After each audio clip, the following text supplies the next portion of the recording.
The plane landed smoothly, and the airport announcement was made in standard Mandarin, surrounded by the familiar faces of fellow countrymen. Shuangxue, dressed in a light beige trench coat, paired with a simple white linen shirt and jeans, her silky hair accentuating her innate elegance. "Miss, where to?" the driver asked in a thick Beijing accent. The third hospital. In April, Yan City was coming back to life. Shuangxue was burdened with worries, having rushed back to the country because her senior, Yang, was gravely ill. As she pushed open the hospital room door, she saw Yang sitting cross-legged, muttering to herself, "Form is emptiness. Emptiness is form. Men are only for amusement, not for the heart. How did you become so enlightened after just one illness?" Shuangxue finally breathed a sigh of relief. Yang opened her eyes and was overjoyed to see her. "Hey, what brings you back?" "Of course, I came back because of you." Shuangxue sat by the bed. "What did the doctor say?" It turned out Yang had been diagnosed with myelodysplastic syndromes, which in simple terms is a malignant tumor of the hematopoietic stem cells, often considered a precursor to leukemia. To make matters worse, her longtime boyfriend took advantage of her hospitalization to not only embezzle company funds and key staff, but also to steal Yang's 2 years' worth of technical research. "One bad news, one good news," Yang said. "The doctor said I've reached intermediate risk level 2, with a high chance of turning into leukemia, requiring chemotherapy. And the good news? The good news is that chemotherapy can only control it, not cure it, and it might affect my ovaries, so I might never be able to have children." At first, Shuangxue thought she had misspoken, but considering both pieces of news, it was hard to tell which was worse. "You call that good news? Maybe the illness is affecting your brain." She touched Yang's forehead. "Isn't recognizing a jerk a good thing?" Yang, being naturally optimistic, replied, "Besides, I never wanted kids. I suspect this illness is hereditary. My father died of leukemia." Shuangxue frowned. "I didn't expect him to help in tough times, but couldn't he at least not kick you when you're down? Aren't all men like that? The most unreliable thing in this world is love. Women who believe in love will inevitably suffer because of it." Yang waved her hand. "But then you've never been in love, so you wouldn't understand." "Even though I haven't been in love, I've already suffered because of it," Shuangxue said as she transferred her savings to Yang. "It's not much, but it should help you get by." Yang looked at her mobile banking balance and couldn't help but scream, "You call this not much?" Shuangxue quickly covered her mouth. "Just know that I'm here for you. Don't get too excited." It turned out Shen Yi had been doting on her since she was little, giving her pocket money. After sending her abroad, worried she might suffer, he increased the amount several times over. Over 5 years, it added up to a considerable sum. "Don't just say you're here for me. I'd give you my liver and kidneys if you asked." Yang said, "Are you really lending me this much? In my current state, I might not be able to pay it back. Consider it an investment." Fei Shuai is almost bankrupt. Everyone else is avoiding it. Only a fool with a heart of gold would invest now. Yang hugged her with tears in her eyes. "You're the only one I can rely on. A man who can only share the good times but not the bad isn't worth having." Shuangxue gently patted her back. "It's okay, I'm here with you. By the way, with you coming back suddenly, what will you tell your family? Did they ask you to come back?" Yang sat up and asked. Speaking of her family, Shuangxue remained calm. "At worst, I'll be sent away again. I was mentally prepared for this before I came back." At this moment, she didn't know that her return had already been spread by passersby. If you asked which heiress was the most prominent in Yan City's elite circles, Shuangxue would definitely be in the top 3, not only because of her complicated background but also because of the famous Shen Yi standing behind her. The news eventually reached Yu Zifeng, who sent several messages to Shen Yi without a reply. Shen Yi had just finished a meeting when he received a call from Yu Zifeng. "What are you busy with that you can't reply to my messages? Why didn't you tell us Shuangxue is back?" Shen Yi looked at the photo on WeChat. Shuangxue was standing in the hospital, seemingly aware of someone taking a picture, glancing back with a confused look. He checked his conversation with Shuangxue to confirm there were no new messages. Over the past 5 years, Shuangxue had gradually reduced contact with him. The little girl who once never left his side no longer shared many things with him. The last time she reached out was more than 2 months ago, with New Year's wishes. The secretary handed him a large financial document, and Shen Yi signed it without changing his expression. "Why should I tell you?" "Listen to you, Shuangxue is my sister too," Yu Zifeng said enthusiastically. "Let's have dinner with her tonight. I haven't seen her in ages and I miss her." "Go have dinner with your own sister." "My sister is only 7, am I supposed to share a kid's meal with her? That's not even enough to fill my teeth." "Then you should see a dentist." Shen Yi hung up the phone, signaled the secretary to leave, and then dialed Shuangxue's number. Shuangxue was about to leave the hospital when she saw it was Shen Yi calling. She answered, pondering how to explain her unannounced return. "You're back." Shen Yi's tone was calm. "Yes, just arrived this afternoon." "What were you doing at the hospital? Are you not feeling well?" Shen Yi's unhurried tone somewhat eased Shuangxue's anxious heart. "I'm fine. Just visiting my senior. Come home for dinner tonight." Send me the address, I'll have someone pick you up. Okay. As dusk fell, the chill of spring lingered. Shuangxue tightened her trench coat collar, and before she had waited long by the roadside, the car arrived. The driver circled to the back, respectfully opening the door for her, Miss Shuangxue. Shuangxue handed her suitcase to the driver and was about to get in the car when she noticed the man sitting inside. Shen Yi arrived from the company, dressed in a sharp, elegant light gray suit. Time seemed to have been particularly kind to him. His refined features were as they always had been, and the look in his eyes still carried the same warmth and reassurance that Shuangxue remembered. Shuangxue stood frozen, hesitant to get into the car. It wasn't until Shen Yu softly called her name, Xiaojiu, that she felt a pang of emotion. She quickly lowered her head to avoid his gaze, hurriedly got into the car, and quietly responded, brother. The car interior was enveloped in silence. Shen Yu crossed his legs gracefully and turned to ask, what time is your flight? It landed a little after 2. Why didn't you ask me to pick you up? I didn't want to disturb your work, Shuangxue replied, her eyes downcast. It's easy to get a taxi from the airport. Shen Yu's gaze lingered on her. The once carefree little girl who used to be so bold around him now seemed almost distant, even in her posture. Ever since she was sent abroad against her will, she hadn't even returned for the new year, perhaps out of defiance, or simply not wanting to face people back home. The last time he saw her was on her birthday last year, when she was alone and feverish in her apartment abroad. He had flown over to see her. She had indeed changed a lot. The youthful awkwardness had faded, replaced by a graceful charm unique to young women. Xiao Jiu has become distant from her brother, Shen Yu said softly. No, I just don't want to trouble you. That still means you're distant. Shuangxue changed the subject. I wanted to surprise you all. Surprises from adults have a 50 chance of turning into shocks. Back at the Shen family home, Shen Chongyuan and his wife were already waiting. Fu Yun was overjoyed to see her, pulling her close and looking her over repeatedly, saying she had grown taller and yet hadn't changed a bit. The dining table was laden with Shuangxue's favorite dishes, the aroma of East Star grouper and black chicken soup filling the room. When the conversation turned to her plans after returning home, Shuangxue put down her chopsticks and said seriously, I quit my job. Her words cast a hush over the dining room. Fu Yun looked at her in surprise, then at Shen Yu, you never mentioned this. Why so sudden? In response to their questions, Shuangxue softly asked, can I come back? As the atmosphere grew tense, Shen Yu placed a plate of deboned fish in front of her, the glistening meat gently landing on the white porcelain, breaking the uncomfortable silence. He shifted the topic to ask about Shuang's health. After Shuangxue briefly explained, he inquired, do you need my help? After dinner, Fu Yun took Shuangxue upstairs to show her the meticulously prepared room. Looking at the refreshed pink floral bedsheets, Fu Yun said with satisfaction, I bought these just for you. Do you like them? Thank you, godmother. No need for thanks, there's no need to be formal with me. Fu Yun held her hand, her tone gentle. It's good that you're back. Being alone so far away, with no one to rely on if something happens, I couldn't help but worry. Last time your brother visited, he said you were so out of it with a fever that you were lying at home alone, not even able to get yourself a glass of water.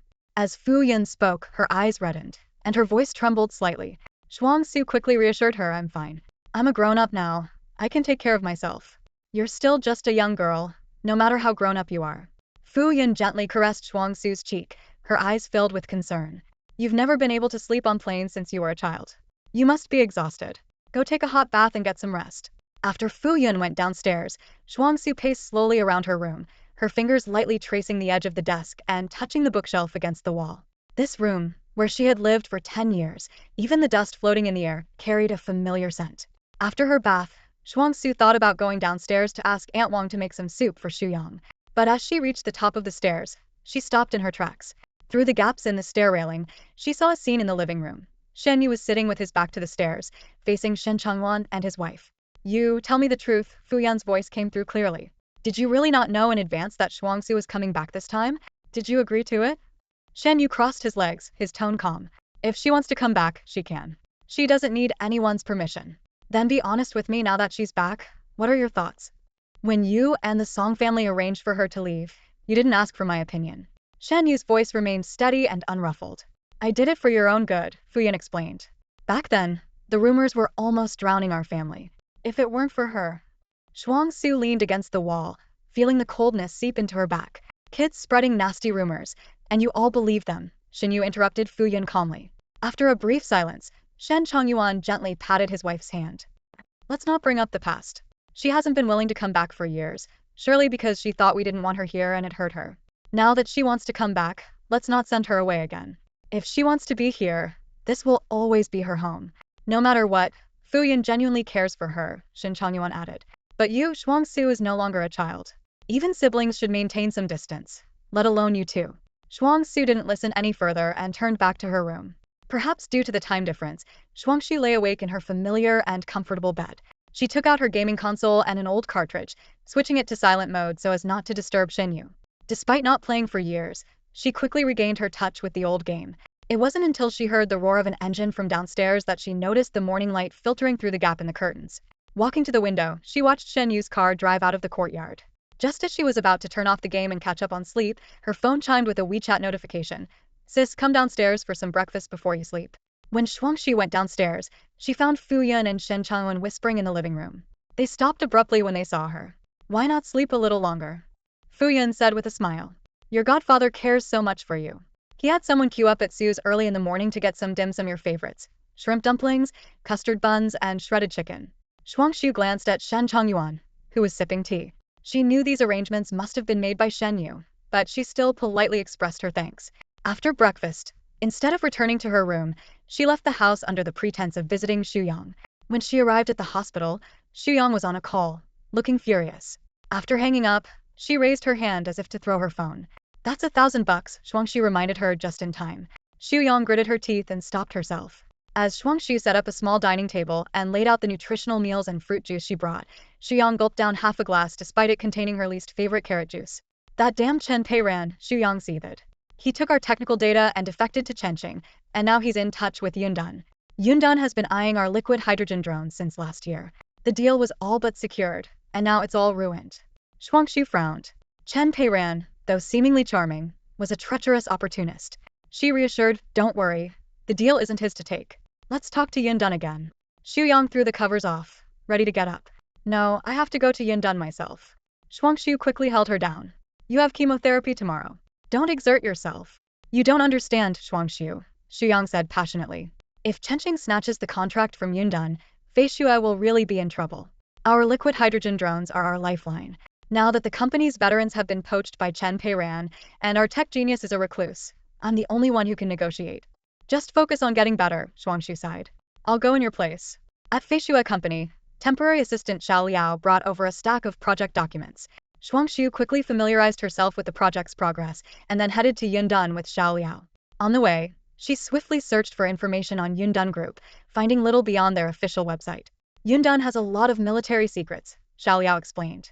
Their general manager, he has a military background and is very mysterious. The Yundan headquarters was heavily guarded, with security at every turn. Shuangxue approached the reception desk. Hello, we're from Feishue Innovative Technology and would like to see General Manager He. Do you have an appointment? The receptionist asked politely. Could you ask if he has 15 minutes to spare? I'm sorry, Mr. He is fully booked today. What about tomorrow or the day after? You can contact the secretary's office to schedule an appointment. The receptionist in a blue suit firmly yet kindly refused. See? Xiao Liao whispered. General Manager, he won't meet us. President Xu tried several times with no success. They must have already signed with Chenqing. Chenqing is shameless when it comes to securing this contract.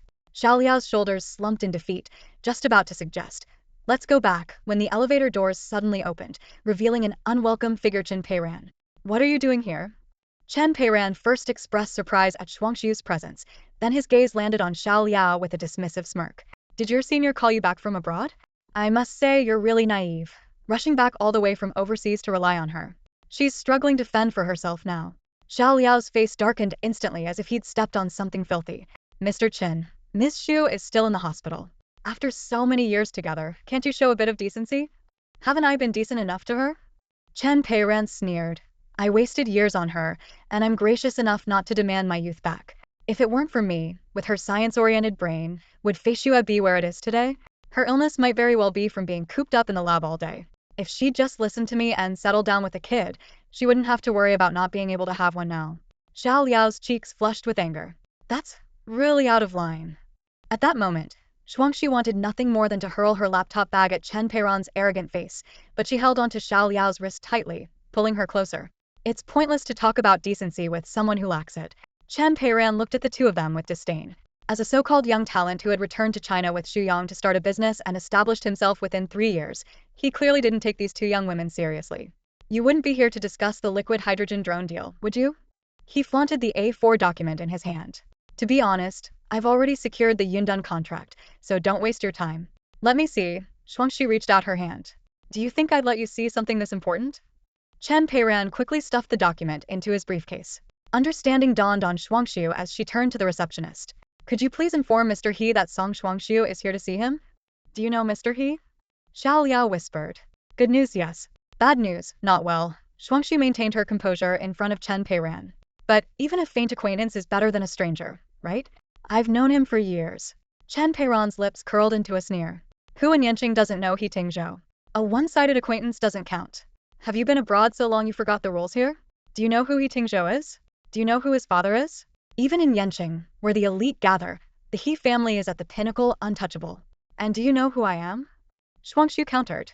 Chen Peiran scoffed. It doesn't matter who you are. Mr. He isn't someone just anyone can meet. Even your senior couldn't get an appointment with him. What makes you think you can? Before his words could settle, the receptionist respectfully handed the receiver to Shuangxue. Mr. He would like to speak with you. Chen Peiran's expression shifted dramatically, his features almost twisted in disbelief. Shuangxue smiled slightly, taking the phone in front of him, and gently called, Brother to. The front desk fell silent as Chen Peiran's eyes, sharp as daggers, were fixed on Shuangxue. The male voice on the landline was clear, with a faint electronic buzz. It was deep and magnetic, carrying a hint of teasing. Which lovely lady might this be? Shuangxue was taken aback.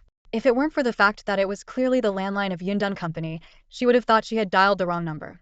She quietly turned away, covering the receiver with her palm. Xiao Liao immediately understood, tugging Chen Peiran away while raising his voice on purpose. Mr. Chen, eavesdropping on someone's call is really low. Curious glances were cast around, and Chen Peiran, looking embarrassed, shook off Xiao Liao. What are you shouting about? I'm Song Shuangxue, she enunciated slowly into the phone. Song who? The voice on the other end remained indifferent. The last bit of hope in Shuangxue's heart faded. Clearly, He Tingzhou didn't even remember her name, forcing her to resort to her last lifeline, Shuangxue, Shen Yi's sister. Looking for your brother? The man's voice was still lazy. He's not here with me. Shuangxue. I'm looking for you. There was a 3-second pause before He Tingzhou spoke again. Wait there. 5 minutes later, a man in a sharp suit came down to greet her. He was He Tingzhou's chief assistant and respectfully led Shuangxue to the elevator. Miss Song, this way, please.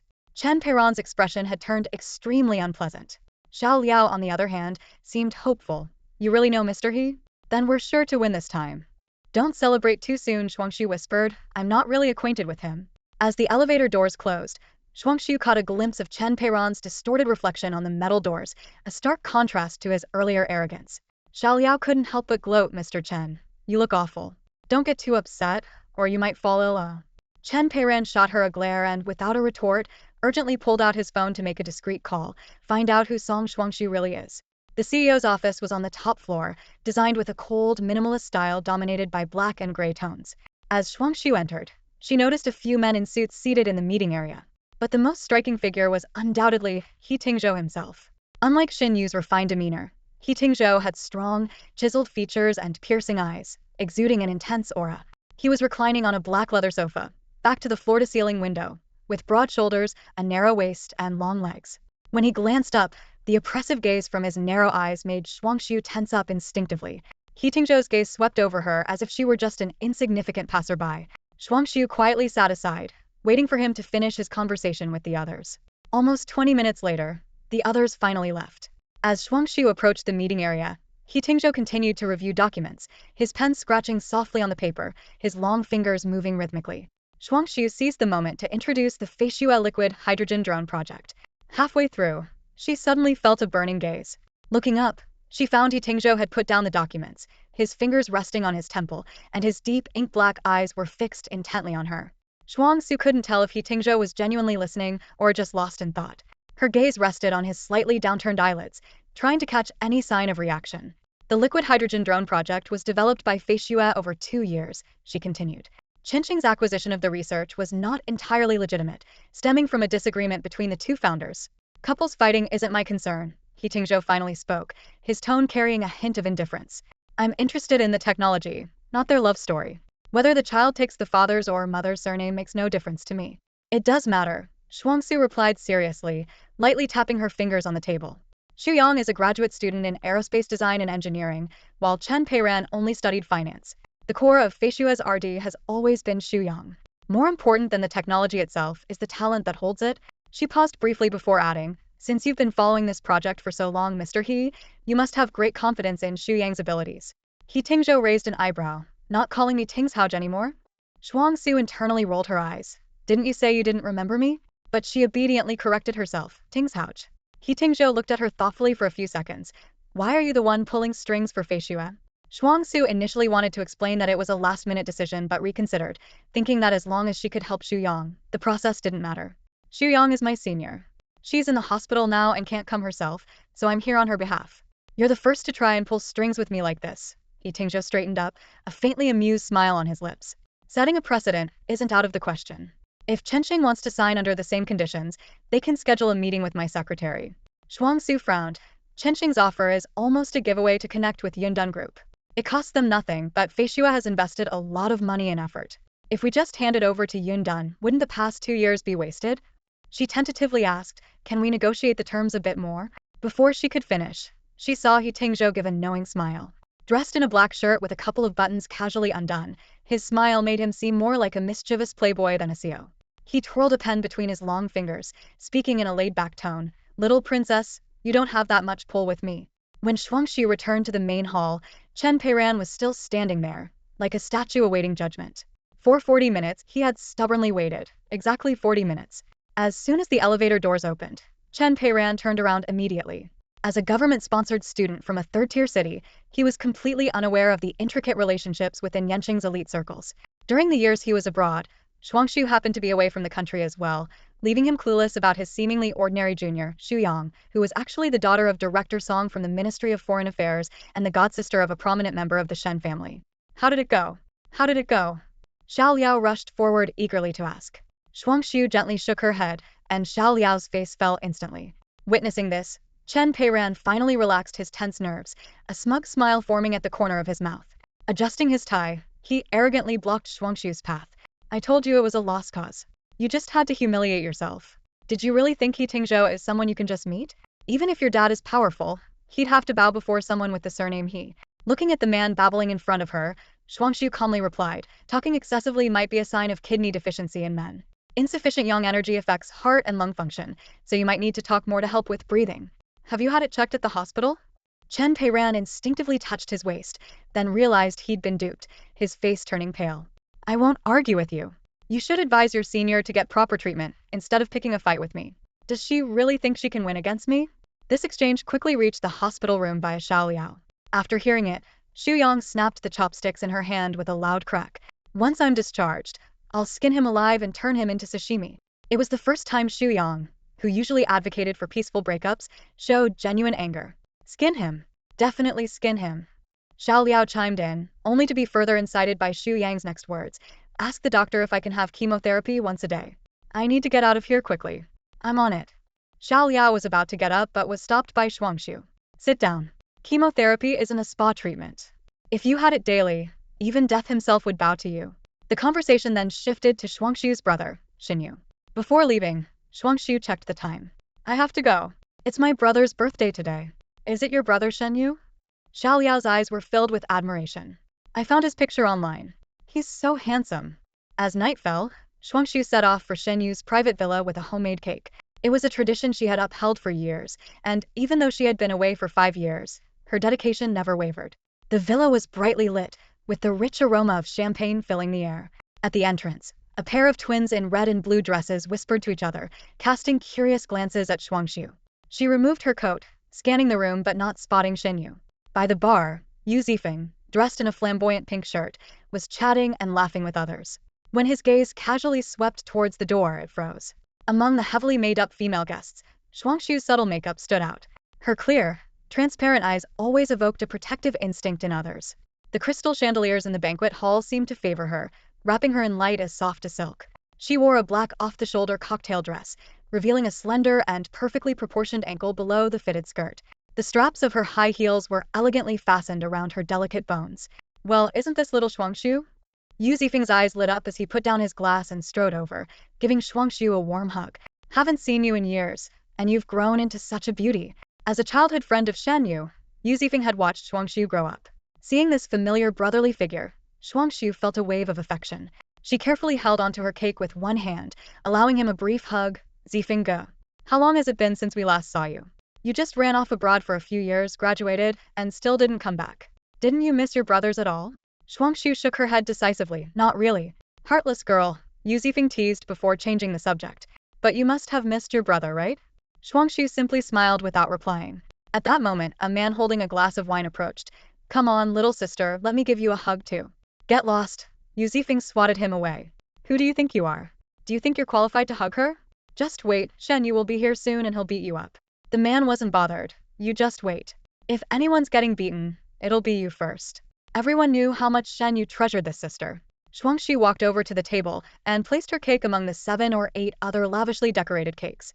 Her blueberry mousse looked particularly humble, like a gatehouse in a luxury villa community. Just as she was about to leave, she overheard some hushed conversations nearby. So that's her, huh? You'd never guess. Of course not. Who would have shameless written on their face? She looks so innocent. Innocent. She's cunning. She knows her status as an illegitimate child isn't welcome in the Song family, so she clings to the Shen family, waiting for a chance to latch onto Shen Yu. Shuangxue had spent years learning to ignore the judgment of others, but she couldn't tolerate people speaking about Shen Yu in such a contemptuous and vile manner. She turned and walked over to the pair of twins, looking at them calmly. Latch onto what?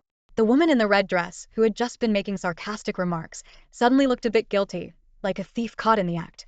She quickly changed her demeanor, putting on a warm smile. Shuangxue, it's been so long. We've all missed you since you've been away. Although Shuangxue's expression was gentle and clean, her gaze towards them was icy. If you miss me so much, why didn't you text me? Do you not have my number? The woman awkwardly tried to cover her embarrassment. I thought you changed your number. You would know it hasn't changed if you tried contacting me. Shuangxue's eyes bore into her like daggers. You didn't finish what you were saying earlier. Why stop now? The woman stammered. I was just repeating what others said. Before she could finish, Shuangxue stepped forward and delivered a sharp slap across her face, the sound echoing crisply in the quiet space. The woman clutched her cheek, exclaiming in shock, and hurriedly apologized. I'm sorry, I shouldn't have said anything. I won't listen to gossip anymore. Miss Song, please don't be angry. Shuangxue turned her attention to the woman in blue, whose face was pale. I didn't say anything. It was all her, she protested. Even a comedy routine needs a partner. You were quite supportive just now, and now you want to back out. Shuangxue raised her hand again, causing both women to flinch. She placed a 2-tiered cream cake in front of them. It's my brother's birthday today, and I don't want to ruin his mood. Otherwise, it wouldn't just be a slap. If you can't control your mouths, then fill them. You can leave once you've finished the cake. With that, Shuangxue walked past them, only to unexpectedly meet someone's gaze. She looked up to see He Tingzhou leaning against the wooden staircase railing, looking as if he had just woken up. His gray silk shirt was loosely open, adding a touch of lazy charm. His eyes were amused, clearly having witnessed the entire scene. Quite intimidating, he remarked. I hope I won't be silenced, he added with a smirk. I just offered them some cake, Shuangxue replied. With his hands in his pockets, He Tingzhou lazily descended the stairs. A slap before cake to whet the appetitus that your house rule? His tall frame cast a shadow over her as he passed by. Tingzhou, Shuangxue called out to him. He turned slightly, raising an eyebrow, waiting for her to continue. Shuangxue explained Fei Shua's current predicament, being pressured by Chenqing into a dilemma where they either suffer losses by collaborating with Yundan or miss out and let Chenqing take the lead. This was Xu Yang's hard-earned business from scratch, and it was on the brink of bankruptcy no matter what. I know Chenqing is offering low terms, but Fei Shua is willing to share future technological advancements first. In the long run, partnering with Fei Shua would be more valuable for Yundan. My senior is in a tough spot. Can you give her a chance? What if I refuse? He Tingzhou leaned forward, looking at her with a gaze as sharp as an eagle's. What, are you going to offer me cake too? Knowing her own influence wasn't enough, Shuangxue had to mention Shen Yu. You're friends with my brother. Could you help out for his sake? If you want to use your brother's influence, let him come and talk to me, He Tingzhou replied, slipping back into his casual demeanor. Shuangxue pressed her lips together, staying silent. She had initially intended to ask Shen Yu for help, but now she was reluctant to bother him. The words of those two women still echoed in her mind, and she didn't want anyone speaking about Shen Yu in such a manner. She knew that if she asked, Shen Yu would undoubtedly assist her, solving the problem with just a word. As a child, it was natural to enjoy his protection without question. Now that I've grown up, even if I can't do much for him, I should at least learn not to rely on him. He Tingzhou didn't wait for her response and had already started walking towards the dining table not far away. Some people hurriedly tried to strike up a conversation, but he completely ignored them. He casually sat down at the table, his eyes scanning the array of cakes, and easily picked one to pull in front of him. Shuangxue was about to speak, but she saw a polished silver fork unceremoniously stab into her blueberry mousse, and a piece of cake quickly disappeared into He Tingzhou's mouth. She had no choice but to swallow her words. Over the years, she rarely appeared at such events, and many people wanted to take the opportunity to connect with her. Whether they were gossiping behind her back or flattering her to her face, these people could effortlessly switch their demeanor. What they cared about was her relationship with Shen Yi, and if that wasn't enough, she had a good father. Shen Yi was playing cards. He caught sight of her out of the corner of his eye and casually gestured for someone to add a chair next to him. Just as Shuangxue was about to sit down, Yu Zifeng quickly pulled the chair towards himself. Little Shuangxue, sit here with me. Every time you sit with your brother, his luck is extraordinary. Today, you should give me a buff. He's bad at this. Even Xiao Jiao can't save him, Shen Yi said bluntly. Shuangxue looked at the cards for 2 rounds and couldn't help but sigh inwardly. Yu Zifeng's Tud Catalong Mahjong skills seemed to be played with his feet. Even the god of wealth couldn't rescue him. No wonder he always lost money, deserved it. Shen Yu's phone screen lit up, and Shuangxue noticed a message coming in, but she didn't look closely. A moment later, the phone rang, and Shen Yu finally picked it up and stood up. Before leaving, he gently placed his hand on Shuangxue's head. Take over for me. As soon as Shuangxue took over, she realized she had a great hand. Just as she was about to adjust the tiles, someone across the table asked, Zhou Yi, want to play a couple of rounds? Looking up, she saw that He Tingzhou had already taken the seat offered by the other player. He glanced at the tiles and sneered. What terrible luck. With Shuangxue here, how could anyone else's luck be good? Zhuozhong laughed and played a 1-dot tile. Just as Shuangxue was about to draw a tile, He Tingzhou had already pulled 2 tiles from his own stack and discarded them. Hung. For the next 3 rounds, it was either He Tingzhou making sets or feeding tiles to Yu Zifeng, leaving Shuangxue unable to draw a single tile. Finally, in the 4th round, she had a chance and drew a 3 bamboo to complete her hand, but before she could retrieve it. Hung. He Tingzhou's voice was like a bucket of cold water poured over her. You're shameless, Shuangxue couldn't help but say. Even Yu Zifeng couldn't take it anymore. Wasn't Shuangxue about to win? Shuangxue silently reminded herself twice. The client is king. Xu Yang's father is my father now, before reluctantly putting her tiles back. I didn't win. He Tingzhou leaned back in his chair, balancing on the back legs, lazily rocking without even sparing her a glance. Shuangxue really enjoys playing cards, usually with Shen Yi and the others. Among this group of brothers who treat her like a princess, only He Tingzhou stands out. At the card table, not only does he prevent her from drawing cards, but he also consistently targets her plays. Before long, Shuangxue lost all the chips Shen Yi had given her, her brow furrowed in frustration. Can you just let her be? Or you'll make Shuangxue cry, and Shen Yi will come after you. Yu Zifeng couldn't help but intervene. He Tingzhou glanced at Shuangxue, a faint smile playing on his lips. Is she crying? If she is, I'll stop. You're really something, Yu Zifeng scoffed. Shuangxue bit her lip, knowing that even if she did cry, He Tingzhou wouldn't go easy on her. She recalled their first meeting at 17, when rumors portrayed him as arrogant, reckless, and overbearing, even nearly causing serious harm to someone. Her first impression of He Tingzhou was one of chilling danger. Whenever he visited the Shen family, she would greet him and then keep her distance. Occasionally, when Shen Yi had to leave and she had to entertain He Tingzhou, she would invite him to play chess. Although Shen Yi was a good teacher and allowed her to take back moves, He Tingzhou never showed mercy, always going for the kill. When she wanted to concede, his sharp eyes would lazily glance over, saying, running away after losing, aren't you ashamed? This left her apprehensive, even at the sight of a chessboard. When Shen Yi returned from a phone call, he immediately noticed the situation. Why are you all bullying my little Jiao? Shuangxue quickly vacated her seat. Though she was irritated by being targeted, she had to hold back since she needed a favor. I'm not very good at this, she admitted. Shen Yu chuckled, patting her on the head before handing her his phone. Watch closely. With Shen Yu and He Tingzhou evenly matched, Shuangxue regained some dignity. As she watched from the sidelines, she realized that playing cards wasn't just about luck. It involved calculating, predicting, and understanding the opponent's hand.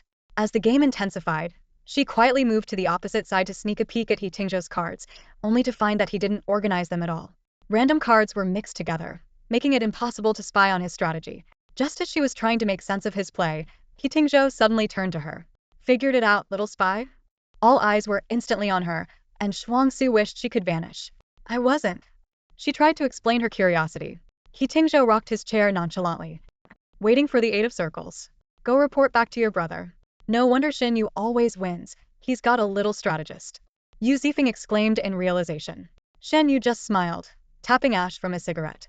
All's fair in love and war. He then placed down an 8 of circles. Sure enough, He Tingzhou won. Shuangxue wanted nothing more than to kick over his chair, but instead, she returned to her seat, determined not to look his way again. At midnight, a birthday cake was brought out for Shen Yi, and everyone sang the birthday song. Shuangxue found herself pushed to the back, something that would have been unthinkable before she turned 18. But she was slowly getting used to it, knowing she couldn't always be by his side. As she swayed gently to the rhythm, Shen Yi's gaze found hers through the crowd. In the glow of the candlelight, he reached out to her. "Little Joe, come here." The crowd parted to make way, and Shuangxue walked up to him. Shen Yi placed his hand gently on her left shoulder, pulling her towards the cake. "Make a wish." This was something Shuangxue often did in the past. She always seems to have endless wishes. Her own birthday wasn't enough. Every time it was Shen Yi's birthday, she would make the wishes. Over the years, Shen Yi would go out of his way to make her wishes come true whenever she made them. At the birthday party, Shuangxue could clearly feel the eyes on her, some curious, some probing. But she was no longer the naive little girl she once was, fully aware that not all wishes could come true. "I don't have any wishes right now," Shuangxue said softly, gazing at the flickering candles on the cake. "Brother, it's your birthday. You should make the wish." Shen Yi's eyes, reflected in the candlelight, were deep and filled with the same warmth as always. He gently brushed her hair and said, "Then save it for later, when you have a wish." As the night grew deeper, the air became thick with the scent of alcohol. Exhausted from days of travel, Shuangxue unknowingly fell asleep on the sofa. When she woke, a blanket had been placed over her. A servant nearby noticed and conveyed. "Young master said if you're tired, you should go sleep in the room upstairs." Following the sounds of laughter, Shuangxue glanced over to see Shen Yi drinking with Yu Zifeng and others. Being the birthday boy, he was inevitably toasted repeatedly. He lounged lazily on the sofa, the collar of his white shirt slightly open, a lit cigarette between his fingers, lost in thought. A stunning actress leaned against Shen Yi, looking familiar to Shuangxue, though she couldn't recall her name. Yu Zifeng, slightly tipsy, teased, "She flew in late at night just to celebrate your birthday. Aren't you going to show some appreciation?" "Are you jealous?" Shen Yi replied calmly. "If I were, would you let me have her?" "No way," the actress said with a sweet smile, naturally resting her chin on Shen Yi's shoulder. This was once an affectionate gesture reserved just for Shuangxue. In her memories, whenever Shen Yi gathered with Yu Zifeng and others, she would always insist on tagging along. Her presence always made their gatherings more restrained, and back then, there were never any other women around Shen Yi. Whenever she got sleepy, she would rightfully rest her head on his shoulder and fall asleep. Shuangxue withdrew her unwavering gaze, looking down at the floor, her fingers gripping the sofa, turning white. After a moment, she lifted her head again and asked the servant calmly, "Where's Brother Tingzhou?" "I haven't seen Mr. He. He must have left." Shuangxue immediately stood up and walked briskly towards the parking lot. The servant followed with the blanket, asking, "Are you leaving? Aren't you going to say goodbye to young master?" Shuangxue shook her head. No need to disturb him. The late spring night breeze seeped through her skin, sending a shiver down Shuangxue's spine as she realized she had forgotten her jacket. Standing in the parking lot in front of the villa, she could hear the laughter and merriment from the brightly lit house behind her, a stark contrast to the sparsely starlit night. Scanning the area, she noticed He Tingzhou's distinctive all-black Koenigsegg still parked in its spot, but the owner was nowhere to be seen. She had no choice but to wait under a large tree, allowing the inky night sky to muffle the sounds from the villa's lively front yard. Before long, footsteps approached. He Tingzhou's tall frame emerged from the shadows, and before he could press the car key, the sudden appearance of someone in the tree's shadow made him instinctively step back. "Damn," he exclaimed, steadying his nerves by leaning on the car roof, his sharp gaze locking onto the petite figure opposite him in the darkness. "What are you doing, trying to mug me? I'm 1.66 meters tall trying to mug you at 1.88 meters? Am I crazy?" Shuangxue, shivering from the cold, got straight to the point. "The blueberry mousse you just ate was meant for my brother." She pulled out her phone, showing a photo she had taken earlier as evidence. He Tingzhou glanced at the phone screen, his face showing not a hint of guilt. "What, did you poison it for your brother and I ate it by mistake?" "Why would I poison my brother?" Unrequited love turned to hate? He Tingzhou replied nonchalantly, leaning against the car door. The remark cut like a knife, freezing the blood in Shuangxue's veins. Her fingers clenched the hem of her dress tightly as she struggled to find her voice. "I didn't mean anything else. You've eaten the cake, that's fine. I just hope you reconsider the collaboration with Feishua." He Tingzhou suddenly paused, as if his mind had stalled. After a moment, he said seriously, "I've thought about it." "No." Shuangxue nearly rolled her eyes, the chill replaced by irritation. "Can't you think about it seriously? 3 seconds not serious enough?" "Princess, you're quite persistent," He Tingzhou remarked, showing no sign of remorse. Just as Shuangxue was about to give up, he spoke again. "I have a sensitive stomach.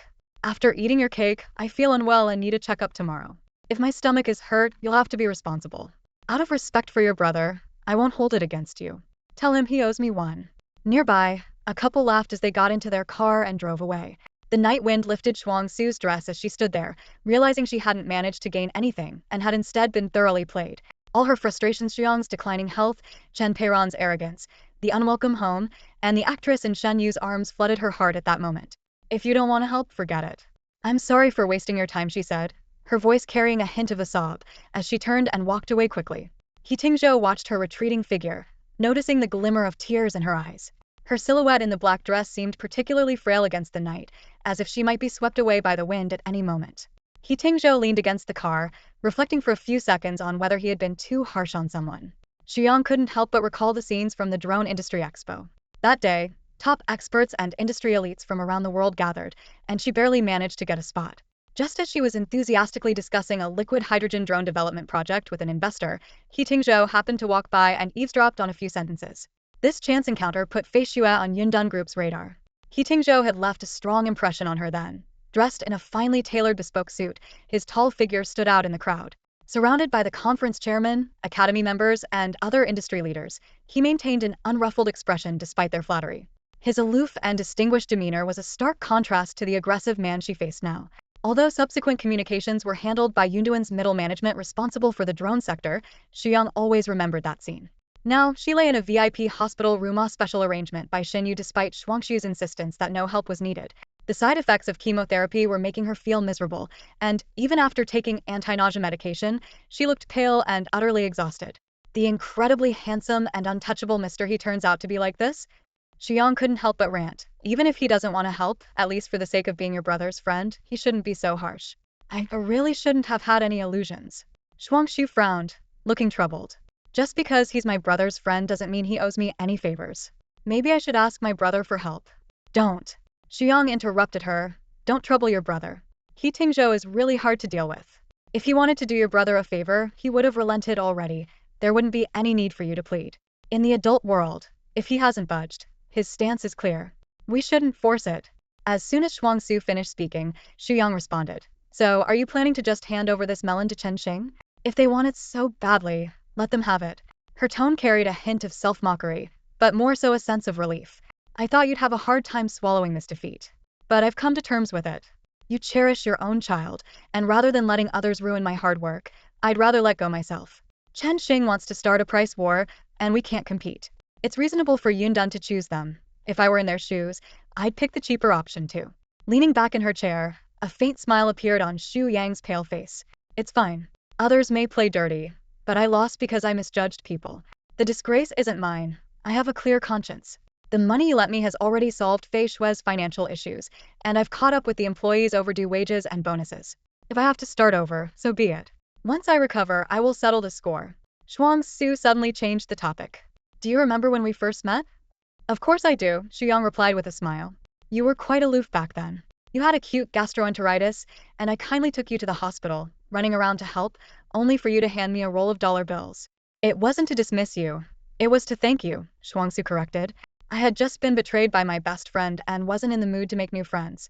The two continued reminiscing, discussing how Xu Yang's mixed-race ex-boyfriend harassed Shuangxue, how Shuangxue forwarded the messages to Xu Yang, and how Xu Yang stood up for both of them. I'm glad that after all these years, you're still the same Xu Yang who knows when to hold on and when to let go, Shuangxue said, turning to Xu Yang with sincere eyes. Xu Yang opened her arms and hugged her. Learn from me, your senior. The most important thing in life is to let go. Men, they're everywhere. Shuangxue's expression suddenly froze, as if a secret had been uncovered. How did you know? A guess, Xu Yang replied with a weak smile. Shuangxue, your eyes are so beautiful, but unfortunately, they only see your brother. Later that night, close to 10, Shuangxue returned to the Shan household. As soon as she got out of the car, her phone rang in her pocket. It was a call from the Song family. Ever since she appeared at Shen Yi's birthday party, news of her return had spread. Cui Ning's call was expected. During the call, Cui Ning, in her usual dignified and noble tone, questioned why Shuangxue hadn't visited home after returning to the country. Shuangxue knew all too well that what Cui Ning really cared about was her returning without permission. After dealing with the call, Shuangxue was about to enter the house when a sudden honk startled her.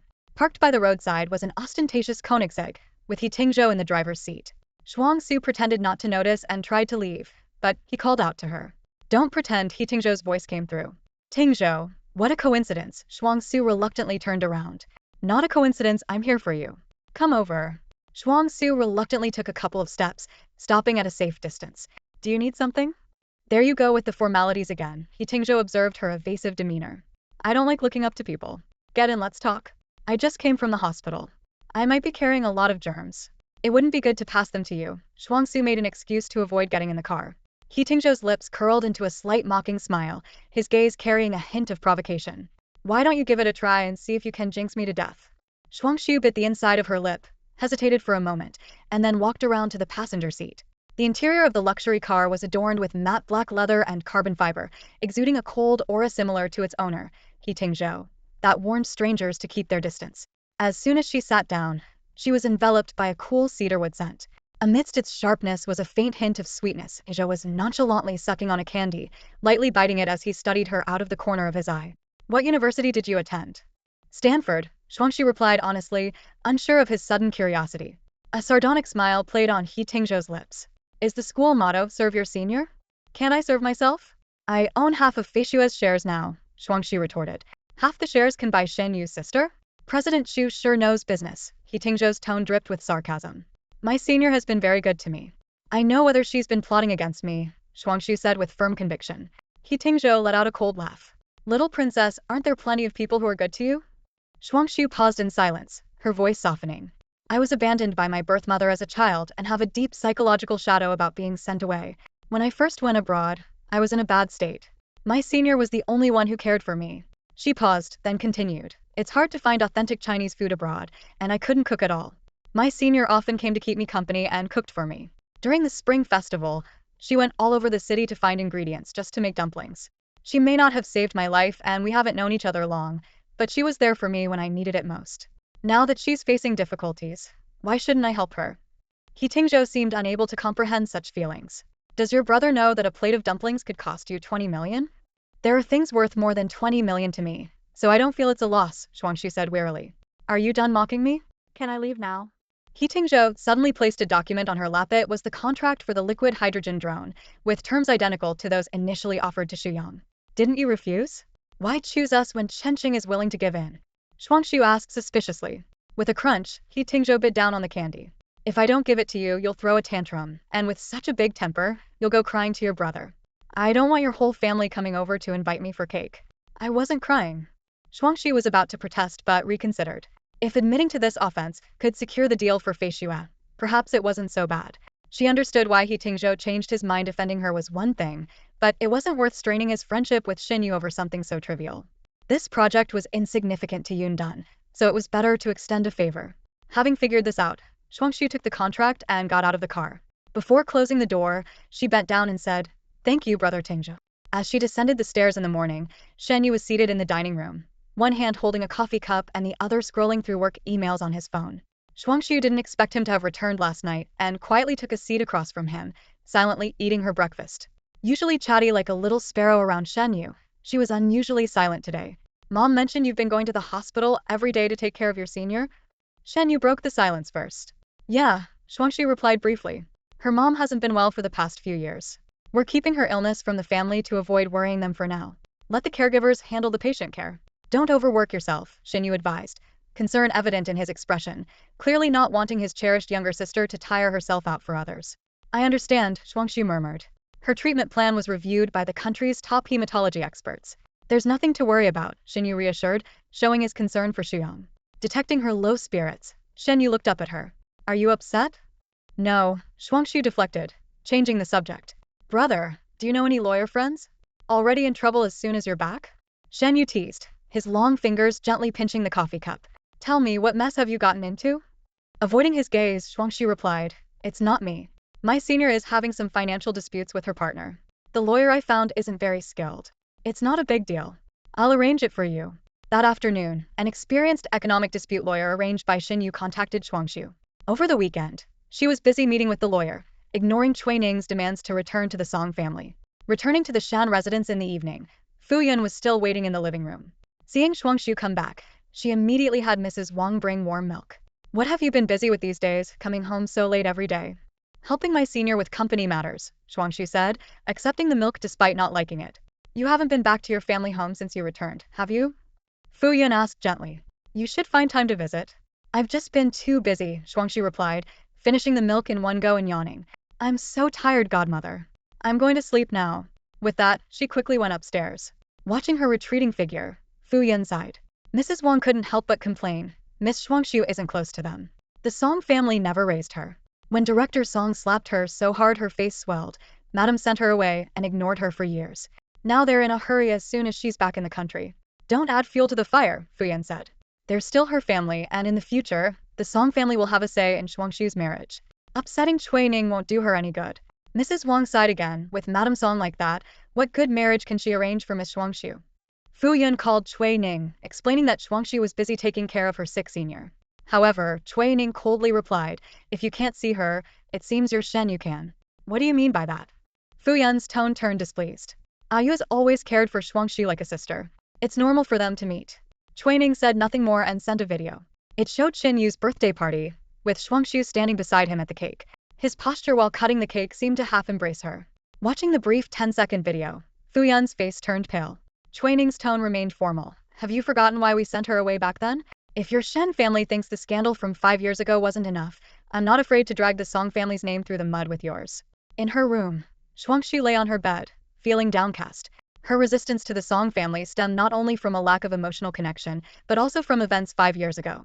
In their social circle, her background was no secret. The Song family's eldest daughter was not Cui Ning's biological child.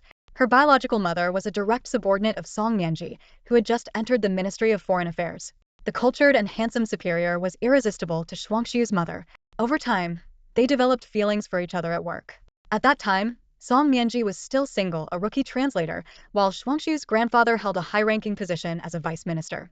The disparity in their social status presented a significant barrier between them. Song's grandfather staunchly opposed the relationship, but in Shuangxue's view, the real issue lay in Song Mianji's deep-seated dedication to his career and personal ambitions. Her mother, with a stubborn personality and high self-esteem, discovered she was pregnant after being forced to resign. She chose not to inform Song Mianji and raised the child on her own. Shuangxue lived with her mother until she was 8, until a pivotal moment of abandonment. This experience left a lasting scar in her heart, so much so that 5 years ago, when the Song family planned to send her abroad, she desperately pleaded to stay. Despite her pleas, she was locked in a room, her phone confiscated, and days later, she was forcibly put on a plane. Whenever she recalls those days of confinement, she still feels the suffocating despair. On this morning, as Shuangxue got out of bed, she was greeted by a familiar sweet aroma. Fu Yun was in the kitchen, intently preparing something sweet ginger soup with caramelized red dates and snow pears, sweetened with rock sugar, something Shuangxue drank whenever she had a cold as a child. Although she never liked the taste of ginger, the long absence of it made her feel nostalgic now. Unable to resist, she speared a piece of the now translucent pear with a fork. Is someone sick at home? She asked while chewing. Despite having 3 cooks, Fu Yun rarely cooked herself, and there were very few people for whom she would make this sweet ginger soup. Your brother has a fever, Fu Yun explained as she poured the hot soup into a thermos. The weather's been unpredictable, and he doesn't know how to take care of himself. When you go out later, take it to him. Hearing this, Shuangxue didn't linger to savor the ginger-flavored pear. She quickly grabbed the thermos and hurried to Shen Yu's place. After Shuangxue turned 17, Shen Yi moved out of the family home to live on his own. From that point on, the siblings, who used to see each other every day, only met once a week. In class, Shuangxue absent-mindedly rested her chin on her desk. Her best friend whispered conspiratorially, your brother is 25 already. He must have a girlfriend. It's so convenient living alone. He can bring a woman home anytime he wants. That's nonsense. My brother doesn't have a girlfriend, Shuangxue retorted. She had never seen any trace of a woman in Shen Yu's apartment. However, her certainty was shattered on Shen Yu's birthday. She had hidden in his apartment to surprise him, only to witness him kissing a woman. For her, it was like the world had crumbled. Although she knew the password to Shen Yu's door, always used the same one, she never visited again after that day. Now, standing outside the apartment building, Shuangxue carried a thermos as she headed toward the elevator. Worried about Shen Yu's cold, she had picked up some medicine from the pharmacy on her way. When she rang the doorbell, a stranger answered, a woman with chestnut curls and strikingly beautiful features. Shuangxue instantly recognized her as the actress from that night. She was wearing only a man's shirt, just long enough to cover her thighs, and was barefoot. The actress leaned against the doorframe, eyeing Shuangxue with a hint of hostility. Are you looking for Shen Yu? He's still asleep. I'm just here to bring my brother some ginger tea, Shuangxue replied, trying to stay composed. So you're his sister? The actress's demeanor softened immediately, even showing a touch of flattery.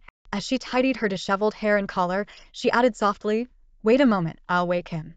"No need, you can take it inside."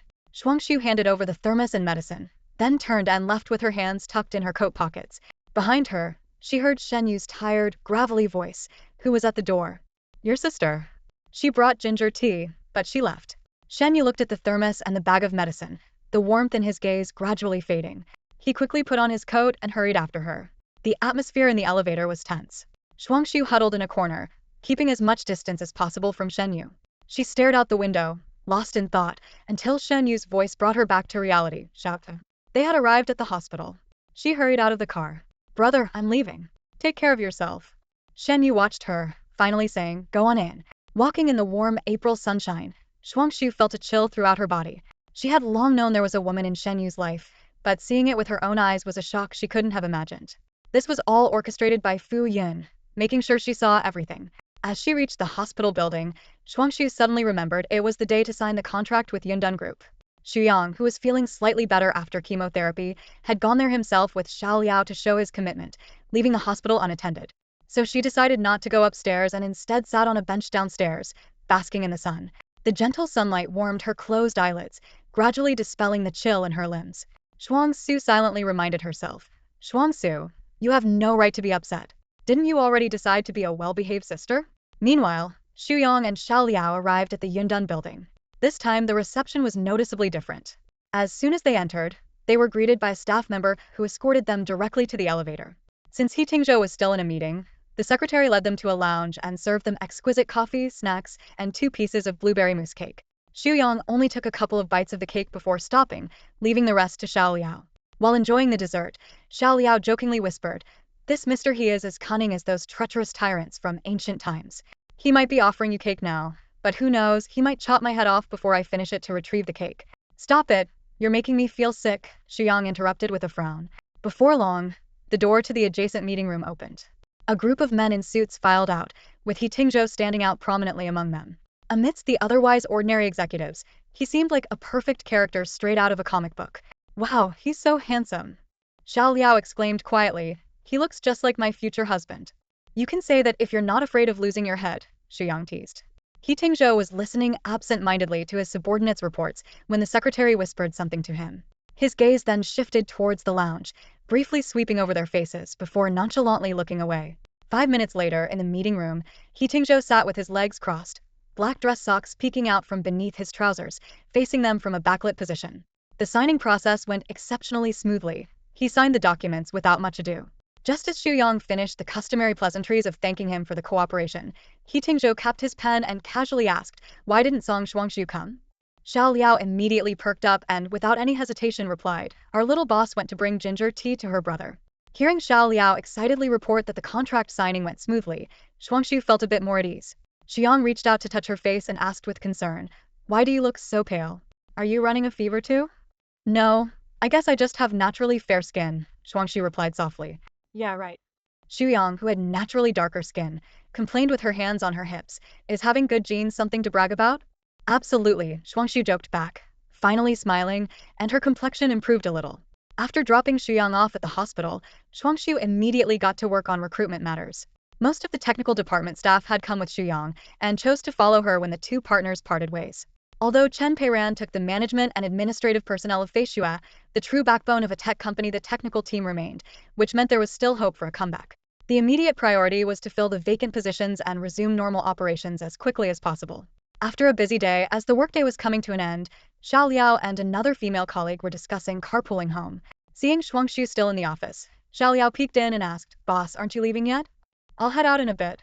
It's about to rain outside, you should head home early." It was only then that Shuangxue noticed the dark clouds gathering outside the window. The thought of going back to the Shen household and dealing with Fu Yun made her mood sink again. Not wanting to go home, she headed straight to the Blue Night Club. Amidst the deafening music, men and women twisted wildly on the dance floor. Shuangxue sat at the bar and ordered a special cocktail. Though it tasted awful, she ordered another one. Just then, 2 men sat on either side of her, the strong scent of cologne wafting over. "Hey there, why are you drinking alone?" one of them asked. Shuangxue ignored them, put down her money for the drinks and got up to leave, only to have one of the men block her path. He deliberately flashed his Rolex watch. Since we met by chance, let me buy you a drink. All I see is trash, not fate, Shuangxue replied coldly. The men chuckled insincerely. You've got quite the attitude. I like girls with a bit of spice, one said, reaching out to touch her. You'd better not touch me, Shuangxue warned, her eyes sharp. Just as the situation was about to escalate, Yu Zifeng appeared in time, placing a hand on the man's shoulder. If you want to mess around, do it with me. Why bother my sister? Seeing it was Yu Zifeng, the two men immediately became respectful. Shuangxue instinctively glanced behind him, noticing Zhu Zhong and others, as well as He Tingzhou leaning against the railing at a distance, looking indifferent. Yu Zifeng initially smiled and said she wasn't his sister, causing the men to relax, then suddenly switched to a stern tone. This is your Shen Young master's precious sister. If you dare lay a finger on her, I'll have all 10 of yours chopped off. The men apologized repeatedly, though their apologies clearly missed the mark. Shuangxue wasn't even a Shen. Single my foot. Yu Zifeng shouted angrily, calling over the security. Drag these two blind fools to the restroom and give them a beating. Just don't kill them. Seriously, if something happens to you, Shen Yi will blame me for sure. After dealing with the troublemakers, Yu Zifeng quickly returned to his usual laid-back demeanor. He turned to Shuangxue, who was sitting alone in a corner. Why are you sitting here by yourself, sis? Drinking alone isn't fun. Come on, let's go upstairs and have some fun. Shuangxue started to decline. No, I'm planning to leave. But before she could finish, Yu Zifeng was already leading her upstairs. Your brother isn't here tonight, and I can't let you drink alone in this place. There are a lot of shady characters around. If someone bothers you, your brother will be furious with me. Zhu Zhong chimed in. Yeah, this is Zifeng's turf. If anyone messes with you here, your brother might just tear him apart. Hearing that Shen Yi wasn't around, Shuangxue stopped resisting and followed them upstairs. The staircase was covered with a thick carpet, and the dim lighting made it hard to see. Suddenly, her high heel got caught either on a wrinkle in the carpet or a burn from a cigarette. She stumbled backward, stepping on the foot of the person behind her. A soft click of disapproval came from behind. She quickly turned to apologize. Sorry, I didn't mean to. But before she could finish, a hand steadied her by the waist, gently lifting her back onto the step. The touch was firm yet swift. Once she regained her balance, she looked up to meet He Tingzhou's deep, dark eyes. The unexpected encounter was startlingly close, causing her heart to skip a beat. Before she could speak, He Tingzhou had already withdrawn his hand, stuffing it into his pocket with an indifferent air, as if he had merely pushed away someone who stepped on his foot. Honestly, tripping on the stairs? Should I tell your brother to get a baby carrier for you? His lazy tone was laced with sarcasm, drawing attention from those ahead. Shuangxue stepped aside to let him pass. Go ahead. He Tingzhou brushed past her, heading upstairs. Yu Zifeng couldn't help but comment. Why do you always tease her? Can't you be a bit more brotherly? He Tingzhou replied nonchalantly. She never called me brother. The private room wasn't crowded, filled only with Shuangxue's familiar brothers. Yu Zifeng had a server bring over a bottle of fruit beer for her. She thought to herself, is this kid stuff supposed to be a joke? Yu Zifeng seated her beside him, with He Tingzhou lounging in a single armchair to her right. He leaned back casually, immediately attended to with cigarettes and drinks. They talked about finance, futures, venture capital, and private equity topics that Shuangxue only partially understood. The conversation shifted to the flu-stricken Shen Yi. I heard a famous actress skipped filming to take care of him. She's really devoted. Devotion means nothing. Which woman isn't devoted to him? Yu Zifeng interjected. The actress just got sent off today. Even got mobbed by fans at the airport. Didn't you see the news? Shuangxue sipped her fruit beer, thinking it made no difference to her whether the actress stayed or left. Suddenly, someone asked her, so sis, you're at the age for dating. Did you have a boyfriend while abroad? After a brief pause, Shuangxue replied, yes I did. Although she hadn't actually been in a relationship, she thought claiming she had might save her a lot of trouble. This idea sparked an epiphany for Shuangxue. If she really did get a boyfriend, maybe Fu Yan would let her guard down and stop seeing her as a potential threat to Shen Yi. Hey. Yu Zifeng leaned in with a gossipy look. Who's the foreign guy? What does he look like? Is he a foreigner or Chinese? Why haven't you introduced him to us? We broke up, Shuangxue casually lied. That was quick. Annoyed by his nosiness, Shuangxue took a sip of her drink and said nonchalantly, it was just for fun. Her words were like a bombshell, silencing the room for a few seconds. Shuangxue felt a sharp gaze on her and looked up to meet He Tingzhou's deep eyes. How many have you played with?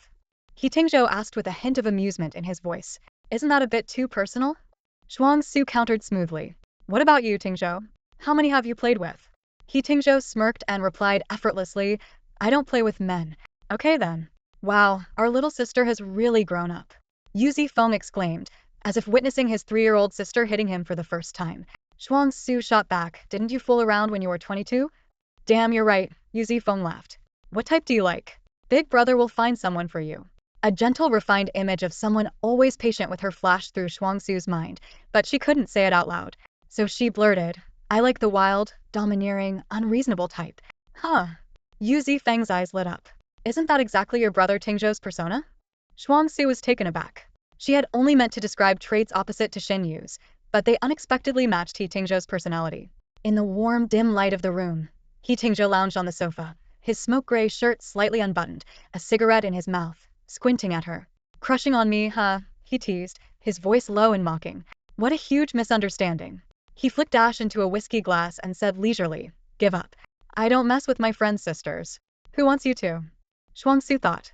She wouldn't crush on He Tingzhou, no matter what. But considering Fu Yun, letting people think she had a crush on He Tingzhou might simplify things. Besides, she knew He Tingzhou was just teasing her. Oh, then I'm heartbroken, she replied, feigning lightheartedness. As midnight approached, Yu Zifeng urged everyone to leave. Seeing that He Tingzhou hadn't been drinking, he pushed Shuangxue toward him. Perfect, you can take her home. Recalling a previous incident where she'd been scammed, Shuangxue quickly said, no need, I can. What? He Tingzhou raised an eyebrow. Are you planning to take advantage of me under the cover of night? What? Of course not. Then why are you afraid to ride in my car? He Tingzhou looked confident. You must be captivated by my good looks. He casually grabbed his tailored coat from the sofa and slung it over his shoulder, cigarette in mouth, as he left the room. Shuangxue had no choice but to follow, still puzzled by his logic. Not riding with him meant she wanted to take advantage of him? Did that mean keeping a distance actually showed deeper affection? He Tingzhou only put out his cigarette after getting into the car. He habitually tossed his suit jacket onto the passenger seat, seemingly forgetting someone was sitting there today. As Shuangxue felt the chill emanating from He Tingzhou's clothes, she instinctively turned to glance at him. He Tingzhou remained silent, simply starting the car with an effortless grace as his long fingers wrapped around the steering wheel, smoothly guiding the sports car onto the main road. Since the sports car lacked a back seat, Shuangxue had no choice but to place his clothes neatly on her lap. She carefully folded them, arranging them with precision, while her mind raced with thoughts on what to say. Casual conversation? Out of the question, their worlds were vastly different. Discuss the liquid hydrogen drone project from work? It was after hours. Who would want to talk about work then? Her mind wandered to the rumors she'd heard about He Tingzhou. In a place like Yanqing, not every rich young man was as outstanding as Shen Yi. Some, like the spoiled heir of the Zheng family, were typical second-generation heirs. As for He Tingzhou, she didn't know much, only snippets overheard at a banquet. When commander, he had cracked down on a transnational drug cartel at the China-Myanmar border years ago. Young He Tingzhou and his mother had been kidnapped by criminals, resulting in his mother's tragic death. This past incident was clearly a taboo topic. Even Shen Yi had jokingly knocked on her head when she inquired, teasing, so curious, should I call you Song the Inquisitive? No wonder, He Tingzhou could act so freely in Yanqing with 3 generations of military achievements and influence. The He family afforded him the luxury of doing as he pleased. Lost in thought, Shuangxue was startled when He Tingzhou suddenly reached over. Instinctively, she shrank towards the car door, her back pressed against it. He Tingzhou glanced up with a hint of amusement in his voice. What are you dodging for? His long fingers opened the glove compartment in front of the passenger seat, and under the dim streetlight, the veins on his hand were faintly visible, disappearing into the cuffs of his expensive shirt. He retrieved a candy, unwrapped it, and popped it into his mouth, a subtle smile playing on his lips.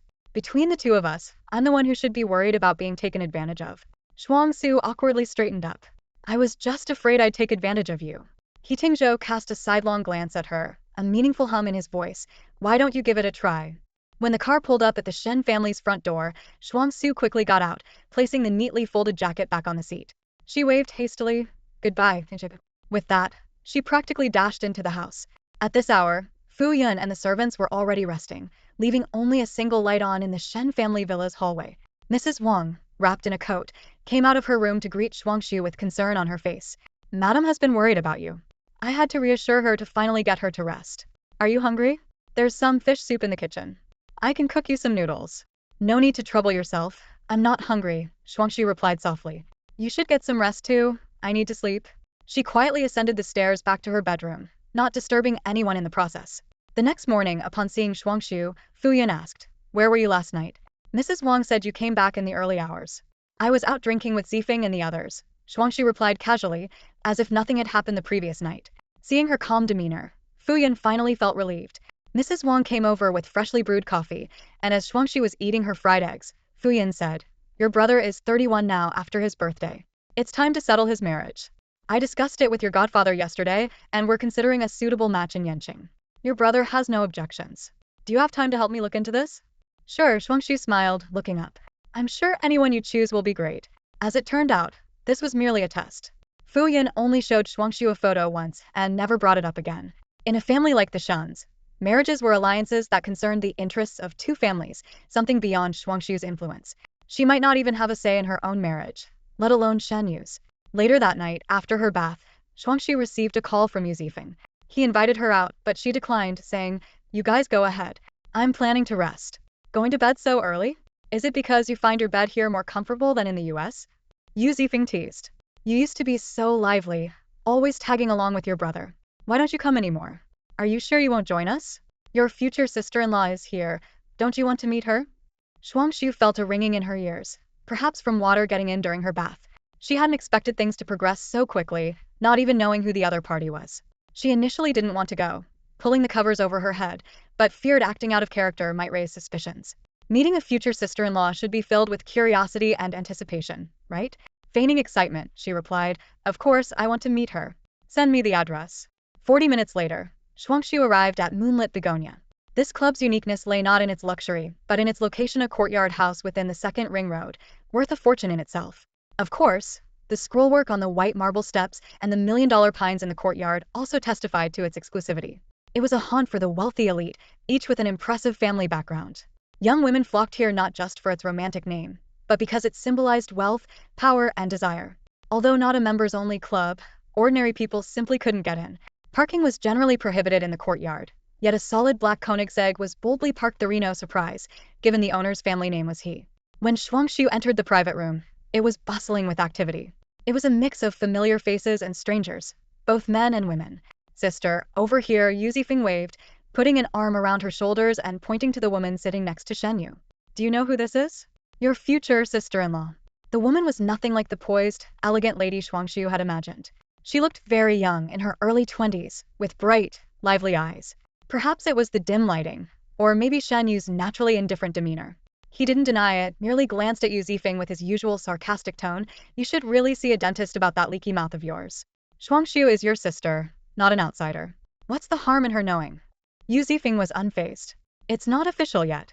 The woman displayed a genuine shyness, clearly someone who had been doted on. She looked at Shuangxue with curiosity. "Are you Xiaojiu?" Only Shen Yu called her that. So he had mentioned her to his potential match, while she had never heard about this woman. The fact that the woman even knew her nickname while she knew nothing about her made Shuangxue feel excluded.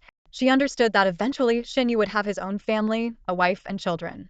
The privileges she once enjoyed would inevitably be lost. "Hello, I've been wanting to meet you."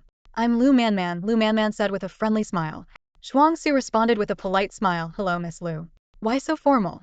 Just call me Manman." "We're the same age," Lu Manman said warmly. She quickly added, "Don't listen to Zifeng. I'm not your sister-in-law yet. Our families are just considering it, so we're getting to know each other first." Shuangxue understood that such arranged marriages between well-matched families were essentially alliances.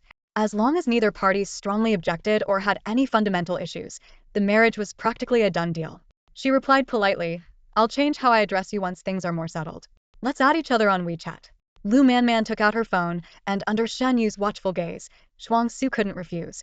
As soon as the friend request was accepted, Lu Manman naturally linked arms with her and leaned in to take a sniff. "You smell so nice. What perfume are you wearing?" This sudden closeness made Shuangxue, who was already a bit socially anxious, uncomfortable. However, considering that this was her potential future sister-in-law, she resisted the urge to pull away. "I'm not wearing any perfume today." "Your sister is so cute," Lu Manman said to Shen Yu with a smile. Although they moved in the same circles, Shuangxue wasn't familiar with Lu Manman. As the niece of Commander He, Lu Manman's father held a significant position in the military committee. Because of his job, she grew up in Linqing. Their paths had never crossed when Shuangxue was in Yanqing. Lu Manman was elsewhere. By the time Lu Manman returned 5 years ago, Shuangxue had been sent abroad.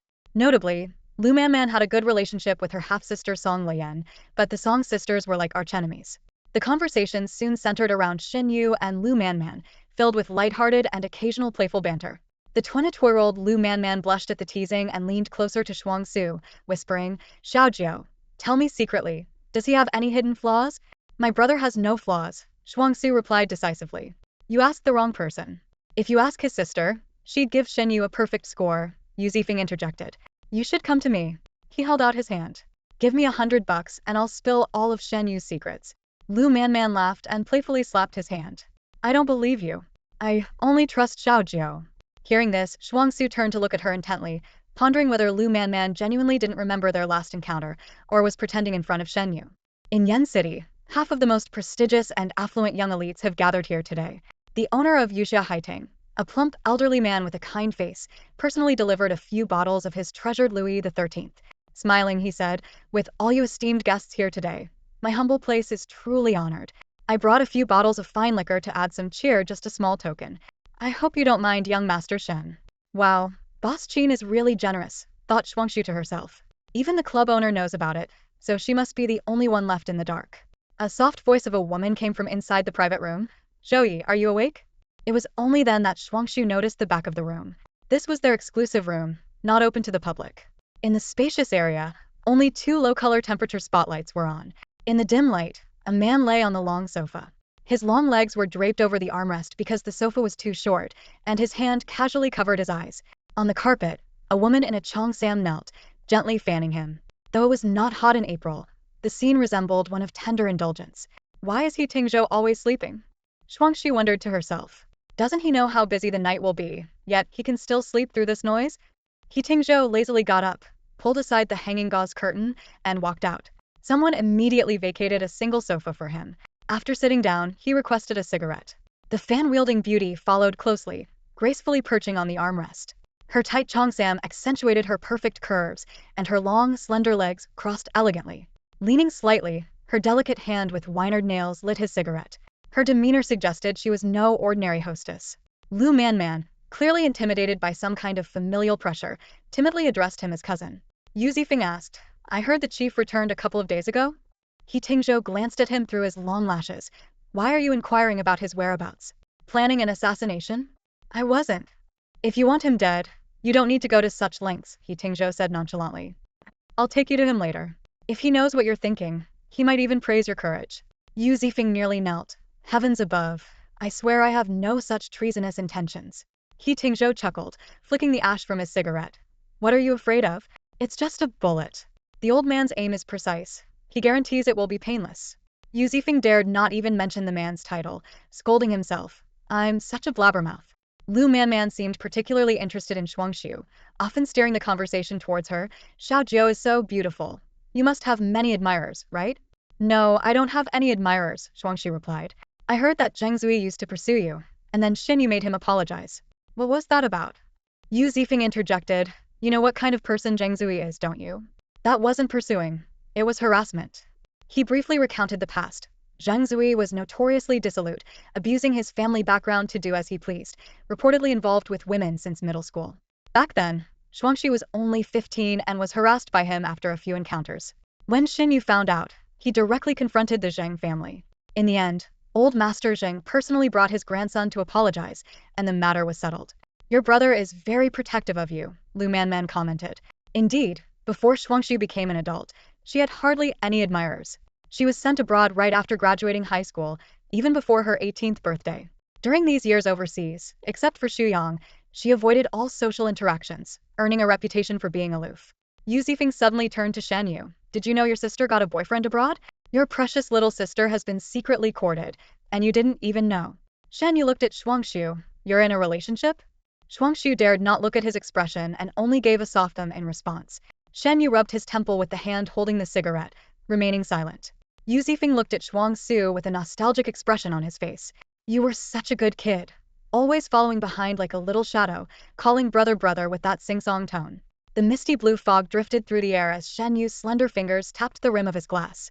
She just looked well-behaved, but she was stubborn as a mule, he remarked casually. Could she be more stubborn than my sister? Yu Zifeng swirled his drink. Back then seeing you with your sister made me so envious that I begged my mom for a sister, and what did I get? A little troublemaker. Lu Manman asked curiously, really? Was Xiao Jiao that adorable when she was little? Mentioning this, Yu Zifeng perked up. You should have seen her back then, rosy cheeks, big eyes, and when she cried, she could melt anyone's heart. Shen Yu only took her in because she looked so pitiful. If it had been Zhuozhong crying there, Shen Yi wouldn't have even stopped his car, let alone avoided running him over. Hey, don't throw shade, Zhuozhong protested. Yu Zifeng replied seriously. If my sister grows up to play around with men, I'll skin that guy alive and feed him to the dogs with soy sauce. The elegant Mu Damei, dressed in a cheongsam, chuckled softly. Isn't that a bit of a double standard, Mr. Yu? You men can have your fun, but we women can't. Of course you can, Mu Damei, but it's different with my sister. Yu Zifeng turned to Shen Yu for agreement. Ask Shen Yu if he'd want to thrash the guy. Shen Yu tapped the ash off his cigarette, his tone indifferent. You might as well ask the commander for a bullet. Lu Manman's gaze shifted thoughtfully between Shen Yu and Shuangxue. Geez, everyone's picking on me, Yu Zifeng said, turning to Shuangxue. Sister, let's have a chat. Shuangxue stood up. I'm going to the restroom. The restroom was quiet as Shuangxue absent-mindedly rubbed her fingers under the running water. Suddenly, she saw Lu Manman enter through the mirror's reflection. Lu Manman tilted her head and asked, Do you really dislike me? What makes you think that? Shuangxue replied, Just a feeling. Don't overthink it, Shuangxue said, turning off the gilded faucet and drying her hands leisurely. You're beautiful, outgoing and charming. Who would dislike you? As Shuangxue was about to leave, Lu Manman suddenly looked her straight in the eye. Hey, do you have feelings for your brother? In a moment of stiffness, Shuangxue found herself frozen, unable to move.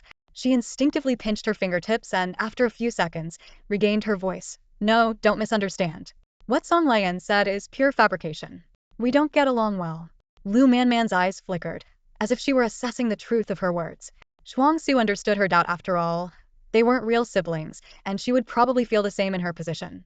She took a deep breath. You don't have to believe me. Just trust in my brother's character.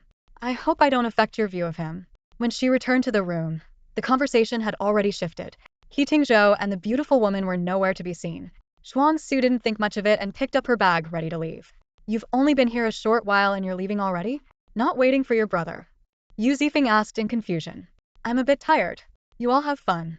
Shuangxue nodded at Shen Yu. Brother, I'm heading back. Stepping out of the warm room, the cool breeze in the courtyard rustled the pine trees. An ostentatious black sports car was parked along the path, with a woman in a qipao leaning in to speak through the window. Is Zhou Yi not playing anymore? Not interested, He Tingzhou replied lazily.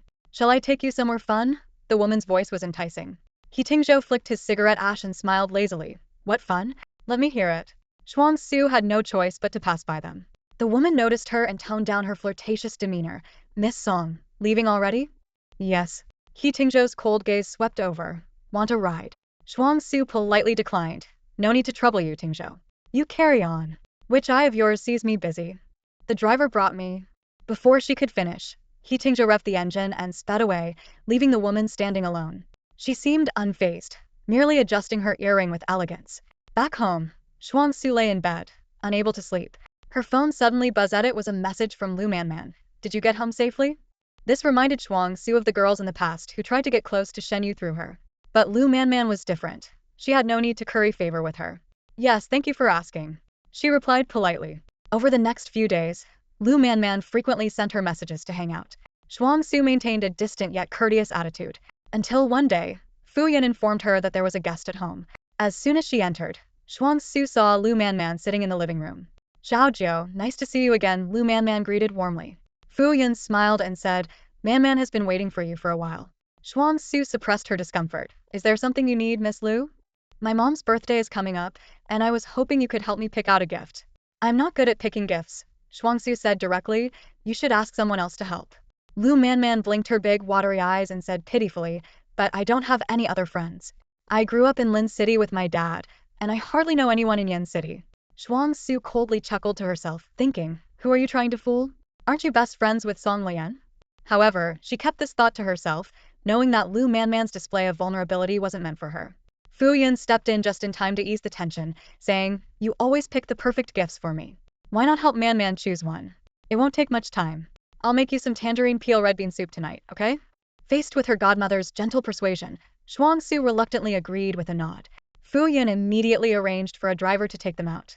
In the car, Shuangxue kept her face turned toward the window, ignoring Lu Manman beside her. Lu Manman gently nudged her arm, saying, Don't be mad. I didn't mean anything by it. It's just that you're so hard to pin down, I had to resort to this. Not mad, Shuangxue replied flatly. You know how to use my godmother to get to me, which shows you're smart. Being mad won't help. That's why you should have agreed from the start, Lu Manman said with a triumphant smile. Seeing that smile, Shuangxue turned to look at her directly. What exactly do you want? I want to be friends with you. Shuangxue wasn't interested in beating around the bush. My brother and my godmother aren't here, so there's no need for theatrics. Just be straightforward. Lu Manman glanced at the driver in the front seat, and Shuangxue immediately understood. They got out and went into a nearby cafe, choosing a private booth.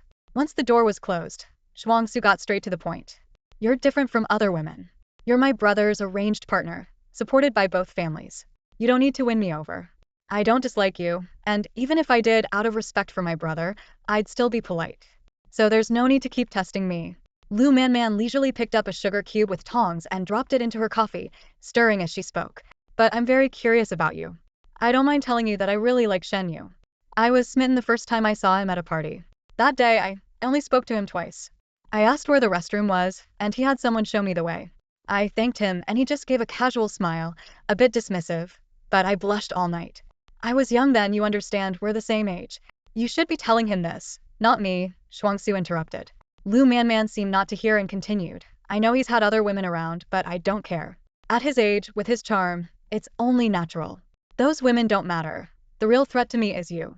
She looked at Shuangxue meaningfully, a fiancé with a godsister who isn't related by blood, who's exceptionally beautiful and whom he dotes on. Don't you think you're like a ticking time bomb? That suffocating feeling of being blocked by a sponge returned.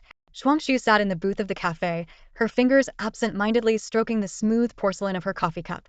She hated being treated like a thief, but she couldn't deny that she did feel guilty. The whole world seemed to condemn her feelings for Shen Yi, as if her affection was a crime, the ultimate betrayal to the family that had taken her in. Don't worry, I'm just his sister. I won't affect you in any way, Shuangxue forced herself to say. Lu Manman shrugged lightly. I don't think so. I know you like him. What do you want then? Shuangxue looked directly into her eyes. Do you want me to sever ties with my brother to give you peace of mind? I can answer that right now, it's not going to happen. Her voice grew firmer. I've never intended to ruin your perfect relationship, but my brother will always be my brother. No one can change that. You can either accept it or not, but don't pressure me. Why are you so tough with me but so gentle with your brother? Are you my brother? People naturally have different levels of closeness, Shuangxue retorted bluntly. Lu Manman gave a meaningful smile. I'm not that overbearing. After all, you've lived together for so many years. Even a dog would develop feelings, let alone siblings. But as your future sister-in-law, I have the right to know more about you, don't I? If you really think you have the right, wouldn't it be quicker to ask my brother directly? Are you sure you want me to ask him if his adopted sister likes him? Shuangxue despised this tactic of using Shen Yi as leverage, but she couldn't deny its effectiveness. She took a deep breath and began her story. Song Lian must have told you about my background. My mom abandoned me. When I was 8, she didn't want me anymore and sent me back to the Song family. My dad was working abroad at that time, and Aunt Cui and Song Lian went to Europe with him, leaving me alone in the country with no one to take care of me, so I was entrusted to the Shen family. What about your grandfather? My grandfather is the person who dislikes me the most in the world, Shuangxue said calmly. He was upset about my mom having me without his consent and then sending me back. He thought I was timid and whiny, full of petty airs, so he left me to the nanny and ignored me. Then why did you Zifeng say it was Shen Yi who picked you up? Shuangxue paused for a moment. The Shen family and the Song family are neighbors. My brother saw me looking pitiful and took me in. Seeing the sympathy in Lu Manman's eyes, Shuangxue picked up her bag from the chair, ready to leave. I've told you everything you wanted to know. It's up to you how you perceive it, but don't bother me again. As night fell, Yanqing came alive with lights. Shuangxue had the driver take Lu Manman home while she strolled along the long street outside the mall, eventually reaching the bridge. She looked at the rushing river below, the lights along the riverbank forming a continuous line, stirring up those deeply buried memories. When she was 8 and her mom said she was sending her away, she clung to the doorframe, refusing to let go until she was forcibly pulled away. While waiting for Song Yanji at the restaurant, her mom tried to bribe her with ice cream, but she stubbornly refused. After her mom left, the gaze of a strange man frightened her so much that she fled the restaurant. Lost on unfamiliar streets, she couldn't find her way home or back to the restaurant. Overwhelmed with grievances, she stood at the intersection, crying until a pair of clean sneakers appeared in her tear-blurred vision. A boy who looked as handsome as a comic book hero crouched down in front of her, his eyes crinkling as he asked, "What's wrong, little one?" Shuangxue was crying so hard that she could barely catch her breath, her vision blurred by tears. Yet the boy's voice was gentle and patient. He listened quietly as she haltingly shared her troubles, and then he led her into a nearby dessert shop, choosing a beautifully decorated cake for her. Sensing the little girl's wariness, he didn't take her straight home but accompanied her to the police station. He stayed by her side until her mother arrived. Every detail of that day was etched into Shuangxue's memory. The subtle scent of his cologne, the warmth of his hand as he ruffled her hair, and his soft goodbye as they parted. When she got home, a storm awaited her. Her mother was furious for having searched for her all afternoon and scolded her severely. That night, Shuangxue cried herself to exhaustion in bed, until dawn. The next day, without a word, her mother sent her to the Song family. Throughout the journey, Shuangxue was unusually quiet, not daring to act up. As she watched her mother leave, she longed for just a single glance back, but even as her mother's figure vanished from view, that hoped-for turn never came. Song Mianji had been transferred overseas for work the previous night, and the sudden arrival of his daughter completely disrupted his plans.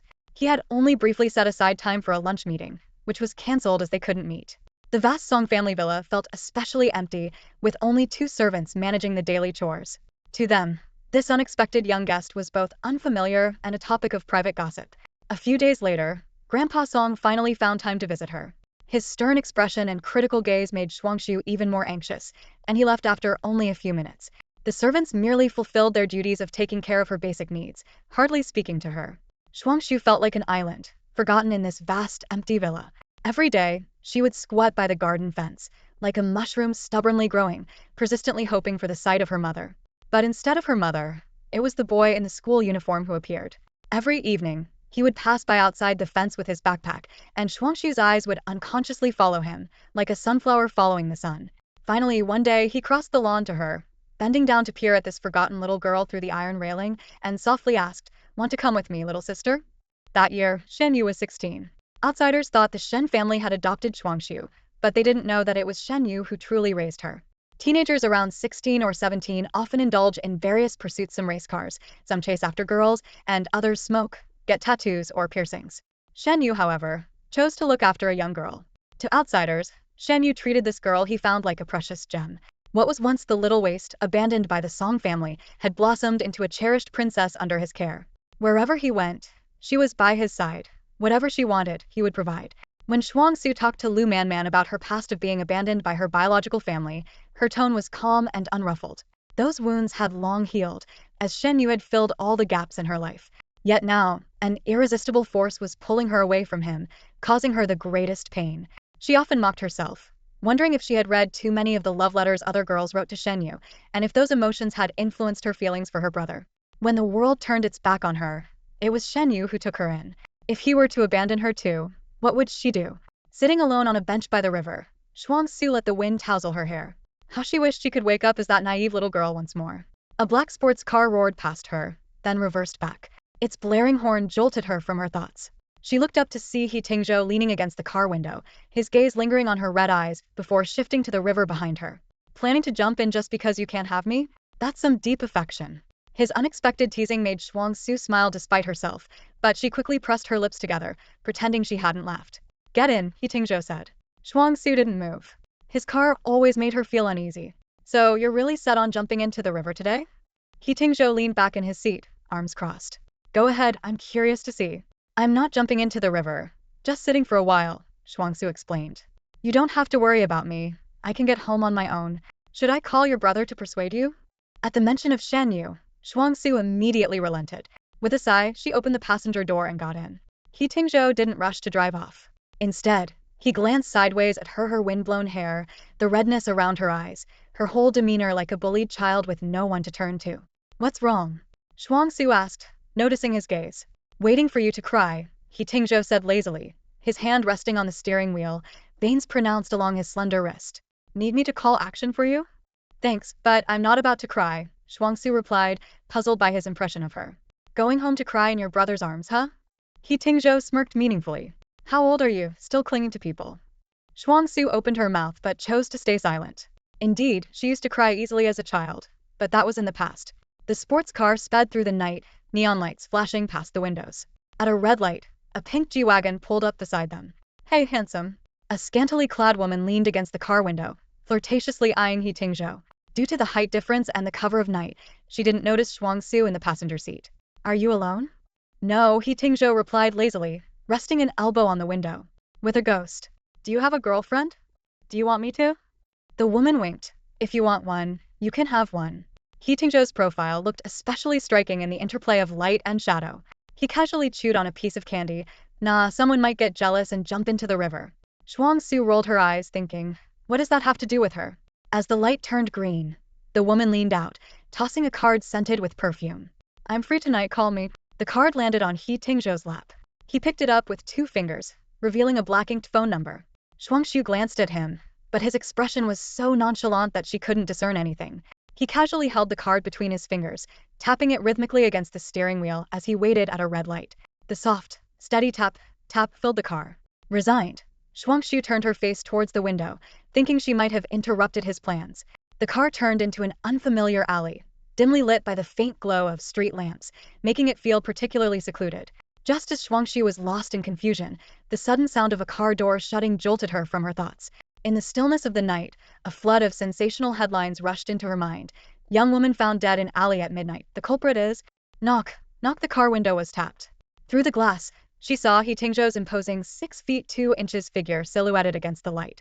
Cautiously, she lowered the window just enough to peek at him. When their eyes met, it felt like plunging into a deep, unfathomable pool. His brow was sharply defined, and his eyes were a captivating mix between almond-shaped and phoenix-like, both piercing and slightly alluring, with the corners subtly lifted. What are you sneaking around for? He Tingzhou spoke leisurely. Did you think I couldn't see you peeking at me through that little gap? Shuangxue remained silent. I'm waiting for you to speak, he continued. Do I have to invite you to get out of the car? Quite the royal attitude you have. With a playful smirk, he braced his right hand against the car roof and bent slightly. After you, your royal highness.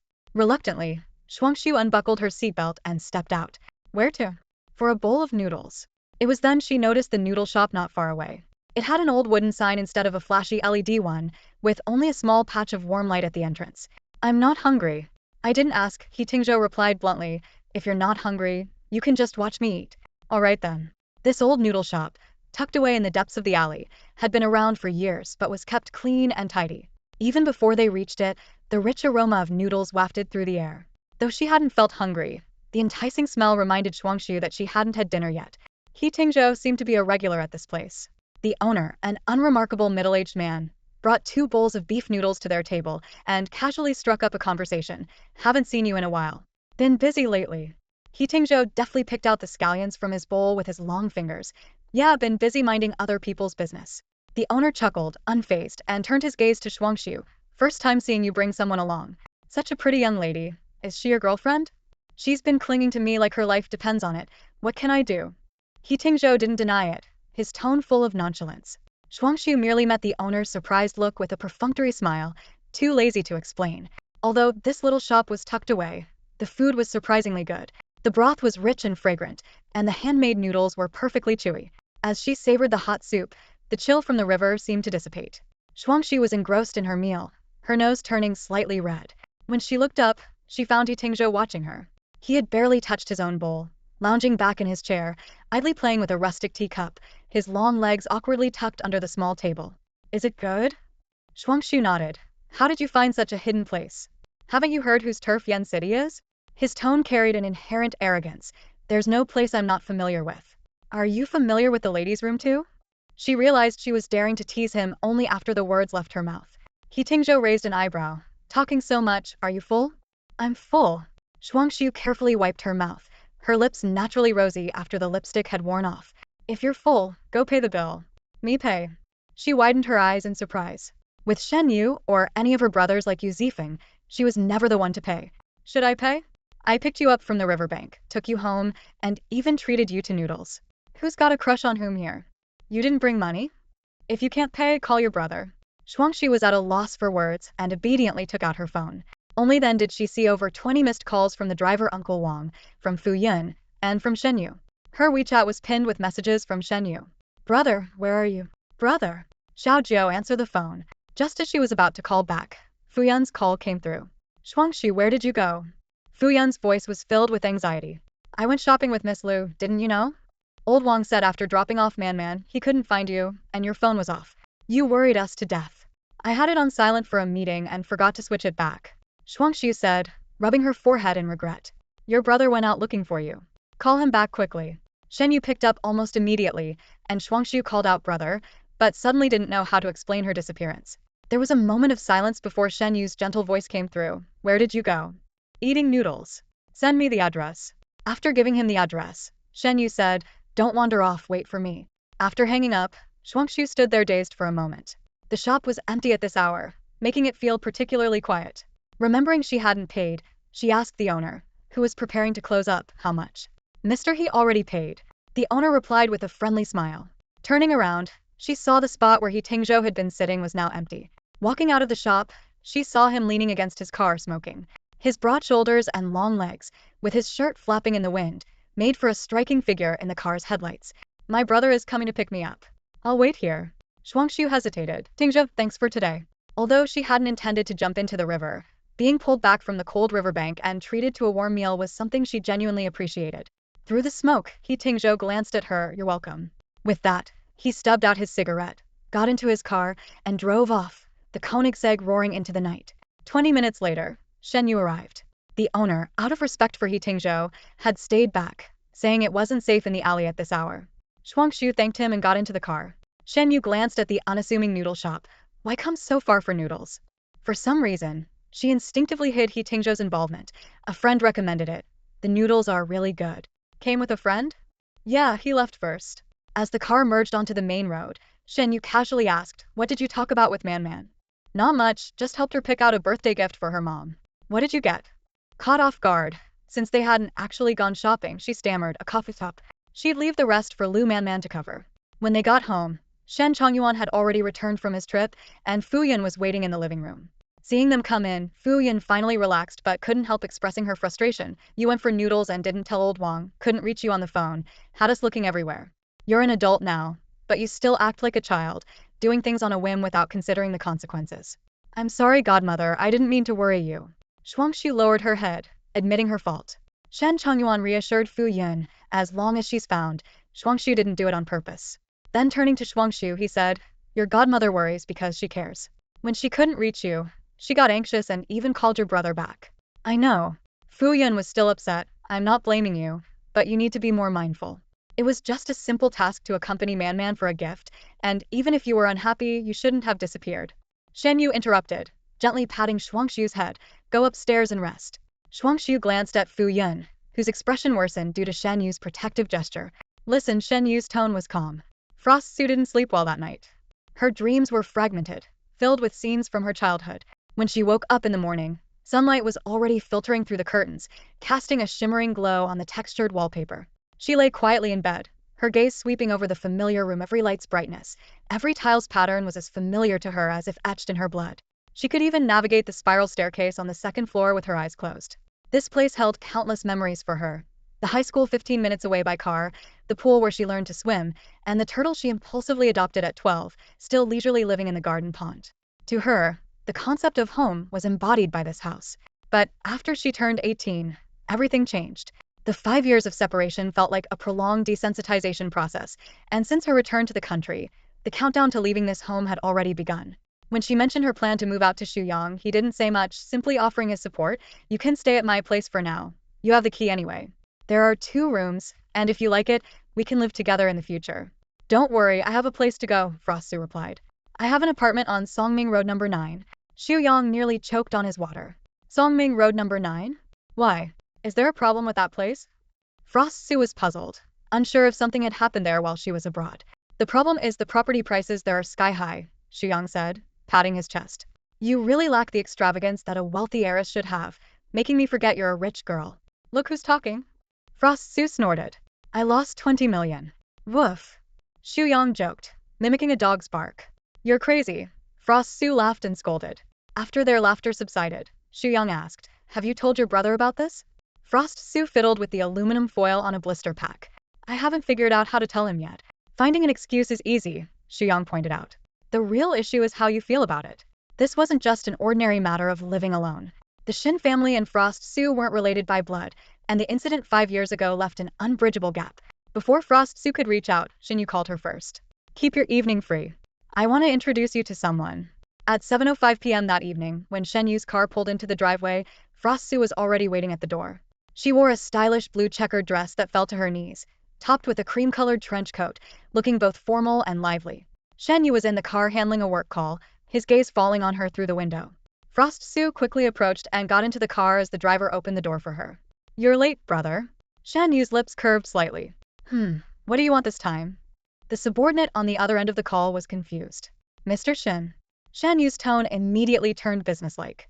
Send over a report later. Once he hung up, Frost Su spoke up. Brother, I want to move out. Shen Yu was silent for a long time, the smile in his eyes gradually fading. Seeing his reaction, Frost Su felt a pang of sadness and was about to explain when Shen Yu's phone rang again, continuing until they reached the restaurant. It turned out that Shen Yu wanted to introduce her to the director of the Yenching Aeronautics Research Institute. During the meal, Frost Su was poised and graceful, perfectly embodying the demeanor of a lady from a prestigious family. In this city of power, every brick and stone was built on authority, and families like the He, Tingzhou, and Yu clans sat at the top of the pyramid. Although the Song family patriarch held a high position, he couldn't quite match the Shin family's legacy. Coincidentally, Director Su had been high school classmates with Song Yanji and remembered his lively and spoiled daughter, though he had never met the woman before him. While outsiders rarely discussed the Song family's personal matters, classmates knew that this eldest daughter had no blood relation to the current Mrs. Song. However, with Shen Yu present, no one dared to show any disrespect. There are very few women in the aerospace field, Director Su remarked admiringly. The challenges of this industry are unimaginable to outsiders. I am surprised that Miss Song, who seems so gentle and delicate, has such passion and dedication. Frost Su smiled and replied, I'm neither gentle nor delicate. My brother has always supported me, allowing me to explore what I love. Dean Su chuckled. Well, we really have to thank Mr. Shen for his encouragement, otherwise we might have lost a valuable talent. He enthusiastically discussed the promising future of the drone industry, from agriculture to logistics and military applications, sincerely expressing his desire for overseas-educated talents like Shuangxue. If you have time in the next few days, feel free to visit our institute. Shuangxue responded casually, maybe if there's a chance. The atmosphere at the table momentarily stalled, with everyone aware that this dinner was arranged by Shen Yu to find a job for his sister. Dean Su discreetly glanced at Shen Yu, who seemed unfazed, and quickly changed the subject. I heard your son started his own business? Yes, Dean Su sighed as he mentioned his troublesome son.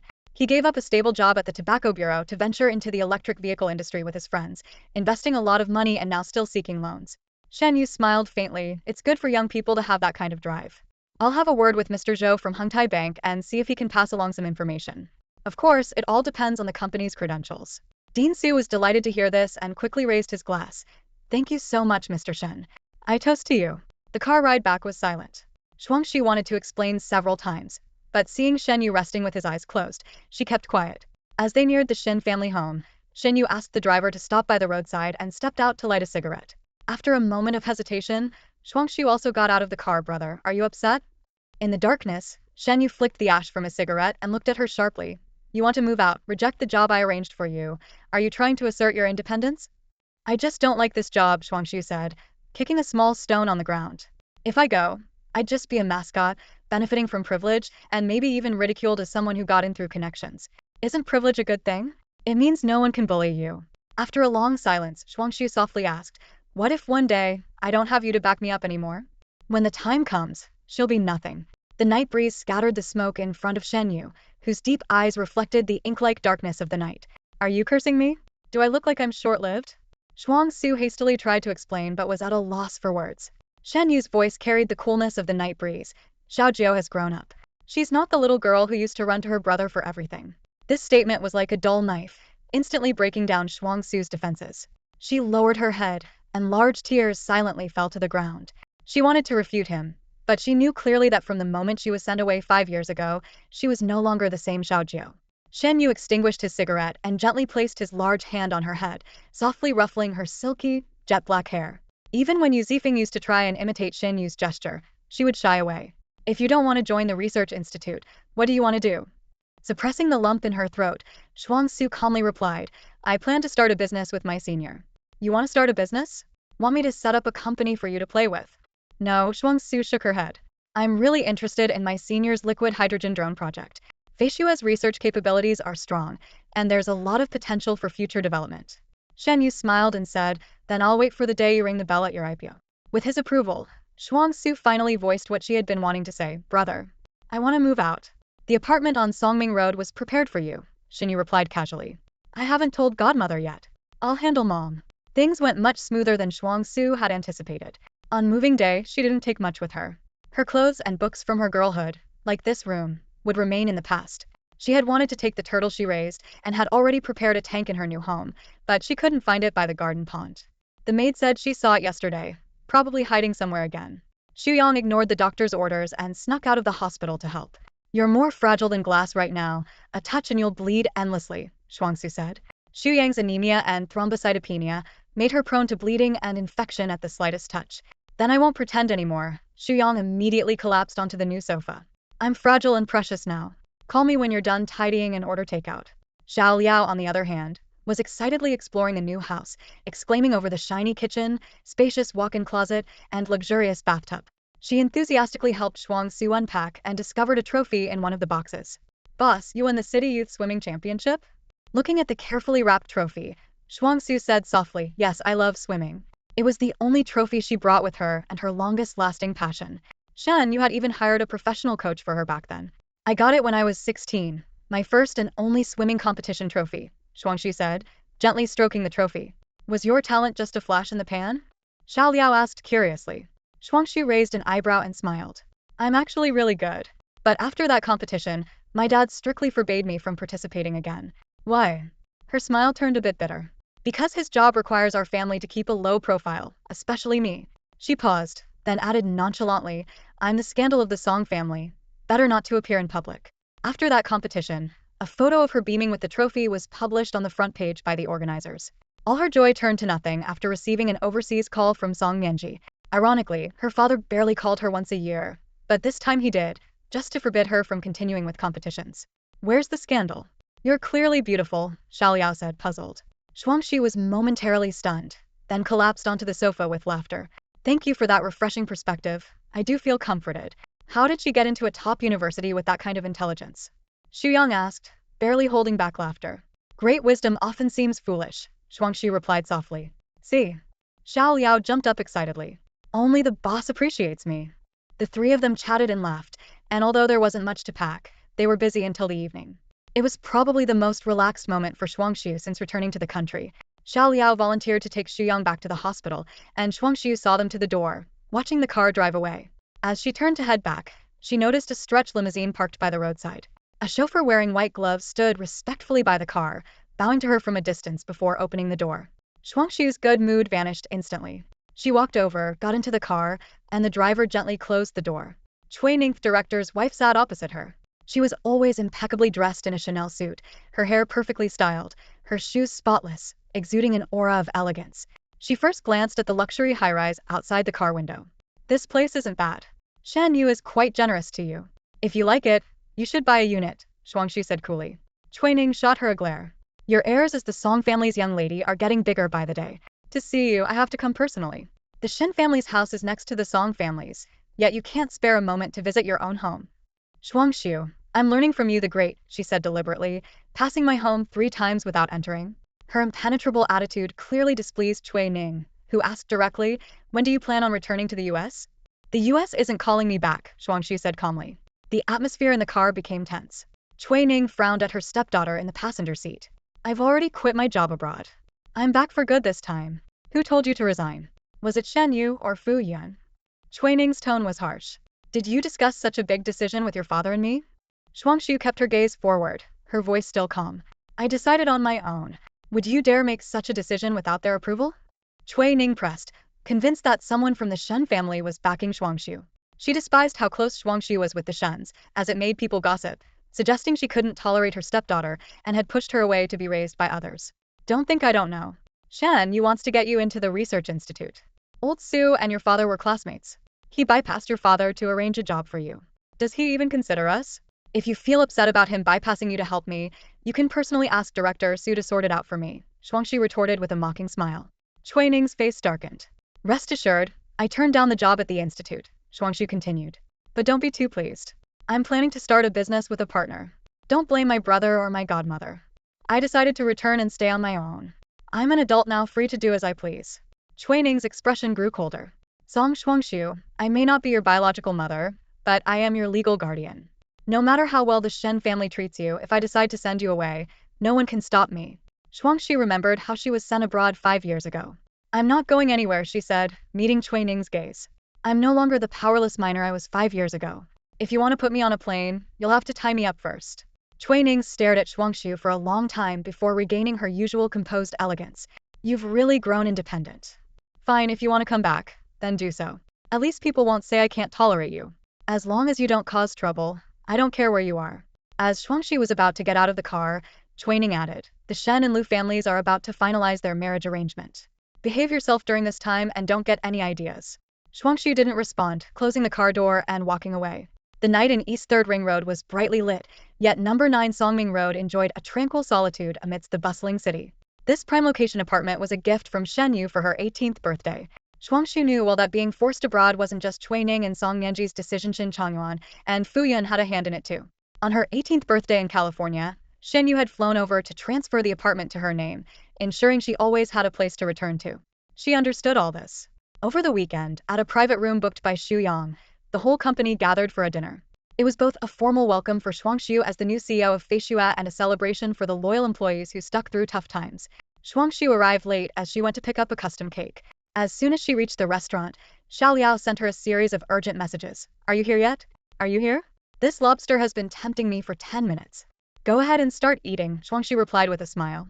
As she looked up, she caught an unfriendly stare from Chen Peiran. Unlike his previous arrogant demeanor, he now appeared disheveled and worn out, with messy hair, a stubbly beard, and dark circles under his eyes. Shuangxue, I underestimated you, Chen Peiran glared at her. How did you get He Tingzhou to agree? Did you rely on your father? Why do you care what I relied on? Previously, Chen Peiran had spent a fortune trying to win over the director in charge of drones at Yundan, hoping for a partnership. Just as success seemed imminent, the contact vanished. The project was crucial for his position at Chenqing, and he was anxious until someone from Chenqing sarcastically informed him that Yundan had signed with Feishua instead. Yesterday, he received a court summons. Feishua had hired a renowned lawyer to sue him. Today, he came specifically to confront that director, but unexpectedly ran into Shuangxue. Who knows what you relied on?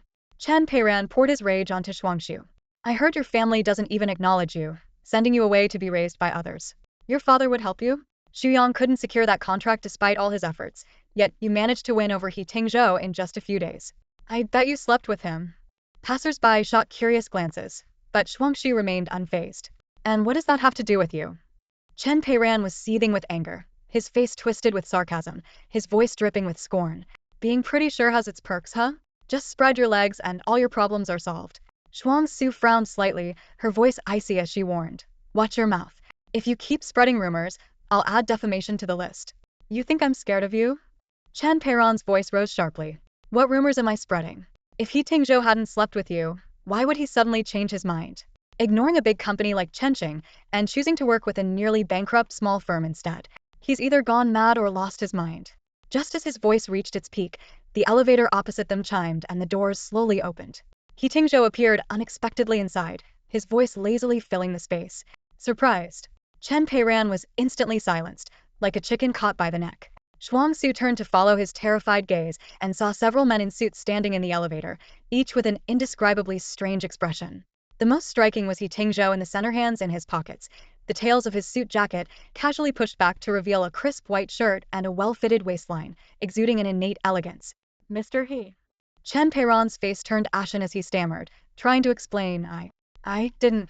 Let me explain. Straighten your tongue when you speak, He Tingzhou interrupted coldly. It's exhausting to listen. Chen Peiran forced a smile, his expression shifting to one of ingratiation in a second.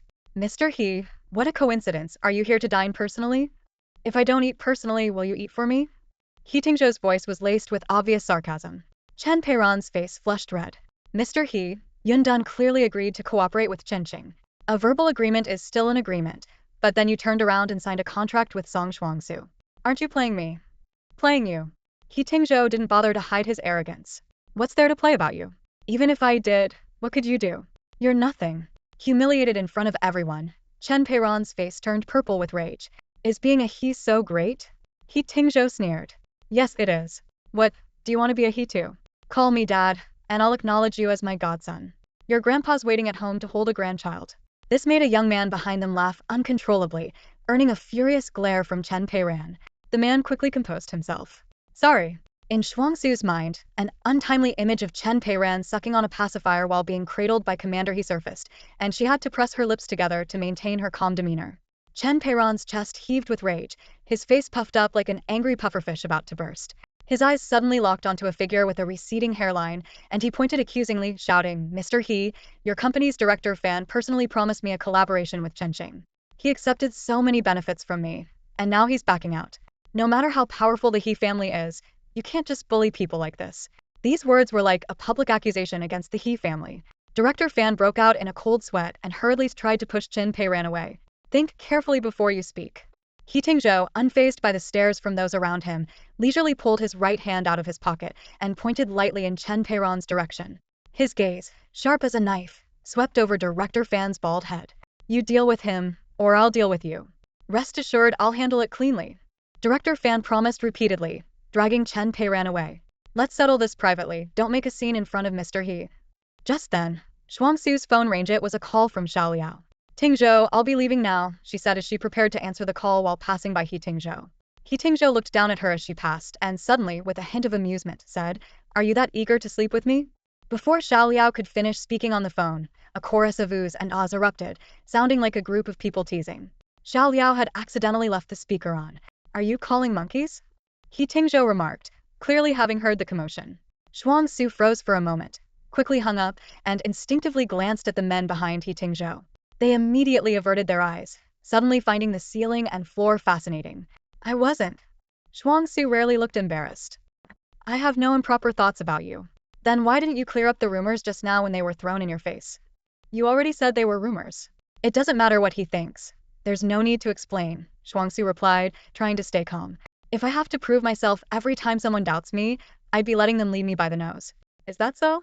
He Tingzhou questioned. "Or is it because you're like a toad wanting to eat swan meat, deliberately creating misunderstandings to spread rumors about us?"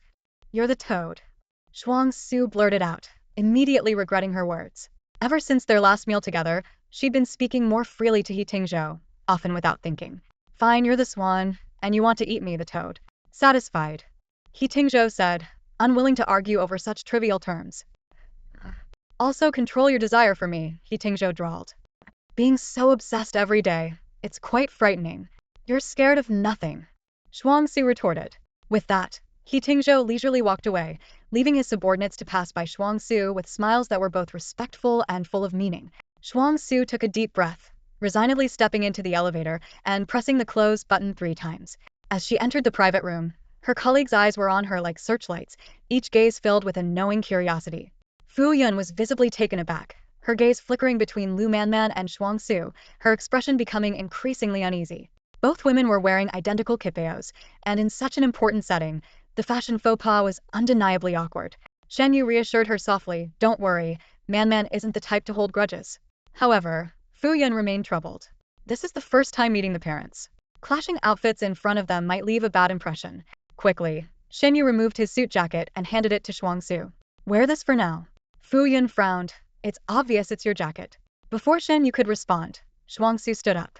As the secondary character in today's meeting, she knew she should take the initiative to avoid the situation. "I'll go change." She swiftly exited through the private room side door and asked the manager if there were any spare clothes available. Upon learning that the restaurant couldn't provide any, she inquired about the nearest women's clothing store. Just as she stepped out of the restaurant, she brushed past someone. He Tingzhou caught her arm just in time to prevent a collision. "Quite the dramatic entrance," he drawled lazily. "Tingzhou, I'm in a hurry." Shuangxue glanced at his car, foregoing pleasantries. "Could you give me a ride to buy some clothes?" He Tingzhou looked her over, taking in the black qipao that highlighted her creamy skin and graceful silhouette. "You look stunning already, trying to outshine everyone?"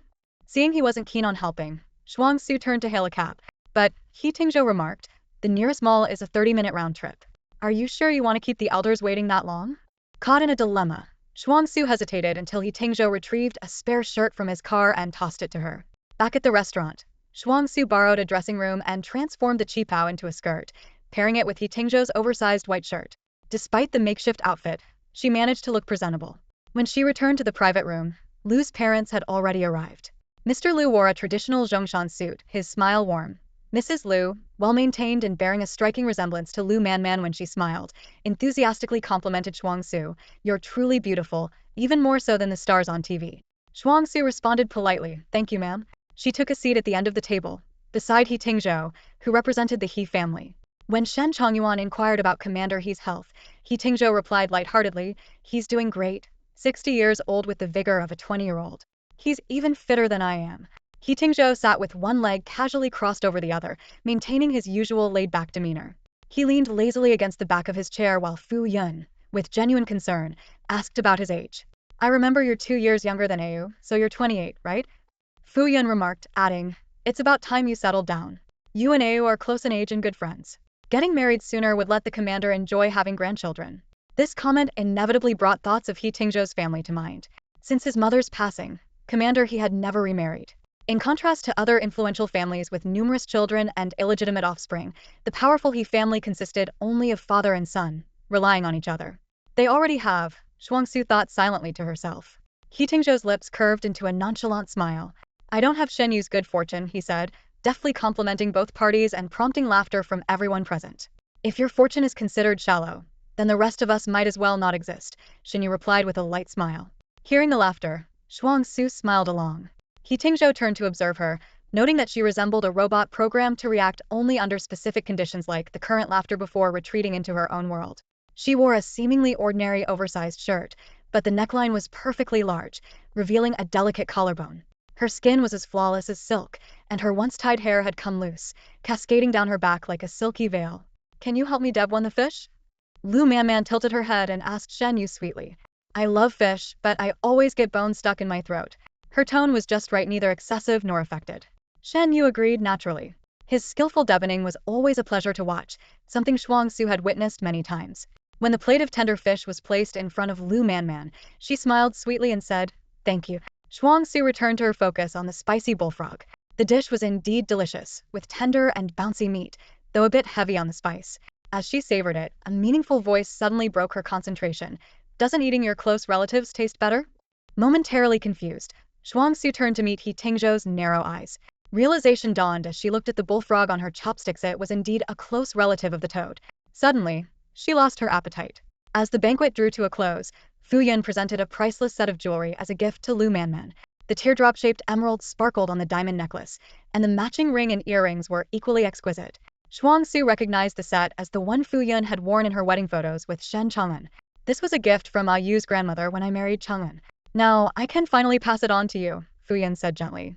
Giving this family heirloom before the official engagement showed how much she cherished her future daughter-in-law. Delighted, Lu Manman threw herself into Fu Yun's arms, playfully exclaiming, oh, auntie, you're spoiling me. Would it be too forward of me to start calling you mom now? Fu Yun beamed, while Lu's mother teased gently, you really have no shame. Why should I be ashamed? I'm too happy for that, Lu Manman said eagerly, removing her own necklace. This necklace is so beautiful. Ayu, help me put it on? Shen Yu took the necklace and fastened it around her neck. Lu Manman's eyes sparkled like stars, and the elders around them smiled with satisfaction. Across the table, Shuangxue watched quietly, like a spectator to a happiness that wasn't hers. Fu Yun and Lu's mother couldn't stop praising how well the necklace suited Lu Manman, and the latter turned to Shuangxue asking, Xiaozhou, doesn't it look nice? It looks nice, Shuangxue replied succinctly. If you say it's nice, then it must be, Lu Manman said with a radiant smile. Shuangxue thought to herself, happiness witnessed by a rival must be even sweeter. I should have said it didn't look good just to annoy her. Lu's mother, observing them, mistakenly assumed they were close and said, you two really hit it off. We're the same age, so we have a lot in common, Lu Manman replied. But Shuangxue didn't feel the same. Their lives had never intersected. They lived in different eras of Yen City. Lu Manman had the love of parents that Shuangxue never experienced, and her fear of abandonment was something Lu Manman could never understand. Their only commonality might be a similar taste in fashion. As they left Wangchun Tower, Shen Yi and Lu Manman walked ahead. Lu Manman held Fu Yun's arm, sweetly calling her auntie, making Fu Yun smile broadly. Shuangxue walked at the back, with He Tingzhou in front of her. His hands were in his pockets, and his steps were lazy, gradually falling behind the others. In the covered gallery, taking advantage of the fact that the others couldn't hear, Shuangxue thanked him. Tingzhou, thank you for your help today. I've already worn the clothes, so you probably wouldn't want them back. How much was your shirt? Or should I get you a new one? He Tingzhou glanced at her and let you keep this one as a memento? Why would I keep your shirt? You'd have to ask yourself what you plan to do with it, He Tingzhou said lazily. I'm not that weird. Shuangxue felt resigned, as if she was quickly coming to terms with being a toad lusting after a swan's flesh. I'll wash it and return it to you. On the way home, Fu Yun noticed Shuangxue's outfit had been completely transformed, with no trace of the original Cheongsam. Where did you get that in such a short time? I borrowed it, she replied vaguely. If it were just a regular meal, It wouldn't matter if you clashed, but today was special. Sorry for the trouble, Shen Chongyuan apologized. It's fine, Shuangxue replied calmly. As long as it didn't affect everyone's mood. You and Man have similar tastes, wearing the same thing by coincidence. Shuangxue just smiled and didn't respond. After returning home, she sent He Tingzhou's shirt to the dry cleaners. She considered asking Shen Yi for his WeChat, but then decided to contact Yu Zifeng instead. What do you need your Tingzhou brother's WeChat for? Yu Zifeng asked. Shuangxue made up a half-truthful excuse. Last time at Wangyue Tower, he left his shirt behind, and I want to return it. Yu Zifeng was indifferent. Just throw it away. Your Tingzhou brother's clothes are disposable. He never wears them twice. I could throw it away, but I don't want to do that to him, Shuangxue said. It wouldn't be right for me to decide that. Better let him do it. Yu Zifeng forwarded He Tingzhou's contact card to her. I've already let him know. You can just add him. He Tingzhou's profile picture was a clear, shimmering body of water. A water blue as pure as the Maldives, completely at odds with his personal demeanor. Shuangxue's friend request was quickly accepted. Tingzhou, I've washed your shirt. How should I return it? Bring it over. I'll drop it off at your company tomorrow morning. Trying to create a scandal with me at the first chance, huh? Should I arrange a press conference for you and buy some media coverage to announce it to the world? How many women had chased after him for him to be this sensitive? Shuangxue sighed. Then I'll bring it to your house. Where do you live? He Tingzhou sent a location and added, bring a cake. It seemed he wanted her to deliver it right away. Since she owed him a favor from last time and he had indeed helped her a lot, Shuangxue had no complaints. On her way there, she purposely bought a blueberry mousse cake, a flavor she had noticed He Tingzhou seemed to like. Following the address she received, she arrived at a standalone villa in Yanxi district. The entire building was brightly lit, yet eerily quiet. The front gate slid open noiselessly, and Shuangxue walked in carrying the cake and clothes. The living room had a ceiling height of 6 meters, with a floor-to-ceiling window offering a full view of the outdoor scenery. A well-manicured lawn and a large swimming pool reflected the garden lights. The house was empty, without even a servant in sight. Not daring to wander around, Shuangxue sat on the sofa in the living room to wait. Just as she was about to text and say she'd leave the things and go, she heard footsteps from the second floor. He Tingzhou descended the stairs, dressed in a black crewneck sweatshirt and casual pants, his short hair still damp from a shower, giving him a relaxed, homey vibe that softened his usual sharpness. Tingzhou ge, Shuangxue greeted as she stood up, only to see a Doberman with pointed ears following behind him. Though she wasn't afraid of dogs, she couldn't help but feel nervous around such a large and muscular breed. This Doberman looked particularly robust, likely weighing as much as she did. He Tingzhou sat down on her left, picked up a fork, and began to eat the cake, casually saying, sit. Just as Shuangxue was about to sit, He Tingzhou added, I was talking to the dog. Awkwardly frozen in a half squat, she hesitated whether to leave when the Doberman circled the coffee table and sat to her right, staring intently at her. Shuangxue tried to reassure herself that house dogs are usually well-trained, but knowing He Tingzhou's character, she wasn't too confident about this one. After a brief staring contest with the dog, she was the first to look away. Just as she was about to avert her gaze, the Doberman suddenly leaned in, sniffed her, and then licked her hand with its tongue. Shuangxue yelped, instinctively jumping a large step closer to He Tingzhou. He Tingzhou leisurely enjoyed his cake, seemingly oblivious to the situation at hand. Shuangxue looked at him, hoping he would do something about his dog, as the Doberman was busy licking her. It's hungry, He Tingzhou said without even glancing up. If it's hungry, it should eat dog food, Shuangxue said, her head aching as she cautiously shifted her body, placing her hands away from the dog, thankful she had worn long pants today. Don't you have any dog food at home? Why let it starve like this? He Tingzhou put down his fork, half the cake already gone. He leaned back lazily on the leather sofa and glanced at her. It eats meat. Shuangxue knew he was always a bit of a tease, enjoying messing with people, but this time she was genuinely frightened. Resolute, she stood up. I'm heading back. Caught between He Tingzhou on her left and the Doberman on her right, Shuangxue felt trapped. To leave, she'd have to pass by one of them. After a moment's hesitation, she dismissed the idea of climbing over the back of the sofa or stepping on the coffee table too undignified. Brother Tingzhou, could you ask it to move? I can't get out. He Tingzhou remained indifferent. Tell it yourself. Left with no choice, Shuangxue addressed the formidable Doberman sincerely. Could you please move? The dog lay down right where it was. With no other option, Shuangxue decided to pass by He Tingzhou's side. The gap between the sofa and the coffee table was just wide enough for a person to pass through, but his long legs were sprawled across the entire passage, maintaining his leisurely posture. Unwilling to ask him again, Shuangxue carefully stepped over his legs, trying to squeeze past. Just as she steadied her front foot, her back foot caught on his leg, causing her to lose balance and fall forward. Instinctively, her hand landed on He Tingzhou's firm thigh. His eyes settled on her hand, an inscrutable look in his eyes. Shuangxue found herself caught in his gaze, as dark and deep as a vortex. Quite a natural fall, He Tingzhou raised an eyebrow. Is it comfortable? Shuangxue quickly withdrew her hand, her cheeks burning. Sorry. You touched me, and I didn't blush. Why are you blushing? I didn't mean to touch you, Shuangxue said, hiding her hands behind her back. You didn't let me pass. He Tingzhou's lips curled into a smile. Pass where? Those simple words made Shuangxue's face flush even more, perhaps because of his cold yet flirtatious eyes. I've returned your clothes, and the cake is on me. We're even. Goodbye, she said, leaving quickly. Back home, Shuangxue later saw Lu Manman's post on social media. Watching Lu Manman quickly integrate into Shen Yi's circle that once included her, an indescribable feeling filled her chest. She wanted to talk to Xu Yang, but knowing he had just finished chemotherapy, he was likely resting. With no one to confide in, Shuangxue forced herself to sleep. A few days later, at a salon, she ran into Lu Manman, Song Lian, and a group of socialites. When someone recognized her as Song Lian's sister, Song Lian immediately retorted, "What nonsense, I'm an only child." Others chimed in, saying even her parents didn't want her. Shuangxue was about to leave, but hearing them start talking about her and Shen Yi made her stop and turn to face the speaker. Didn't you learn your lesson last time? Do I need to repeat myself? Shuangxue spoke with a calm, indifferent tone, her eyes sweeping over the crowd in front of her. The twins, recalling the sharp slap from before, instinctively shrank back and fell silent. What are you afraid of her for? Song Lian sneered, raising her chin defiantly. I'll make sure you get payback for that slap soon enough. Shuangxue turned to her, her gaze as cold as ice. No need to wait. You can settle it now. Do you really want me to slap you? Song Lian scoffed.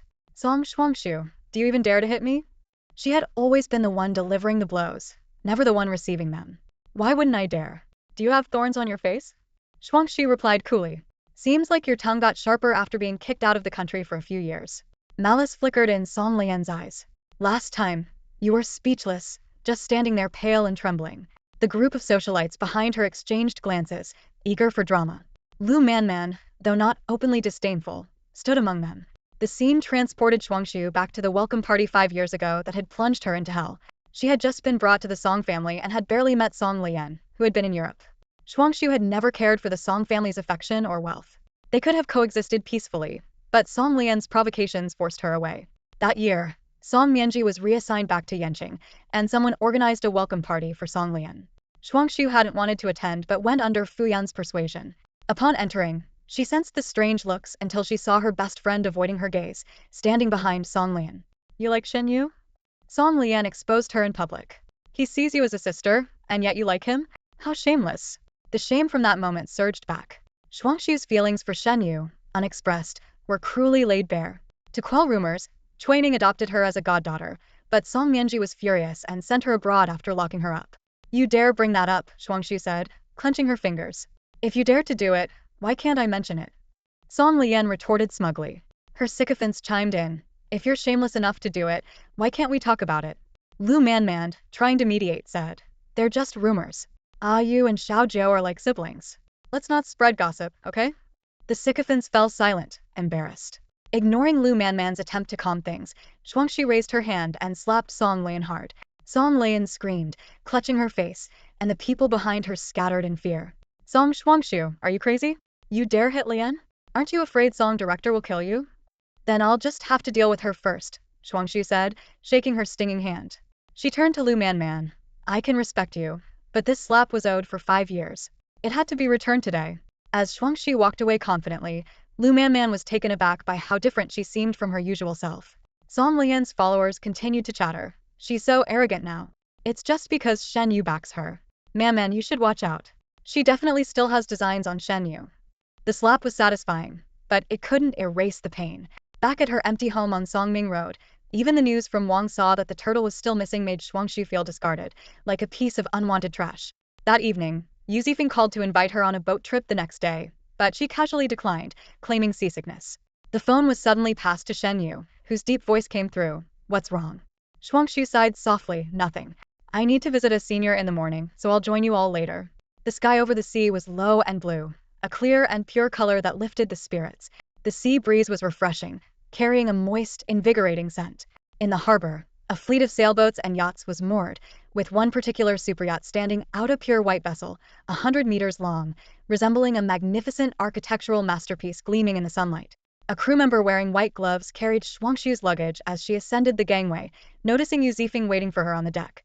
Our little Songxiao has finally arrived, Yu Zifeng said, leading her into the cabin with a smile in his eyes. When you make it big, don't forget about your brother here. Shuangxue removed her headphones. What did you say? Never mind. I said it for nothing, Yu Zifeng called out again into the wind. I said your brother is now settled, but I'm still up in the air. Remember to take care of me in my old age. Why don't you have your own sister take care of you? Shuangxue was not keen on taking on such a responsibility. My sister's not as reliable as you, Yu Zifeng chuckled. She'd probably put sand in my food, and when I'm old, she might feed me worse. This made Shuangxue laugh. She remembered that when she went abroad, Yu Zifeng's sister was only 2 years old, a little baby she had held, and now she had grown into such an industrious young woman. Just having something to eat is good enough. Don't be picky, she said with a smile. See? You look so much better when you smile, Yu Zifeng remarked as they walked further inside. You used to smile all the time as a kid. America really is a place that eats people up. It took away our little Shuangxue's smile. Once inside the cabin, Shuangxue realized that Yu Zifeng was deliberately trying to cheer her up. The interior of the super yacht was astonishingly luxurious. A helicopter pad on the deck, complete with a small yacht and a mini submarine. Entertainment facilities like an indoor cinema and a gym were all available, and the massive pool at the stern made the yacht resemble a floating palace. The spacious living room on the first floor was adorned with a crystal chandelier sparkling on the ceiling. People gathered there were drinking and chatting, including some Shuangxue expected to see and one unexpected guest, Song Lian. She was sitting with Lu Manman, and upon seeing Shuangxue, she shot her a challenging look and let out a silent huff. Understanding the tension between the two, Yu Zifeng whispered to Shuangxue, "She's Manman's friend. Just give her some face. You don't have to pay her any attention. Your brothers are all here, she can't bully you." "It's fine," Shuangxue said, more annoyed than afraid. She no longer hoped for Lu Manman to understand her, as Lu Manman and Song Lian were the same kind of people daddy's darlings, cherished at home. After greeting Shen Yi and the others, Shuangxue's gaze paused briefly on He Tingzhou. He was sprawled out on the sofa, his face covered with a magazine featuring a sultry cover girl, fast asleep. What made Shuangxue's heart race was that he was wearing a white silk shirt remarkably similar to the one she had borrowed before. She worried that Shen Yi or Lu Manman might recognize it, but then she thought, men's shirts are generally quite similar, and Yu Zifeng had mentioned that He Tingzhou never wore the same clothes twice. It was probably just a similar design. Seeing that neither Shen Yu nor Lu Manman reacted, Shuangxue felt slightly relieved, though her eyes still involuntarily drifted back to He Tingzhou. "Won't we disturb him?" she whispered. "No, he likes sleeping with background noise," Yu Zifeng explained. By evening, the warm orange sunset gilded the clouds with a golden edge. Yu Zifeng checked the time. "All right, everyone's here, let's set sail." Just as he informed the captain, footsteps echoed on the deck. "Heading out to sea today and you didn't invite me? It's always more fun with more people," a nonchalant voice sounded. Shuangxue immediately recognized the voice she found irritating and looked back to see Zheng Zui. He wore triangular sunglasses, a flashy printed shirt, and beach shorts, exuding an air of a spoiled rich kid. Someone politely addressed him as young Master Zheng. After all, despite Zheng's notorious reputation, offending the Zheng family wasn't wise. "I was wondering whose yacht was making such a show. Turns out it's an old friend. Waiting for me." Zheng Zui casually plopped down on the sofa, assuming the air of a host. Yu Zifeng frowned. "What wind blew you here?" "Of course, it's the sweet scent from your grand yacht," Zheng Zui replied, crossing his legs. Yu Zifeng looked helplessly at Shen Yu, then glanced at He Tingzhou, who was still asleep. In Yanqing, although the He, Shen, Zheng, and Yu families appeared harmonious on the surface, they each had their own circles. Yu Zifeng and his group never mingled with someone like Zheng Zui, but since he was already on board, they couldn't very well trample on the Zheng family's dignity. If anyone on the yacht dared to throw Zheng Zui overboard, it would be the always unpredictable He Tingzhou. Unfortunately, he was sound asleep. Meanwhile, the gangway had been retracted, and the yacht slowly began to move. Well, getting off wasn't an option anymore. He Tingzhou didn't wake up until it was time to eat. Just as the crew knocked on the door to announce that dinner was ready, he leisurely lifted the magazine featuring a sultry model off his face and lazily sat up. "Wow, you really know how to time your wake-up," Yu Zifeng remarked. "I'm hungry," He Tingzhou replied, looking tired as he reached for a cigarette from the pack on the table, holding it between his teeth. He glanced at Shuangxue lighter. Shuangxue had been intently examining his shirt when his brief request snapped her back to reality. It took her a couple of seconds to realize what he wanted. She silently scoffed at his pampered nature. Was it really that hard to do it himself? Nonetheless, she handed over the lighter from the table. He Tingzhou lit his cigarette and casually tossed the lighter back in her direction. Shuangxue hastily caught it, wondering why it mattered if it stayed on the table. As she got up to head to the dining room, Zheng Zui suddenly appeared behind her. "Long time no see, pretty girl," he said. "Don't flatter me. Shuangxue replied, her distaste evident. This man had made inappropriate advances towards her when she was just 15. If it weren't for Shen Yu's protection and Mr. Zheng's personal reprimand, who knows what might have happened. Zhengzui chuckled. Just saying hi, no need to be so tense. Shuangxue ignored him and quickened her pace, unaware of Zhengzui's leering gaze trailing after her. She wore a gray-green blouse tucked into a black skirt, a standard office outfit that looked exceptionally captivating on her. Zhengzui mentally estimated her measurements, thinking, 885-688, that waist must feel great to grab. Your neck would be great to grab too, came a cold voice from behind. He Tingzhou brushed past Zhengzui without a second glance. At the party after dinner, Shuangxue reappeared in a different outfit and ran into Songlian in the corridor. The latter, recalling the slap she received last time, seethed. I haven't settled the score for that slap yet. Then you're in the wrong place, Shuangxue replied calmly. You can't settle it here. Songlian knew that the yacht was full of Shen Yu's people and felt outnumbered, but she couldn't let it go. If I hadn't been in Europe for 10 years, do you think you'd have the chance to play princess here? Do you think people can't see how shamelessly you cling to Shen Yu? Shuangxue's eyes turned icy. If you don't learn how to speak properly, I'll teach you again. The yacht had sailed into international waters, where the dark blue sky met the sea, and the party was in full swing. He Tingzhou sat in a corner, legs crossed, leisurely playing on his phone. Shuangxue sat across from him with a glass of champagne, her gaze once again involuntarily drifting to his shirt. If you like looking so much, come over here and look, He Tingzhou said, setting his phone down with a meaningful look. Shuangxue couldn't quite explain her suspicion about the shirt, so she changed the subject. Tingzhou, aren't you going to dance? Are you inviting me to dance? Shuangxue felt a bit troubled. Did he really misunderstand her? That could be problematic. Just as Yu Zifeng was worrying about how to clear up the deepening misunderstanding, he enthusiastically waved at her. Sister, come dance. Shuangxue shook her head, politely declining, I'm not dancing. But before she could finish her sentence, Yu Zifeng had already grabbed her wrist. Sitting here is so boring. Come on, let me show you my charming dance moves. In the dance floor, Yu Zifeng moved his body without any reservations. His exaggerated movements coupled with funny expressions made Shuangxue burst into laughter, her smile as bright as a flower. Only when everyone was exhausted from dancing did they gradually return to the sofa area to rest. Shen Yi gestured to Shuangxue, handing her a phone that was on a video call with Fu Yun. She took it and leaned against the sofa, chatting with Fu Yun for a while before hanging up. How about playing Avalon? Someone suggested. Avalon is too brain-draining, Yu Zifeng said as he pulled out a deck of cards. I'm too tired. Let's play the king's game. He drew out a joker and 10 number cards, explaining simply, whoever gets the joker is the king and can choose any of the numbered card holders to do something. In the first 2 rounds, everyone was pretty reserved, but by the 3rd round, He Tingzhou drew the joker. Shuangxue, with her sharp eyes, spotted his card and quickly placed her own face down, afraid he might take the opportunity to mess with her. A soft scoff came from beside her, as He Tingzhou had clearly noticed her little maneuver. Shuangxue interpreted this scoff as self-indulgence. As expected, He Tingzhou didn't even glance at her and directly called out, Yu Zifeng, take a swim. Wow, calling me out directly, Yu Zifeng said, hands on his hips, shaking his card. If you can guess what this card is, then I'll go. He Tingzhou lazily tilted his chin. The mirror behind you reflects it, the 10 of hearts. Yu Zifeng spun around, and sure enough, the decorative mirror on the shelf showed his card. Damn it, he exclaimed in frustration. Amidst the cheers, Yu Zifeng downed a drink to warm up, kicked off his shoes, and jumped into the sea with a string of curses. Once he finished his lap and climbed back up, dripping wet, the atmosphere of the game became truly lively.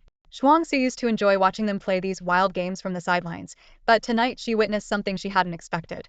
Lu Manman drew a card that required her to kiss one of the opposite sex present. Ooh, Yu Zifeng squinted teasingly. Who are you going to pick? Let me guess, could it be Shen Yu?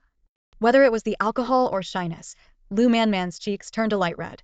But even in her shyness, she remained poised, and amidst the rising clamor, she tilted her face up towards Shen Yu, waiting for the kiss. Shuangxue was sitting right next to Shen Yu, able to clearly see Lu Manman's expectant and radiant face. Though she deliberately avoided looking in Shen Yu's direction, she could still feel his gentle gaze fixed on Lu Manman. Shen Yu, aren't you going to kiss her? Yu Zifeng couldn't help but tease. Stop pretending to be so innocent. Shen Yu responded to his friend's jibes with a faint smile, then leaned towards Lu Manman. Shuangxue immediately lowered her gaze, focusing on the floor. At that moment, she seemed to feel a slight sway of the yacht on the waves, even though this luxurious vessel was supposed to be rock solid. He Tingzhou glanced over, but Shuangxue, lost in her own world, didn't notice, missing the fleeting interest in his eyes. Who's the ace of spades? Don't hide. Yu Zifeng's shout pulled her back to reality. When she looked up, the game had moved to the next round, with everyone searching for a new target.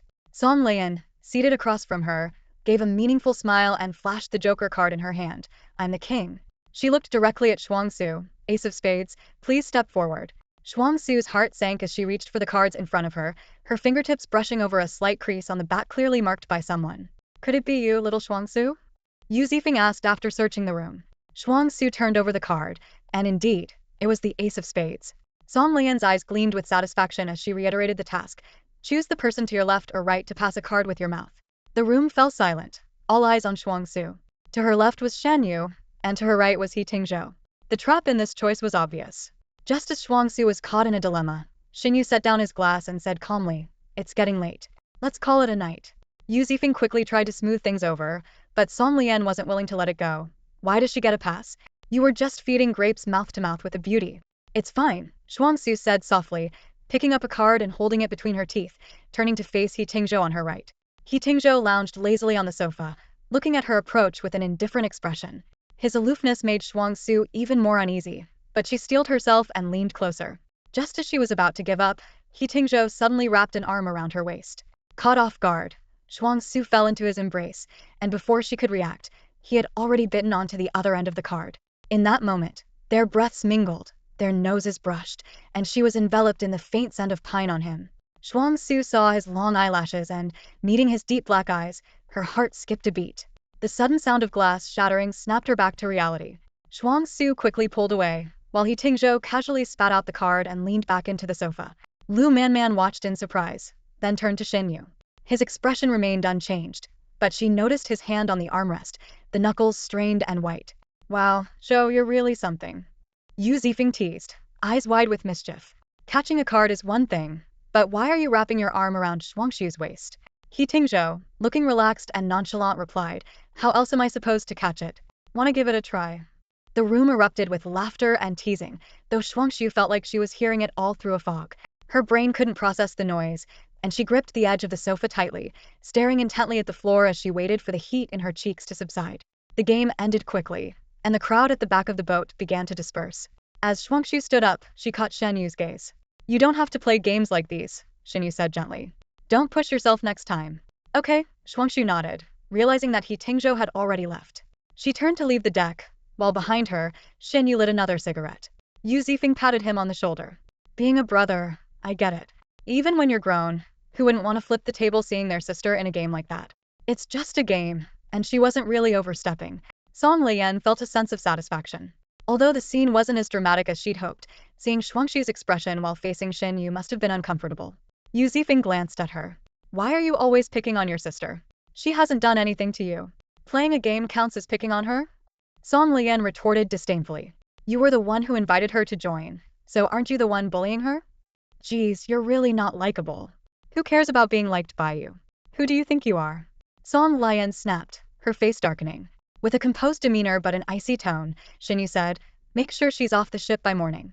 As Shuangxue walked slowly along the side passage of the ship, the chatter and laughter of the crowd faded away. Some people were heading to the spa, others were looking for another place to drink, and newly paired couples were disappearing into their rooms. When she reached the third deck, she spotted He Tingzhou. The area was deserted and dimly lit. He was leaning against the railing, smoking, his silk shirt clinging to him in the sea breeze, smoke drifting away. Tingzhou, she called softly, intending to head back to her room but deciding to approach him instead. The wind was howling, making her voice barely audible. He Tingzhou turned to look at her, her silhouette becoming clearer in the night, her hair tousled by the wind, her skin pale as snow. What's up? He Tingzhou's tone was indifferent. Thanks for giving me an out during the game, Shuangxue began cautiously. Actually, I don't have a crush on you, nor do I have any inappropriate thoughts. I was worried you'd misunderstand, so I wanted to explain. I thought you knew. Misunderstand what? Misunderstand that I like you. He Tingzhou took a slow drag on his cigarette, flicking the ash away. Is your affection such a rare commodity? Shuangxue was taken aback. Aren't you just using me as a cover? Why bother clarifying? Aren't you afraid of revealing your little secret? So it was all in her head. He'd been teasing her all along, and she'd worried about him misunderstanding. As long as you don't misunderstand, she said, turning to leave, but then she paused and came back frowning. Did I offend you? Why do you keep mocking me? His offhand remarks stung more than Song Lian's direct hostility. Song Lian disliked her, but why did He Tingzhou act this way? She had always been grateful to him, not just for giving her a way out today, but for his past help. She once thought they were closer, enough to share her thoughts with him, but now she realized she had overestimated her place. What did I tease you about? He Tingzhou countered. Why is my affection not precious? What gives you the right to say that? Leaning against the railing, He Tingzhou replied, ask your brother if it's precious. Why ask me? It's him you like, not me. What does my liking my brother have to do with you? He's the person who treats me best in the world. What's wrong with that? What have I done wrong? Maybe it was the culmination of suppressed emotions, or perhaps He Tingzhou's words had truly hit a nerve, but Shuangxue suddenly couldn't control her voice. Why don't you go and tell him yourself if you're so sure? He Tingzhou's eyes were sharp and cold as steel, his voice devoid of warmth. He glanced toward the cabin behind her. He should still be awake. I can call him out for you, and you can confess in person. This is my own business, it has nothing to do with you. Shuangxue clenched her fingers tightly, her knuckles turning white from the pressure. He Tingzhou snapped the cigarette in his hand and tossed it into the trash. Then stop acting like everyone's out to hurt you. What am I acting like? Shuangxue's voice trembled slightly in the sea breeze. Everyone's wary of me. Anyone can use this against me. I have to watch so many faces just to go back home. Who am I putting on a show for? Who cares if I'm upset? In the dim glow of the ship's lights, her eyes were tinged with an unnatural red, her gaze at him resembling both a wounded rabbit and a lily caught in the rain. Suddenly, a realization hit Shuangxue was Lu Manman's cousin. Though they rarely interacted and weren't particularly close, the blood relation was undeniable. Her anger ebbed away, replaced by a cold clarity. She mocked herself inwardly. Who did she think she was, arguing with He Tingzhou here? She knew she was prone to tears, but they only mattered to those who cared. So she forced herself to suppress all her emotions. Sorry, I forgot you're Miss Lu's cousin. It's only right for you to defend her and see me as unnecessary. He Tingzhou didn't respond, simply watching her with those unfathomable eyes, as calm and deep as the distant sea, revealing no trace of emotion. In your eyes, I'm just a non-blood related, threatening stepsister. Even if I've done nothing. She continued, it's fine, I understand. If I were in your shoes, I'd dislike someone like me too. Don't worry, I won't ruin my brother's big moment. I want the best for him more than any of you do. With that, she turned and walked away against the wind. The soundproofing materials ensured the cabin was utterly silent, and the suite was even more luxurious than a hotel. Shuangxue sat by the bed for a while, unable to sleep, and decided to go up on deck for some fresh air. The early May sea breeze was slightly cool, but the pool's water was unexpectedly warm. Her slender figure moved effortlessly through the water, lap after lap, until she began to tire. She floated on her back, gazing at the deep night sky, then slowly sank beneath the surface. The water enveloped her gently, shutting out all external sounds, reminding her of the peace she felt with Shen Yi. Memories surfaced. If Shen Yi hadn't stopped when she cried on the street that day, would she have been abducted or met another kind stranger? If she hadn't been taken away from the Song family, she might have twisted slowly in that cold house until she vanished without a sound. Under the moonless sky, an absurd thought crossed her mind. If she disappeared now, perhaps everyone would breathe a sigh of relief. Just as she reached her limit, holding her breath, Shuangxue surfaced. She wiped the water from her face, only to find a shadow by the poolside she hadn't noticed before. Shuangxue was watching her with an intense gaze. Swimming alone at night because you can't sleep from loneliness? His voice carried a teasing tone. Shuangxue instantly lost her desire to continue swimming, and quickly swam to the other side to leave. She had impulsively decided to swim due to her frustration after an argument with He Tingzhou, not even bothering to change into a swimsuit. Her soaked black dress clung to her body, and as she bent down to grab a towel, Zhengzui's gaze became more brazen. As she wrapped the towel around herself and turned to leave, Zhengzui grabbed her wrist. What followed was terrifying. His lewd words, rough actions, and the smell of alcohol on his breath. Despite her desperate struggle, the disparity in their strength left her helpless. In her despair, she saw He Tingzhou standing by the railing above. Brother Tingzhou, she instinctively called for help, but he merely looked down with indifference, his eyes full of disdain. At that moment, a chilling realization froze her heart. He wasn't going to save her, nor was he obligated to.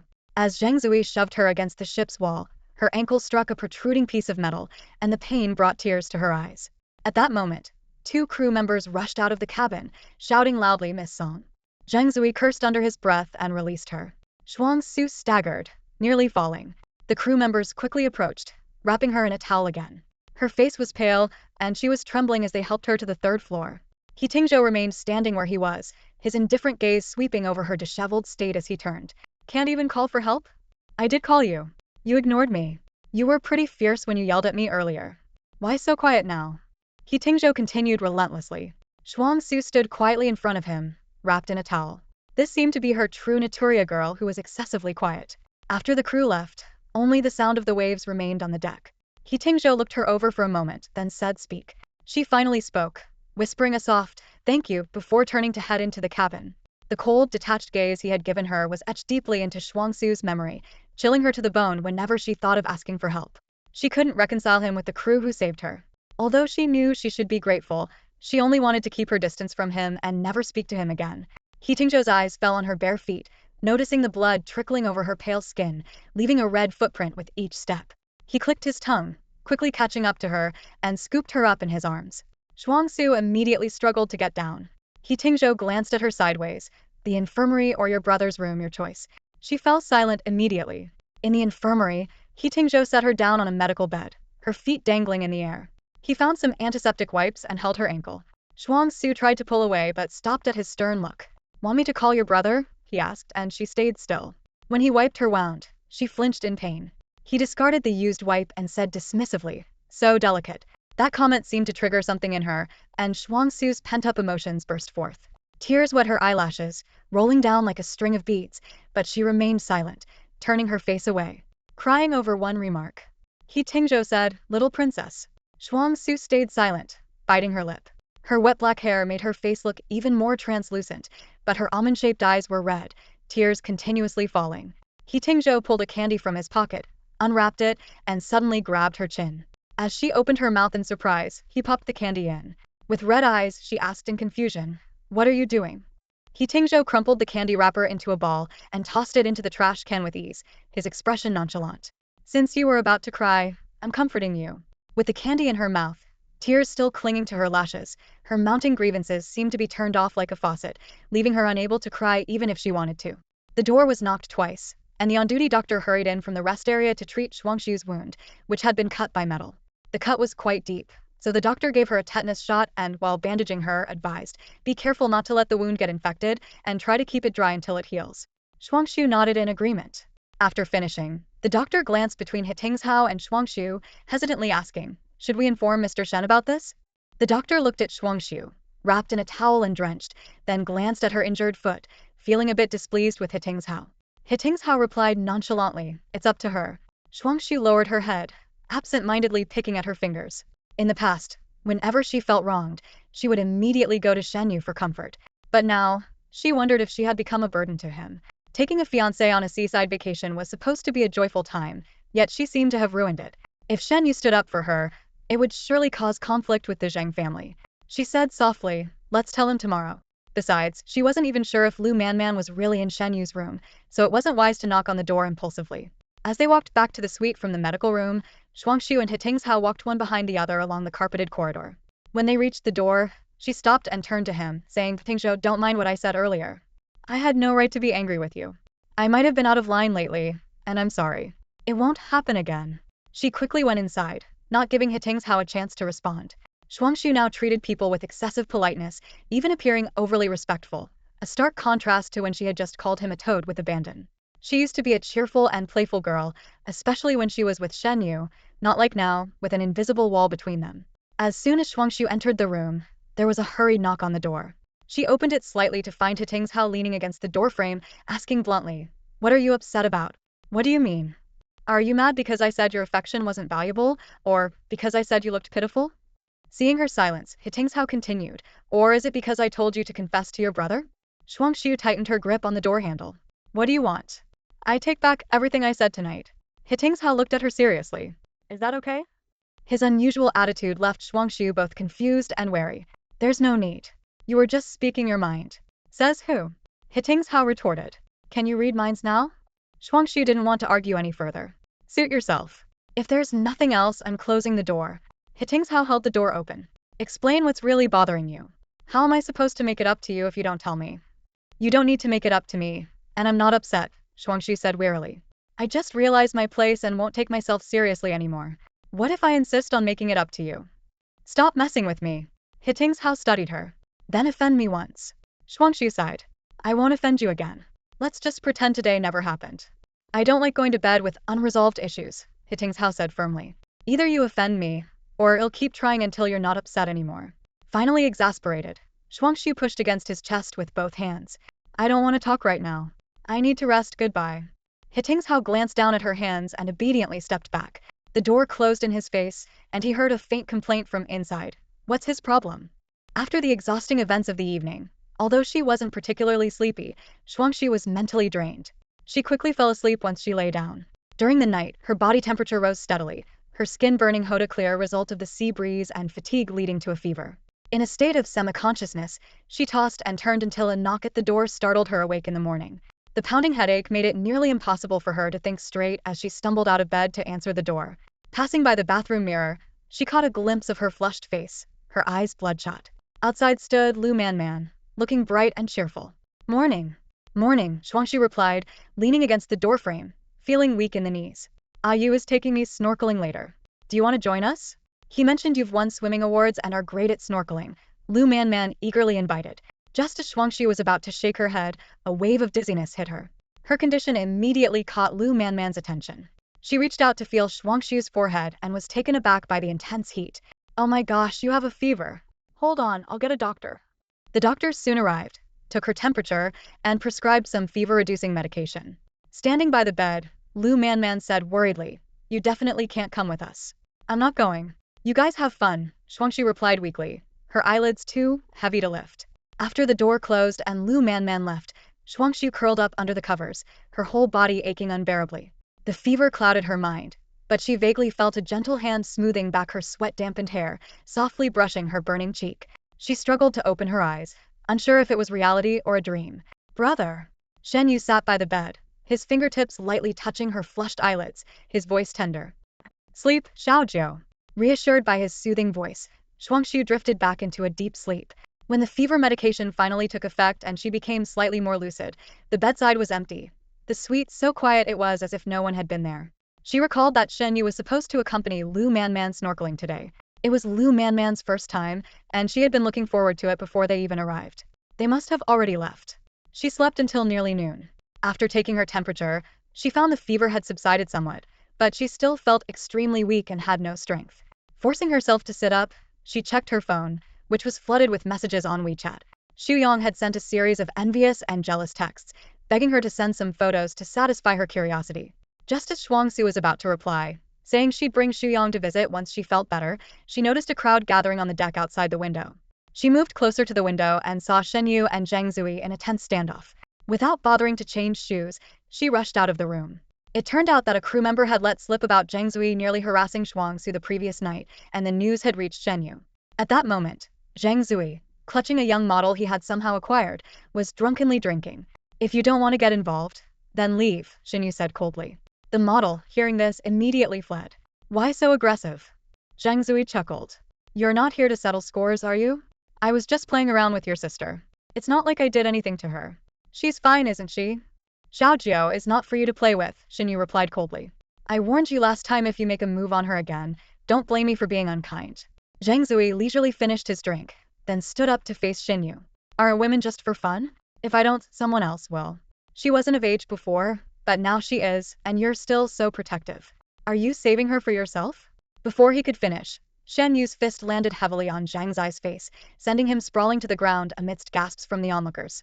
Lu Man covered her mouth in shock, and Shuangxue, who was about to rush over, was held back by her. Shen Yi grabbed Zhang Zui by the collar and slammed him against the railing. As Zhang Zui's nose bled profusely, Yu Zifeng and Zhuozhong stepped in to intervene, saying, That's enough. If you keep going, it'll be hard to explain to Mr. Zheng. Wiping the blood from his face, Zhang Zui taunted even more arrogantly. Go on, hit me. Why stop now? If you have the guts, kill me. Let's see if my grandfather isn't the first to take it out on your sister. Amidst the tension, a lazy figure sauntered past Shuangxue. It was He Tingzhou, just awake, with disheveled black hair and annoyance written all over his face. He casually walked onto the deck and, without a glance, kicked the still ranting Zhang Zui off the ship. Holy crap, the crowd exclaimed in unison, rushing to the railing to look down. They saw Zhang Zui plummet from dozens of meters into the sea, only to resurface moments later, cursing, He Tingzhou, screw your mother. I don't have a mother, screw your own, He Tingzhou replied lazily, and as he turned to leave, he reminded the gaping Shuangxue, close your mouth or you'll drool. Shen Yi approached and touched Shuangxue's forehead. Your fever's gone? Seeing her nod, he added, you must be hungry. I'll have the kitchen prepare something for you. He then walked over to He Tingzhou, giving him a firm pat on the shoulder in gratitude, not just for the earlier kick but for saving Shuangxue the previous night. No need to thank me, He Tingzhou glanced at Shuangxue. Your sister is like my sister. To Shuangxue, this sounded incredibly insincere, as she thought he never truly regarded her as a sister. Yu Zifeng returned with a smile. Don't worry. I tossed him a life ring. This idiot has hated you for years for a reason. Only you can handle him. Not killing him is really my failure, a disservice to society, He Tingzhou said nonchalantly.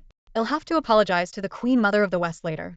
Getting your revenge is one thing, Yu Zifeng added, but if you really kill him, the Zheng family will come after us for his life. We'll arrange for someone to get a speedboat and take him to shore, and have someone from the Zheng family pick him up. The aroma of fish soup wafted through the restaurant. Although it wasn't yet lunchtime, the chef had prepared a special bowl of fish noodle soup for Shuangxue. Lu Manman also joined, sitting across the table, and ordered a bowl for herself. The broth was creamy and rich, with the freshness of the sea fish surpassing that of farmed fish. Shuangxue, who initially had little appetite, found herself eating half of it without realizing it. In contrast, Lu Manman's bowl remained mostly untouched. As Shuangxue was about to get up and leave, Lu Manman spoke, her tone thoughtful. Your brother really cares about you. Yesterday, when Lion upset you, he had her sent away overnight. And today, when you got a fever, he cancelled his plans to go snorkeling. Song Lian was sent away? Shuangxue was taken aback, finally understanding why she hadn't seen her today. But what puzzled her more was whether she had seen Shen Yi this morning, or if it had been an illusion since they hadn't gone snorkeling. Lu Manman looked up and continued. It was the first time I've seen your brother in a fight. He's always so gentlemanly and composed, never losing his temper with anyone. I thought it would be hard to provoke him, but honestly, he looked incredibly cool when he lost it and started fighting. Shuangxue caught the underlying tone in her words. Lu Manman was already sensitive about her, and Shen Yi's frequent interventions on her behalf likely made her even more displeased. My brother always protects those around him, and he'll do the same for you, Shuangxue said. If he stood by and did nothing when I was bullied, you probably wouldn't like that kind of person either. That's true, Lu Manman said, resting her chin in her hand. You'll have plenty of chances in the future, and he'll do many things with you that you want to do. Shuangxue sighed inwardly. Shen Yi was too good. Her luck might only afford her these 10 years with him. Eventually, he would belong to someone else. Having a brother must be wonderful. I'm so envious of you, Lu Manman said. I'm an only child, with no siblings at all. Don't you have a cousin? Doesn't he look out for you? Cousin? Looking out for me? Lu Manman let out two strange laughs. Huh. She sat up straight, suddenly animated. Once in elementary school, I lost a hair accessory fight and cried to him for support. Do you know what he said? What did he say? He said I was annoying and told me, if you shave your head, you won't have to worry about it. Lu Manman slammed the table, her face full of resentment. Have you ever seen a brother treat his sister like that? Shuangxue tried to keep a straight face, holding back her laughter, but eventually, she couldn't help it. In the living room, Yu Zifeng was incessantly talking to He Tingzhou. As he spoke, he paced back and forth on the sofa. You saw that idiot bullying your sister and didn't step in to help. You got a couple of crew members involved, how tight-lipped can they be?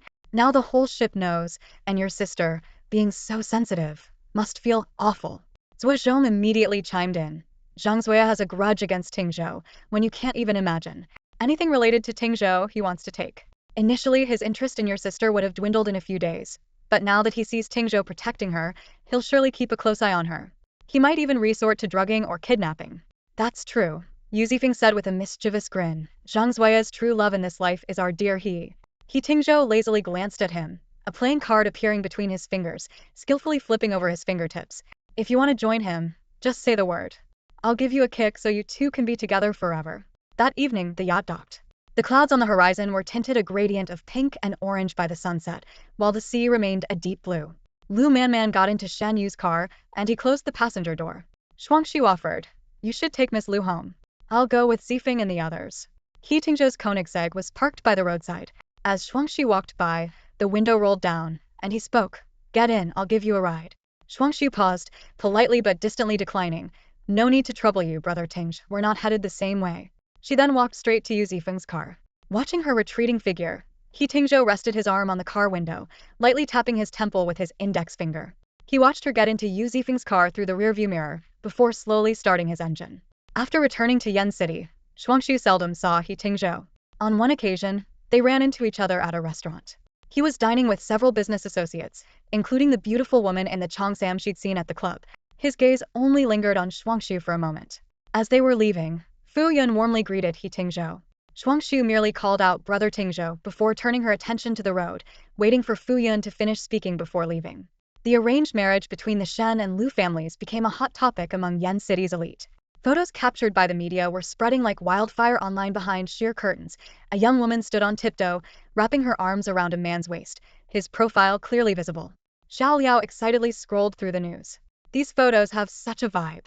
Nearby, Shuyang was leaning over the side of the bed, feeling nauseous, and grabbed an apple core from the trash can to throw at her. Shuangxue gently wiped Xu Yang's face, soothingly saying, "It's okay. Just think of it as desensitization therapy." She realized she wasn't as upset as before. Breaking free from her attachment to Shen Yi was painful, but she had no choice. Recently, she only saw Shen Yu at family dinners during the weekends, where their conversations were limited to brief updates about Fei Xue, with no further interaction. What desensitization treatment? Xiao Liao asked innocently as he leaned closer to Shuangxue, curious. What are you allergic to? With a straight face, Shuangxue looked at him and replied earnestly, I'm a bit allergic to you. Meanwhile, on the other side of the story, Lu Manman's grandmother, due to her advanced age and declining health, decided to stay in the pleasant climate of Lin City to recuperate, rather than returning to Yen City with them. After the wedding arrangements were made, Shen Yu specifically accompanied Lu Manman to Lin City to visit this elder. At the same time, Yu Zifeng's younger sister was celebrating her 8th birthday. As the late-born daughter of the Yu family, the little birthday girl was showered with affection. The family rented out an entire hotel banquet hall, transforming it into a dreamy Disney castle for a fairy tale-themed birthday party. The little birthday girl eagerly dressed up as her favorite character, the bunny officer, and insisted that her brother, Yu Zifeng, wear a fox headband and tail. His friends laughed, saying, "This is ruining childhood memories," while taking pictures with their phones. Yu Zifeng quickly retaliated, grabbing them and saying, "Perfect timing, my sister's friend is playing Snow White and needs some dwarfs. The costumes are ready." Zhuozhong clumsily buttoned his mismatched shirt while protesting, "Are you sure we won't look like giants next to her instead of dwarfs?" He glanced around, noticing they were one person short, and asked, "Tingzhou didn't come? Should we have him play a dwarf too?" "Keep dreaming," someone laughed. He wouldn't even agree to play the prince. Sipping on his juice, Shuangxue thought to himself that He Tingzhou didn't really fit the prince role. He seemed more like a dragon. Just as he was thinking this, a group of colorfully dressed little girls suddenly gathered around. One of them looked at Shuangxue with sparkling eyes and said, "Sister, you're so pretty. Can you play Elsa the princess?" Faced with such a sincere request, Shuangxue eventually nodded in agreement. She changed into Elsa's blue gown, and the hairstylist, impressed by her naturally beautiful hair, decided against using a wig and instead braided it into a plait draped over her left shoulder. As Shuangxue carefully lifted her skirt and stepped out of the dressing room, she bumped into He Tingzhou. He stood there, his gaze slowly traveling from the ends of her hair down to her toes, and then back to her face, finally raising an eyebrow with a meaningful expression. His raised eyebrow conveyed more meaning than any words could, and Shuangxue was inexplicably filled with a sense of embarrassment. She quickly walked past him, returning to the bustling banquet hall. As she was playing games with a few children, she suddenly heard several exclamations of "whoa" behind her. Turning around, she saw He Tingzhou now dressed in a white prince outfit. His long legs were perfectly outlined by the tailored trousers, the fitted waist accentuating his slender waistline, leading up to broad shoulders. As soon as he appeared, several young girls squealed excitedly and ran towards him. Mimi immediately abandoned her beloved bunny cop role, arrogantly declaring, "I'll let you be my prince."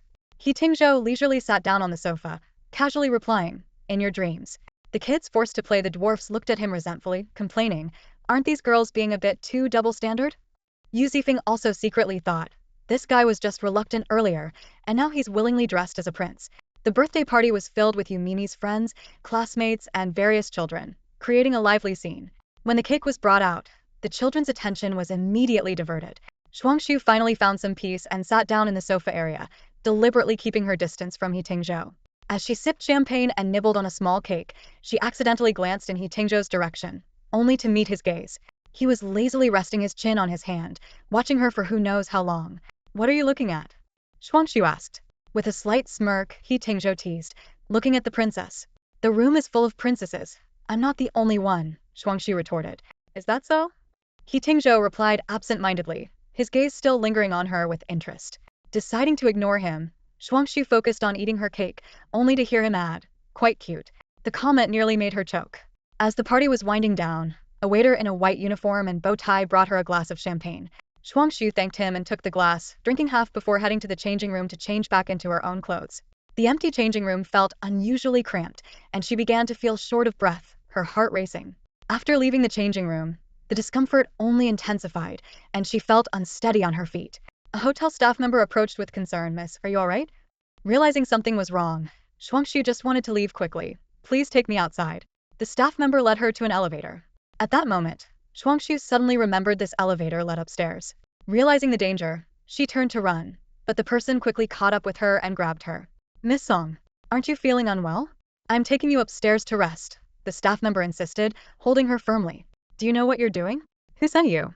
Was it Zheng Zui?" Shuangxue gritted her teeth and asked.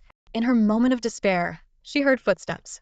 Looking up, she saw He Tingzhou, now back in casual clothes. She mustered all her strength to break free and dashed towards him. He Tingzhou caught her steadily. Seeing this, the staff member quickly lowered their head and left. Shuangxue clung tightly to his arms, her body weakly leaning against him, her breath hot.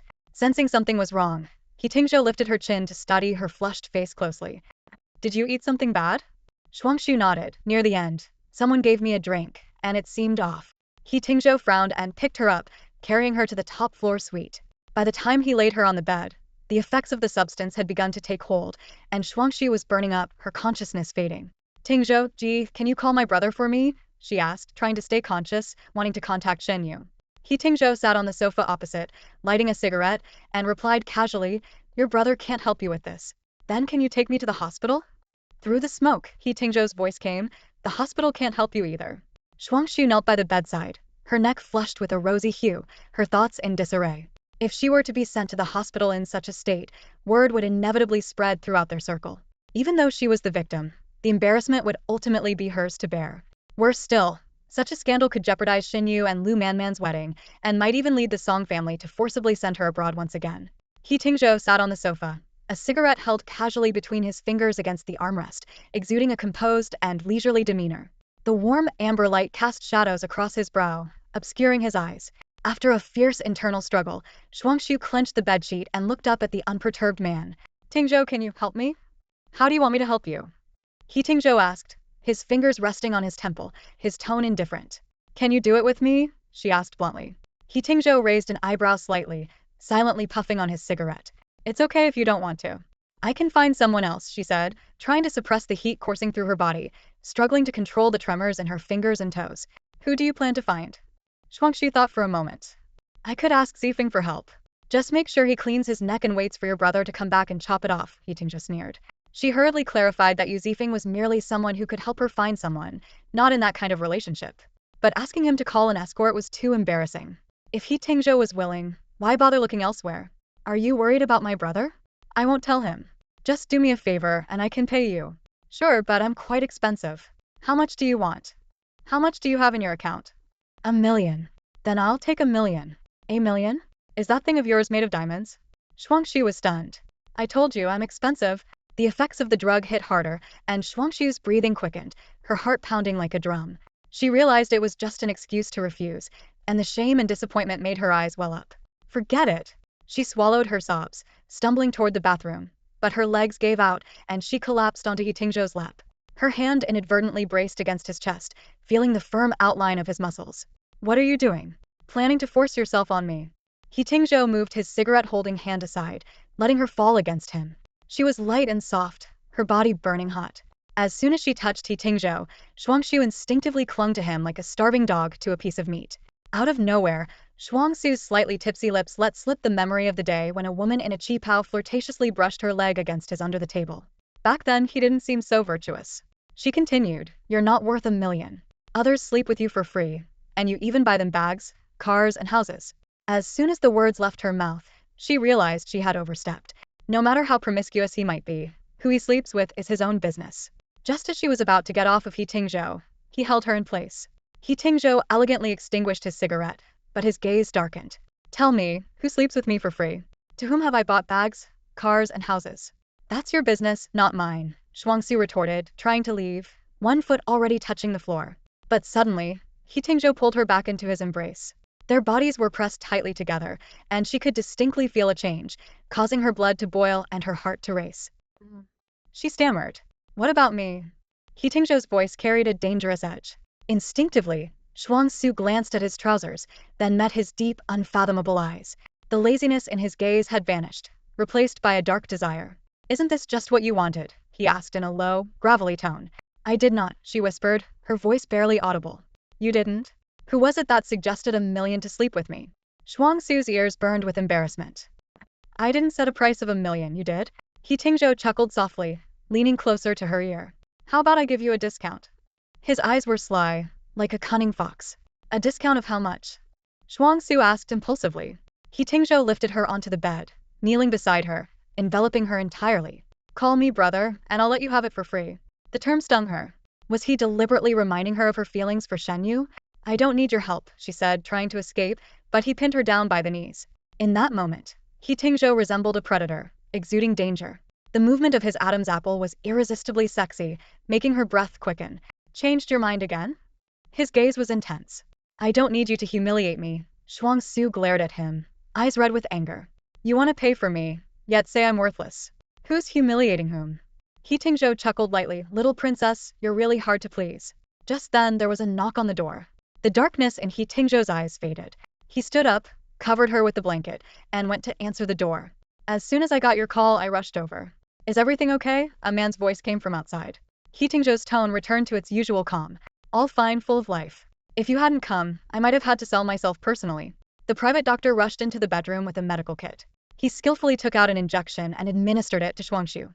I'm not sure about the exact components of the drug you were given, but this should alleviate the symptoms. It should take effect in about 15 minutes.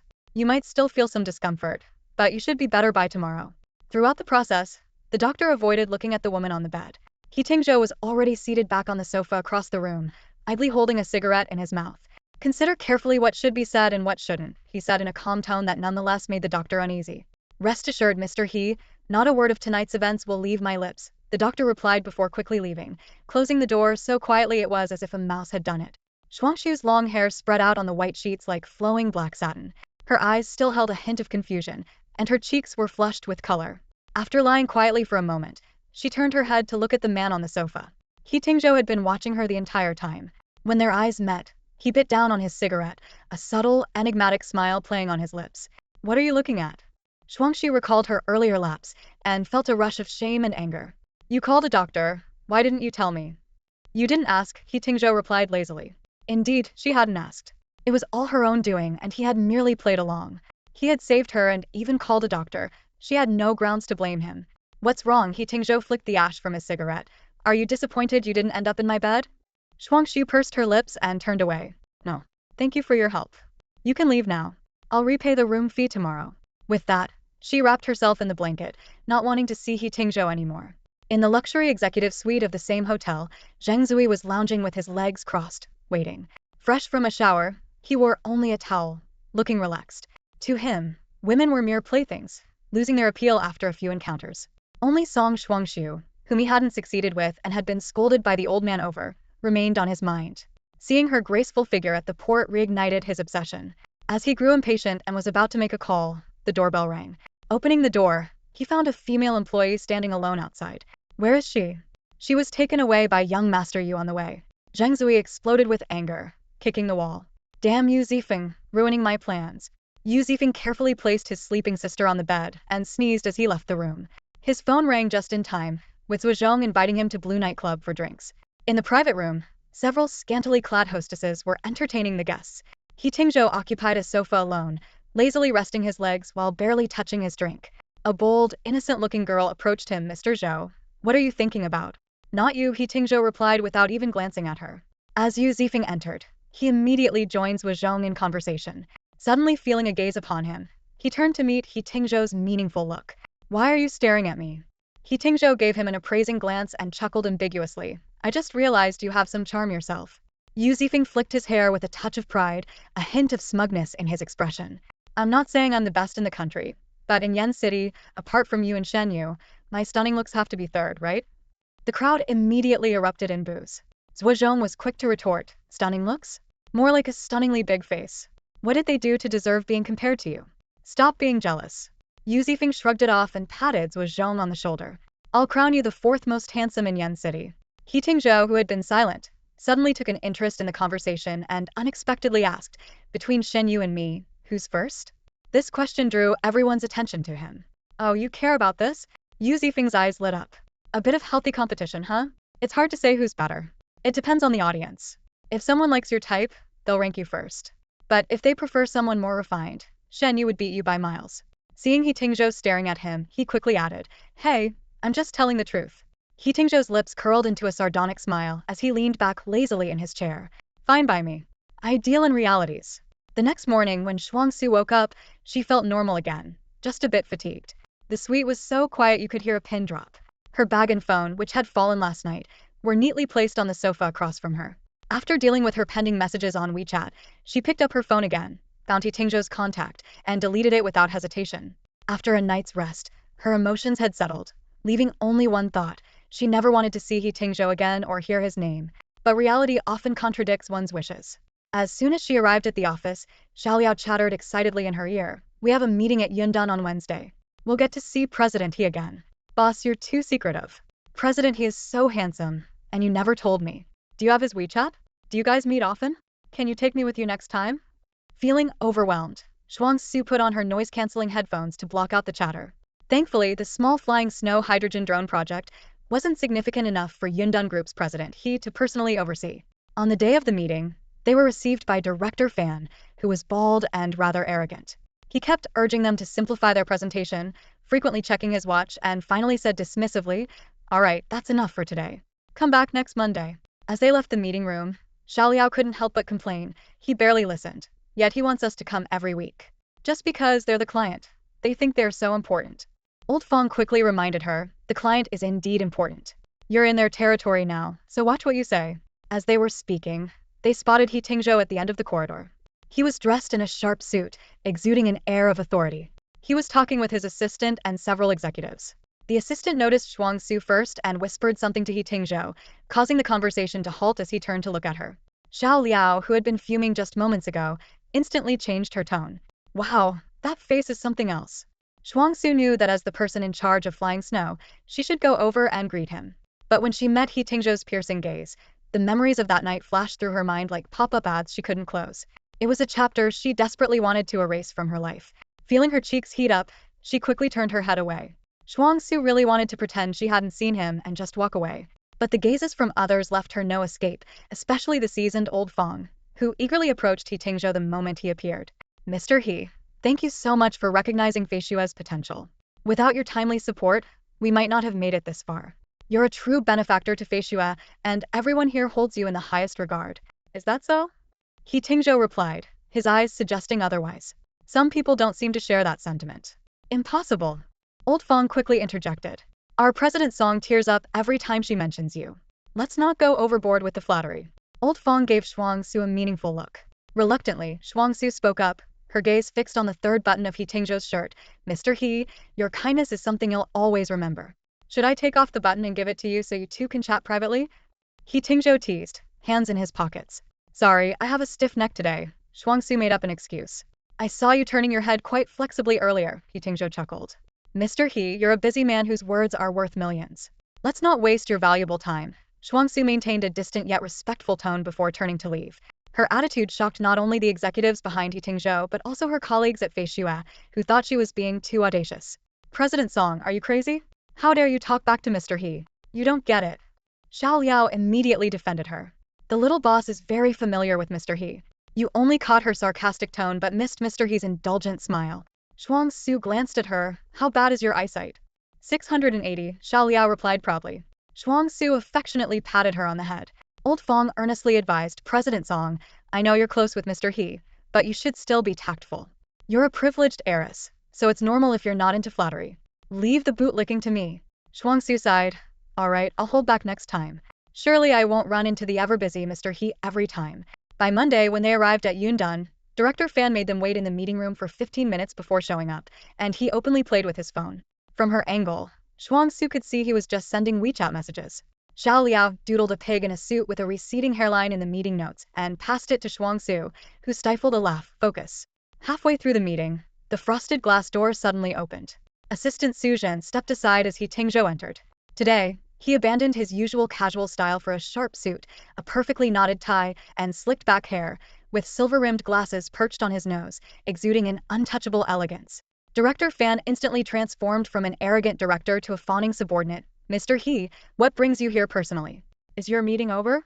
He Tingzhou walked straight to the head of the table and sat down, elegantly crossing one leg over the other. His gaze precisely caught Shuangxue's glance. Is your neck better, President Song?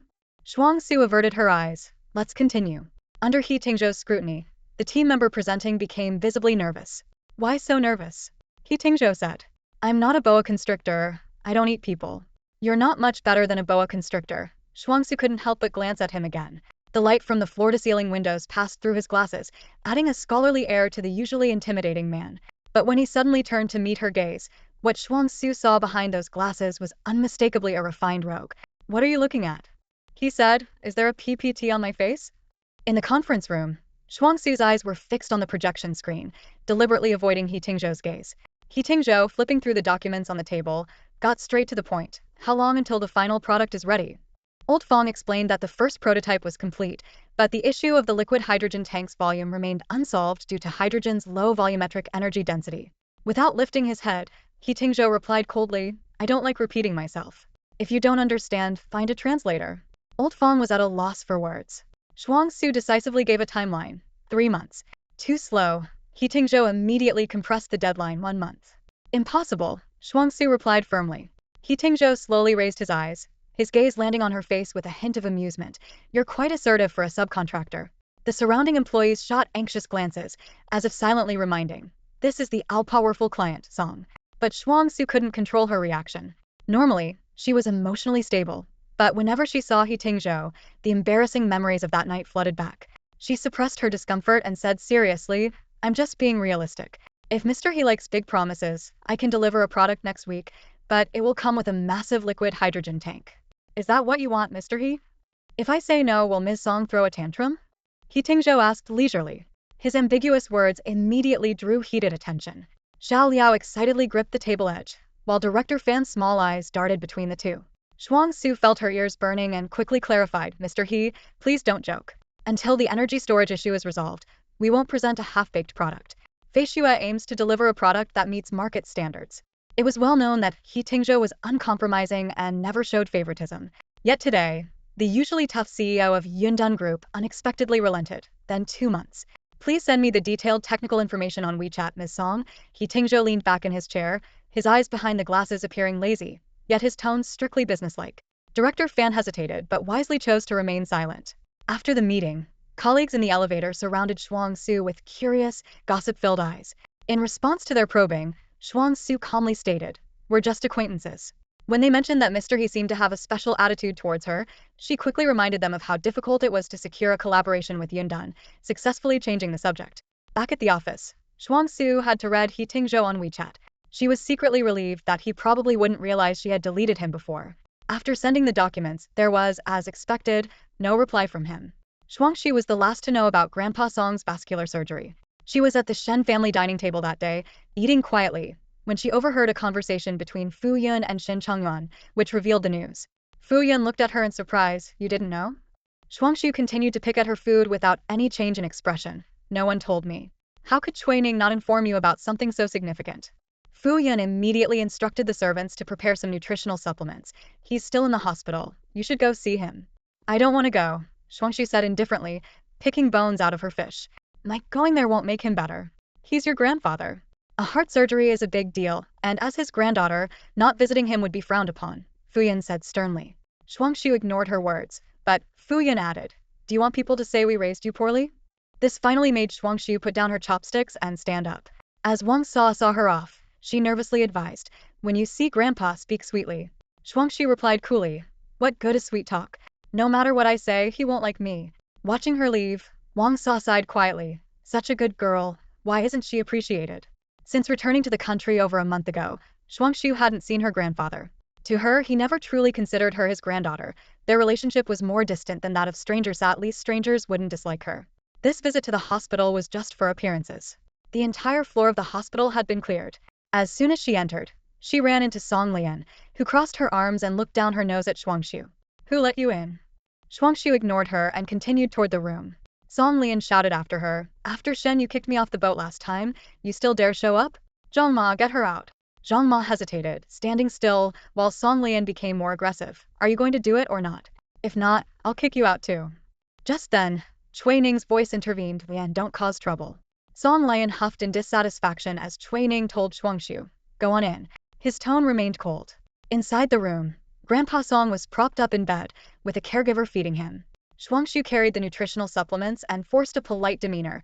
"Grandpa, are you feeling better? You still remember I'm your grandfather?"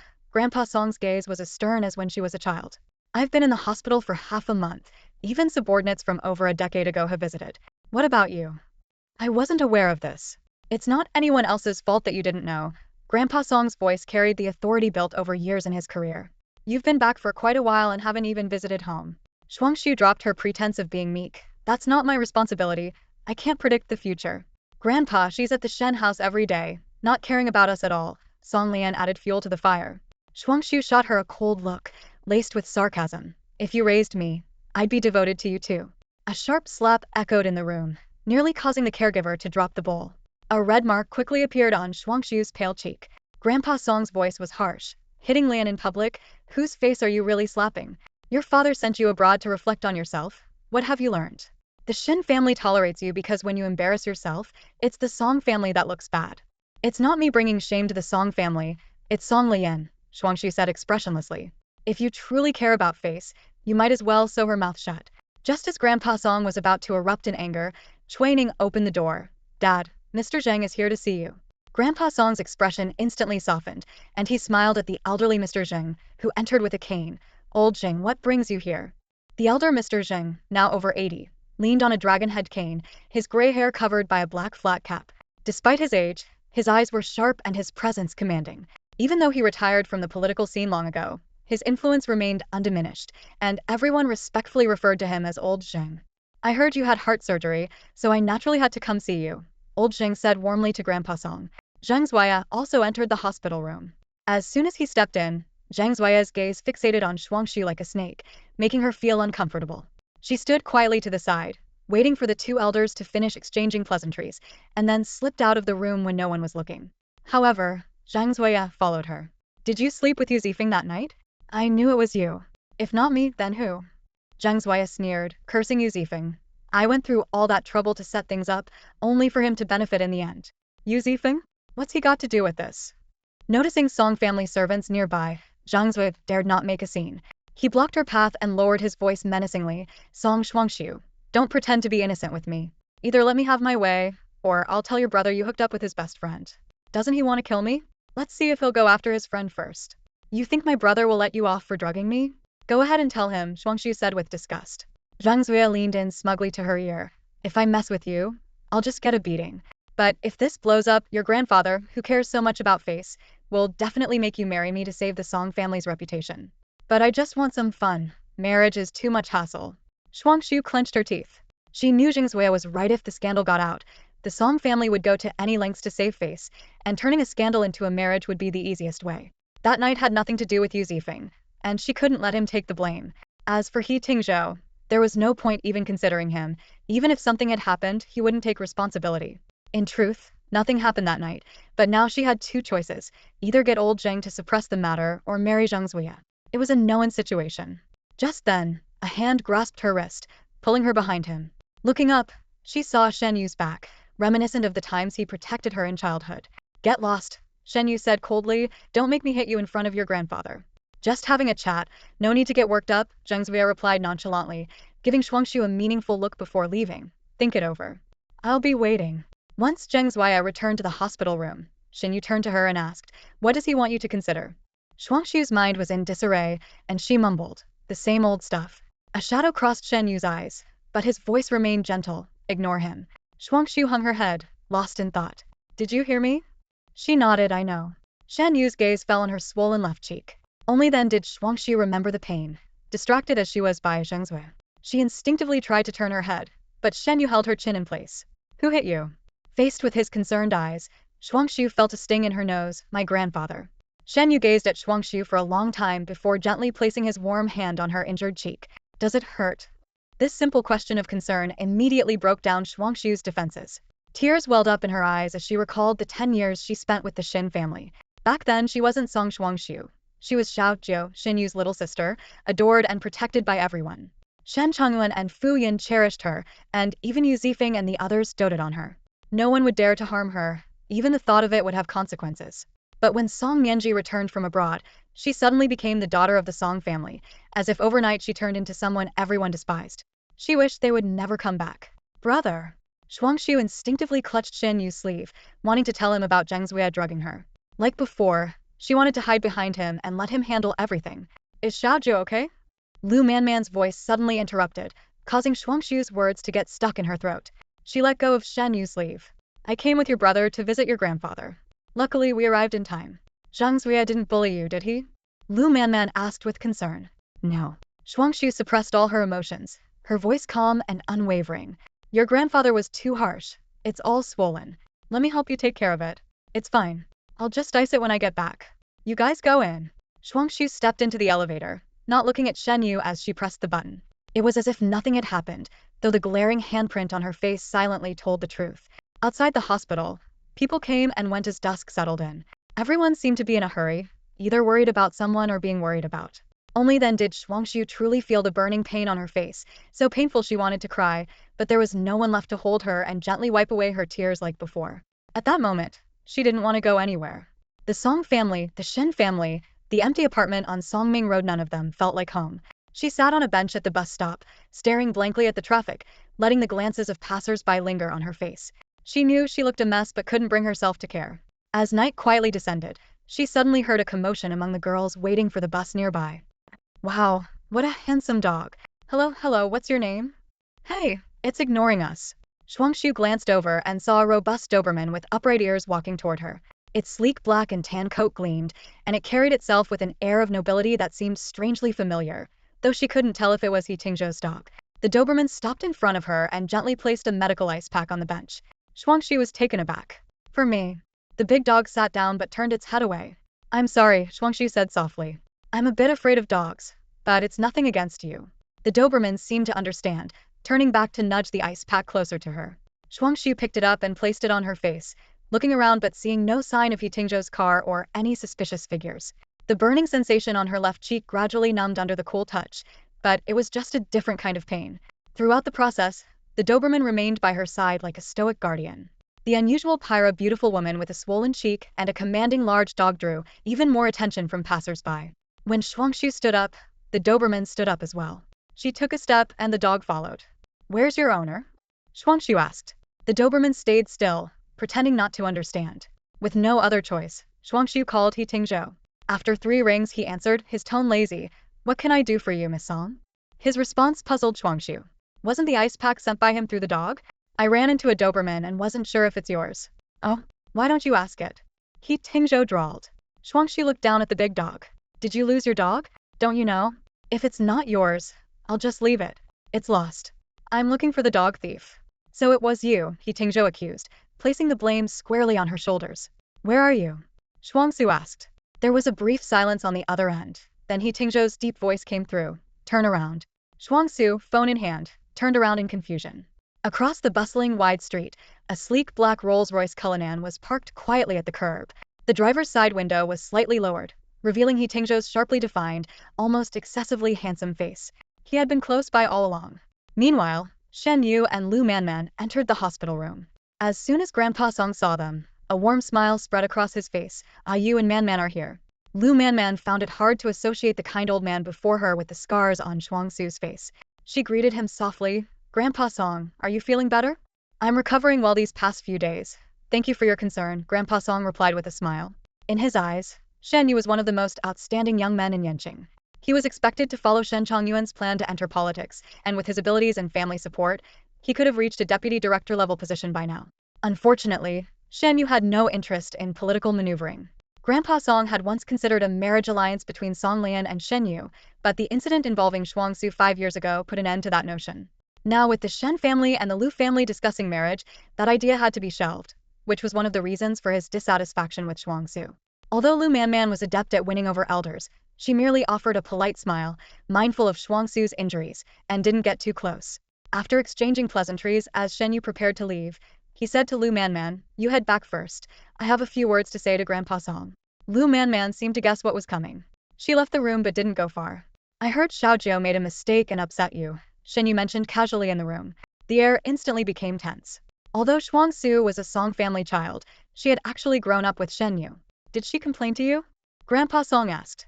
I ran into her on the way here. Her face was badly swollen, Shen Yi replied. I've been away recently. What trouble did she cause to make you so angry? Cui Ning, who was nearby, explained. She had a spat with Lian, and things got physical in public.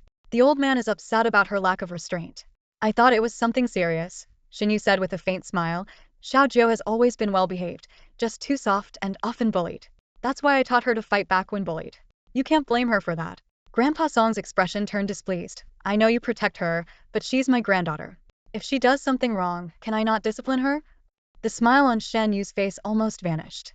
Of course you can discipline her, but since I raised her, if she truly does something wrong, I should be the one to take responsibility. If anything happens next time, I'll handle it. Your heart isn't in the best shape, so try not to get too worked up. The Cullinan was parked directly across from the bus stop, and it was only then that Shuangxue noticed He Tingzhou's arrival. Before she could figure out when he had appeared, the Doberman that had been lying on the ground stood up and started walking toward the sidewalk.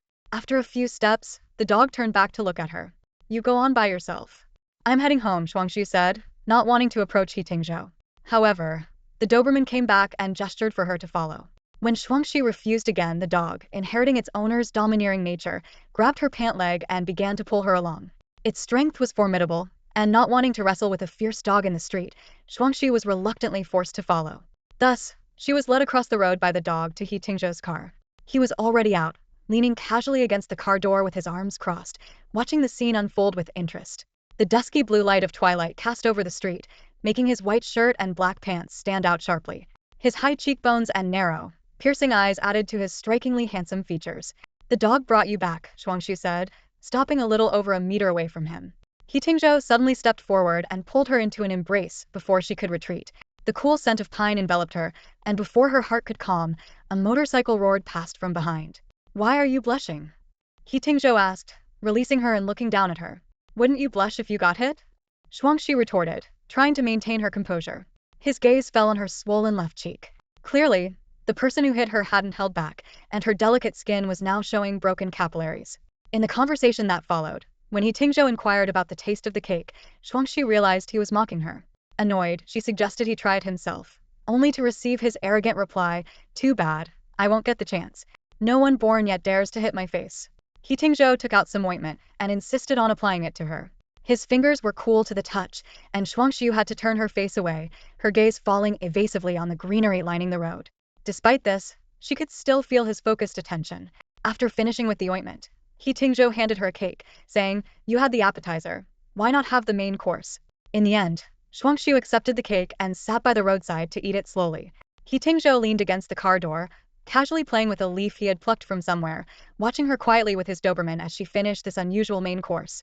The tiramisu was unexpectedly delicious. Shuangxue was savoring it intently when she suddenly felt a burning gaze on her. She turned her head to see Dubin's cool eyes fixed on the cake in her hand, unconsciously licking its lips. Can it eat this? Shuangxue asked He Tingzhou. He Tingzhou glanced at the dog coldly and replied bluntly, It's poisoned. The dog will die if it eats it. Dubin immediately drooped its head, lying down on the ground in disappointment. By the time Shuangxue finished the cake, night had fully fallen. The pain on her face had eased considerably, and her mood had gradually calmed. He Tingzhou drove her home, and when they reached number 9 Songming Road, the city was completely enveloped in darkness. After getting out of the car at the entrance, Shuangxue hesitated for a moment before saying, Thank you, to He Tingzhou. Her tone was a bit tense, as the medicine and cake couldn't quite make up for his previous bad behavior. He Tingzhou leaned back in his seat, lazily curling his lips into a smile. Don't thank me yet. Remember this grand image of me in your mind, and think of it before you curse me next time. I didn't curse you, Shuangxue immediately retorted. You're the one who always teases me first. I'm just fighting back against oppression. What, should I apologize? He Tingzhou's dark eyes carried a hint of mockery. Shuangxue straightened up. You don't need to apologize either. Just think twice before you bully me next time. With that, she turned and walked into the community, spotting Shen Yi's car downstairs. Shen Yi was leaning against his car, a cigarette quietly burning in his hand, his gaze fixed in the distance, not noticing her approach. The shadows of the sycamore trees cast dappled patterns on him. Brother, why are you here? She asked. Only then did Shen Yi snap out of his thoughts, extinguishing the cigarette in his hand. Where have you been? Met a friend, Shuangxue replied. The injury on your face has been treated? Shen Yi scrutinized the slightly reduced swelling on her left cheek. Shuangxue nodded. I've applied some medication. The May night breeze had shed its chill, leaving only a faint coolness. What did you want to tell me at the hospital? Shen Yi asked. The urge to rely on him like a child had faded. Shuangxue shook her head. Nothing. She understood that she couldn't forever hide under Shen Yu's protective wing. That right had been lost 5 years ago. Shen Yi seemed preoccupied tonight, watching her quietly for a moment before ruffling her hair. The night concealed his expression, leaving only his gentle voice. Go on up. Get some rest. It took several days for the swelling on Shuangxue's face to completely subside. She wore a mask to work, and her colleagues tactfully avoided mentioning it. During this time, the hottest topic in the company break room was a nightclub incident. Several privileged young men were caught for illegal activities, causing quite a stir. Shuangxue, who was busy researching new hydrogen storage composites, had little interest in these rumors. At lunchtime, Yang, who had sneaked out from the hospital, took Shuangxue to a nearby Japanese restaurant, with Xiao Liao tagging along for a free meal. I heard one of them has a powerful background, surname Jing. Do you know him? Yang asked while picking up a piece of salmon. Shuangxue paused for a moment. Zheng Zui. I'm not sure of the exact name. The news just mentioned someone with the surname Jing. But a nurse at the hospital said his grandfather is quite influential. It was likely Zheng Zui. Shuangxue thought to herself. Although she wasn't sure if he had really touched those illegal substances, with the Zheng family's influence, keeping him out of trouble wouldn't be difficult. However, after this incident, he would probably be strictly supervised for a while, which made Shuangxue feel a bit relieved. At least she could have some peace for a time. As she wondered if this had anything to do with Shen Yi, Xiang's chopsticks sneakily reached for her fried pork cutlet. Talk all you want, but don't steal my food. Shuangxue quickly intercepted her chopsticks. You shouldn't eat fried food. Xiang withdrew her chopsticks reluctantly and resumed eating her salmon salad. This weekend there's going to be an Aquarius meteor shower. Xiao Liao, who had been playing on her phone, suddenly looked up. The best viewing spot is Dongyu Mountain. Want to go? What's so special about a meteor shower? It's just rocks falling from the sky, burning up before they even hit the ground, Xiang replied, uninterested. You can make wishes. Xiao Liao turned to Shuangxue for support. Right, boss? I've never made a wish on a shooting star, Shuangxue chuckled. What? Is life always so perfect for you rich folks? I'm going to be jealous. Xiao Liao joked. I used to make wishes to my brother. They came true faster that way. What about now? Shuangxue picked up her glass, took a sip of sake, and let the bitter aftertaste linger on her tongue. Now, I have no wishes. Xiao Liao wanted to ask more, but Xiang quickly stuffed a piece of pork cutlet in her mouth. The pork cutlet's delicious. If you're still talking, I'll eat it for you. Yu Zifeng and the others knew about Shuangxue's entrepreneurial venture with her friends. To these well-off young men, her small company seemed like just a minor endeavor. That day, after a meeting, a wide-eyed receptionist knocked on Shuangxue's door. Miss Song, someone's here to see you. Quite handsome, says he's your brother. Is it Shen Yi? Shuangxue immediately stood up. Where is he? In your office. Shuangxue quickly returned to her office and pushed the door open, only to find a man looking around. It wasn't until he turned around that she realized it was Yu Zifeng. Oh, done with your meeting, Miss Song? Today, Shuangxue wore a fitted white blouse paired with a black floral skirt, and a strand of Australian white pearls adorned her neck, making her look elegant and charming. Seeing it was Yu Zifeng, she couldn't deny a slight sense of disappointment. Her earlier anticipation had gone unfulfilled. Zifeng, what brings you here? Just passing by. Thought I'd drop in, Yu Zifeng replied, sitting on her desk. I ordered afternoon tea for you guys. Am I a good brother or what? Shuangxue's portion was on the coffee table: coffee, green rice cakes, and some delicate Chinese pastries. She sat down eating as she asked, is there something you need? Smart as ever. You figured it out. Nothing comes for free, Shuangxue said, winking while eating an almond cookie. When have you ever come to see me without a reason? Come on, do we need to see each other every day to maintain our bond? Yu Zifeng sat beside her, picking up a preserved plum. Your brother and Manman's engagement party is set for the end of next month. Aunt Fu and Auntie picked the date. Shuangxue slowly chewed the almond cookie, staying silent. Even though it's arranged by the family, Man wants your brother to propose.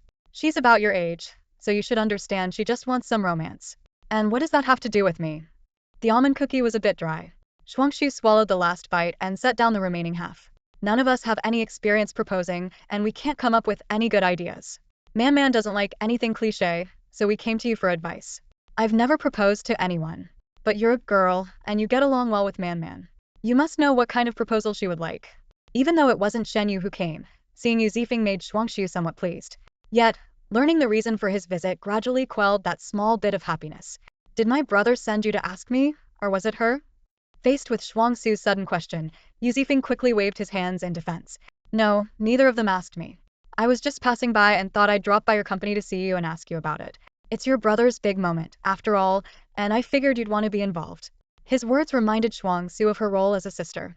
Although she should be helping plan her brother's wedding, she had never been proposed to, nor had she proposed to anyone, leaving her unsure of what advice to give. After pondering for a moment, Shuangxue said, "What she wants is the sense of ceremony in my brother's proposal, not the method. I heard there's a meteor shower this weekend, and Dongyu Mountain is the best spot to watch it. You could try that." At the mention of a meteor shower, Yu Zifeng's eyes lit up. "You're brilliant, sis." Once Yu Zifeng left, Shuangxue called over Xiao Liao and gave her the remaining pastries. Although afternoon tea was available to the whole company, Shuangxue's portion was notably more generous. As Xiao Liao stuffed a persimmon custard cake into her mouth, she said gratefully, "All for me? You're too kind, little boss." Shuangxue gently patted her head. "You deserve it." Though Shuangxue only provided the idea, Yu Zifeng and the others quickly arranged the weekend trip to Dongyu Mountain and shared the plan in their private WeChat group. This group had been established years ago, and besides the group owner, Yu Zifeng, Shuangxue was one of the earliest members, right after Shen Yi's profile picture. The group consisted of only a dozen very close friends, with no new members added over the years. Even their girlfriends weren't in the group, except for Lu Manman, who was an exception. To maintain an air of mystery, Yu Zifeng simply mentioned it was a camping trip for the weekend, but everyone knew it was for Shen Yi's proposal. Even Zhua Zhong, who was supposed to travel abroad for work, postponed his trip. Only Shuangxue and another often silent member, the Crown Prince, hadn't replied. Yu Zifeng tagged them both individually. 9.9H Make sure to keep your weekend free. Don't forget. As Shuangxue saw the message, she also received a private chat from Lu Manman. It's Manman, not slowly. "Xiaojiu, are you coming?" Shuangxue had just returned home from work.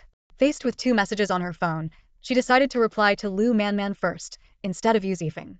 "I might be there or I might not," Lu Manman said candidly. "I want you to witness it, but I'm afraid something unexpected might happen if you do."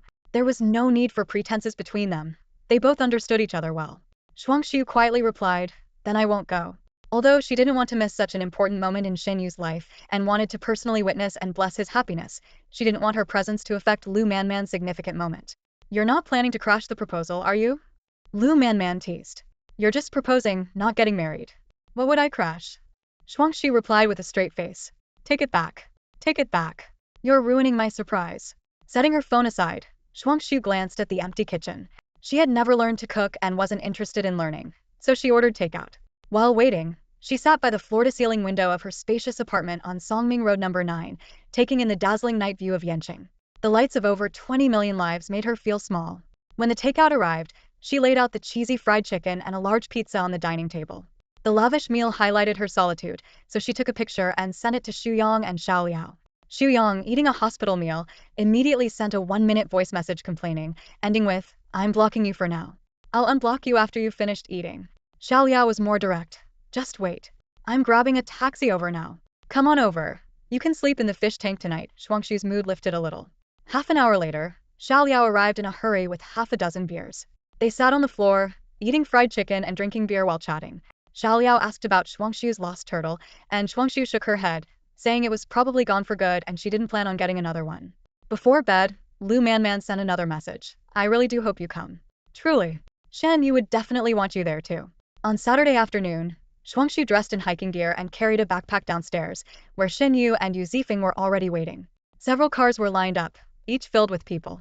Lu Manman had arranged for Shuangxue to ride with Yu Zifeng because Shen Yi's friends, the CEO of Hengtai Bank, and his wife from the Bai family were in their car. Shuangxue headed to the back of the Cullinan, deliberately avoiding the front passenger seat and choosing the back seat instead. Through the rearview mirror, she inadvertently caught the gaze of He Tingzhou, dressed in a black stand collar jacket. "Do I look like your chauffeur?" He Tingzhou asked, biting a candy. "I'm not feeling well today, so I prefer the back."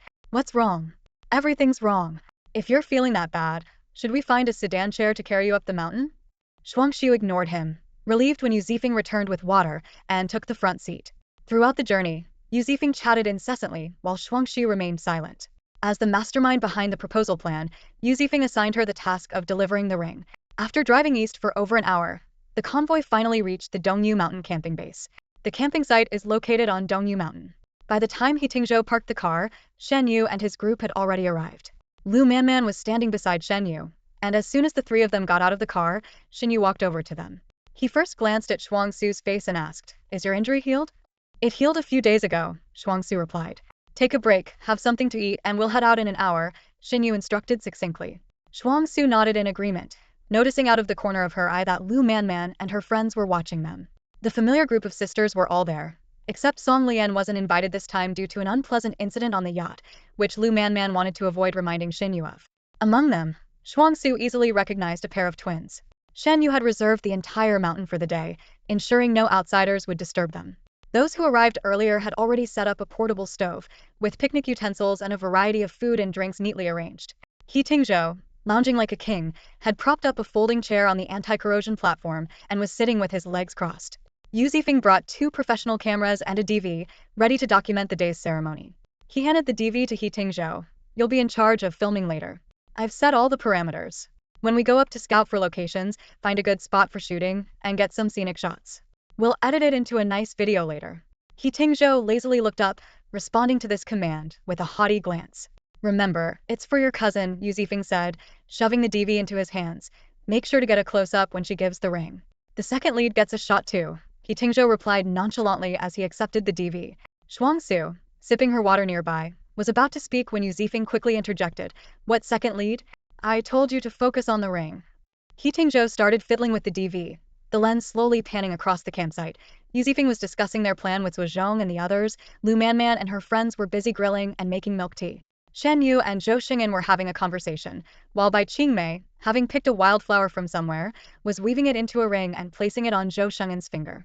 When the camera turned to Shuangxue, she was sporting a cute bun hairstyle, taking photos of the distant mountains with her phone. The mountain breeze gently tousled the loose strands of her hair, highlighting the graceful line from her nose bridge to her nose tip. Her bare face was fresh and radiant, as pure and flawless as a pearl within a shell. During mealtime, everyone gathered around the table. Shuangxue sat next to Yu Zifeng, and Lu Manman approached with a plate of food. Xiaojiu, this is for you. She doesn't eat bean sprouts, Shen Yi suddenly said. Lu Manman hesitated for a moment, but Shuangxue reached out to accept it. It's okay. Don't force yourself, I'll get you something else. Lu Manman withdrew the plate, smiling as if nothing had happened. Bai Qingmei and Zhou Xing'an, the last to join the table, sat beside Shuangxue. Having only exchanged brief greetings in the car, they now had the chance to chat properly. Though not very familiar with Bai Qingmei, Shuangxue found her very friendly. The last time I saw you was at the swimming competition. You've grown up so much since then. Shuangxue smiled, her eyes forming sweet crescents. I wasn't back for your wedding, but congratulations on your marriage. Bai Qingmei, treating her like a little sister, playfully pinched her cheek. Swimming competition? Zhou Xing'an asked with interest. Yes, the youth swimming championship, Bai Qingmei explained enthusiastically. She won first place by a long shot. Reporters swarmed her for interviews, and the broadcast cameras were on her the whole time, though the highlights were cut in the replay. We all went to watch, and Tingzhou was there too. Surprised, Shuangxue glanced at He Tingzhou diagonally across from her. She didn't remember him being there, although Shen Chongyuan and Fu Yun had bought dozens of tickets for family and friends, so it made sense for He Tingzhou to have been invited. He Tingzhou seemed indifferent, not even sparing Shuangxue a glance. Really? I don't remember.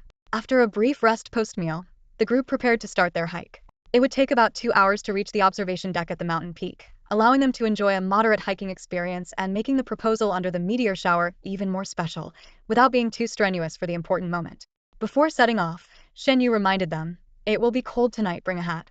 Shuangxue, having often joined him on mountain hikes and camping trips before, knew this caring brother always looked out for her.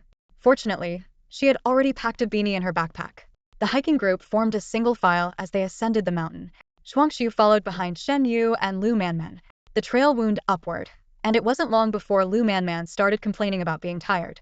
Without a word, Shen Yi took her not-so-heavy backpack and then turned to extend his hand toward Shuangxue. No need, bro, I'm not tired, Shuangxue politely declined with a shake of her head.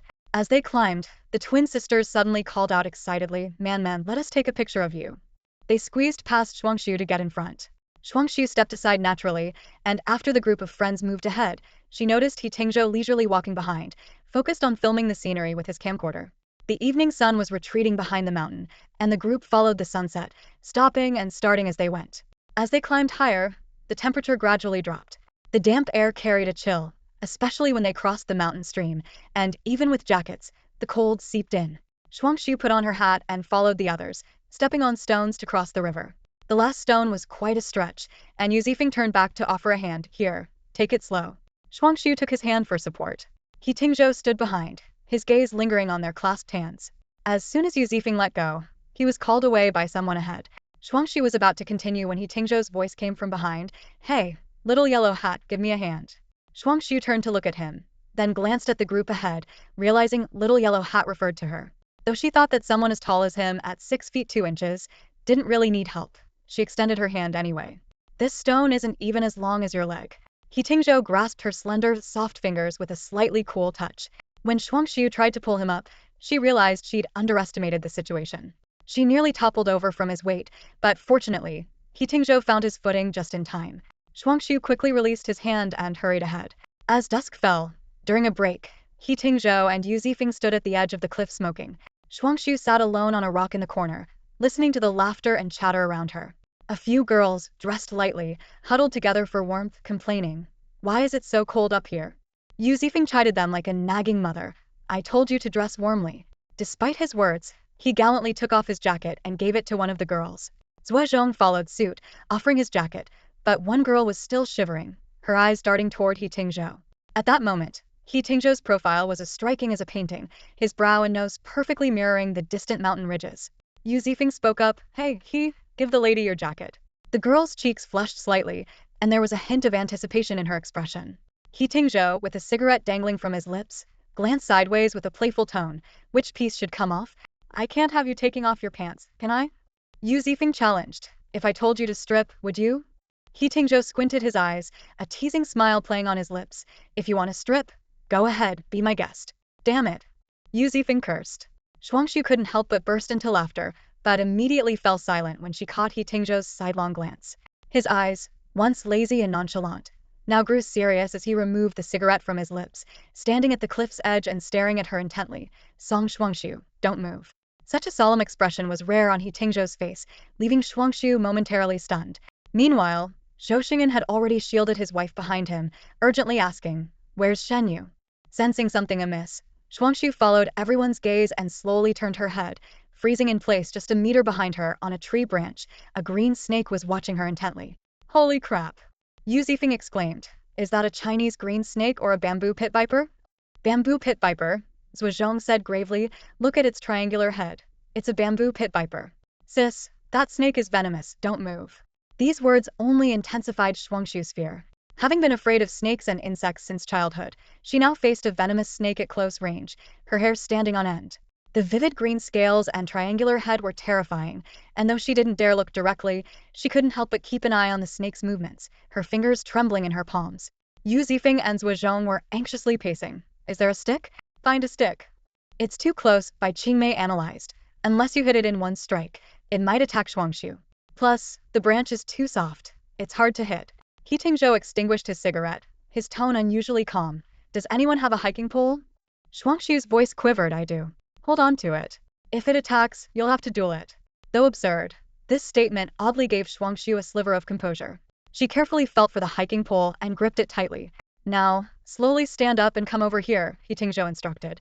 Shuangxue moved with extreme caution, inching forward as everyone held their breath. In the distance, Shen Yi sensed something was wrong, and upon realizing the situation, his face changed dramatically, while Lu Man clung to his arm in fright. Suddenly, a group of girls behind them screamed. There's a snake. The piercing sound startled the venomous snake, causing it to twitch. Shuangxue's heart nearly stopped, and in that critical moment, He Tingzhou grabbed her wrist and, with lightning speed, pinched the snake's neck. He released Shuangxue, striding to the cliff's edge to hurl the snake far away. Shuangxue, still in shock, was pulled into Shen Yi's embrace. It's okay now, Xiaojiu, don't be afraid. Yu Zifeng handed He Tingzhou water to wash his hands, exclaiming, Man, you're amazing. You dared to grab a venomous snake with your bare hands. Is there anything you wouldn't do? He Tingzhou wrinkled his nose in disdain, replying nonchalantly, Watch horror movies. His aversion to filth kicked in, and he used 2 bottles of water to wash his hands, followed by 2 rounds with disinfectant wipes. Shen Yi led Shuangxue to a safe spot to rest, handing her a thermos. Drink something warm. Inside was snow pear ginger tea made by his godmother, its warmth soothing her frazzled nerves. In the distance, the twin sisters secretly rolled their eyes. After a brief rest, the group continued their ascent. Zhuozhong looked up at the sky. You think it might rain later? No way, Yu Zifeng declared confidently. I checked the weather forecast. We came all this way to watch the meteor shower, not to watch it rain. Due to the earlier incident, Shen Yi was attentively looking after Shuangxue throughout the journey. To Yu Zifeng and the others, His actions seemed perfectly natural after all. It's only right for a brother to care for his sister. Yu Zifeng even thought that if his own mischievous relative were present, they'd likely collapse after a few steps, demanding to be carried up the mountain. However, the twins were whispering grievances to Lu Manman, saying, "Manman, look at her hugging Shen Yi all the time. He's Xiao Zhou's brother. It's only right for him to take care of her," Lu Manman replied. But they aren't real siblings, the sister, who had previously been slapped for her loose tongue, quickly retorted. "Didn't I tell you? There's more to their relationship." She admitted herself that she likes Shen Yi, and this came straight from her best friend. "Shen Yi even hugged her right in front of you earlier, isn't that just a slap in the face?" Xiao Zhou was scared by a snake. Ayu was just comforting her. "It's just a snake, what's the big deal? Look at her now, she's managed to win Shen Yu's sympathy. I told you, she shouldn't have come today. Aren't you afraid she'll ruin such an important day?" "Enough, stop it. Xiao Zhou isn't like that." Despite what Lu Manman said, she couldn't deny a hint of disappointment in her heart. Shen Yu had indeed been attentive to her throughout the journey, but it seemed more out of gentlemanly conduct. In contrast, his affection for Shuangxue seemed as natural as breathing. As a young woman in her early 20s, she couldn't help but feel a pang of jealousy. The twins continued. "She's just pretending to be innocent in front of Shen Yu, but she's actually quite cunning. Man, you're too soft-hearted to compete with someone so scheming." Meanwhile, Shuangxue had recovered and glanced back toward the end of the group. Although He Tingzhou often teased her, she had to admit that seeing him catch the snake earlier was an indescribable shock. Across the lengthy procession, her eyes met He Tingzhou's in the distance for a few seconds before she looked away first. The vast night sky was filled with stars, and the wind at the mountaintop carried the refreshing scent of the forest, though it was also quite chilling. Upon reaching the viewing platform, Chief Commander Yu immediately organized everyone to set up camp and took Shuangxue to rehearse there. If not for the fear of spoiling the surprise, with his perfectionist nature, he might have dragged Shen Yu and Lu Manman to rehearse in person. The process was actually quite simple. Shuangxue was merely a prop with no lines. Yu Zifeng solemnly handed her a ring box, saying, "Hold on to this. It's the most important thing today. Don't lose it." Shuangxue carefully placed the ring box in her backpack. "Got it, Director Yu." As she was about to return to the campsite, several of Lu Manman's friends arrived with fairy lights and other decorations to set up the scene. The twins called out to her, "Shuangxue, come help us. We rested too long earlier, and we're running out of time." These twins were senior members of Song Lian's clique, always following her lead. Shuangxue had had an unpleasant encounter with them at Shen Yu's birthday party shortly after returning. Two of Lu Manman's friends from Linqing were also present. Despite the lingering resentment, Shuangxue decided to stay and help given the importance of the task. When Yu Zifeng checked his watch and prepared to leave, he reminded them, "You all keep busy, I'll go back for a bit and come find you later." They divided the tasks, some wrapped lights and scattered petals, while Shuangxue inflated balloons. Soon, the girls handling the petals finished and left. "Miss Song, we're going back to help Man with her makeup." Just as the balloons were almost done, a sudden cry rang out. One of the twins leaned on the railing, saying, "Whose bag is that? I didn't see it and accidentally kicked it off." Shuangxue's bag, which should have been on the right side of the steps, was nowhere to be seen. She hurried to the railing and saw her bag in the bushes below. "My bag wasn't placed here. How did you kick it?" "I didn't do it on purpose," the sister feigned innocence. "I was wrapping lights here and didn't see it." "You didn't put it properly, so you can't blame me." The other sister added, "Maybe when they were setting up the candles, they moved it aside because it was in the way." These twins were one sharp-tongued and the other seemingly honest, yet they were both deceitful. Shuangxue frowned. "You should pick your moments for mischief. Do you have any sense at all? We didn't do it on purpose. What do we gain from dropping your bag? That's why I say you have no sense." Shuangxue couldn't be bothered to argue, and immediately went to retrieve her bag.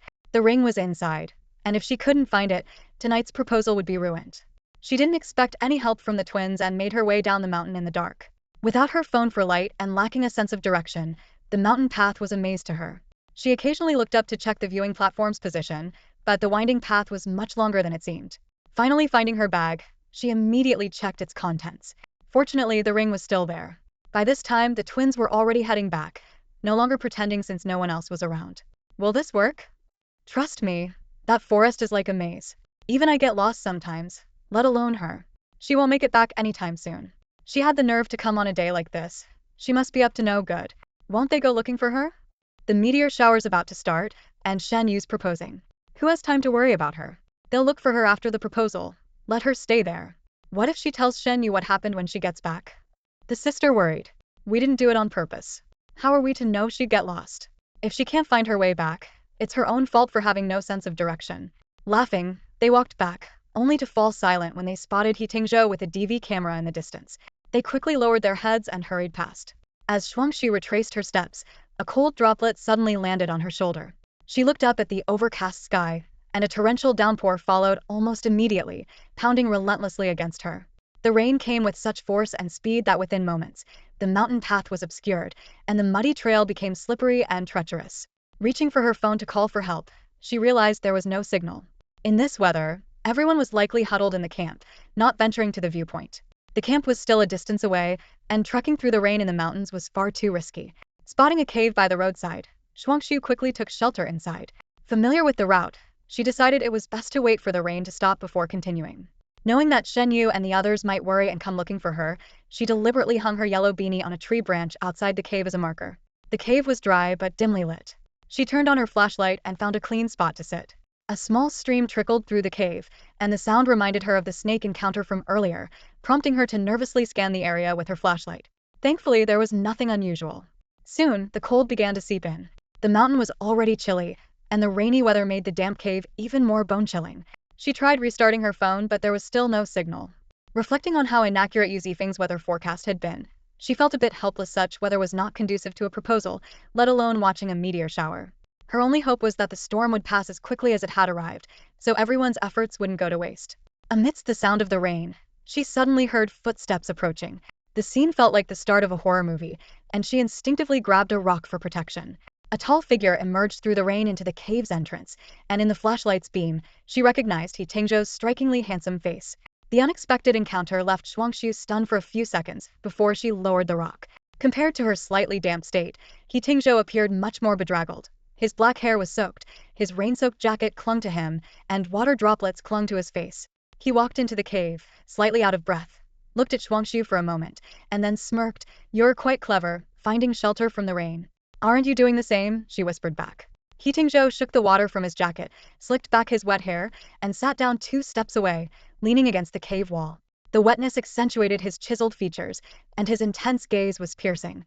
He casually tossed his rain-drenched camcorder to the ground, uncertain if it would still work. Although He Tingzhou was someone she had been trying to avoid, having a familiar person around in this situation eased her fear considerably. Neither spoke, like strangers who had merely crossed paths, with only the stream's gentle flow echoing around them. As time went on, the chill became unbearable, and Shuangxue couldn't help but curl up, her face growing pale. At this point, He Tingzhou removed his jacket.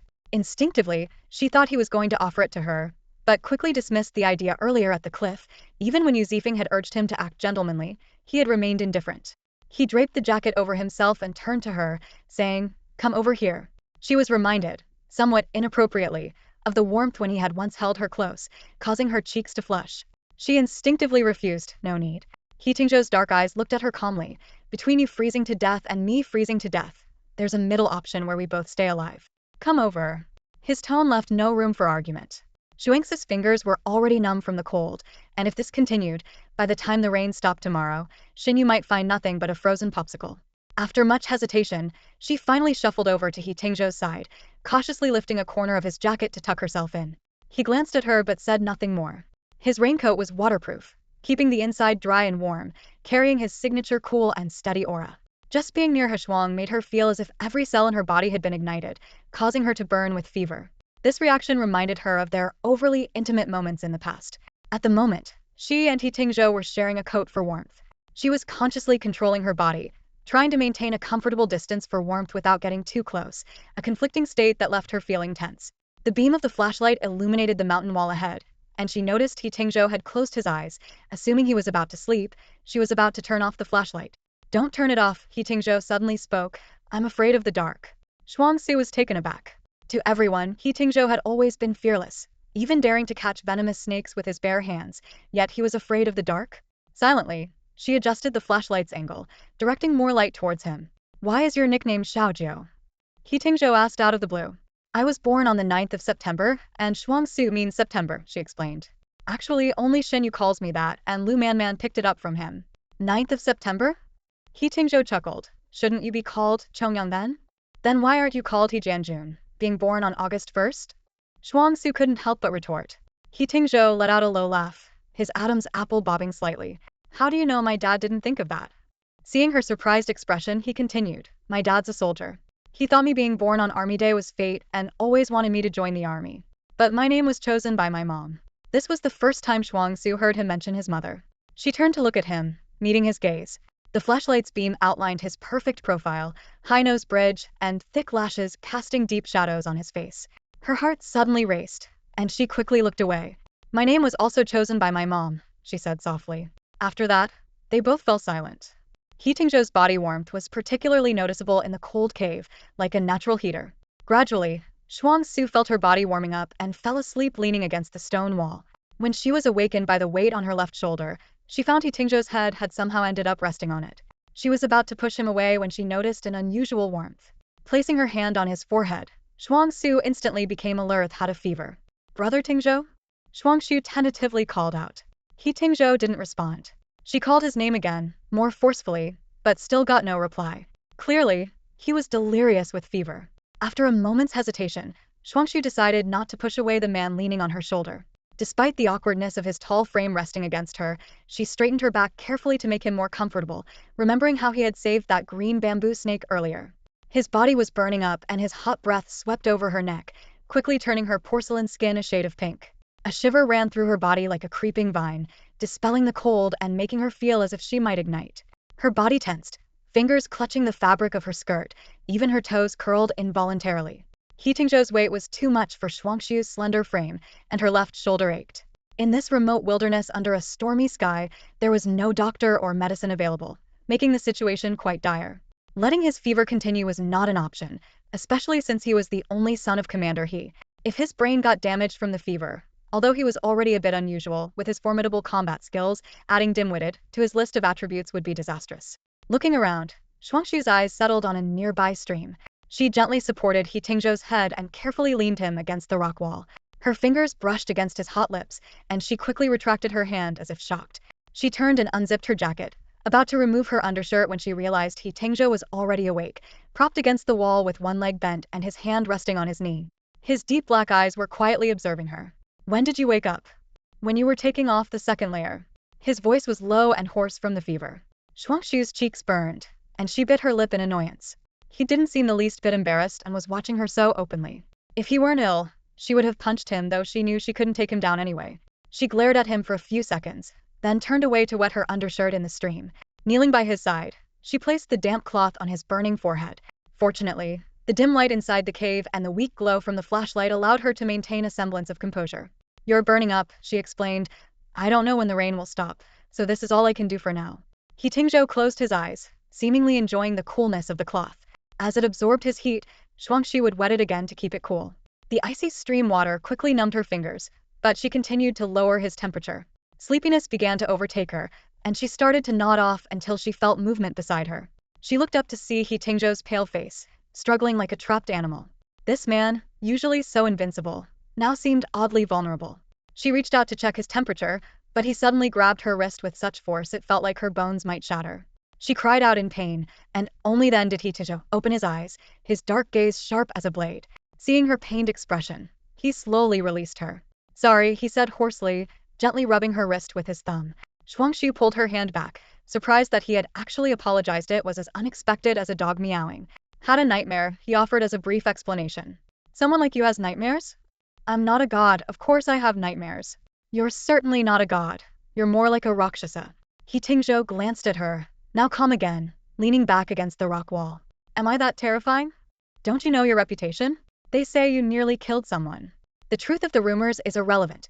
People who gossip are just addicted to the thrill of spreading something sensational, Shuangxue said softly, her gaze drifting into the shadows deep within the cave. She paused for a moment, then continued, in a way, we're in the same boat. Both of us have a tarnished reputation in others' eyes.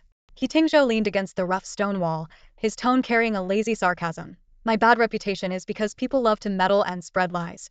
Yours, on the other hand, is deserved. What have I done wrong? Shuangxue found herself surprisingly calm, not feeling a trace of anger at his blunt accusation. She spoke slowly. My mom abandoned me. My dad didn't want me. Others treated me like trash. But my brother took me in and cherished me. Is it so strange that I like him? That's not liking. It's a fledgling complex. He Tingzhou's gaze rested on her with a hint of disdain. Little princess, you don't even understand what romantic feelings are. A wave of inexplicable irritation rose in Shuangxue's heart. Though she couldn't pinpoint why, she instinctively rejected He Tingzhou's dismissal of her feelings for Shen Yi. Not as much as you do, she retorted coldly, lacking in gentlemanly conduct. In what way am I lacking? He Tingzhou chuckled lightly. When you wanted to sleep with me, didn't I maintain my integrity and refuse? Shuangxue simply turned her head away, ignoring him. Her thoughts inadvertently circled around the term fledgling complex as she drifted into sleep. In her drowsiness, a cacophony of calls reached her ears. Someone was calling her name. Yu Zifeng ran to the entrance of the cave, peered inside, and froze. The two who had been missing all night were sleeping close together, with Shuangxue's head resting on He Tingzhou's lap. The usually indifferent prince had become a surprisingly attentive human pillow. He Tingzhou was already awake and, seeing Yu Zifeng, said plainly, "Here you are." "Oh my god, finally found you." Yu Zifeng's voice was hoarse as he turned and shouted outside, "Over here. They're here." Shuangxue awoke to the noise, blinking groggily as she realized the cave was much brighter and the rain seemed to have stopped. When she saw He Tingzhou's face above her, she was momentarily confused. "Comfortable." He Tingzhou looked down at her, his eyes glinting with amusement. Only then did Shuangxue realize she was lying on his lap and quickly sat up. She distinctly remembered falling asleep against the cave wall last night. Just then, the sound of hurried footsteps approached, and Shen Yi strode into the cave, his tense expression relaxing slightly the moment he saw her. After a long night, Yu Zifeng finally felt a sense of relief. Standing at the entrance of the cave, his face was filled with lingering fear and regret. "You almost scared your brother to death. We searched for you too all night. In these deep mountains with such heavy rain, I was terrified something might have happened to you." The events began the previous evening. A sudden downpour stranded everyone at the camp. Shen Yi was the first to notice Shuangxue's absence. Upon learning she had stayed behind at the viewing platform to set up, he immediately grabbed an umbrella and went after her, only to find the place empty. Shortly after, He Tingzhou's disappearance further escalated the situation. Throughout the night, everyone braved the rain, scouring the mountain. What should have been a short distance from the camp to the platform turned into a search that combed nearly the entire mountain. Frustrated, Yu Zifeng beat his chest. "I passed this cave at least 3 times. I should have checked inside sooner." Shuangxue asked in confusion. "I hung my hat outside. Didn't you see it?" "No, maybe the wind blew it away," Yu Zifeng replied. "Weren't you at the viewing platform? Why didn't you head back when it started raining and ended up here?" Before Shuangxue could answer, the twins jumped in, explaining in unison that they had accidentally knocked Shuangxue's bag off. They claimed they tried to stop her, but she insisted on searching for it, leading to them getting separated. Their explanations subtly shifted the blame to Shuangxue's stubbornness. Hearing this, Yu Zifeng exploded. "You dropped her bag? It had the ring inside. Wait until daylight to look for it? By then, it'll be too late for the proposal. How about I use you two as rings for Man-Man's fingers instead?" The twins' faces turned pale, and Lu Man-Man also glanced at them curiously. Seeing this, Zhuozhong hurriedly tried to smooth things over. They didn't mean to, and with this weather, the proposal wouldn't have worked anyway. Shen Yi knelt in front of Shuangxue, his tired eyes full of concern. "Are you hurt?" Lu Man-Man also asked with worry. "Are you okay?" "I was scared to death." Shuangxue shook her head. "I'm fine, but Tingzhou is running a fever." He Tingzhou's forehead was alarmingly hot, prompting everyone to decide to return to the base halfway up the mountain. A doctor quickly arrived to administer N4. The room bustled with activity as people cooked noodles and boiled water, eager to care for the ailing prince. While devouring his noodles, Yu Zifeng inquired about the events of the previous night. Suddenly, he noticed a woman's tank top hanging to dry in the room and questioned it. He Tingzhou lazily claimed it was his, saying it had shrunk, and irritably suggested Yu Zifeng go find a bamboo viper to play with. Before leaving, he specifically reminded them to check the DV that had been soaked by rain. Meanwhile, Shuangxue finished her shower and was enjoying the hot pot prepared by Shen Yi and Lu Man-Man. At that moment, Yu Zifeng emerged from the room across the hall with a peculiar expression, signaling Shen Yi to come over and watch the DV footage. After viewing it, Shen Yi turned to Lu Man-Man with a hint of frost in his gaze. "What kind of nonsense is this?" Yu Zifeng fumed. "Should I call them over now?" Shen Yi replied calmly, "No rush, let Xiaozhou finish eating." After Shuangxue finished her meal, Yu Zifeng called for the pair of twins to come over. Everyone naturally gathered around, sensing that something significant was about to unfold, given Yu Zifeng's unusually serious demeanor. The twins stood nervously in the middle of the crowd, trying to maintain their composure. We have plans tonight. If there's nothing important, we'll just head out," they said. "What's the rush?" Yu Zifeng interrupted them coldly. "We have some unfinished business." "Where do you think you're going?" "What business? You really have no idea?" Yu Zifeng's tone grew harsher. "Let me ask you, how did your sister's bag end up falling?" The twins' expressions froze, and they instinctively glanced at Shen Yi. He was leaning against the wall, smoking, the glow of his cigarette flickering in the dim light, and his icy gaze was unsettling. Shuangxue sat quietly beside him, her face impassive, giving nothing away about her thoughts. It was an accident, the twins continued to deny. Miss Song, we know you were upset after spending the night in the cave. Didn't we apologize yesterday? Why are you still holding on to it? Bai Qingmei, seemingly amused by the confrontation, produced a handful of sunflower seeds from somewhere and shared them with Zhou Sheng'an, who silently shelled the seeds and handed the kernels back to her. At that moment, He Tingzhou appeared, slowly pushing in 4 stand down the hallway. He wore a black hoodie, his complexion still pale from illness, and an 4 line was attached to the back of his hand. Why is Zhou Yi out here? Someone rushed to support him. Just here for the show, He Tingzhou said leisurely as he settled into a chair. Where's the plot at? Shuangxue turned to Yu Zifeng. Zifeng, can you stop being cryptic? Yu Zifeng let out a cold chuckle and inserted the memory card from the DV into a computer, then turned to the twins. See for yourselves. The video was dim, but the twins' conversation was clearly audible. That patch of woods is like a maze. Even after coming here so many times, I still get lost sometimes. She definitely won't make it back anytime soon. The meteor shower's about to start, and Shen Yi is going to propose. Who's going to pay attention to her? The twins' faces turned ashen, never expecting their conversation to have been recorded. Shuangxue also looked genuinely surprised. Oh, He Tingzhou raised an eyebrow slightly. The brothers who had watched Shuangxue grow up heard these words, and their expressions immediately darkened. Are you out of your mind? How could you do something like this? Lu Manman glared furiously at the twins. Messing with Shuangxue right under Shen Yu's nose? You must have a death wish. She was about to continue her scolding when Yu Zifeng pointed awkwardly at the computer screen. The video was still playing, and the conversation between the two girls became increasingly clear. Man has disliked her for a long time but didn't want to say it. This was a perfect chance to vent. Who told her to always cling to Shen Yu? It's really annoying. The room fell into a dead silence. Everyone's eyes turned to Lu Manman, filled with doubt. On one side was Shen Yi's sister, whom he personally raised, and on the other, his soon-to-be fiancé. It was a delicate situation, especially with Lu Manman's cousin, He Tingzhou, sitting right there, making everyone hesitant to speak. Don't look at me like that. I didn't tell them to do it. Lu Manman hurriedly defended herself, but no one responded. Sensing the danger, the twins quickly clung to their last hope. Man, you can't abandon us. We were just helping you out. He Tingzhou leaned back lazily, resting his chin on his hand, appearing indifferent. Yet his mere presence was Lu Manman's greatest shield, a fact Shuangxue was well aware of. This has nothing to do with Miss Lu. Shuangxue broke the silence. She knows the ring is with me. If I got lost and couldn't come back, who would give her the ring? She's been looking forward to the proposal. She wouldn't do something so foolish. Yes, I told Man about it, Yu Zifeng chimed in, and the tension eased slightly. Shen Yu didn't comment. He simply extinguished his cigarette and said, let's go. Everyone began packing up to leave. Lu Man approached Shen Yu to explain, I really didn't know about last night. Keep your friends in check.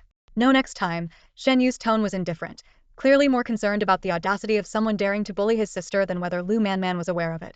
Feeling wronged, Lu Man sulkily got into the car behind.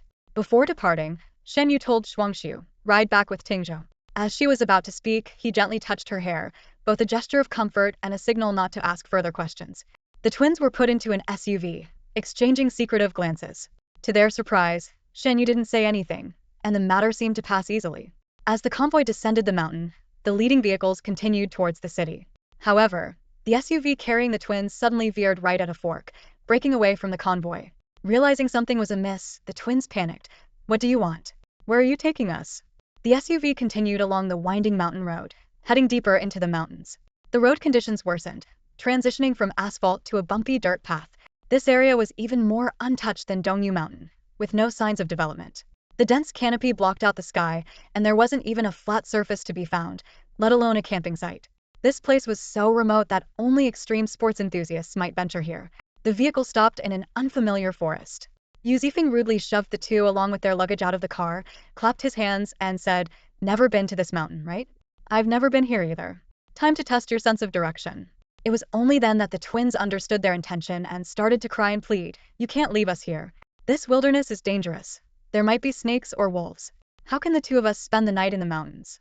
Despite wearing hiking gear, Shen Yu's demeanor remained refined, but his voice was chillingly cold. Xiaojiu can spend the night in the mountains, so why can't you? The two begged tearfully. It was all Man who instructed us. We really don't dare anymore. Please. We'll definitely be respectful to Miss Song from now on and won't talk recklessly again. Shen Yu's expression was unreadable. Last time, why did she hit you? What did you say in front of her? Seeing Yu Zifeng actually picking up a stick, they quickly confessed, nervously repeating what they had said in a more tactful manner.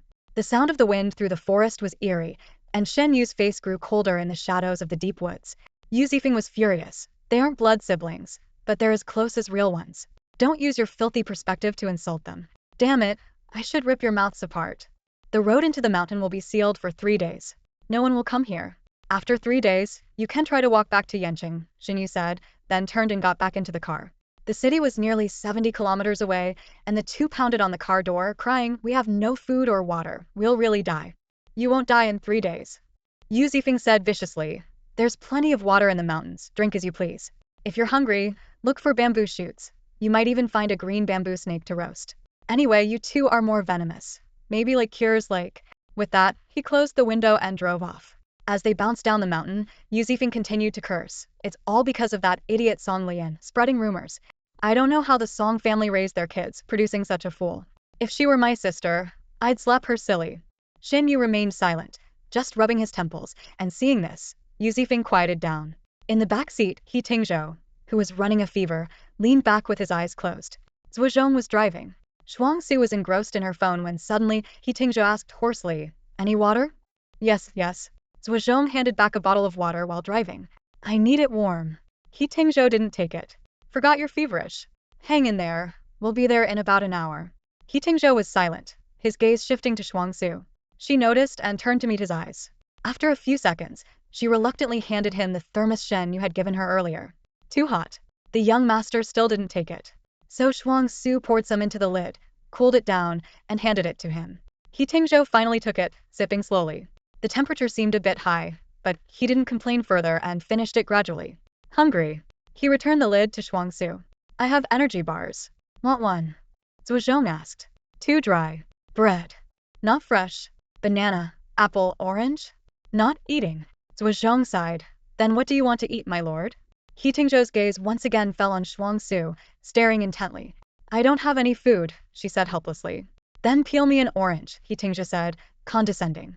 Shuangxue could only take the orange and start peeling it for him. Since childhood, Shen Yu had always taken care of her. Now, she found herself as his temporary caregiver, tending to him dutifully for half an hour. At the toll station, Lu Man approached from another car, gently tapped on the window, and then sat in the passenger seat. "Where did Shen Yu take them?" "Don't worry," Zhuozhong reassured in a friendly tone. "This is a law-abiding society.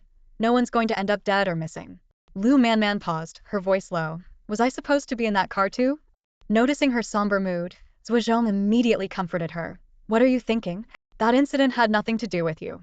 With so many of us around, how could they possibly frame you?" "Zifeng didn't tell me you were giving a ring." Lu Man turned to Shuangxue. Surprised, Zhuozhong glanced at her, but halfway through his thought, he realized she was covering for her. Shuangxue remained unfazed. "Just take the out I'm giving you and stop talking." "Why do you trust me?" Lu Man asked persistently, like a young girl. "Even your brother doesn't trust me." "I never said I trust you. I'm just giving your cousin face," Shuangxue replied frankly. "Otherwise, you'd be embarrassed. My brother would be caught in the middle and Tingzhou would have a hard time. It wouldn't be good for anyone if things got ugly." "Why would it be hard for me?" He Tingzhou suddenly spoke up. "She's your cousin. If things got messy, you'd naturally want to protect her." He Tingzhou's tone was indifferent. "Why would I protect her? I'm weak and powerless. I can't protect a big blind person like her." "You might not handle a chicken, but you can handle a venomous snake." Lu Man pouted for a moment, then resignedly said, "All right, I admit my friends were problematic, and I'm responsible." She turned to Shuangxue with sincerity in her eyes. "But I really didn't instruct them to bully you. Do you believe me?" Shuangxue scrutinized her. Through their interactions, she had discerned Lu Man's character well protected by her family, innocent and lively, aware of social dynamics but not manipulative. She did harbor some jealousy towards Shuangxue but was always straightforward. "I never doubted you," Shuangxue replied. Lu Man's eyes immediately reddened, as if she were about to cry. "Don't cry," Shuangxue continued. "It's not that I trust your character, I just don't think you're that foolish. Even if she spent the night outside, what then? Shen Yu would inevitably worry and might discover her absence the same night. Even if it didn't rain, searching for her would disrupt the proposal ceremony. It's not worth it for you. Instead of resorting to petty tactics, you'd probably rather witness her happiness with Shen Yu firsthand." "All the same, as long as you believe me," Lu Man accepted frankly. As the car reached Songming Road, Shuangxue had just stepped out when Lu Man followed and hugged her tightly. The anticipated proposal had fallen through, and she almost got wrongly accused. Although Shen Yi didn't blame her, his attitude still hurt her deeply. When she was under suspicion, the person she loved most didn't stand by her, but the one who believed in her was Shuangxue. Sniffling, she choked out, "Xiaojiu, thank you." A few nights after returning from Dongyu Mountain, Shuangxue came back to the Shen family home for dinner. As she approached the entrance, she overheard Fu Yan trying to persuade Shen Yu. "You know what kind of person Man is, don't you? She wouldn't do such a thing. You're wronging her, and she must feel aggrieved. Even Shuangxue trusts her, so why can't you?" Shen Yu's eyes were glued to his phone screen as he typed out a reply to an email. Her friend offended Xiaojiu, so she bears some responsibility. If that's considered wronging her, then so be it. When Xiaojiu was little, if she knocked over a vase at someone else's house while I took her out, I would apologize. Usually, Shen Changyuan avoided arguing with Fu Yun, but this time he spoke up. "I agree with Au on this matter. The kind of friends you keep reflects your character. Look at Au and Shuangxue. They never associate with questionable people." Fu Yun sighed, defending Man Man. Man Man grew up in Lin City and doesn't have many friends in Yen City, so she got closer to them. Her friends might not be the best, but she has a good heart. Well, this is a good opportunity to see their true character. She should reconsider whether to continue associating with them, Shen Changyuan responded. She's often with Lian in that group, and none of them are easy to deal with. Fu Yun tried again to persuade. Man Man is a girl after all. Why not just apologize and make her happy? At that moment, Shen Yu noticed Shuangxue standing at the door and put down his phone. "You're back." Shuangxue came in, carrying some carefully made pastries. "Godmother, I made you some osmanthus cakes."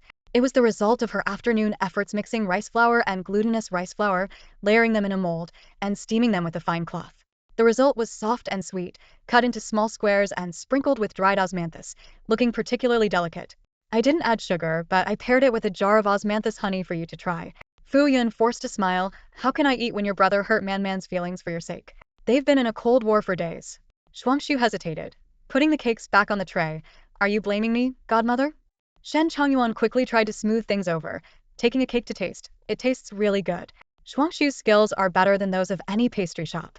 Shuangxue took the opportunity to check if Gue Gue had returned to the pond, but her wish was not fulfilled.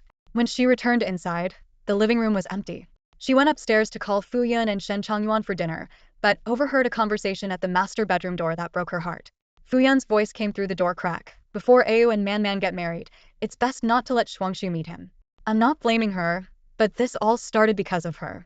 If she hadn't gone, Man Man wouldn't be upset with Au. Au is too protective of her, which makes Man Man feel wronged. Who can stand that? Is it necessary to be so guarded against the child?" Shen Changyuan retorted. "Shuangxue was raised by Au. If she gets bullied, who else would he protect? If he keeps protecting her, his marriage to Man Man might be ruined by Shuangxue." Fu Yun said emotionally, "Am I wrong in saying she likes Au?" "That's just Lian's rumor-mongering. Don't listen to their nonsense. I read her diary." Fu Yun's words hit Shuangxue like a heavy blow. Shen Changyuan was shocked into silence. With a sob in her voice, Fu Yun continued. "Hasn't she caused Au enough trouble? Au raised her, yet she harbors other thoughts, letting people accuse him of being a pedophile, of being a pervert." Her voice grew softer and tearful. "Don't I care for her? I watched her grow up. Do you think I want to drive her away, to send her far away? For whose sake am I doing this?" Shuangxue descended the stairs in a daze until Wang Sa's enthusiastic presentation of a simmering herbal soup brought her back to her senses.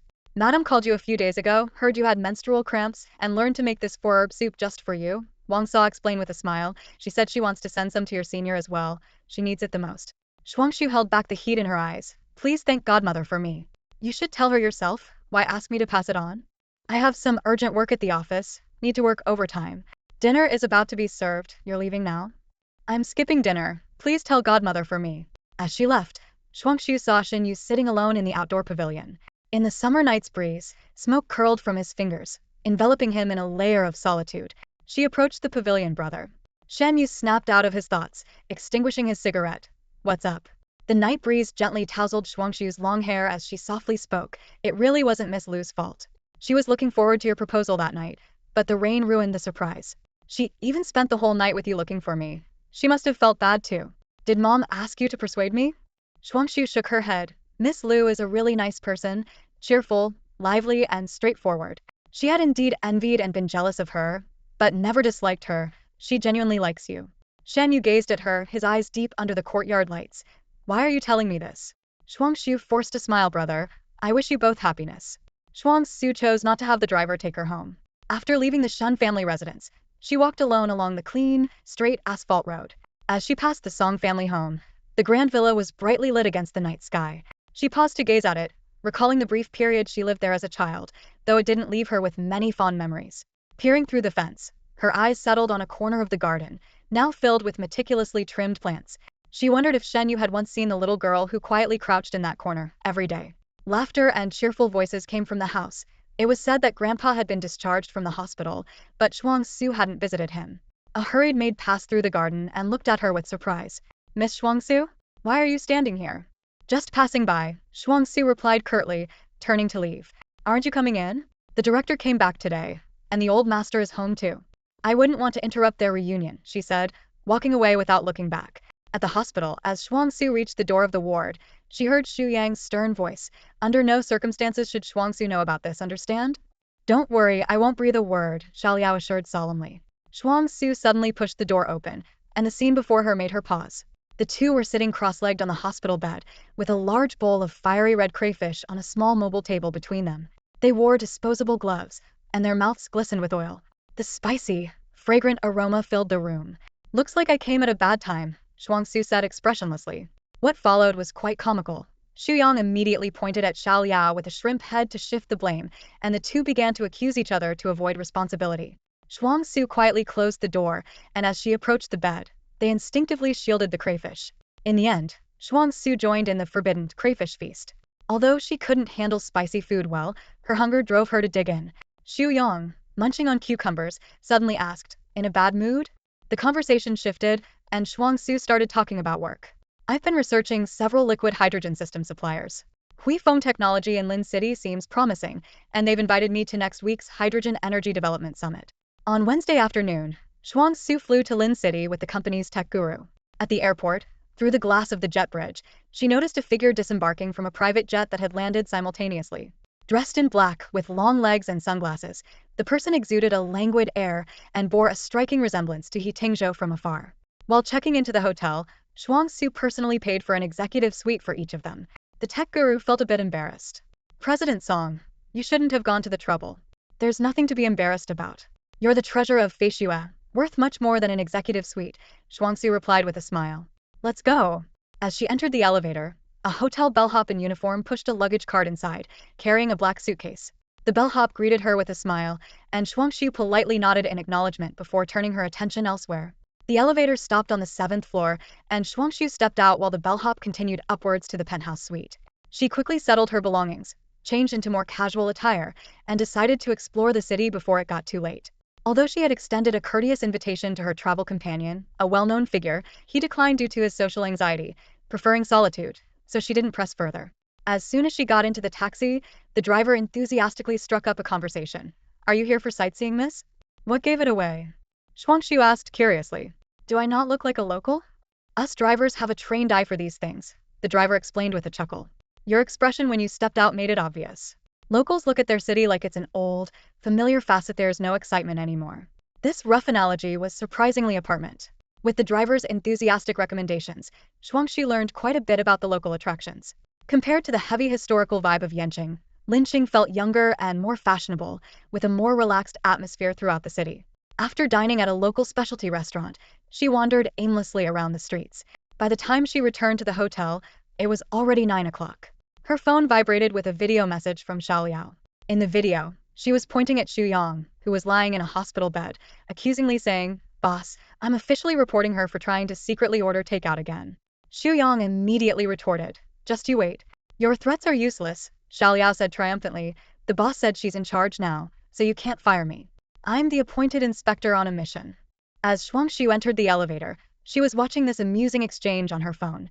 She couldn't help but laugh and sent Xiaoliao a voice message. Be good, and you'll get a reward when I return. Years of living abroad had made her more reserved and calm. But back in the carefree days with Shen Yi, she had been a cheerful girl with short, round almond eyes that always seemed to smile sweetly. Her voice was soft, like it carried a gentle wave. Only after speaking did she notice someone else in the elevator. Her gaze traveled up from the man's black trousers to meet He Tingzhou's lowered eyes. He stood there with his hands in his pockets, his dark eyes glancing at her phone. From the upside-down screen, he caught sight of the chat window with a man's abs as the profile picture, labeled Xiaoliao. Shuangxue was a bit surprised when she saw, from a distance at the airport, that the figure was indeed him. Tingzhou, what a coincidence. Not really, He Tingzhou replied, hands in his pockets, his gaze casually skimming over her phone screen. The summit you're attending, I'm attending too. His tone carried a hint of sarcasm. Using a six-pack photo as a profile picture? What kind of serious person does that? Shallow, vulgar, ulterior motives. Oh, Shuangxue turned, standing slightly ahead on his left. The elevator ascended slowly. Seeing he had no intention of speaking, Shuangxue remained silent, standing quietly beside him. After a few seconds of silence, He Tingzhou asked in a deliberately nonchalant manner, "Did you come alone?" "I have a subordinate with me." He Tingzhou said nothing more. Until the elevator reached the 7th floor, just as Shuangxue was about to step out, he lazily asked, "Your subordinate is staying here too?" "Yeah." As soon as Shuangxue finished speaking, He Tingzhou let out a disdainful chuckle. She sensed the mockery in his tone but was puzzled. Is there a problem? Leaning against the elevator wall, the overhead light softened his features, though his eyes remained coolly indifferent. "I wish I had a boss as generous as you. Aren't you your own boss? You could be generous to your subordinates too," Shuangxue retorted, suppressing her irritation before turning and stepping out of the elevator. Back in her room, while taking a shower, the meaningful look He Tingzhou had given her resurfaced in her mind. It was hard to describe, but it left her feeling unexpectedly gloomy. She couldn't understand why He Tingzhou always seemed to mock her. He had indeed helped and saved her before, yet every time she thought their relationship had improved, she was harshly reminded not to be overly sentimental. Never mind, He Tingzhou was never someone she could consider a friend. The next morning, there was still no news from Huifeng Technology. As the appointed time approached, Shuangxue took the initiative to call, but the line was always busy. An hour passed, and she still couldn't reach them. This unexplained absence made Shuangxue frown with a sense of foreboding. "Do you think they're backing out again?" Shen asked worriedly, clearly familiar with such situations. Shuangxue decisively called for a car. "Let's go to their company." Upon arriving at Huifeng Technology's industrial park, they found the client director. The secretary claimed that Mr. Zhang was meeting with clients and asked them to wait. That wait turned into nearly an hour. Checking her watch, Shuangxue stood up and asked the secretary, "Is Mr. Zhang done with his meeting?" "I'm sorry, Mr. Zhang had an urgent matter and has already left." Shuangxue said nothing, simply looking at her. The secretary, under her gaze, appeared embarrassed and stammered. "I did tell him, but he said it was urgent and rushed out." Realizing it was pointless to pressure a small secretary, Shuangxue solemnly said, "Please convey to Mr. Zhang that basic honesty is important. If you don't want to cooperate or have concerns, you should inform us before we come, not leave us hanging like this. Since you insisted we come, I'll send the bill for our flight and hotel expenses for reimbursement." After leaving Huifeng, Shen dejectedly asked, "Why do we always encounter this kind of thing?" Another wasted effort. Waiting for a car by the roadside, Shuangxue looked at the distant blue sky and towering buildings, maintaining her calm demeanor. Everyone has to take some detours. It wasn't a complete waste. Tomorrow is the Hydrogen Energy Development Summit, and it might be worthwhile to attend. We might gain something else. "Why aren't you angry?" Shen remarked. If it were President Xu, he would have exploded by now. "Because getting angry doesn't help," Shuangxue chuckled. "Actually, it's better if you can express your anger. Suppressed anger turns into knots somewhere in your body. You're much more carefree than I am, senior." When they returned to the hotel, they ran into He Tingzhou again. A stretched Rolls-Royce was parked at the entrance. He was dressed in a charcoal gray suit, with his buttons neatly fastened and his tie properly tied. His assistant, Su Zhen, had already opened the car door as he was about to get in. Caught between being polite and ignoring him, Shuangxue accidentally tripped on the carpet. "Hey, careful." Shen quickly steadied her by the arm. "I'm fine," Shuangxue said, straightening up and noticed He Tingzhou had already seen them. Standing by the car, the custom black paint highlighted his sharp features. His cool, narrow black eyes glanced indifferently at Shuangxue before moving down her arm to the man beside her. The man wore a tasteless shirt tucked into jeans, carried a student-style black backpack, and wore black-framed glasses over a head of curly hair. Apart from his pale skin, due to lack of sunlight and somewhat refined features, there was nothing remarkable about him.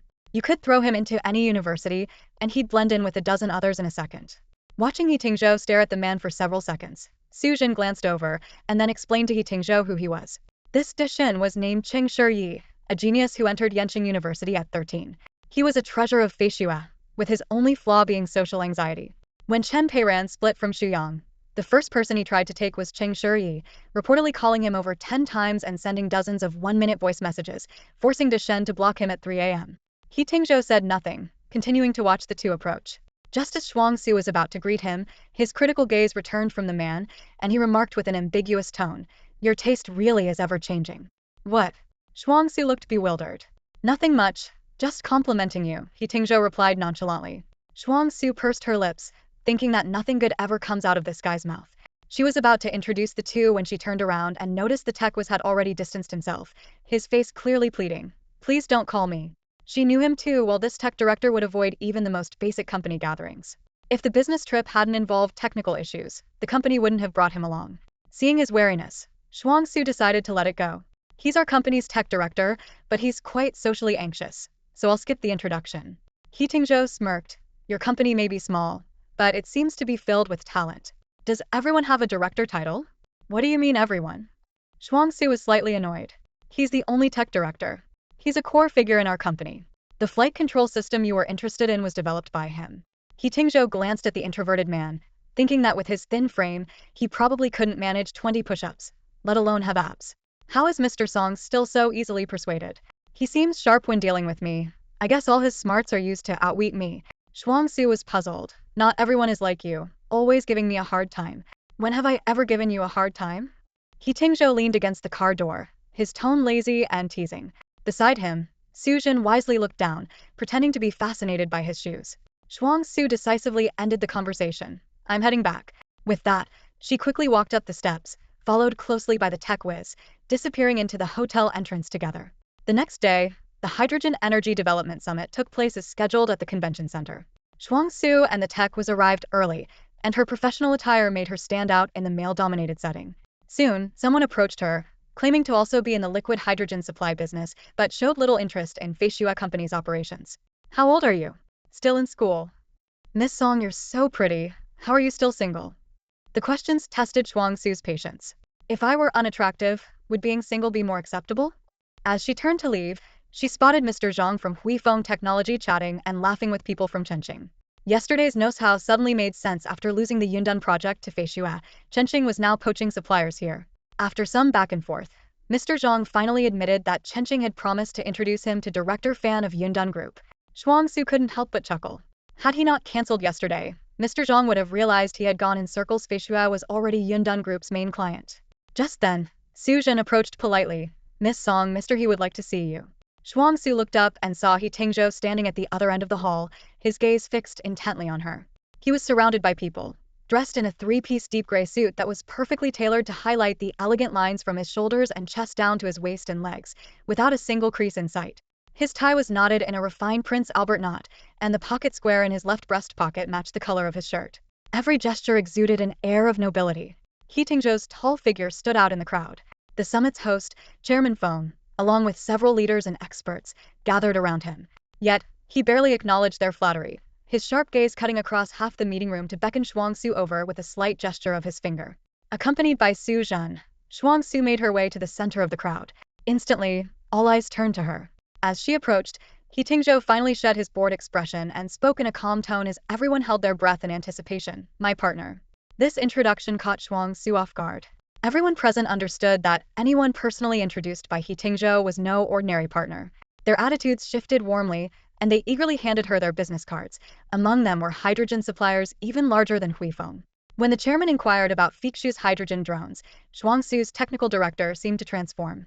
Normally shy and reserved, he launched into an enthusiastic explanation filled with technical jargon, exuding the unmistakable aura of an engineer.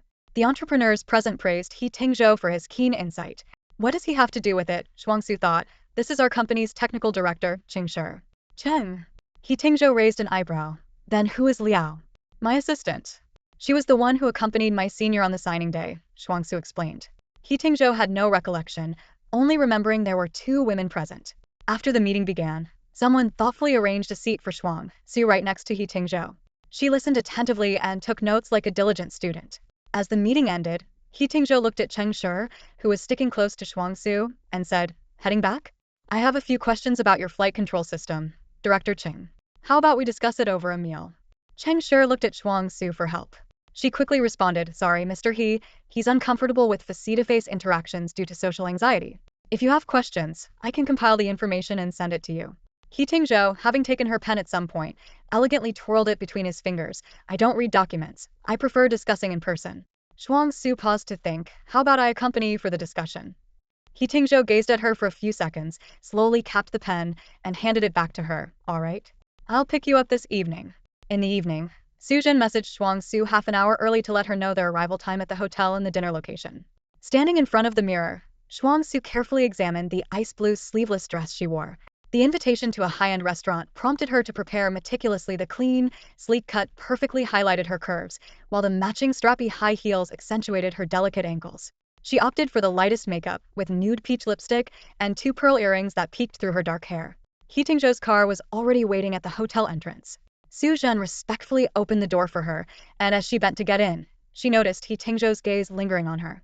He was known for his casual demeanor, having pulled off his tie and left the top buttons of his shirt undone right after the summit, exuding a relaxed and carefree vibe. Their eyes met in the dim car interior, and Shuangxue felt a slight tremor in her heart. Before she could speak, He Tingzhou smirked and teased. "Dressed so nicely, going on a date? Well, you chose a formal restaurant, so dressing up is basic courtesy, isn't it?" Shuangxue retorted, slightly annoyed. "This is my most ordinary dress. If you think it's too pretty, it's because I was born this way." He Tingzhou chuckled softly, a sound that to Shuangxue seemed almost mocking. She silently mused that he probably preferred the more sultry and charming type, like that woman in the Cheongsam, whose single glance could make anyone weak in the knees. Unexpectedly, He Tingzhou picked up the discarded tie beside him and leisurely tied it back on. As the car started, he murmured, "You look great in blue." The restaurant was filled with the melodious sound of a violin, and the food tasted significantly better than the place Shuangxue had visited a few days ago. Her mind focused on work, she asked. "Which part of the flight control system are you unsure about?" He Tingzhou was meticulously picking scallions out of a dish called grandmother's stuffed eggplant. "Does your company like using work as a side dish? Why not eat the documents directly and save on the shredder? If it weren't for you suggesting we discuss over dinner, who enjoys working overtime to entertain clients?" Shuangxue couldn't help but ask, watching him pick out the scallions so diligently. "If you don't eat scallions, why include them?" "I may not eat them, but they shouldn't get a free ride." As He Tingzhou put down his chopsticks, Shuangxue promptly pulled out a thick stack of documents from her bag. To her surprise, he just lazily said, "Eating is tiring. Let's talk next time." Shuangxue silently repeated to herself, "He's the client," to maintain her composure as she put the documents back in her bag. Just then, a familiar voice approached. Bai Qingmei came over, smiling and greeting them. After some pleasantries, Bai Qingmei suggested going for drinks, and surprisingly, He Tingzhou agreed. At the bar, Bai Qingmei gathered a few friends, including the impeccably dressed Zhou Xing'an. Shuangxue found herself drinking and dancing with Bai Qingmei and her friends, soon feeling a bit dizzy. She excused herself to clear her head in the restroom. As she dried her hands and stepped out, she was stunned by the scene before Hera couple was passionately kissing in the hallway, the man's arms wrapped around the woman's legs, creating an awkwardly heated scene. Just as Shuangxue was at a loss, a hand reached from behind and covered her eyes. He Tingzhou's lazy voice sounded above her. "Do you have to look at every dirty thing?" Frost instinctively reached out to grab He Tingzhou's hand, just as a woman's shout suddenly rang out. She tightened her grip, feeling the contrast in temperature between their hands. His was warm, while hers was cool from just washing. The difference sent a comforting warmth through her. His hand was large, with well-defined joints, strong and firm. Regaining her senses, Frost quickly released his fingers. Though her eyes were covered by his hand, the brazen sounds of the couple nearby were all too clear. The man had noticed them. Seeing Frost, a beautiful young woman, and He Tingzhou, a man even more handsome than himself, he seemed to act more provocatively, whether on purpose or due to some other impulse. Frost found herself in a dilemma. If she removed He Tingzhou's hand, she would have to face the uncomfortable scene directly. Yet, keeping her eyes covered while listening to the live show-like noises felt even more awkward. After a moment of internal struggle, she chose to turn her back on them. With her sight restored, the first thing she saw was He Tingzhou's white shirt, glowing with a faint golden hue under the bar's dim, sultry lighting. When she looked up, she met his deep, intense gaze. Realizing how close they were, she instinctively tried to step back, only to be pulled back by his arm wrapped around her waist. The sudden intimacy left Frost frozen, her breath catching in her throat. "What, thinking of joining them?" He Tingzhou teased. "Of course not," Frost replied, feeling uneasy. The alcohol clouded her mind, and she quietly pushed his arm away from her waist. He casually slipped his hand into his pocket, maintaining his nonchalant demeanor. She dared not move, focusing on his shirt instead, yet she could feel his gaze wandering over her face, each inch he looked at seeming to burn with heat. "Shuangxue, your ears are red," his low voice drawled out.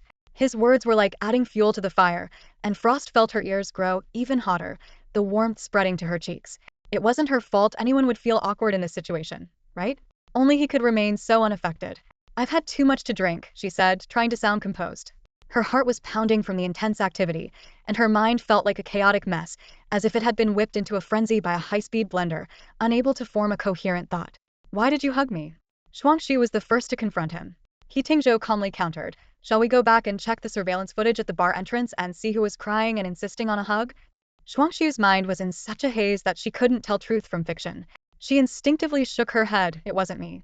If it wasn't you, then who? She glanced at the figure in the passenger seat. Assistant Sue? She mumbled in confusion. What does that have to do with me? He Tingzhou chuckled softly. Do you think he would dare? I wouldn't dare either. Why not? You're too bad, Shuangxue replied honestly. The lights outside the car illuminated He Tingzhou's slightly raised eyebrows. How am I bad? Too many ways to count, she said, feeling uncomfortable sitting on him, instinctively pushing against his chest to get up. He Tingzhou's voice was low. Where are you touching? She hurriedly withdrew her hand, apologizing repeatedly, and then supported herself on the seat back. As she lifted herself, her head hit the car roof hard, causing her to fall back down in pain. Don't move around, He Tingzhou advised.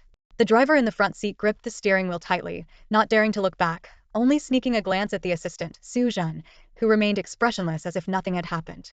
Shuangxue finally managed to climb over the center armrest to the other side of the seat. Fortunately, the dim lighting inside the car hit her flushed face. She struggled to stay conscious, afraid she might do something outrageous again.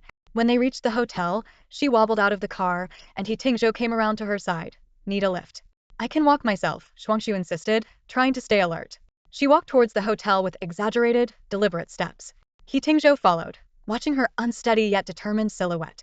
As she climbed the steps, she nearly fell, but when he reached out to help, she pushed him away. At the room door, Shuangxue suddenly realized she couldn't find her purse, looking at He Tingzhou in confusion. My purse is missing. Where did you lose it? I don't know. How can I help you find it if you don't know? He mimicked her tone. Determined to find it, she searched from the hallway to the elevator and down to the lobby.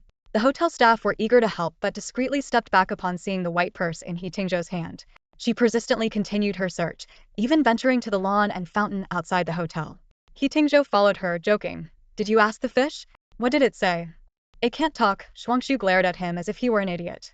The alcohol finally took full effect, and she sat by the flower bed, her body leaning back. He Tingzhou caught her head in time, and she rested against his hand. Giving up. I can't find it, she admitted as the world spun around her. Then what will you do? You'll have to sleep here under the leaves. Shuangxue immediately shook her head, more intoxicated, instinctively clutching He Tingzhou's sleeve. No, I don't want to. He Tingzhou put on the facade of a kind-hearted person, but in reality, he was a thoroughly cunning villain. So, are you coming back to my room? He asked. Shuangxue tried hard to think about this question, but her mind had become sluggish, like a thick paste she couldn't stir. The last shred of clarity allowed her to recognize He Tingzhou in front of her. Her eyelids grew heavier, and she finally couldn't hold on anymore, her head gently resting on his palm. The last bit of vigilance faded away with her consciousness, and she murmured softly, Don't bully me. You say that now, isn't it a bit too late? He Tingzhou raised an eyebrow at her, but received no response. Asleep, he mused, giving his wrist a gentle shake. Shuangxue's head swayed lightly, her soft black hair spilling over his hand, her breathing long and even. The next day, the piercing sound of a computer alarm shattered the silence of the room. Heavy curtains blocked out all sunlight as Shuangxue slowly awoke from a deep sleep, her mind still in a fog. Driven by instinct, she got out of bed and fumbled through her bag on the table to find her phone and answer it. Is this Ms. Song? A warm, middle-aged woman's voice came from the other end. Yes, this is she, Shuangxue replied, her consciousness gradually clearing. May I ask who's calling? My surname is Feng, from Anyang Cryotech. We met at the summit yesterday, the caller said politely. I'm quite interested in your company's liquid hydrogen drone project. Would it be convenient for you to meet today? After agreeing on a time, Shuangxue jotted it down on a note and hung up. She sat on the edge of the bed as memories of the previous night flooded back. She had woken up in the car, sitting on He Tingzhou's lap, and he had accompanied her all around looking for the bag she had in her own hand. Remembering this, she was overwhelmed with embarrassment, covering her flushed face with her hands, wishing she could find a hole to crawl into. Looking around, she realized she was in her own room. Glancing down, she saw she was still wearing the dress from the day before. She let out a small sigh of relief. At least He Tingzhou hadn't taken advantage of her vulnerability. Anyang Technology is a long-standing publicly listed company with a deeper foundation and a more stable style compared to emerging tech companies like Huifeng. At yesterday's summit, thanks to He Tingzhou, Shuangxue exchanged business cards with Anyang's general manager, Ms. Feng. This capable short-haired woman was quite impressed by Shuangxue and invited her to visit Anyang's headquarters that very afternoon. Walking through the spacious and well-lit factory workshop, General Manager Feng personally introduced the facilities to Shuangxue. After reviewing the project information on Feishui, she promptly decided to sign a contract. Surprised, Shuangxue heard Ms. Feng say with a smile, "It's our honor at Anyang to collaborate on a project recognized by Mr. He's discerning eye." After signing the contract, Shuangxue and Dashan returned to the hotel. On the way, Shuangxue asked, "I'd like to treat Tingzhou to dinner tonight as a thank you for his help.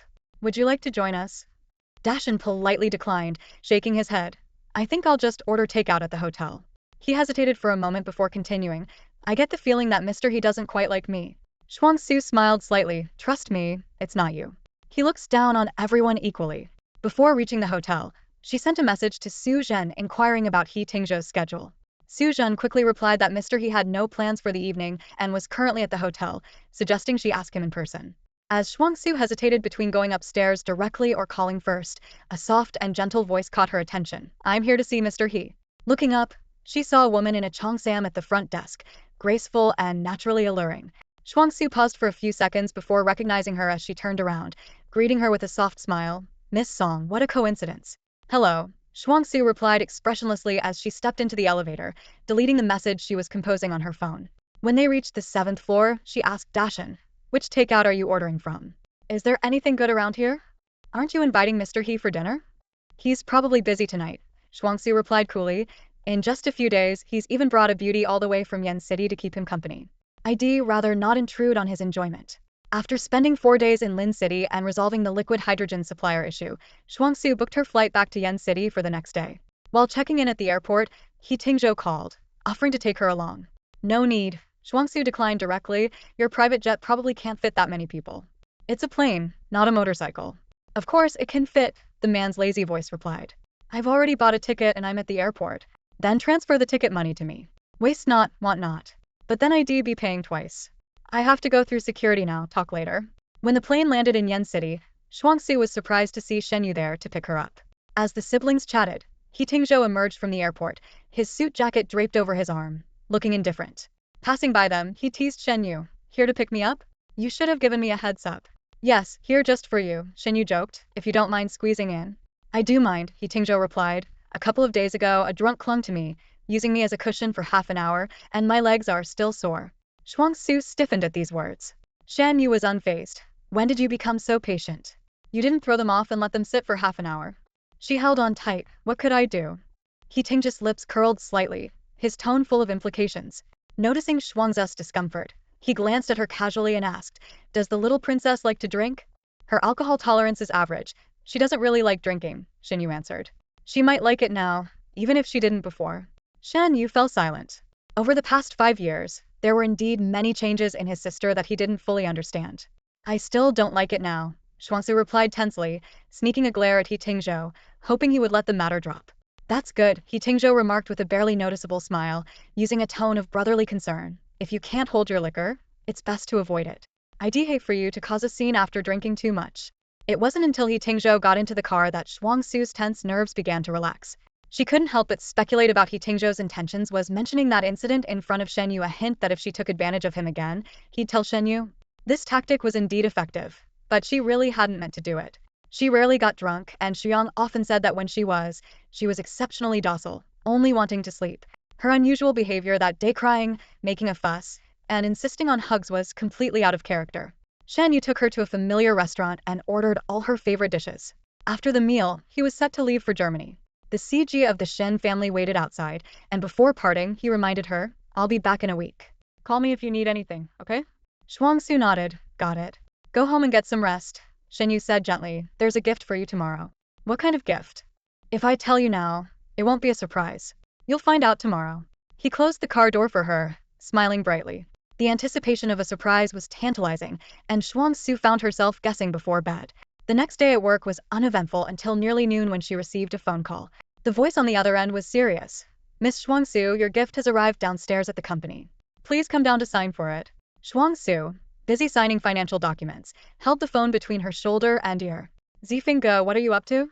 Yu Zifeng immediately dropped the act. "You figured it out? You used your own number?" My brain," he exclaimed. "Hurry down." Shuangxue hurriedly finished signing and headed for the elevator. Xiao Liao volunteered to help carry the items. Downstairs, they found Yu Zifeng leaning against a white Porsche 918, striking a pose like a magazine cover model, cream yellow shirt and light gray trousers, arms crossed, head tilted at a 45-degree angle. So cheesy. Xiao Liao blurted out. Shuangxue laughed, and Yu Zifeng immediately protested. Who says I'm cheesy? You're too young to appreciate real style. He handed Shuangxue a driver's license and car keys, patting the sports car behind him. This is the gift from your brother. Xiao Liao erupted into screams, darting towards the luxury car that starts at 14 million, touching it from hood to tail, overwhelmed with excitement. Shuangxue wasn't as thrilled. She knew Shen Yi always doted on her, but giving such an extravagant gift now might only make Lu Manman more uncomfortable. Yu Zifeng noticed her hesitation. Don't overthink it. I've talked to Manman. If she wants to marry your brother, she has to accept that he has a sister. This is your brother's decision. He ordered this car right after returning from Dongyu Mountain to make it clear that you're his sister, and he's good to you. No one should have a problem with that. After Xiao Liao finished admiring the car, she tearfully asked, Does your brother need another sister? One who can eat, drink, and spend money. Shuangxue was amused. Nope, there's only room for one treasure in my family. Then can I be your treasure? Let's see how you perform. Back at the office, Xiao Liao was full of energy, like she'd been injected with adrenaline. After work, she happily climbed into the passenger seat, fastening her seatbelt properly. News of Shen Yu's gift quickly spread. Those unaware of the situation thought it was simply him spoiling his sister, while those who knew understood it was compensation for the incident at Dongyu Mountain. Such a high-profile gesture naturally caught the attention of the elders. Meanwhile, Lu Manman, whose relationship with Shen Yu had been tense since returning from Dongyu Mountain, spent her days sulking with her ragdoll cat, avoiding any mention of Shen Yu. Unable to stand it any longer, He Wenjing finally decided to personally visit the Shen family. It's not a good idea for Manman and Au to keep sulking at each other like this, He Wenjing said bluntly as she sat on the leather sofa in the Shen family living room. Her brow furrowed slightly, revealing a hint of concern. It's normal for young people to bicker. I thought Au had a good temper and would be considerate enough to give in to Manman. But it's been a while, and he still refuses to back down. He Wenjing's tone carried a touch of dissatisfaction. Doesn't he understand Manman's personality by now?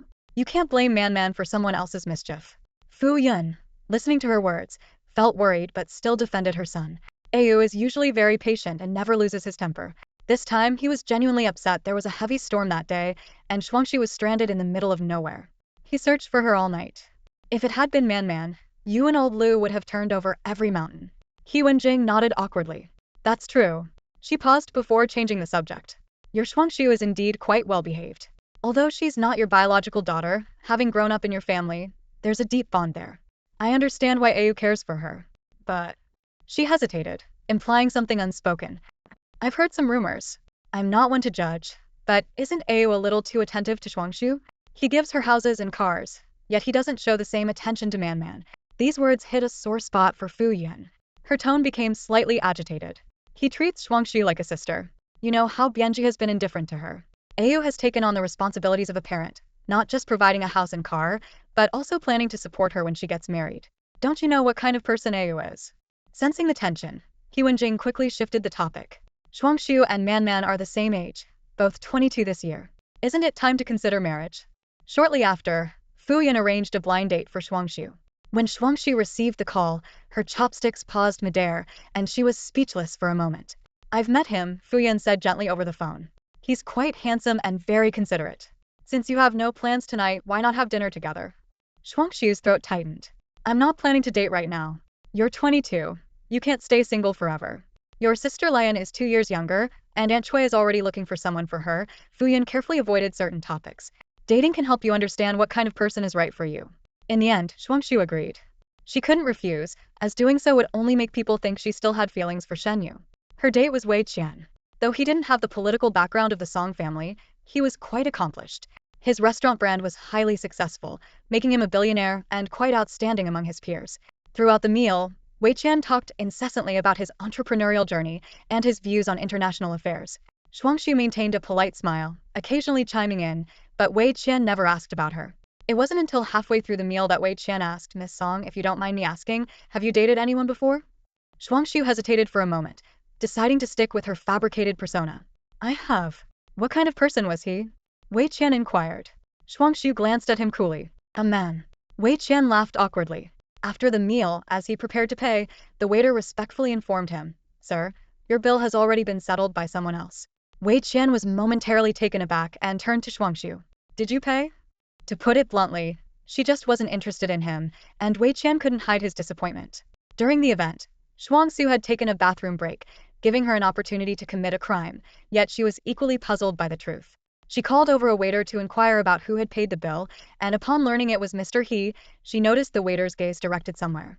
Following his line of sight, she spotted a long rectangular table draped in a pristine white tablecloth. He Tingzhou was dining with several formally dressed foreigners, seemingly engrossed in conversation. But at that moment, he glanced sideways and met Shuangxue's eyes. Leaning lazily against the back of his chair, his long legs casually stretched out, he allowed a slight smile to play on his lips before nonchalantly looking away. While Shuangxue was still pondering the significance of that meaningful glance, Wei Qian asked, "Who is that?" "A friend of my brother's," Shuangxue replied succinctly. But the shrewd businessman in Wei Qian pressed further, "Is his last name He? From that He family?" Before Shuangxue could respond, Wei Qian straightened his attire and headed directly to He Tingzhou's table. Shuangxue wanted to stop him, but it was too late. "Mr. He, a pleasure to meet you," Wei Qian beamed, extending his hand. "I'm Wei Qian." He Tingzhou glanced up at him, his gaze naturally shifting to Shuangxue standing behind Wei Qian. Her brows were slightly furrowed, her eyes showing her disapproval of Wei Qian's impulsive move. Perhaps in a good mood, He Tingzhou uncharacteristically shook Wei Qian's hand, saying simply he did. He maintained an upright posture, exuding an air of superiority in every gesture. "Tingzhou ge," Shuangxue greeted him reluctantly. Wei Qian seized the opportunity to say, "Shuangxue often mentions you. What a coincidence to meet you here today. Had I known you were here, I would have greeted you first." He cast a pointed glance at Shuangxue, as if reproaching her for not making an introduction. Shuangxue pressed her lips together. She had never mentioned He Tingzhou at all. "Really?" He Tingzhou asked with interest. "What does she say about me?" Wei Qian smoothly replied, "She said you're a friend of Mr. Shen's and that you're very close." He Tingzhou gave Shuangxue a significant look and said, "We are quite close." The sarcasm in his eyes made Shuangxue's cheeks flush. Wei Qian continued to flatter him, unaware of the complex relationship between her and He Tingzhou. This conversation made her seem like a vain woman using his name to boast. "Boyfriend?" He Tingzhou drawled. "No," Shuangxue pinched her fingertips, "a matchmaking prospect." "So, eager to find a boyfriend?" Unable to handle the blatant mockery, Shuangxue just wanted to leave quickly. "Tingzhou ge, you must be busy. We won't disturb you," she said, turning to leave. Wei Qian hastily said his goodbyes and followed her out. Outside the restaurant, Wei Qian pulled out 2 tickets. "There's a musical at the theater tonight. How about we?" "I'm tired. I'm heading home," Shuangxue interrupted. "It's not even 9 o'clock. Do you really sleep this early?" "Can I?" Her tone had noticeably cooled. Wei Qian quickly clarified, "That's not what I meant. Let me give you a ride home." "No need, I drove myself." Back in her car, Shuangxue didn't start the engine right away. She sat in silence, gripping the steering wheel, then leaned forward, resting her face in her arms. After a long moment, she sat up, took out her phone, and sent a message to Yu Zifeng. "Zifeng ge, can you join me for a drink?" Yu Zifeng had previously arranged that as soon as Shuangxue arrived at Blue Night, someone would be there to greet her and lead her to a VIP room on the 2nd floor. The waiter had just set down the drinks and fruit before quietly leaving. "Miss Song, please relax for a moment. Mr. Yu is on his way," he said. Shuangxue sat alone on the sofa, pouring herself a drink and sipping it steadily. By the time the door to the private room opened, the bottle in front of her was nearly empty. Yu Zifeng's voice came from the doorway, "Why didn't you wait for us, little sister? Already started drinking on your own." Shuangxue had assumed he was with Zhuozhong and the others, but looking up, she saw an unexpected figure following Yu Zifeng. He Tingzhou. Her smile froze instantly. He Tingzhou caught the change in her expression and smirked slightly. "Not happy to see me?" After her embarrassing encounter with him earlier, Shuangxue indeed didn't want to see him, but she forced herself to say, "I thought you were still having dinner." "What's dinner compared to cheering you up?" He Tingzhou said lazily, settling into the single sofa directly across from Shuangxue. His gaze naturally fell on her, making Shuangxue feel uneasy, as if she were standing on a platform being scrutinized. Yu Zifeng sat down next to Shuangxue and explained, "Your brother Tingzhou happened to be nearby, so I invited him along." "Weren't you supposed to be on a date today? What brings you here for a drink?" Shuangxue paused in pouring her drink. "How did you know I had a date today?" "The guy you're seeing works for a restaurant company my friend invested in. Aunt Fu asked me to check up on his character a few days ago." After a moment of silence, Shuangxue calmly asked, "And what do you think of him?" Yu Zifeng began to analyze Wei Qian's character, mentioning his ability to start from scratch and his strong execution skills, but then he added, "But I don't think he's your type." He Tingzhou casually picked up his glass and asked, "Why isn't he her type?" Yu Zifeng, in a rare moment of seriousness, explained, "Men with strong career ambitions often have strong utilitarian tendencies as well." Shuangxue needs someone who can genuinely care for her. Like a pearl needs the protection and polishing of an oyster, Shen Yi does it well, but Wei Qian doesn't. Hearing this, Shuangxue felt a pang of bitterness. She softly said, "Actually, I don't need anyone to protect me.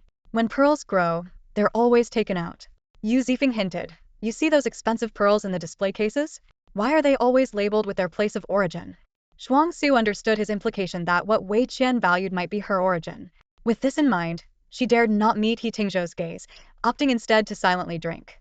In the end, Shuangxue made a decision in her heart. Rather than wasting time with someone like Wei Qian, she should find someone she could truly accept. If this could put Fuyan's mind at ease, it would be a way to resolve the current predicament. "Zifeng, do you know anyone suitable you could introduce to me?" Shuangxue asked softly. He Tingzhou heard the question and leaned back slowly against the sofa, casually resting his right hand on the armrest, causing the wine in his glass to tilt slightly. Under his prominent brow, his dark eyes calmly stared ahead. Yu Zifeng was clearly caught off guard by the question. "Why the sudden interest in having me find you a boyfriend?" "I feel like I want to be in a relationship," Shuangxue replied simply. Yu Zifeng let out a soft sigh, rubbing his face as he started to search his mind for suitable candidates. "You like the wild and domineering type, which isn't easy to find." Upon hearing this, Shuangxue instinctively glanced at He Tingzhou. This small gesture didn't escape Yu Zifeng's notice, and he immediately teased, "Don't look at him. I have no say over Mr. He here." He Tingzhou remained in his relaxed posture, seemingly uninterested in the conversation. Despite having thousands of contacts in his phone, Yu Zifeng couldn't think of a suitable match at that moment. Those playboys are either unreliable or change women like clothes. They're all a bunch of misfits. Besides, your brother's standards are way too high. Everything family background, looks, character, personality, career has to be perfect. "I was just asking casually," Shuangxue added. "Don't tell my brother."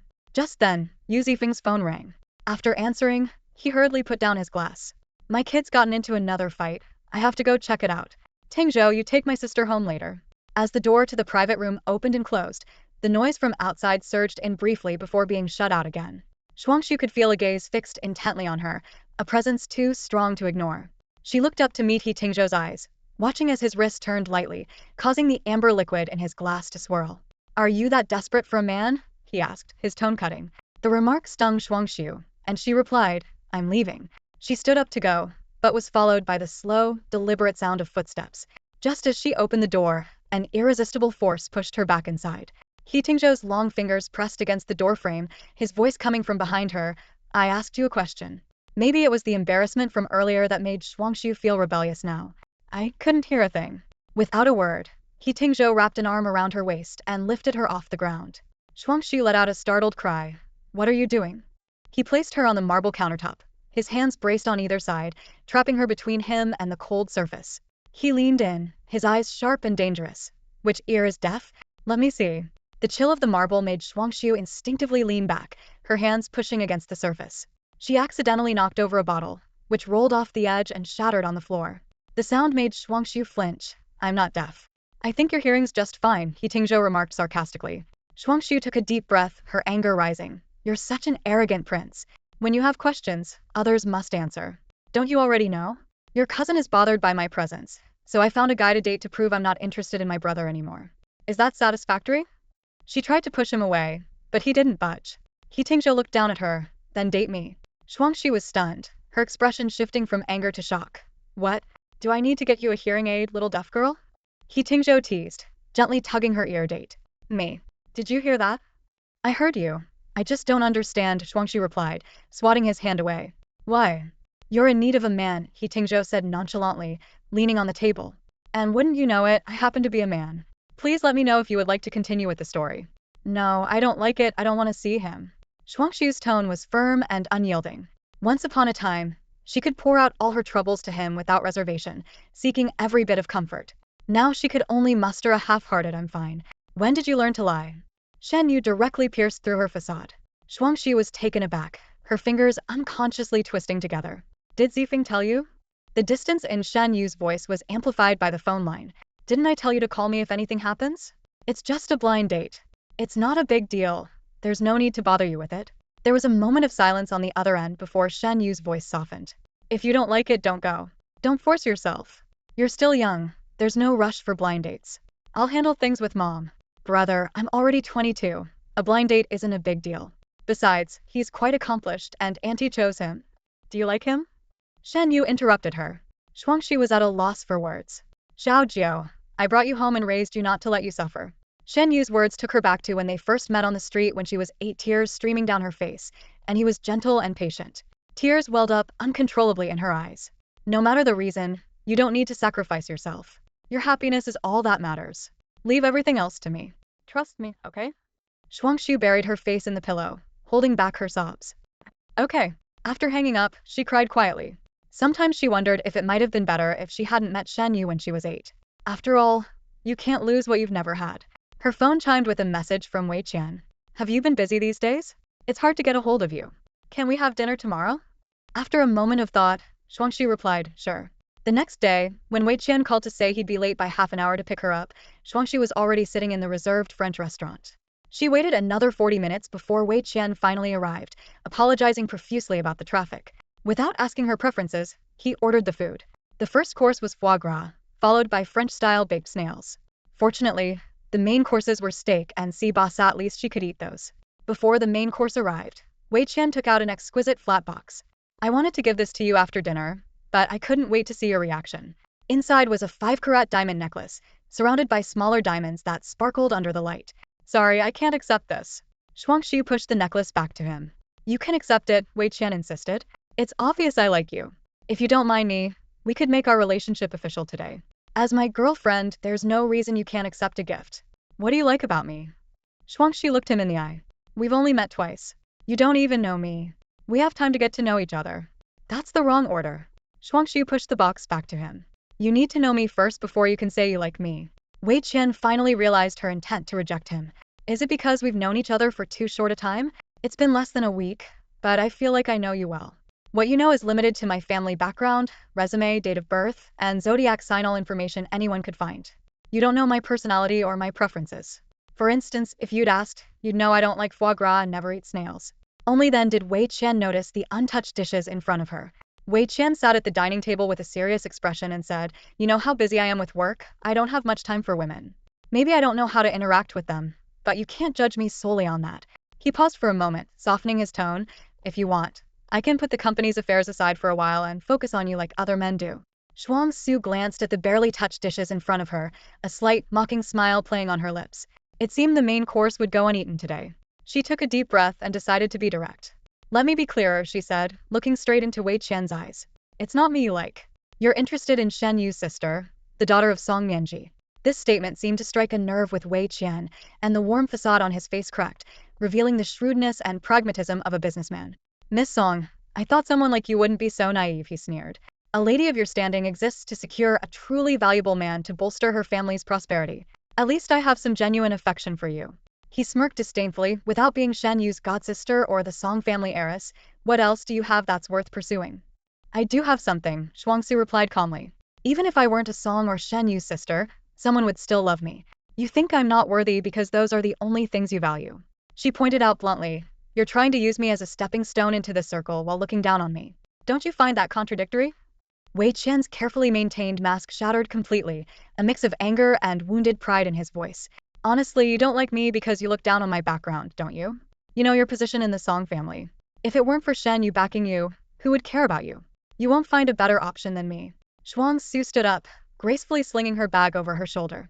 Aren't you torn between feeling inferior and superior at the same time? She said, looking down at Wei Qian.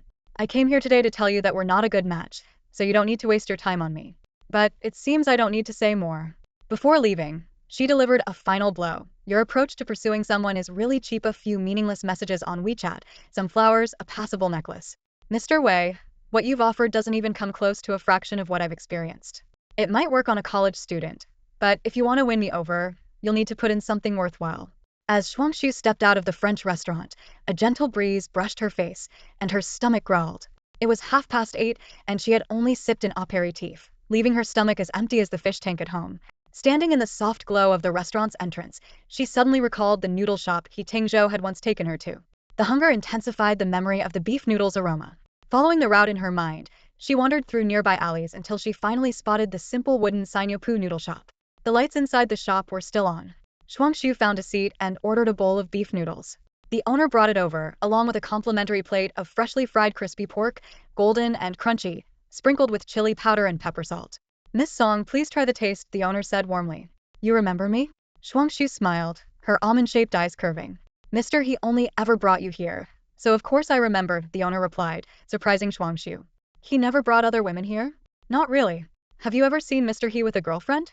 "I'm not that familiar with him," Shuangxue shook her head, then added, "I wasn't before, but we've gotten a bit closer recently." The owner sat down and shared the noodle shop story. It was his father's store. 20 years ago, the area was bustling, but it gradually quieted down due to relocations. His father had brain cancer and planned to close the shop, but He Tingzhou bought the place and paid for the best specialists to treat his father. Just as Shuangxue was taken aback by He Tingzhou's unexpected kindness, a familiar, lazy voice came from the doorway, because I'm kind-hearted, charitable, and compassionate. He Tingzhou leisurely sat across from her, and the owner immediately went to prepare his noodles. A subtle tension hung between them as Shuangxue focused on her noodles. "Why didn't you bring your boyfriend along?" He Tingzhou asked. "Oh right, he's not your boyfriend yet. Just a blind date, right?" "It's over," Shuangxue replied briefly. "Congratulations," He Tingzhou smirked lightly. After finishing her meal, Shuangxue intended to leave, only to find her white Porsche blocked in the alley by a black Koenigsegg. She tried to maneuver out but failed repeatedly in the tight space, forcing her to return to the shop. Meanwhile, at the Shen residence, Fu Yun and Aunt Wang were reviewing photos from a blind date. Shen Yi returned home early, and his expression darkened upon seeing the scattered photos on the coffee table. "Give me an explanation about Wei Qian." Fu Yun began explaining her intentions, but Shen Yi interrupted, "We don't need to use her marriage as a bargaining chip. Let her choose whoever she likes." He Tingzhou casually picked up a noodle with his chopsticks and glanced at her gloomy face with calm, dark eyes. "Why are you back? Didn't get enough to eat?" "The road's too narrow." "I can't get out," Shuangxue said helplessly. Though she couldn't say he did it on purpose, the alley was only so wide, and it was reasonable for his car to be parked there. "Then maybe your blind date could hire a demolition crew to tear down the houses next door and make way for her royal highness." "Why bring up the blind date again? Didn't I already say?" He Tingzhou raised an eyebrow slightly, a hint of mockery in his tone. "Oh, I forgot, you guys already broke it off. Go ahead, mock me," Shuangxue said, cradling the gray-blue gradient ceramic mug, savoring the perfectly warm temperature. "I'm not upset at all. It's no loss that it ended. Who's next on the list?" He Tingzhou asked. "No one," Shuangxue replied, taking a sip of the warm tea. "My brother said he'll handle it." He Tingzhou looked up at her, a mocking curve on his lips. "Are you living for your brother?" "Without my brother, I might not even be here now," Shuangxue said calmly. He Tingzhou said nothing more, focusing on his noodles. Every movement was elegant, exuding the manners of a well-bred family. The noodle shop, located in an economically disadvantaged old alley, was clearly not bought for profit. Even if business boomed, the monthly income likely wouldn't match the price of a single bottle of wine he casually ordered. Recalling the unfinished story from the owner, Shuangxue couldn't help but ask, "Why did you buy this noodle shop? Why are you interested in my affairs?" He Tingzhou retorted, his tone indifferent. "I'm just asking. I don't answer casual questions." Shuangxue wisely kept quiet, sipping her tea, and didn't speak again until He Tingzhou finished his meal. After leaving the noodle shop, He Tingzhou's Koenigsegg executed a perfect reverse turn out of the narrow alley, making Shuangxue feel embarrassed about her clumsy attempt at backing out earlier. He parked at the alley's entrance, rolled down the window, and said, "What are you standing there for, waiting for your demolition crew?" Shuangxue drove out of the alley, and through the rearview mirror, she saw the luxury car still parked there. A well-defined hand rested on the window, holding a smoldering cigarette, slowly fading from view. The next day, Shuangxue learned that Shen Yi had returned and somehow convinced Fu Yun not to arrange any more blind dates for her. Time quickly moved to June, with Shen Yi and Lu Manman's engagement ceremony set for the end of the month. Fu Yun was busy preparing for the engagement banquet, but Shuangxue kept her distance. Since that day, she hadn't seen He Tingzhou again. He, who always attended their weekly Yundun meetings, was now consistently absent. She assumed he was on a business trip until she overheard employees mentioning that Mr. He was working upstairs all along. Director Fan, however, was exceptionally warm towards her, enthusiastically discussing the project that had Mr. He's personal attention. As he escorted them to the elevator, Shuangxue suddenly said, "Mr. He hasn't attended the meetings lately." Director Fan looked proud. "I'm overseeing the progress." "I'm Mr. He's eyes. To be honest, our group has numerous major projects, and your liquid hydrogen drone is just a side dish. Mr. He doesn't have time to personally attend." Xiao Liao clenched his fist, clearly wanting to hit him. Shuangxue replied calmly, "Oh, so Director Fan's role at Yundun is to handle the side dishes." Director Fan's face changed. "I'm responsible for the entire civilian drone division. I have many projects." "That's a whole table of side dishes," Xiao Liao chimed in innocently. "Side dishes go great with rice." As the elevator doors closed, Director Fan's face turned an ugly shade of green. Xiao Liao happily high-fived Shuangxue, but she sternly reprimanded him. That was rude. Don't do it again. You started it. I'm just following your lead. Xiao Liao protested, then sighed. Didn't get to see the handsome Mr. He. What a disappointment. Shuangxue stared at the flickering numbers on the screen without saying a word. Director Fan mentioned that He Tingzhou was too busy to pay attention to their small project, which was perfectly understandable. On the day of the summer solstice, it rained heavily for a full day and night. The next morning, as soon as Shuangxue arrived at the office, she couldn't stop pressing her twitching right eyelid. Xiao Liao approached with a freshly bought coffee, looking concerned. What's wrong with your eye? Probably just eye strain, Shuangxue replied, rubbing her eye. Oh no, a twitching right eye is a bad omen. Xiao Liao exclaimed dramatically. Shuangxue gave him a light flick on the forehead. Trust in science, will you? Okay, Xiao Liao said, obediently falling silent. Halfway through the meeting, Shuangxue felt a bit out of it and reached for her coffee to perk up. But her hand slipped, and the cup overturned onto her laptop. The brown liquid quickly spread across the keyboard, throwing the meeting room into chaos. Paper. Get some paper. Turn it off. Flip the laptop upside down. Boss, did you back up the files? Before Shuangxue could react, her colleagues had already snatched the laptop away, frantically trying to save it. Luckily, everything was backed up, she said, touching her still twitching right eyelid. She glanced at Xiao Liao. Your jinx was spot on. I didn't even get a sip of that coffee, but it sure woke me up. The laptop was ultimately beyond saving. Shuangxue got a new one, and as she was responding to emails, her phone rang on the desk. The caller ID showed Godmother. Shuangxue, your godfather has been taken away by the disciplinary committee, Fu Yun's choked voice came through. A booming noise filled Shuangxue's mind. At that moment, she realized the twitching right eyelid wasn't a sign of fatigue, nor was it about the laptop. She jumped up, ignoring Xiao Liao's calls from behind, and rushed to the elevator. On her drive back to the Shen family home, she encountered a traffic jam. Anxiously craning her neck, she overheard a sanitation worker mention a car accident up ahead. Impatient, she immediately turned onto a side road to bypass the congestion. The entrance to the Shan residence was swarmed with reporters, who converged like hyenas scenting blood. Shuangxue floored the gas pedal, breaking through the throng, and parked in the villa's backyard. Aunt Wang was already waiting at the door, but before she could catch up, Shuangxue had already dashed inside. In the living room, Fu Yun was restless. The servants were huddled in a corner, their faces full of panic. When Shuangxue rushed in, still catching her breath, her heart sank at the sight of her godmother's worn expression. Godmother, what's going on? She asked. Fu Yun looked up, her brow furrowed. They say your godfather is accused of embezzlement and bribery, and they're taking him back for investigation.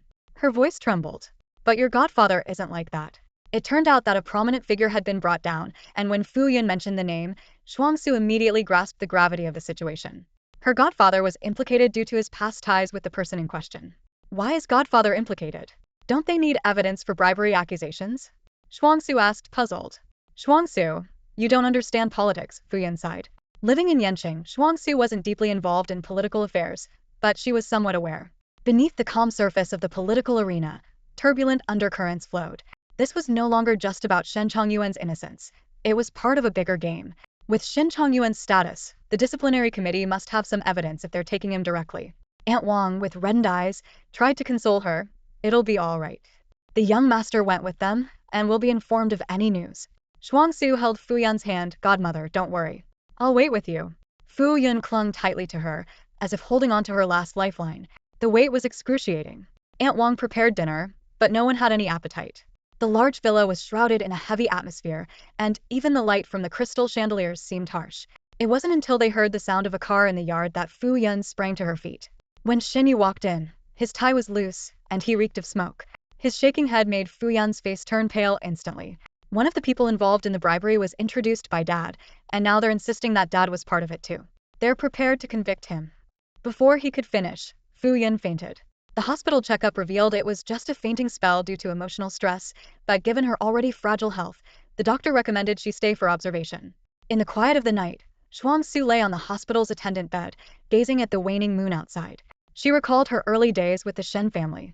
Fu Yun, unable to have children due to health reasons, had poured all her maternal love into this unexpected little girl. Even though Shen Chongyuan was initially hesitant, he was eventually won over by their laughter and joy. When the school had a parents' meeting and Shen Yi was unavailable, she didn't dare to ask. But the next morning, Fu Yun and Shen Chongyuan were ready, having taken time off to attend with her. At school, they declared without hesitation, "This is our child." So even after returning to China, When Fu Yan's attitude changed, Shuangxue never held any resentment. She would always remember their nurturing love. At dawn, Fu Yan briefly woke up. Shuangxue gently comforted her until she fell asleep again. After Aunt Wang brought breakfast and they had eaten, Shuangxue set off for the Song family. Song Mianji and Cui Ning were enjoying breakfast in the dining room, the air filled with the aroma of bread. Cui Ning, gracefully spreading jam, looked calm as she saw Shuangxue, evidently aware of the Shen family's troubles. "Why are you back at this hour?" Song Mianji asked. He still retained a rare charm and elegance for a man nearing 50. "Dad, I need to talk to you," Shuangxue said respectfully, though without any warmth.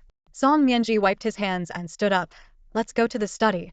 This was the first time Shuangxue had entered Song Mianji's study. Half of the room was occupied by various books, while antique calligraphy and paintings adorned the walls. The rich scent of sandalwood lingered in the air. On the east side, a small leaf-red sandalwood sofa displayed intricate cloud patterns in its carvings, traditionally symbolizing success and prosperity. Song Mianji gestured for her to sit and got straight to the point. "I heard from your aunt that you've been starting a business with friends since you returned to the country. How's it going?" "Just getting started," Shuangxue replied flatly, clearly uninterested in dwelling on the subject. In today's climate, starting a business isn't easy. If you face any difficulties, talk to the family. Don't try to handle it all on your own. Your grandfather may seem strict, but his intentions are for your good. Although father and daughter hadn't seen each other for a while, Song Mianji was well aware of Shuangxue's actions since her return. Shuangxue went straight to the point. "Dad, my godfather is in trouble. Can you help?" Song Mianji calmly poured a cup of tea. "Do you understand the nature of this situation? It's not something you should get involved in." "Dad, I've never asked you for anything, just this once, please." Exhausted from a sleepless night, Shuangxue's eyes reddened as she earnestly looked at her father. Song Mianji set down the teapot. "This case involves many people. The disciplinary committee has set up an investigation team. Everyone is watching. It's not as simple as you think. But godfather is being framed. Politics isn't child's play." Song Mianji interrupted decisively. "You don't understand these things. Don't speak recklessly or get involved and bring trouble to the Song family." Shuangxue felt a pang of disappointment but persisted. "I know I don't mean much to you. You've never raised me brother and godparents did. They took on your responsibilities and obligations. You owe them. Are you trying to blackmail me?" "I'm not blackmailing you. I'm stating facts. The Shen family is in trouble, and while everyone else can stand by, you shouldn't." "Is the Shen family all you care about?" Song Mianji's voice lowered. "If I intervene, I'd be dragging the Song family into a pit. Are you willing to sacrifice the Song family to help them? I just hope you can do something within your power to help them. Don't get involved in this matter." Song Mianji waved his hand. "You can leave now." Amid the heavy sandalwood scent, father and daughter sat in silence for 2 long minutes. Deeply disappointed, Shuangxue silently opened the door and left. At the staircase, Song Lian, who usually slept in late, was surprisingly up early, waiting. Seeing Shuangxue come out, she mocked. "What's the Shen family's daughter doing in our house?" Ignoring her, Shuangxue headed downstairs. Song Lian followed closely. "Political struggles are like this, victors write history. Your godfather was just unlucky to be classmates with that person. Look at the Zheng family. They chose the right side and will be more prosperous. Why would you come back and ask Dad for help? Don't you know Dad is up for a promotion next year? Getting involved would affect his career. You really don't understand anything." Lian. Cui Ning's warning glance finally silenced her. Without a word, Shuangxue left the stifling place. Despite the bright sun, her heart felt cold. Song Mianji's self-preservation once again proved her insignificance as a daughter. At the hospital, she ran into Lu Manman, who had arrived hurriedly. It had been a while since they last met at Dongyu Mountain. "Xiao Jiu." Lu Manman ran over and hugged her tightly. "I heard Godmother fainted last night, so I came to see her." "Are you all okay?" "Godmother has woken up. You can go see her," Shuangxue said, holding back her heavy emotions, not wanting Fu Yan to see her distress. She sat on a chair in the corridor. "I feel ashamed to face her." Lu Manman sat beside her, looking dejected. "I begged my dad for a long time, but he said the issue is too sensitive.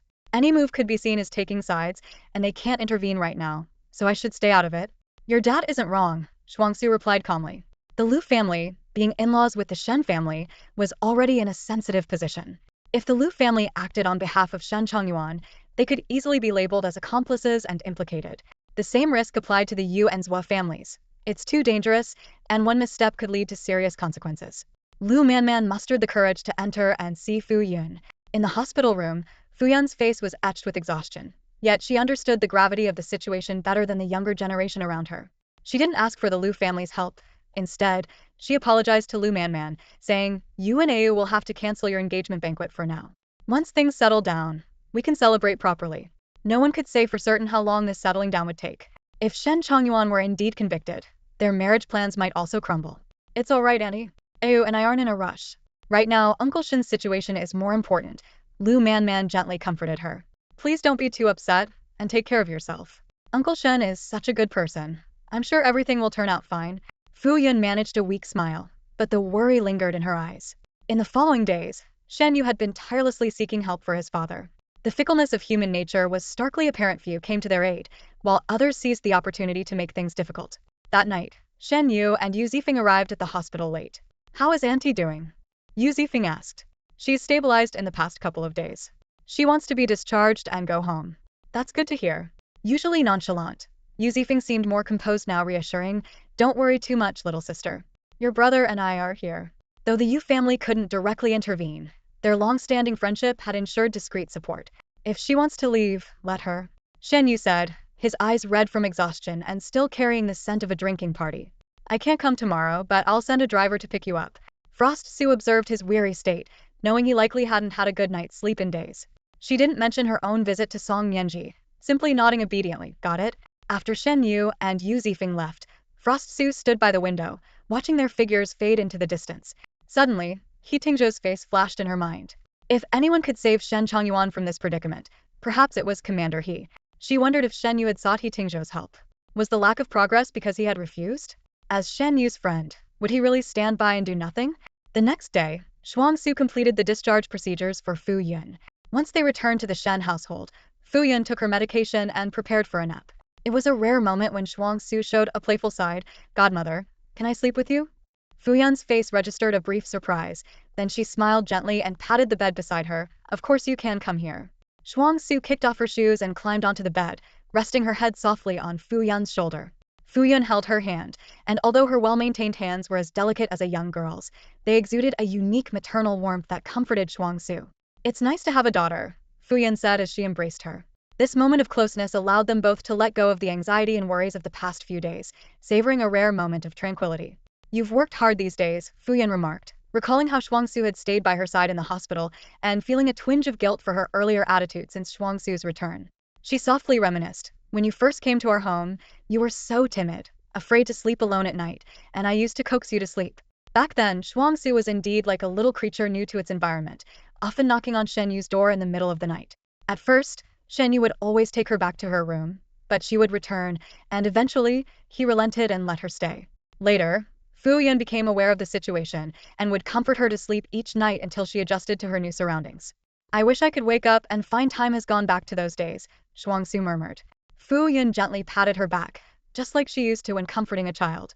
After Fu Yun fell asleep, Shuangxue quietly got up and made a call to Shen Yu. The phone rang for a long time before it was answered by Lu Man. Xiaojiu, your brother is asleep. Do you need something? I wanted to discuss something with him. He's been so tired lately and just fell asleep. I don't have the heart to wake him. I'll tell him when he wakes up. I'll wait for him at home. All right. Shuangxue sat in the living room, declining the offer of a blanket from Aunt Wang. She leaned back on the sofa, her thoughts drifting back to 15 years ago to the white sneakers that paused for her on the street and the image of Shen Yu leading her into this home. As night quietly descended, Shen Yu neither returned nor called back. Shuangxue made a decision, silently leaving the house and stepping into the night breeze, dialing He Tingzhou's number. The call connected quickly, and the other side remained silent, waiting for her to speak. Tingzhouga. Yes. He Tingzhou's voice was calm. Can I see you? There's something I need to discuss. Come over. Half an hour later, Shuangxue arrived at the prestigious Yanqi Taihe courtyard. The gates of He Tingzhou's villa were open, and she drove along the wide driveway into this unusually quiet residence. Entering inside, she found He Tingzhou lounging on the sofa, looking as if he had just returned, still in his suit, fingers resting on his temple as he idly fiddled with his phone. Seeing her approach, he glanced up. Here for the Shen family? Yes. Who did you go to before coming to me? My dad. Didn't your dad tell you how tricky this is? That's why I'm here to see you. What makes you think I'll help you? Shuangxue looked at him directly, her gaze clear. I don't know for sure, Tingzhouga, but will you help me? I can't, He Tingzhou said slowly. What do you have to offer in return? The question left Shuangxue momentarily stunned. I have nothing to offer. Then why should I help you? The hope in Shuangxue's heart froze instantly. She turned to leave, her hand on the doorknob, but hesitated. After a moment, she returned to where He Tingzhou was pouring himself water. I have nothing to offer but myself, she said, her voice steady, but you might have a bit of interest in me, right? It was a bold gamble, betting that the desire she glimpsed in his eyes that day at Blue Night wasn't her imagination. If she was wrong, she would lose her dignity completely. He Tingzhou paused slightly in the act of drinking water and turned to look at her. Under the bright lights, his sharp black eyes were inscrutable. The silence stretched for several seconds, making Shuangxue's heart flutter with unease. Finally, He Tingzhou set down the half-empty glass and leaned against the bar with his usual nonchalance. So you found out. What now? Are you planning to sell yourself to me? His straightforward admission made Shuangxue's heart skip a beat. I can. If you agree to help, I can sell myself to you. There was not a hint of hesitation in her voice. He Tingzhou crossed his arms, his gaze locked on her. For Shen Yi, you'd do anything, wouldn't you? It's not for my brother, Shuangxue corrected. It's for my godfather. He Tingzhou studied her for a few seconds before stepping forward. His slipper-clad foot nudged against her toe, and instinctively, Shuangxue took a half step back, only to have him catch her by the waist. His fingers were noticeably warmer than her skin, causing her muscles to tense involuntarily. Kiss me, he murmured, his head slightly lowered, casting heavy shadows with his long lashes. Shuangxue froze, her breath becoming erratic. Seeing her reaction, He Tingzhou released her. If you're not ready, why pretend you're willing to sacrifice yourself? With that, he returned to the living room and sat down. Shuangxue stood still for a few moments before suddenly moving in front of him, pushing him back onto the sofa. He Tingzhou cooperated, leaning back with a raised eyebrow. The villa was eerily quiet, save for Shuangxue's rapid breathing. Memories of being rejected last time after being drugged were still fresh, but now she was sober and fully aware of her actions. She knelt beside him, hands on his shoulders, closing her eyes as she gathered the courage to lean in. Just as they were about to make contact, He Tingzhou's hand accurately stopped her face. Your expression looks like you're facing a firing squad. Makes me feel like I'm a piece of crap. I don't think you're crap. Should I thank you for that? Do we continue? Shuangxue asked. He Tingzhou looked at her for a moment, then lifted one of her legs, tossing her onto the adjacent sofa. He got up and headed upstairs, saying, I don't like forcing people. Shuangxue sat quietly for a while before leaving. Meanwhile, the Shen family's situation was deteriorating. Once, when they were at their peak, everyone respectfully called Shen Yi Master Shen. Now, with Shen Chongyuan's fall from grace, the situation had drastically changed. During a lunchtime gathering, Shen Yi was plied with drinks and was sent home by Yu Zifeng, only to encounter the visiting Lu Man. Thoughtfully, she adjusted his phone settings to let him sleep until dusk. Upon waking, he smelled the aroma wafting from the kitchen and saw Lu Man bringing a pot of porridge to the dining table. Let's call off our engagement, Shen Yi said. Lu Man's smile froze. Why? Given the Shen family's current state, this marriage is no longer suitable, he explained. The sooner we draw a line, the less impact it will have on the Lu family. Are you calling it off to avoid dragging me down, or did you never want to marry me in the first place? Lu Man asked, her eyes reddening. I'm sorry. I don't need your apology, she said, holding back tears. I chose to like you. It's not your fault. Before leaving, she turned back to say, Xiao Zhou called you this afternoon, said she had something to discuss. With that, she ran off in tears. Shen Yi quickly called Shuangxue, but there was no answer. Upon returning home and learning she had been out for 2 hours, he was about to go out to find her when he saw her car pull up. How's Godfather's situation? She asked. Still working on it, don't worry, Shen Yi reassured her gently. What did you want to discuss this afternoon? Shuangxue didn't mention He Tingzhou and only asked, have you considered asking brother Tingzhou? Tingzhou is a reserved person, not close to anyone, Shen Yi replied with a smile. He might give me some face, but this issue is a hot potato. If he helps, it's a favor. If he doesn't, it's understandable. Have you eaten? Seeing her shake her head, he patted her head. No matter how busy you are, remember to eat first. There's porridge in the kitchen for you. Go have some. Lying in bed that night, Shuangxue found herself reflecting on He Tingzhou's unpredictable behavior. She stared at the ceiling, her thoughts in disarray. If even Shen Yi's influence was ineffective, did he accept her proposal to use herself as leverage, or was she merely a pawn in one of his games? She sighed, wishing someone could invent a machine to translate He Tingzhou's thoughts. The next morning, Shuangxue arrived at Feishuo Company. Having spent the past few days at the hospital, a backlog of tasks awaited her attention. As she opened the office door, she saw Yang, wearing a hat, signing documents. Despite the pallor from her recent chemotherapy session, Yang was determined to work. What brings you here? Shuangxue asked with concern. Yang gestured for Xiao Liao to close the door, but Xiao Liao didn't leave the room. I heard about your family troubles. I'm not feeling as nauseous today, so I came to handle some routine matters. How's your godfather doing? Faced with her friend's concern, Shuangxue finally let down her guard and replied softly, not very optimistic. Yang offered comfort, Focus on taking care of your family during this time. I have the company covered. I'll send any documents needing your signature to the hospital, and we can hold video meetings for decisions. She paused. I've recently started believing in karma. Good people like your brother and godparents will surely be rewarded. The three of them embraced, and although Shuangxue felt squeezed, a sense of relief washed over her. After handling business matters, Shuangxue drove to the cake shop He Tingzhou had previously taken her to and bought a blueberry mousse. As she turned, she nearly collided with Shuangxue. Long time no see, pretty lady, Shuangxue greeted with a smirk. Shuangxue frowned and tried to sidestep him, but his tall frame blocked her path. Even when the staff threatened to call the police, Shuangxue remained unfazed, revealing that the Zheng family was behind Shen Chongyuan's troubles as revenge for Shen Yi sending him to rehab. As Shuangxue attempted to harass Shuangxue, He Tingzhou appeared just in time, shielding her. Tension crackled between the two men as Shuangxue taunted her to make a choice. She has no choice in this matter when she's with me, He Tingzhou declared possessively, whisking Shuangxue away. After they left, Shuangxue was deep in thought and nearly collided with He Tingzhou's abruptly stopped car. When she mentioned thinking about the Zheng family elder, He Tingzhou teased her about not even sparing an 80-year-old man. What do you mean? Shuangxue asked, meeting his gaze. I don't understand. Leaning lazily against the car door, He Tingzhou replied, why don't you try crying? Maybe if my heart softens, I'll agree to your request. Shuangxue, exasperated, told him she couldn't cry, to which He Tingzhou assumed a waiting stance. Then take your time. Whenever you manage to cry, that's when I'll agree. Shuangxue replayed all the sad events of her life in her mind. Her mother's inexplicable abandonment, the carefree days of her youth that she could never return to, and the Shen family's troubles because of her. She wondered how Shen Yi would feel if he knew she had betrayed herself like this, and a wave of bitterness surged in her heart. But the more she tried to cry, the harder it became to shed tears.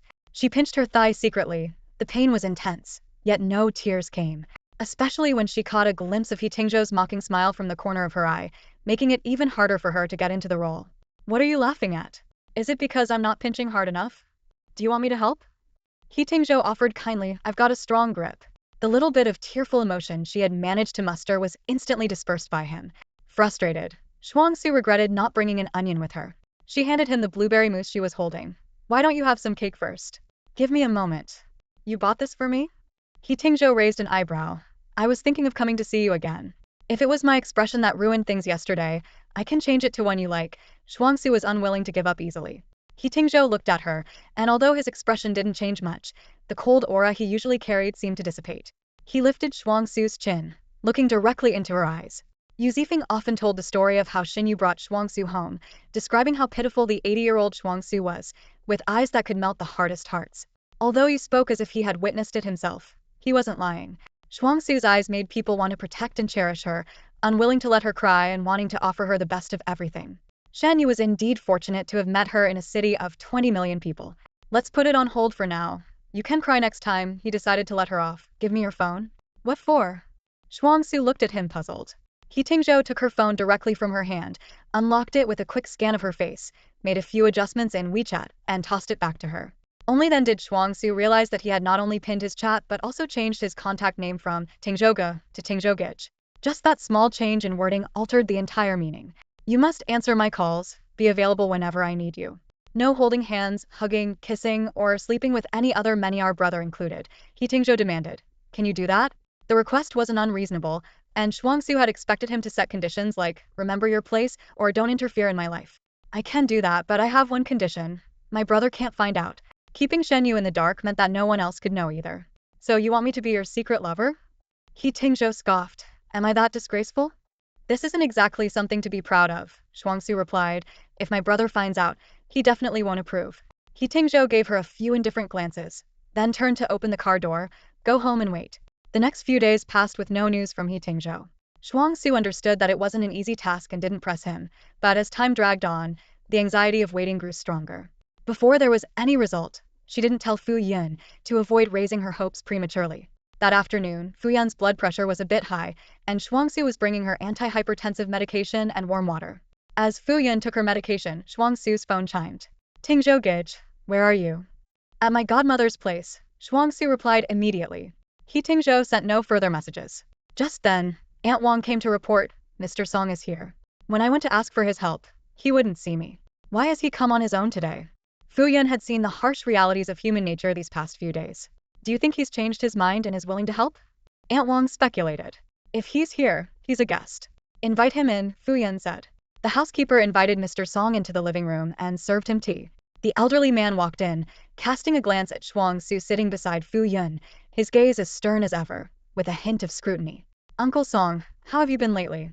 Fu Yun mustered the energy to greet him. I wanted to visit you the other day, but Chuining said you were unwell and had moved to the south of the city to recuperate. I know you're looking for me because of Changyuan. Mr. Song got straight to the point. I came today for that very reason. Changyuan has been detained for 10 days now, and the longer it drags on, the worse it will be for him. Once he's convicted, there'll be no turning back. Fu Yun was already anxious, and hearing this only made her chest feel tighter. She was well aware of the Song family's indifferent stance, but the old man's visit raised a flicker of hope in her nonetheless. I know everything you've said and we've done all we can, Fu Yun said wearily. But when the walls come crumbling down, everyone is eager to push them, hoping to gain something from the fall of the Shen family. Uncle Song squinted his cloudy old eyes, tapping his fingers lightly on the table. When my father was alive, he had decades of friendship with you. Considering the years of goodwill between our families, could you give Changyuan a helping hand? I watched Changyuan grow up. Of course, I don't want anything to happen to him, Grandpa Song sighed, his gaze inadvertently drifting to Shuangxue. But I've been retired for years and my influence has waned. Old Zheng, however, still has some sway. Fu Yun immediately grasped his implication and became agitated. That's easy for you to say. When he schemed against Changyuan, he never intended to spare us. Grandpa Song replied slowly. This issue started because of Shuangxue. If Shen Yi hadn't stood up for her against Zheng Zui, there wouldn't be this enmity with the Zheng family. He paused. The Zheng family has been on the rise these past few years, and now they've backed the right horse. Their future is only getting brighter. That boy from their family likes Shuangxue, and old Zheng is looking for a reliable girl for him. If Shuangxue were to marry him, the feud between the Shen and Zheng families would be resolved. As in-laws, old Zheng would naturally show mercy. Fu Yun was momentarily stunned by his words. Shuangxue, who had been silent, finally spoke, her voice as cold as ice. He nearly raped me, drugged me to try and assault me. Do you call that love? Mind your words. Grandpa Song's eyebrows shot up. You, a young lady, speaking of such things with no shame. Shuangxue looked directly into Grandpa Song's eyes. It's clear that there's no hope with them, yet somehow they still manage to disappoint even more.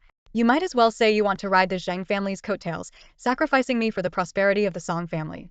I'm doing this for your own good. Grandpa Song banged the table, rising to his feet. If you want to save Changyuan, this is the only way. Shuangxue turned to Fu Yun, fearing she might see a hint of wavering in her expression. Fu Yun was initially taken aback, then fell silent.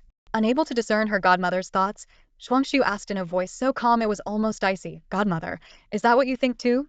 The silence in the air was unsettling. Grandpa's words cut deep like a sharp blade. Shen family offended the Zheng family because of Shuangxue, and using her to resolve the situation seemed all too fitting. How could a child, abandoned by her own parents, expect others to cherish her? With her eyes downcast, Shuangxue had already thought of 1,000 reasons for Fu Yun. Even if Fu Yun agreed to this marriage, she wouldn't blame her. It would just be another instance of being abandoned by her mother. Suddenly, Fu Yun gripped her hand tightly, her eyes welling up with tears. When did this happen? Why didn't you tell me? He didn't succeed. Brother Tingzhou saved me. Shuangxue felt a pang of bitterness in her heart. Silly child, you need to tell your family about these things. Fu Yun thought of how she had been so guarded against her, pushing the child further away, and was filled with regret and heartache. It was only through these ups and downs that she realized how foolish she had been. The Zheng family has gone too far. Fu Yun gritted her teeth. Clearly, it was that scoundrel who bullied Shuangxue first, and yet they have the nerve to hold a grudge against us, oppressing and sabotaging us at every turn. And now you want me to bow to them? She turned to Grandpa Song. Shuangxue is also a child of the Song family. How can you be so heartless? Grandpa Song, feeling his pride wounded by being reprimanded by the younger generation, retorted, She's my granddaughter. Would I harm her? It's impossible for Changyuan to walk away unscathed this time.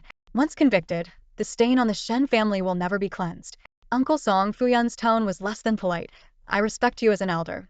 I don't blame you for not helping, but don't bring this up again. I won't sell my daughter for glory. You may not care about Shuangxue, but I do. Listening to these words, Shuangxue felt a complex mix of emotions. She was touched by Fu Yun's defense, but also worried about her reaction when she learned the truth. Grandpa Song, now angry, was about to leave with a curt, then fend for yourselves. Just then, the sound of a car came from the yard, followed by the excited voice of Yu Zifeng, Aunt Fu. Come see who's back. Fu Yun, who had been bedridden, suddenly sprang up and rushed out. Her voice, full of joy and tears, echoed into the house. As Shuangxue reached the door, She saw Fu Yun and a noticeably thinner Shen Chang'an embracing tightly. Despite his fatigue, Shen Chang'an smiled and patted Fu Yun's back. "You're a grown-up. Don't let the kids laugh at you."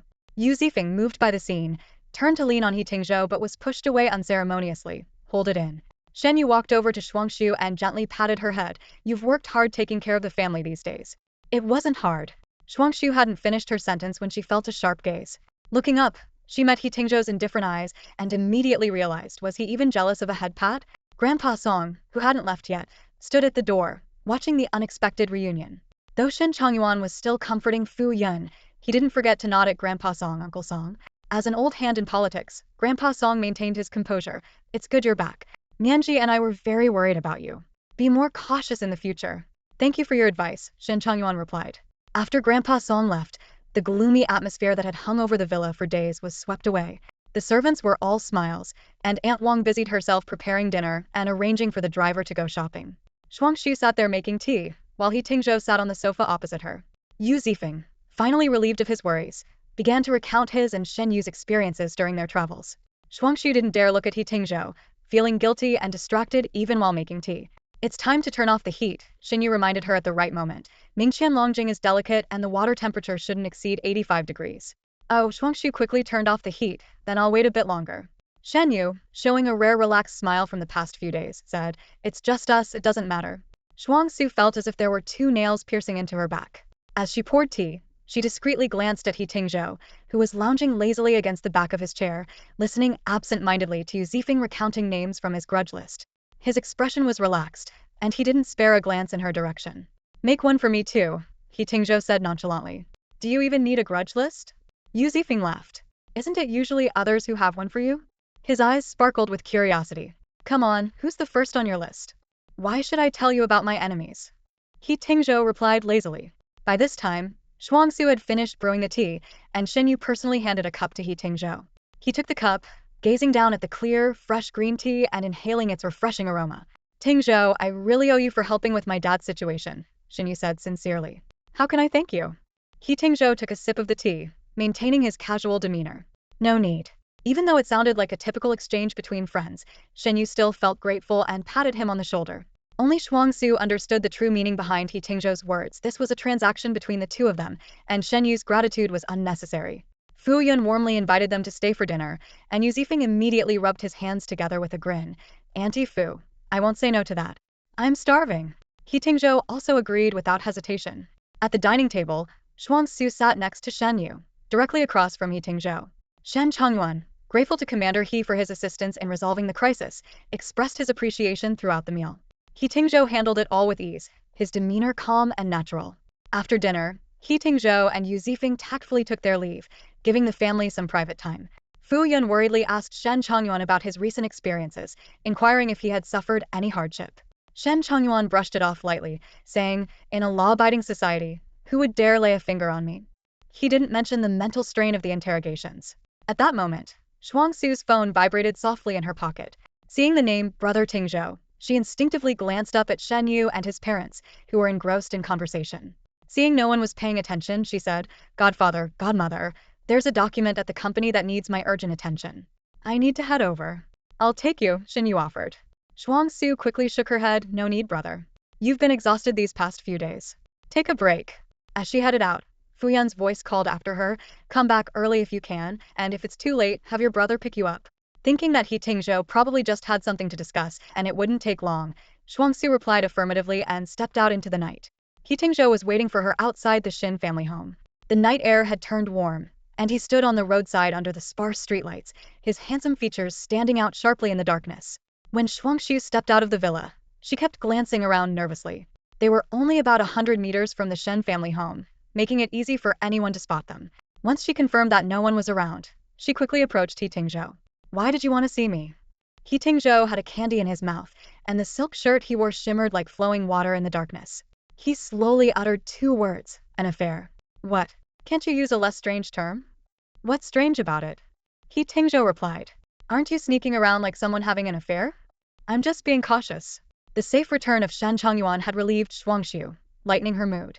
"Tingzhou, I really appreciate your help this time. How are you planning to thank me?" Shuangxue's thoughts went in a certain direction. "Not tonight. I'm staying at home lately, and if I don't come back, my godmother will notice. He Tingzhou raised an eyebrow slowly. Not tonight for what? Don't pretend you don't know. He chuckled softly. Then when? I'm moving back to Songming Road tomorrow. As soon as she said it, she realized it sounded like an invitation and quickly added, after that, any time is fine. Tomorrow, huh? He Tingzhou repeated slowly, his deep eyes fixed on her as he gently bit into the candy. The quiet night and the clear sound of the wind made Shuangxue's cheeks feel warm. Just as she was about to change the subject, He Tingzhou suddenly asked, have you ever kissed anyone? Why are you asking that? He bit down on the candy, chewing nonchalantly. Why can't I ask? It's not that you can't ask. Shuangxue, maintaining her image as someone experienced with men, calmly replied, of course I have. How many times? Who keeps count of that? So many that you've lost count. Seems like you have a lot of experience. He Tingzhou was good at twisting words. As a kissing expert, you wouldn't mind giving me a lesson, would you? Before Shuangxue could react, he moved his face closer until they were only a breath apart. Her nerves tightened as she focused on his lips, catching the sweet scent of candy. He paused for a moment, then tilted his head slightly to avoid her nose, and gently kissed her lips. The kiss was unexpectedly tender, like a feather brushing against her, completely different from what she'd imagined. Just as she was processing the surprise, He Tingzhou suddenly pushed her against the car door, trapping her with his arms on the roof. The second kiss was intense, filled with his domineering presence and the sweetness of lychee. He parted her lips, his tongue gently teasing hers. Shuangxue's heart raced, her breath becoming unsteady, as she was enveloped in a wave of heat. When the kiss ended, she was still catching her breath. She opened her eyes, meeting his deep, vortex-like gaze. Kissing expert, your technique is lacking, He Tingzhou said with a low, amused voice. Shuangxue's cheeks burned. That's how Americans kiss. All of them? Seems like you've kissed a lot of Americans. Not that many. How many? 6, 7, 8, 9, 10 or so, Shuangxue bluffed. If none of them taught you how to kiss properly, you should cross them off your list sooner rather than later. He Tingzhou straightened up, creating some distance between them. Once her breathing returned to normal, Shuangxue glanced at He Tingzhou leaning against the car. His long legs were bent casually, exuding a lazy charm. I'll head back now. Go ahead. As she turned, Shuangxue instinctively looked towards the villa. The sight made her heart skip a beat. Although He Tingzhou's car was parked at the corner, the tail end was still visible from Shen Yi's room on the second floor. The room lights were on, and she didn't know if he was inside. Nervously entering the house, she asked the housekeeper, where's my brother? He's in his room. As she climbed the stairs, her steps felt unsteady. Just as she reached her bedroom door, the door to the neighboring room opened, and Shen Yi stepped out. Back so soon? I remembered I had a backup on my computer halfway through, so I came back, she improvised quickly. Seeing his usual expression, Shuangxue's heart finally settled. Get some rest, Shen Yi said, patting her head. Good night. Good night, brother. Once she closed her bedroom door, Shuangxue finally let out a long sigh of relief. The lingering taste of lychee seemed to follow Shuangxue everywhere, even after she had meticulously brushed her teeth twice. That sweet flavor was still hard to shake off. The next day, Shuangxue went to work in high spirits and generously bought coffee for all her colleagues. When they heard the news that Shen Changyuan was out of danger, Xiaoliao was even more excited than she was, clasping his hands together and offering thanks to all directions, muttering Amitabha Hallelujah. The entire Feishuai company was basking in a cheerful atmosphere. In the afternoon, Lu Manman called, her voice lacking its usual vitality. Xiao Jiao, let's have dinner tonight, she said. Shuangxue recalled how Lu Manman had visited the hospital every day while Fu Yan was admitted, so she agreed. Sure, what do you want to eat? You're treating, I want seafood, Lu Manman replied, sounding both dejected and assertive. In the evening, Shuangxue arrived at the agreed location on time. Shortly after, a pink sports car maneuvered through the crowded streets and finally parked by the roadside. Lu Manman, wearing sunglasses and carrying a Hermes bag, approached, looking every bit like a misplaced celebrity. She lifted her sunglasses and gazed at the sign with several broken LED lights and the simple outdoor tables and chairs surrounding them. You're taking me to a street stall, she exclaimed in shock. The proprietress happened to bring out a large bowl of crayfish, and Shuangxue pointed to it.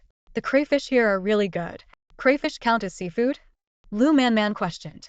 Shuangxue calmly put on her gloves. Don't eat it, then. Lu Manman sat down and lined the table with napkins before setting down her bag. When she removed her sunglasses, Shuangxue noticed her swollen, red eyes. It's all because of your brother, Lu Manman said as she leaned in to show her. I didn't ask, Shuangxue replied. They began peeling the crayfish, and the spicy aroma made Lu Manman gasp repeatedly. Gradually, the fiery flavor seemed to lighten her mood. I called off the engagement with your brother, she suddenly confessed. He was the one who brought it up. When Uncle Shen was in trouble, he said he didn't want to burden me. but the truth is, he doesn't like me. Shuangxue was silent for a moment. Godfather's situation is resolved now. Your engagement party can still go on. Lu Manman shook her head and spoke of her longing for a love like her parents, wanting someone who would love her wholeheartedly. She admitted she had been overconfident, believing that her goodness would eventually make Shen Yi fall in love with her. You really are great, Shuangxue said sincerely. I've envied you for having so much love and for believing you deserve all of it. The two unexpectedly opened up to each other, and by the end, Lu Manman even suggested they become friends. After returning home, Shuangxue waited for a long time without any news from He Tingzhou. Just as she was about to go to bed early, the phone rang. It was He Tingzhou. The background noise was loud, and she could hear Yu Zifeng's voice. I've been drinking. Come pick me up, he said. Shuangxue didn't dare say much, fearing he might accidentally reveal something in front of others. She quickly changed clothes and headed out to drive to Blue Knight to pick him up.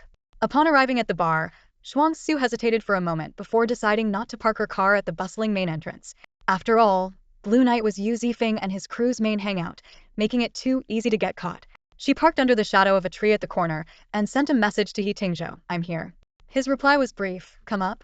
Frowning, Shuangxue was about to remind him of the concept of secrecy when another message from He Tingzhou followed, no one's here. Figuring he might have had too much to drink, Shuangxue deleted her drafted message, got out of the car and walked into the bar. Pushing open the door to the VIP room on the second floor, she found it unusually quiet. Yu Zifeng and his group had already left, leaving behind a table cluttered with empty and half-empty bottles, remnants of the recent revelry. He Tingzhou was leaning back on the sofa in his usual spot, oblivious to her arrival. Tingzhou.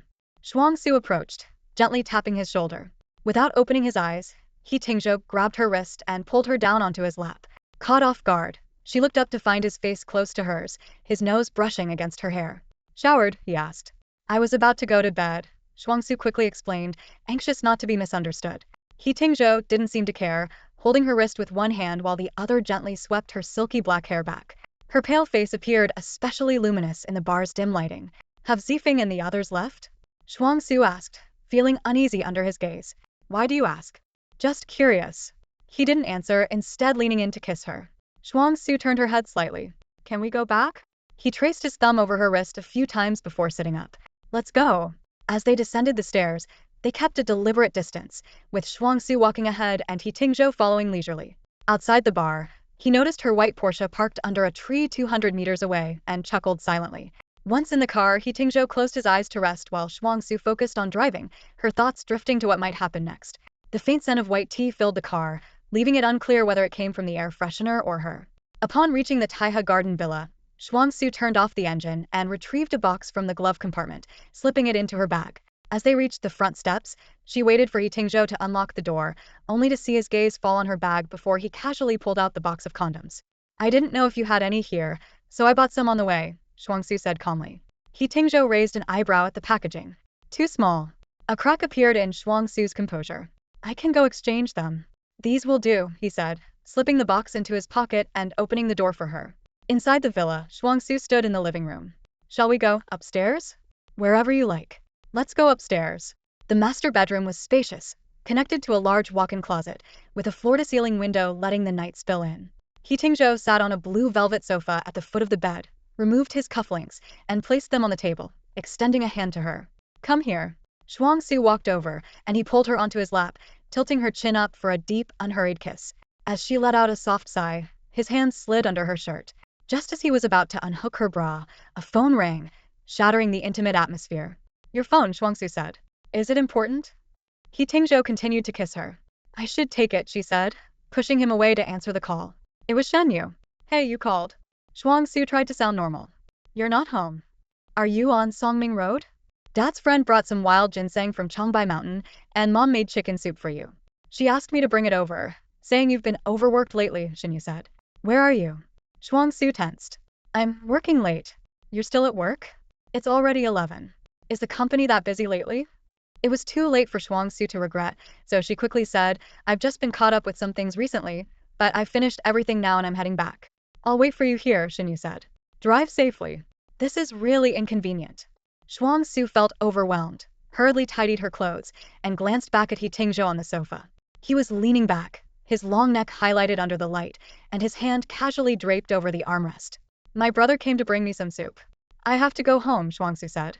He Tingzhou heard her phone conversation, lazily lifted his eyelids to glance at her, then rested his head back and pulled a cushion onto his lap. Under the overhead light, his eyes appeared exceptionally indifferent. The journey from Yanxi to the Third Ring Road wasn't short, and by the time Shuangxue returned to number 9 Songming Road, 40 minutes had passed. It was already late at night, and Shen Yi's car was still parked downstairs. Shen Yi handed her a thermos of chicken soup, his tone carrying a hint of reproach. You ran out late last night, and now you're working late again. Your brother hasn't gone bankrupt yet. You don't need to work yourself to the bone. Starting a business is one thing, but don't ruin your health. Shuangxue didn't dare to speak, obediently taking the scolding. I understand. I won't stay out so late next time. You always know how to act all innocent, Shen Yi laughed, ruffling her hair and reminded, ginseng is hot in nature, so don't drink it this late. Cook some noodles with it in the morning before going to work. After watching Shen Yi leave, Shuangxue went upstairs, put the chicken soup in the fridge, and lay on her bed. He Tingzhou's disinterested face surfaced in her mind. It suddenly dawned on her that he might have reacted earlier. Being interrupted halfway must have been frustrating. Shuangxue turned over, pressing her flushed ears against the pillow, and closed her eyes. The next day was the scheduled meeting at Yundan. With the liquid hydrogen storage tank issue resolved, the drone project was progressing quickly, with a test flight expected next month. He Tingzhou was absent from the meeting as usual, and when Shuangxue was packing up to leave, Su Zhen entered and said, President Song, Mr. He would like to see you in his office to discuss the drone test flight arrangements. Xiao Liao habitually tried to follow her up but was politely stopped by Su Zhen. Mr. He has arranged a car to take Assistant Liao back, so you don't have to wait. When Shuangxue reached the top floor by herself, the secretaries in the executive office greeted her. She knocked lightly on the door, and a lazy voice came from inside. Come in. He Tingzhou was lying on the sofa, his long legs crossed over the armrest, with a cushion propped behind him. His tie was loose, and his collar was open, looking rather tired. Didn't you sleep well last night? Shuangxue asked. Didn't sleep at all. A thought suddenly crossed her mind. Did he call someone else over after she left? This idea was like a bucket of ice water poured over her. Shuangxue was well aware that in this relationship, she had no right to demand his fidelity. After a moment of silence, Shuangxue stood up and said, Then you should get some sleep. I'll head back. He Tingzhou opened his eyes, his tone indifferent. I tell you to come at my call, and you just show up and then leave? You're quite the slippery one, aren't you? Shuangxue silently sat back down. I thought you wanted to sleep. Can't sleep without some noise. He Tingzhou noticed the document in her hand. What did you bring? The implementation plan for the liquid hydrogen drone test. Read it to me. Like an obedient robot, Shuangxue began to read.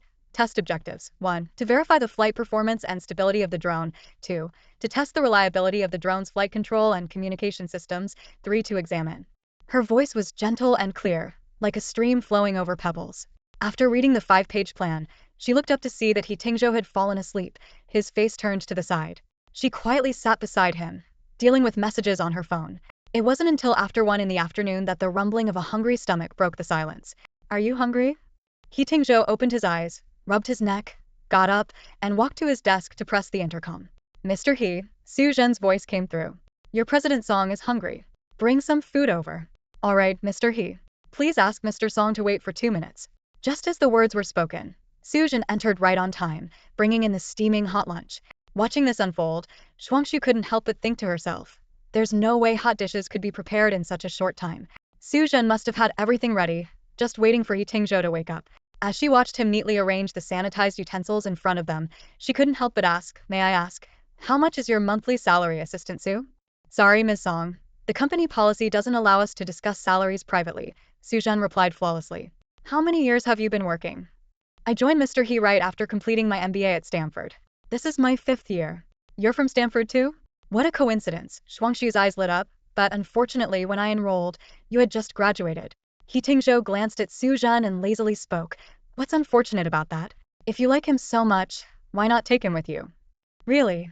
Just kidding. He Tingzhou picked up his chopsticks. He's greedy and money-driven. You can't afford him.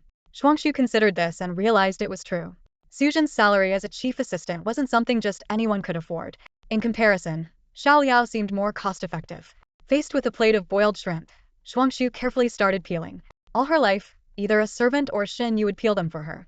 Now, with only He Tingzhou around, it was clear this young master wasn't going to do such a thing.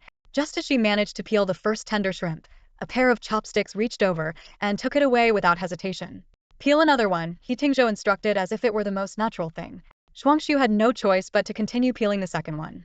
He Tingzhou watched her labor like a landlord, even commenting, clumsy, by the time you finish peeling, it'll have already reincarnated. I've never peeled shrimp for anyone else, Shuangxue retorted, holding back her annoyance. If you find it slow, you could eat something else first. Such a princess temper, He Tingzhou remarked, yet he set down his chopsticks and began peeling the shrimp himself. Once done, he tossed the peeled shrimp into her plate. Soon, her plate was piled with a small mountain of shrimp. Eat up, He Tingzhou said nonchalantly, wiping his hands clean. After lunch, Su Zhen brought in a stack of documents. Shuangxue glanced at the time and cautiously asked, I have a meeting at the company this afternoon. Can I leave? If I say no, will you stay? He Tingzhou countered. Feigning loyalty, Shuangxue replied, we could delay the meeting. Alright, how about accompanying me to meet a client? Seeing Shuangxue's expression freeze, He Tingzhou, in a good mood, let her off the hook. Go back. Meet me at Taihe Courtyard tonight. Shuangxue understood his implication and instinctively looked at Su Zhen, who maintained a neutral expression.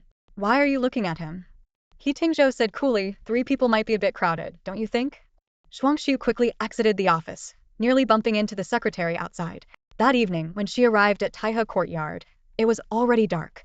The villa was lit up, but no one answered the doorbell. She had to call He Tingzhou. You're here.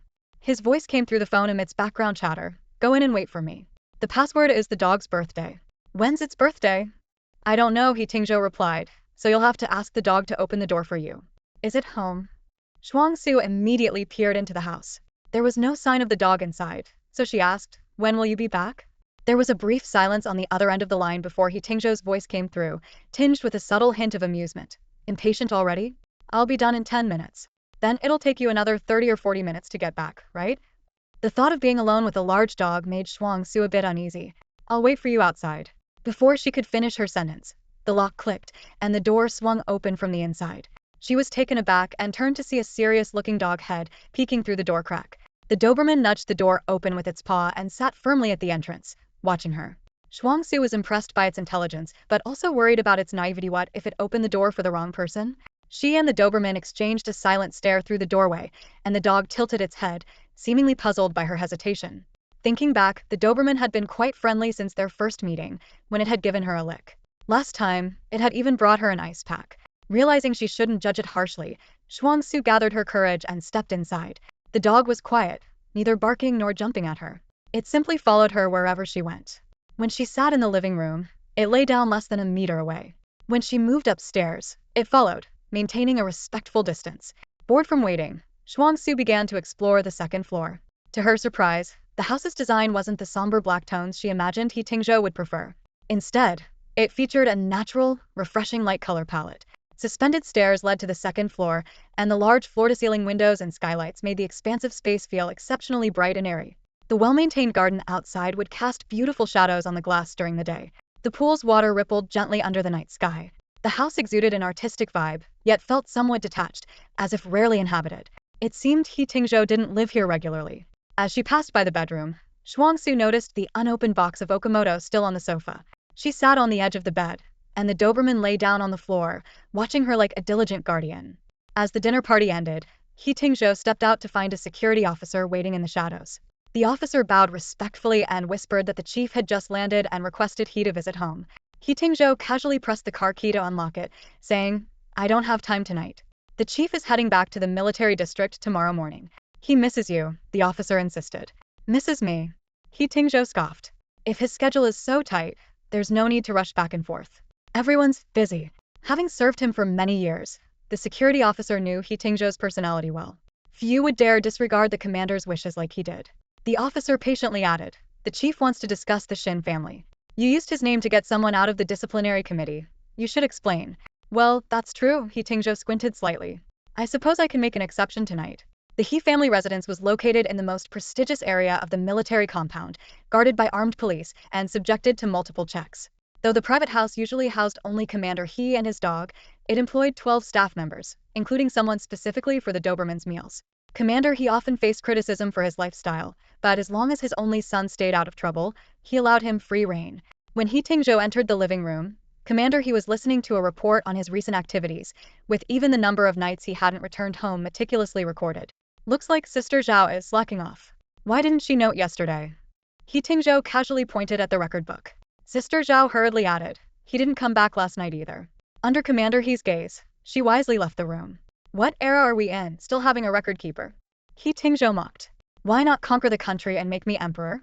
The security officer quickly cautioned, "Mind your words." Commander He, in full uniform, exuded an unyielding authority with his golden pine branches and 3 stars on his epaulets. In contrast, He Tingzhou carried an air of nonchalance and defiance. "The case of Shen Yi," Commander He began directly, "You acted in my name without prior notice." He Tingzhou, engrossed in texting, replied indifferently, "Did you come all the way back just to scold me?" "It seems you're quite invested in this friend, Shen Yi." "If you say so." Conversations between father and son were always brief. He Tingzhou glanced at his unresponsive phone again. "Staying out frequently?" "At my prime age, if I weren't staying out, then you'd really have something to worry about." "I'm concerned about your sleep." "My bedroom affairs are none of your business." "A bit of boundaries, please." Commander He waved his hand dismissively. "Fine, go wherever you want. Next time, make an appointment if you want to see me. I've been busy lately." As he was leaving, the security officer tried to persuade him, "The chief is only home for one night. Won't you stay with him?" "At his age, he shouldn't need someone to tuck him in," He Tingzhou said, opening the car door, his voice almost lost in the night. "He never tucked me in when I was a kid." By the time he returned to Taihe Mansion, it was nearly midnight. The 1,600 square meter villa felt particularly empty at this hour. The dog wagged its tail, leading him to the upstairs bedroom, where a slender figure lay on the bed, her black hair spilling over the white sheets. Shuangxue was asleep. She had intended to wait for He Tingzhou but had dozed off after waiting for 2 hours. When she received his message saying, "Don't run," she continued to wait until sleep overtook her. She awoke with a start, unable to breathe through her nose and instinctively gasping for air. As her consciousness returned, she realized He Tingzhou had released her nose. "Fell asleep here, huh?" he teased. "What time is it?" she asked sleepily. 3 ahone, He Tingzhou replied, lying beside her, propping his head with one hand, his dark eyes narrowing slightly. "I pinched your nose for a whole minute before you woke up." "Impressive lung capacity." "I practiced while learning to swim," Shuangxue said, rubbing her eyes and looking at the man who had woken her at 3 a.m. "Do you want to do it now?" After she finished speaking, He Tingzhou propped his head up and looked at her for a moment before saying, "Tell me a story." Shuangxue looked confused. "Huh? You've slept for so long. You must be well rested," He Tingzhou said lazily. "Now it's your turn to lull me to sleep." "How old are you, needing someone to put you to sleep?" Shuangxue teased with a nasal tone. 28, He Tingzhou drawled lazily, threatening with a hint of self-righteousness. "Tell a story, or bring me your Okamoto. Your choice." Recognizing the situation, Shuangxue quickly asked, "What kind of story do you want to hear?" He Tingzhou had already closed his eyes, his voice weary in the early hours. "Anything." Shuangxue was at a loss, having never told a bedtime story to a nearly 30-year-old man. As she racked her brain, she remembered a joke forwarded by Xiao Liao and began, "Snow White was born with skin as white as snow, hence the name Snow White. The queen was jealous of her beauty and made her work in the kitchen. Covered in soot, she became Cinderella." When she got to the part where the river god pulled out a golden axe and a silver axe, He Tingzhou opened his eyes. "I asked for a story, not a joke." "It's the only one I could think of," Shuangxue admitted, a bit embarrassed. "And then?" He propped his head up again. Shuangxue continued to improvise. In the end, the river god rewarded her with a frog, saying a kiss would turn it into a prince. Cinderella demanded her pearls back, but the river god vanished. Angrily, she kicked the frog, which turned into a dragon and carried her away. He Tingzhou suddenly burst into laughter. They lay on the same bed, less than 50 centimeters apart, and his laughter seemed contagious. Shuangxue also started laughing, her almond-shaped eyes curving, her smile lighting up her face. The dog on the floor was awakened by the noise, glanced at them, and then went back to sleep. After the laughter, Shuangxue realized He Tingzhou was watching her. At some point, the bedroom light had been turned off, leaving only the wall lamp casting a warm glow, creating honey-colored shadows beneath his prominent brow bone. His dark eyes held a smile as he raised an eyebrow, smiling so cutely. "Are you trying to seduce me?" Shuangxue's smile vanished instantly. Seeing him leaning closer, she quickly grabbed her phone. "I'll tell you another one." He Tingzhou seemed genuinely sleepy, settling back down and resting his head on his arm, urging, "Hurry up." Shuangxue began reciting a fairy tale. Once upon a time, there was a clumsy sheep. By the 3rd story, He Tingzhou's breathing had evened out.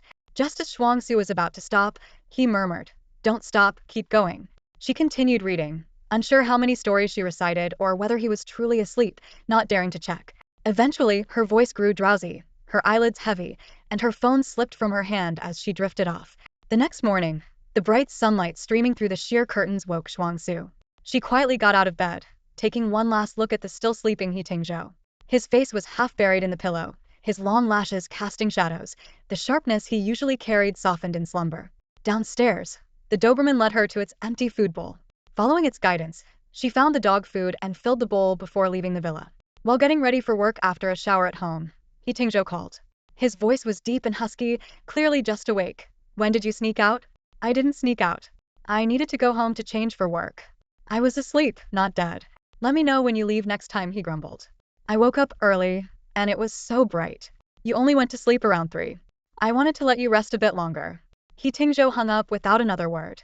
He sat on the bed, holding his head as he woke up fully, then lazily got out of bed. The dog downstairs wagged its tail as he approached. Checking the food bowl, he saw it was piled high with dog food, barely touched. You sure ate well, he muttered under his breath. During lunch, Xiao Liao excitedly asked, did you like the story I forwarded yesterday? There are 7 more gourd boys and Sun Wukong after that. It's hilarious. Thinking back, Shuangxue only found it to be a silly mishmash of fairy tales and couldn't understand why He Tingzhou had laughed so much. It seemed his sense of humor was as low as Xiao Liao's. She poked at her pork chop rice, pondering the morning call. He Tingzhou was clearly unhappy, but she couldn't tell if it was because things hadn't gone as he'd hoped the night before, or because she left without saying goodbye. Considering how late he got home and how tired he was, she felt it couldn't be her fault this time. As for the morning, she genuinely didn't want to disturb his rest. Why are you so distracted? Xiao Liao leaned in, scrutinizing her. Nothing, Shuangxue pushed her away, changing the subject. Did you finish the PPT? Xiao Liao quickly buried her head in her food, guilty. I'll do it when we get back. For the next 2 days, He Tingzhou didn't reach out to her, and Shuangxue followed the rule of not contacting him unless necessary. After work on Friday, she visited Shuyang at the hospital, then returned to number 9 Songming Road. Passing by the garden's water feature, her eyes caught a strikingly handsome figure sitting in the outdoor seating area. He Tingzhou was lounging with his legs crossed, holding an ice cream as he casually looked at her. You're back. Shuangxue instinctively glanced around, her voice tinged with suspicion. What are you doing here? Walking the dog, He Tingzhou replied leisurely, leaning back in his chair and taking a bite of his ice cream. You came all the way from Yanxi to the East Third Ring to walk a dog? Shuangxue looked around the empty surroundings. Where's your dog then? Forgot to bring it, he answered without batting an eye. Shuangxue silently criticized him for his blatant lies but knew his real reason for coming. What had to happen would happen eventually, and perhaps after this visit, he'd lose interest in her. Let's go, she said, leading the way into the lobby. However, He Tingzhou seemed oblivious, continuing to savor his ice cream at a leisurely pace. Inside the lobby, Shuangxue waited impatiently, her gaze turning from a watchful look to a glare, until she couldn't stand it any longer. She stormed out and grabbed his arm to pull him up. He Tingzhou rose effortlessly, letting her lead him forward. As they passed a uniquely designed trash can, he gracefully disposed of his ice cream stick.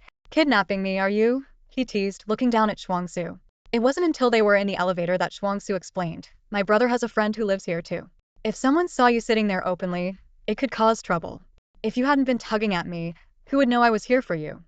He Tingzhou said nonchalantly. Only then did Shuangxue realize she was acting guilty, and she immediately let go of his arm, retreating to the opposite corner of the elevator with a stern face, saying nothing more. At the apartment door, as she was unlocking it with her fingerprint, He Tingzhou glanced at the lock. Is the code Shen Yi's birthday? My high school student number, Shuangxue replied, giving him a sidelong glance before opening the door to let him in. He Tingzhou entered as if it were his own home, leisurely inspecting the residence that Shen Yi had meticulously arranged for Shuangxue. The most striking feature of the living room was a massive square fish tank, showcasing a stunning snow mountain scene. Pristine white sand, a Qinglong mountain rock formation, and a beam of light shining down the center, resembling sunlight on a snowy peak. Yet, the exquisite tank was devoid of any fish. Do you want some water? Shuangxue asked, treating him like any other guest. He Tingzhou turned to her. You dragged me up here just to offer me water? Who dragged you? Didn't you come on your own? Shuangxue retorted, but before she could finish, He Tingzhou had already approached her, gently cupping her face. Her remaining words were swallowed back. His hand moved down to her slender neck, and although his touch was gentle, it gave Shuangxue the unsettling feeling of being captured. What am I? He asked softly from a very close distance. Nothing. He Tingzhou lifted her chin with his thumb, forcing her to meet his deep gaze. Why aren't you asking me if I'm going to do it today? If you want to, just do it. He chuckled lightly, a hint of mischief in his eyes. Do you want to? No. He pinched her cheeks in displeasure. Wrong answer. Try again. Just as Shuangxue was about to turn away, he pulled her back and kissed her deeply. This kiss was different from before, more forceful and urgent, as he pried open her lips and tangled with her tongue. Shuangxue soon found herself breathless, instinctively trying to push against his chest, but to no avail. He Tingzhou, she managed to say in the brief moment between kisses. What is it? He asked, feigning seriousness as he continued the kiss. Just when Shuangxue felt she might suffocate, the doorbell rang abruptly. Both of them froze, and Shuangxue quickly glanced at the intercom screen to see Lu Manman striking poses at the camera. When no one answered, Lu Manman pressed the doorbell several more times, mimicking a gruff voice. Xiaojiu, open up, it's your brother. He Tingzhou coldly muttered, idiot. Open the door. I saw your lights on. Lu Manman continued to call out. Don't tell me you're hiding someone in there. Startled by the comment, Shuangxue immediately pushed He Tingzhou towards the bedroom. Go hide for a bit. Clearly displeased at being interrupted a second time, He Tingzhou protested. Why hide? Does she avoid you when kissing Shen Yi? That's different. How is it different? They're openly and officially dating, Shuangxue said as she pushed him into the bedroom and closed the door. When she went to open the door for Lu Manman, the latter was just about to pull out her phone to make a call. What do you want? Just came to hang out. Lu Manman said, holding up a pizza. I brought pizza and beer, and I have an old movie we can watch while we eat. Shuangxue leaned against the doorframe, not budging. Not today, maybe next time. Lu Manman playfully swatted her hand away, pouting. Don't keep rejecting me. You promised to be my good friend. Seeing Shuangxue still frowning with reluctance, Lu Manman began to act pitiful. You still don't want to be friends with me, do you? Your brother doesn't like me, and you don't like me either. It's okay, it's all my fault for lacking charm. Stop pretending to be pitiful. It's really inconvenient today. Inconvenient how? I'm not feeling well. Then I should take care of you even more, Lu Manman said, reaching out to touch her forehead. You do feel a bit warm. Are you running a fever? No fever. Then why is your face so red? Am I really that flushed? Shuangxue instinctively touched her burning cheek with the back of her hand. Before she could confirm, Lu Manman had already put down the pizza and placed her hands on Shuangxue's shoulders, pressing her forehead against hers. Shuangxue, you definitely have a fever, Lu Manman said with certainty, immediately guiding her to sit on the sofa. Where's your first aid kit? I'll check your temperature. I'm really not. Found it. Lu Manman exclaimed, retrieving an ear thermometer from the cabinet and taking Shuangxue's temperature without further ado. Meanwhile, He Tingzhou was surveying Shuangxue's bedroom. The soft sheen of pale pink silk sheets caught the light, and a faint fragrance lingered in the air. He glanced around with interest, noticing a plush toy on the bed. He picked it up by the ear, examined it, and then deliberately set it back on the pillow upside down. On the dresser were several framed photos, all of Shuangxue with Shen Yi. There was one of her at 9, wearing a small crown and making a birthday wish, another at 13 or 14, playfully covering Shen Yi's eyes after school, and at 17, beaming with joy after winning a swimming competition. He Tingzhou recalled how, on that day, she had darted toward Shen Yi like a jubilant bird, calling brother as she leapt into his arms. With a blank expression, He Tingzhou opened a drawer and tossed all the frames inside. Hearing Lu Manman's chatter from outside, he picked up his phone and called He Wenjing. Tell Lu Manman to go home. It's dangerous outside. No time to explain. His few words prompted He Wenjing to immediately call her daughter. That's odd, your temperature is normal, Lu Manman remarked, puzzled by the reading on the thermometer. Just then, she received a call from her mother, prompting her to leave in a hurry. Relieved, Shuangxue got up to find He Tingzhou. She opened the bedroom door but found it empty, so she walked in, checking the bed and the closet. Tingzhou, she called, peeking into the bathroom. Click. The sound of the door closing came from behind her. Turning around, she saw He Tingzhou leaning against the door, arms crossed, his deep eyes fixed intently on her. Your cousin has left, Shuangxue said, sensing his displeasure. Being interrupted 3 times would irritate anyone. After a moment's thought, she approached him, standing on tiptoe to try and kiss him. He Tingzhou remained still, observing her coolly. Unable to reach him, Shuangxue tugged at his shirt collar to pull him down, awkwardly kissing him. He Tingzhou raised an eyebrow slightly, neither rejecting nor responding. After a couple of kisses, Shuangxue awkwardly tried to pull away, only to be caught by the waist. Why did you stop? He Tingzhou's voice came from above her. Didn't you not want a kiss? She wanted to make a friendly gesture, but he was reluctant to compromise. He bluntly told Shuangxue that her kissing skills were lacking. Unconvinced, she pursed her lips and retorted, as if you're so great at it. Challenging him, she added, since we're both so bad, why not practice a bit? Without hesitation, He Tingzhou scooped her up and carried her to the bed, gently laying her down. He knelt on one knee at the edge of the bed, looking down at her. As Shuangxue tried to prop herself up, it only made it easier for him to move. He supported her back with one hand, while the other threaded through her long hair to hold her neck, and then he kissed her. The kiss carried an indescribable sense of possession, and he only released her when her breathing became erratic. He then moved to kiss her flushed earlobe and neck. Shuangxue covered her eyes with the back of her hand, heightening her other senses. He Tingzhou's deep breaths made her heart race, and she couldn't help but whisper, "Turn off the lights." "I'm afraid of the dark," he replied, planting a gentle kiss on her nose, his voice tender and lingering. Later he asked her, "Have you had experience before?" "Yes, with my ex-boyfriend," she answered softly, "the one who doesn't exist." "Who do you prefer?" he asked, gently stroking her hair. She dodged the question, but he persistently sought an answer.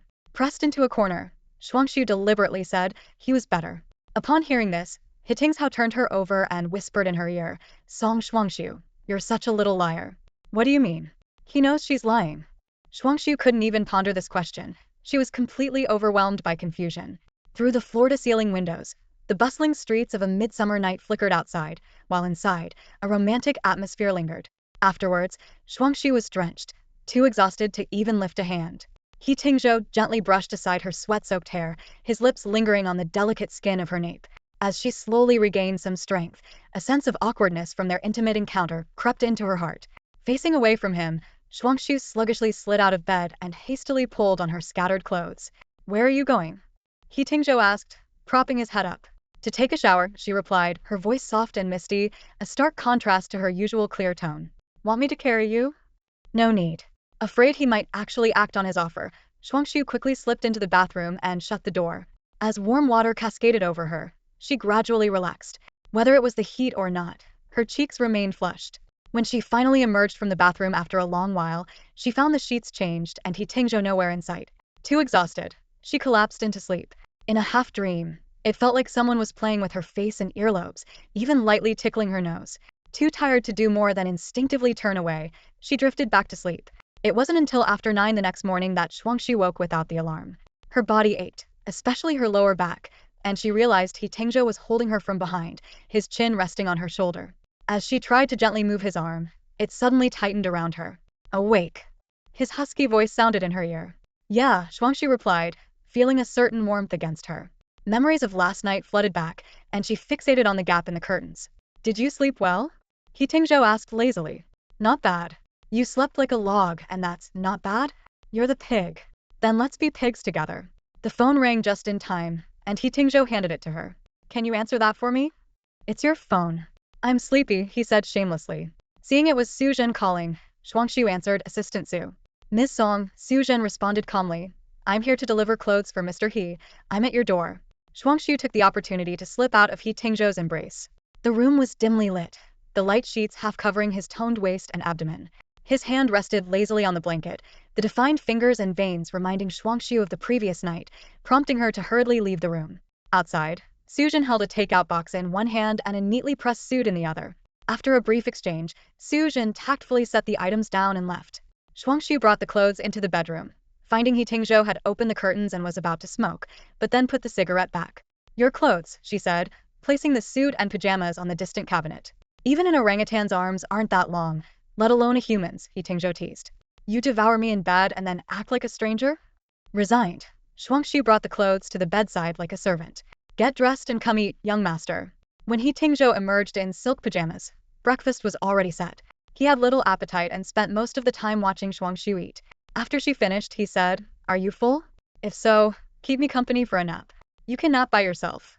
"I need to go help my godmother prepare for tonight's party," Shuangxue replied, just as she received a message from Fu Yan asking if she was awake. Seeing He Tingzhou's expression darken, she added, "My godfather is resuming his post next week, and we're celebrating. Didn't you receive an invitation to?" "Go ahead," He Tingzhou said, heading back to the bedroom. Next week, Shen Chongyuan is set to resume his position. Taking advantage of the weekend, the Shen family is hosting a grand party to celebrate his safe return and to make a bold statement that the family remains unshaken. Before the party started, Lu Manman arrived early at the Shen residence. She greeted Fu Yun with a cheerful smile. "Auntie, I'm here." Fu Yun responded warmly, "Manman, why are you here so early?" Lu Manman handed her a jewelry box with both hands. "This is the jewelry you gave me before. Since Shen Yi and I have ended things, it's better to return it to you." Although Fu Yun felt a sense of regret over the cancellation of their engagement, she understood that the recent events had proven the young couple was not meant to be. She sighed, "Keep the jewelry, consider it a token from our family. If it were anything else, I'd definitely keep it secretly because I really like it. But this has been passed down in your family for generations, so it's more meaningful to leave it for Xiaozhou." Lu Manman, who had come to terms with the situation, was much more cheerful. She handed the jewelry box back to Fu Yun and asked, "Where's Xiaozhou?" I want to hang out with her for a bit. She's upstairs changing clothes. Lu Manman bounced upstairs and coincidentally ran into Shuangxue, who was getting ready to change into her evening gown. Shuangxue, having been busy all day, had completely forgotten to keep track of He Tingzhou's whereabouts, worrying internally about leaving such a dangerous person alone at home. Changing clothes? Let me help you, Lu Manman offered, peeking in. After yesterday's fiasco of being held down to have her temperature taken, Shuangxue was too tired to argue with her persistent cousin and simply said, "Come in." As Lu Manman was helping with the zipper on the back, she suddenly paused. What's this? Bending down, she looked closely at Shuangxue's shoulder blade, lightly poking it with her finger. Why is there a red mark here? It looks like... Shuangxue instantly realized what it was and quickly moved to the side. Mosquito bite. A mosquito bite that leaves a bite mark? Lu Manman raised an eyebrow. This is clearly a love bite. She suddenly understood, almost jumping in excitement. I knew there was something weird about you last night. Oh my god. You really have someone hidden at home. Shuangxue quickly covered her mouth, gritting her teeth. Can you keep it down? Only after Lu Manman nodded did she release her. True to her word, Lu Manman didn't shout again, but her eyes were filled with curiosity. Is it your brother? Of course not. What are you thinking? Shuangxue was taken aback. Why not? Don't you like him? I don't have those kinds of thoughts about my brother, Shuangxue said, exasperated. You should stay away from Song Lian. She's always filling your head with nonsense. Lu Manman lay on the bed, resting her chin on her hands. You're so innocent. Shuangxue walked to the mirror. This backless dress was just revealing enough to expose the incriminating bite mark. She was annoyed at He Tingzhou, unsure whether to scold him or praise him for biting in such a concealed spot.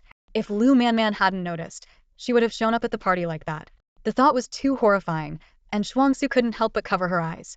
She changed into another dress, a white satin gown with an asymmetrical shoulder and draping that naturally flowed from the bust. She wore only a simple string of white pearls around her neck, which was understated yet elegant. As she descended the stairs, Shen Yi was in conversation with their parents, looking dapper in a light gray three-piece suit. When he casually glanced at Shuangxue, Yu Zifeng immediately teased, "Wow, little sister is getting prettier by the day." Shuangxue glanced at his purple shirt. "Zifeng, you still dress as flamboyantly as ever." "Hey," Yu Zifeng laughed. "Who's been teaching you to have such a sharp tongue?" Shen Yu lightly patted her head. "Go get something to eat. You'll need it when you start drinking later." The evening was lively, with those who had once kicked them when they were down now putting on fawning faces. The recent turmoil had opened Fu Yan's eyes to many things, and her friendship with Chuaning had cooled.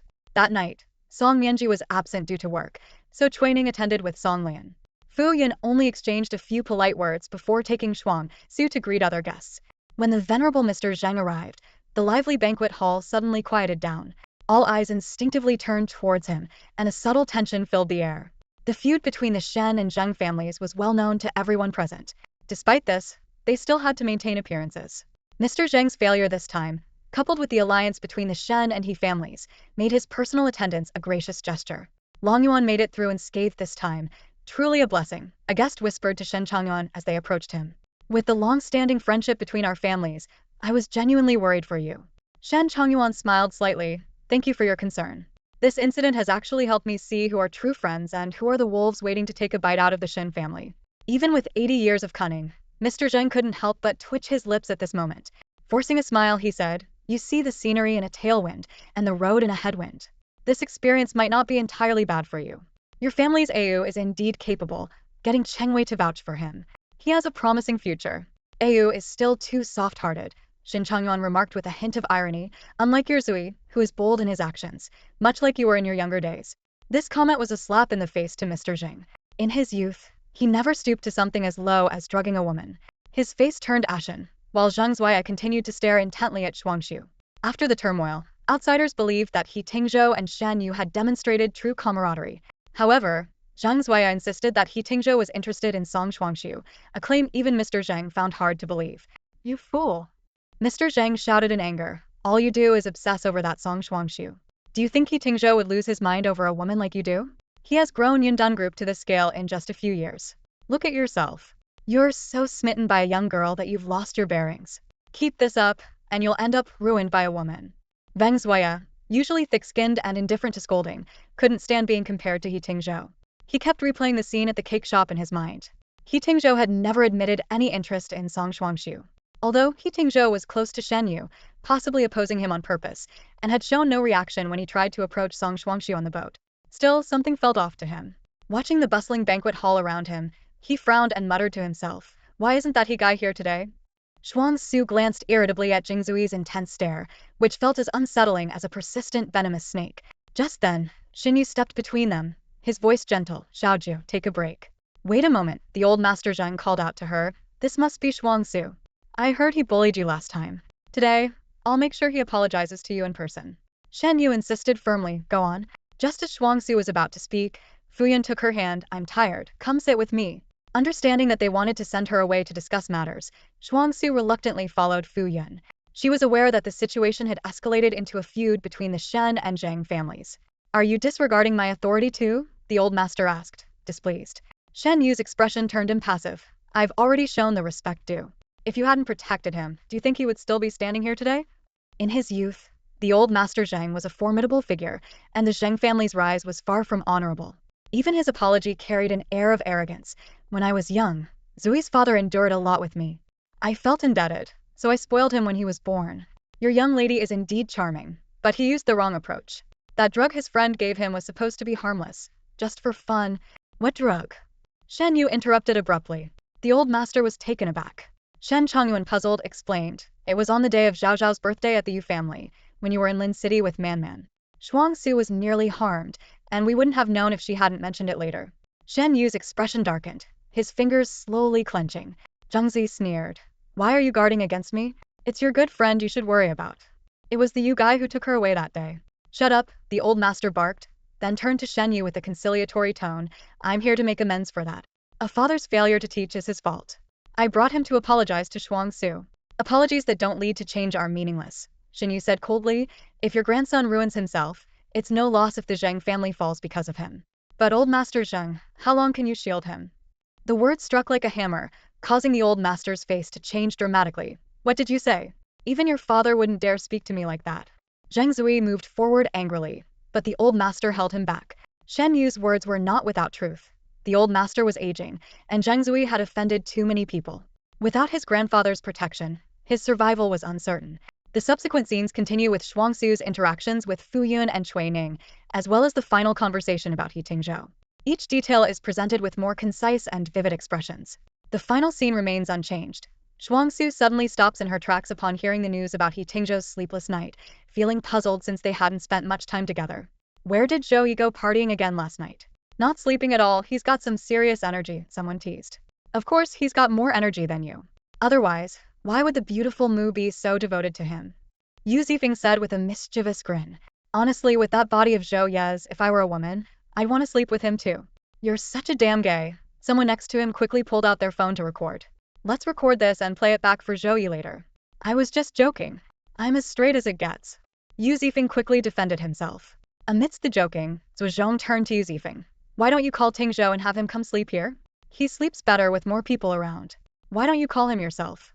"I'm always stuck with the tough jobs," Yu Zifeng complained but got up to make the call anyway.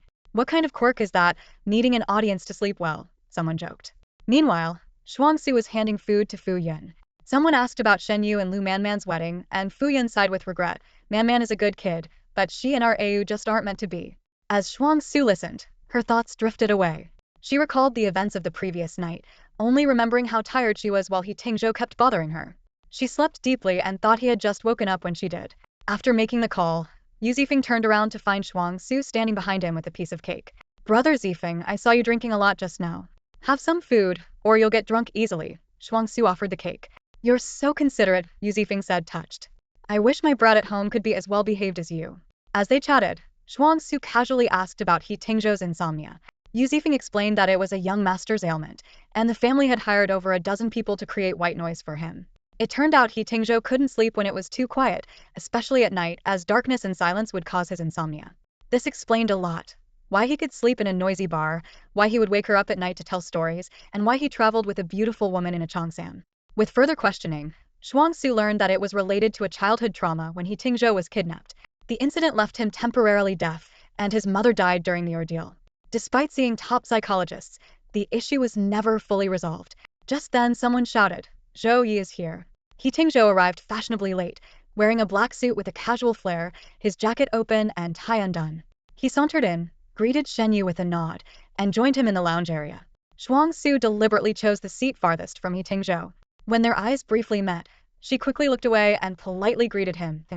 He Tingzhou leaned back on the sofa, ignoring her greeting. In the shadows, Shuangxue stood behind a pillar, secretly observing them. Their interactions were so distant, it seemed like they had spoken less than 10 words in their entire lives. At this supposedly joyous banquet, Shen Yi watched Yu Zifeng laughing and chatting with others, feeling detached. Although they were old friends at that moment, Shen Yi just wanted to punch him. After dinner, the guests gradually moved to the garden. The dazzling lights transformed the yard into a dreamlike scene as elegantly dressed men and women began to dance gracefully to the melodious music. Shuangxue, why don't you ask Tingzhou for a dance? Fu Yan suddenly suggested. Shuangxue looked over and saw He Tingzhou chatting with Shen Chang'an.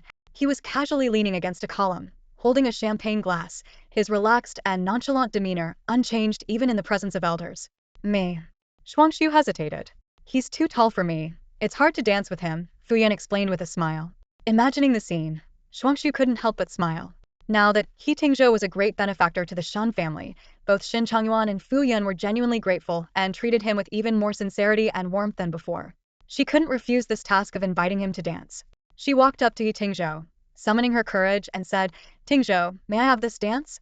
Only then did He Tingzhou deign to glance at her delicate features. "Shuangxue is a wonderful dancer," Shen Changyuan commented with a smile from the side. "All right," He Tingzhou replied leisurely, setting down his glass and extending his hand to her. As the melody of Por una cabeza filled the air, Shuangxue cautiously placed her left hand on his shoulder, maintaining a noticeable distance. The subtle touches in this public setting starkly contrasted with the intimacy of the previous night, each contact like a feather brushing against her nerves. Especially when He Tingzhou's fingertips rested on her shoulder blade, as if reminding her of something. "Did you bite me yesterday?" Shuangxue asked quietly during the gentle opening of the music. "Where are you referring to?" He Tingzhou replied lazily, his eyes half closed. Shuangxue tensed immediately. "Did you bite more than one place?" "Hard to say. I don't remember what happens when I'm in the heat of the moment. Could you not leave marks on me next time?" "They're easy to notice," Shuangxue pleaded. "Just don't undress in front of others, and who would notice? Can't you just not do it?" The music suddenly surged into an intense section, and He Tingzhou spun her out, only to pull her back into his embrace after a turn. Amidst the powerful rhythm, he leaned closer to her ear and whispered, "No can do. It's easier to manage your own clothes than to manage me." Shuangxue quickly pulled away, using the dance steps to create distance. With every change in tempo, He Tingzhou would seize the opportunity to hold her tighter, making her heart pound like a drum. She had never danced with such a flustered feeling, each spin like walking a tightrope. "You're so tense just from dancing," He Tingzhou teased with a smile. "Might as well rename you Song Nervous." As the music ended, Shuangxue immediately stepped back, afraid someone might notice something unusual. At this moment, Shen Changyuan couldn't find Shen Yu and inquired about his whereabouts. Shuangxue seized the opportunity to leave and soon found Shen Yu smoking alone in an outdoor pavilion. "Brother, Uncle Bai wants to discuss the resort hotel project with you." "Xiaojiu, come over here." Shen Yu's voice carried a hint of unusual coolness. "Brother, what did you talk about with Grandpa Zheng?" Shuangxue sat beside him. Shen Yu extinguished his cigarette and offered a reassuring smile. "He promised that Zheng Zui won't bother you anymore." This news should have been a relief, like when they got rid of the bamboo viper, but Shuangxue keenly sensed something was off with her brother. "Then why aren't you happy?" Shen Yu's calm gaze lingered on her face for a long time before he finally spoke. "Why didn't you tell me that Zheng Zui drugged you?" Shuangxue was taken aback. Shen Yu's voice softened even more, as if afraid that any word might hurt her. "Was it Zifeng who helped you leave?" "It was Tingzhou," Shuangxue answered honestly. "Tingzhou. Tingzhou saved me and got a doctor for me," Shuangxue quickly added. Nothing happened that day. She instinctively felt the need to explain, even though things were no longer so simple between her and He Tingzhou. Shen Yu frowned slightly. "Then why did Zheng Zui say it was Yu Zifeng who took you away?" He quickly pieced together the situation. He Tingzhou had saved Shuangxue, but to avoid Zheng Zui's attention, he had used Yu Zifeng's name. Rubbing his temples, Shen Yu felt somewhat relieved after confirming Shuangxue was unharmed. Around the pavilion, the noise of the banquet rose and fell, and the brilliant lights pushed the darkness further away. "Xiaojiu, are you disappointed in your brother?" Shen Yu suddenly asked. "No," Shuangxue replied immediately. "Then why didn't you come to me first when you were in danger, and why didn't you tell me afterward?" His tone remained gentle, but the hurt in his eyes made Shuangxue's heart ache. "Do you think your brother can't protect you anymore?" "I didn't mean to hide it from you. I just didn't want to trouble you," Shuangxue said softly. "Besides, I've grown up. I should." "So you don't need your brother anymore?" "No," Shuangxue shook her head. "You'll always be my brother, and I'll always need you." "I'm sorry, Xiaojiu," Shen Yu said. "I always seem to be absent when you need your brother." Gah. You don't need to apologize to me. You've already done so much for me.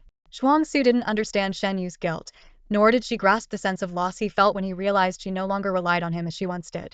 Gently, Shen Yu placed his hand on her head, a familiar gesture that reminded Shuangxue of her childhood, the 10 years she spent in the fairy tale world Shen Yu had created for her, where she was the sole focus of his love and attention.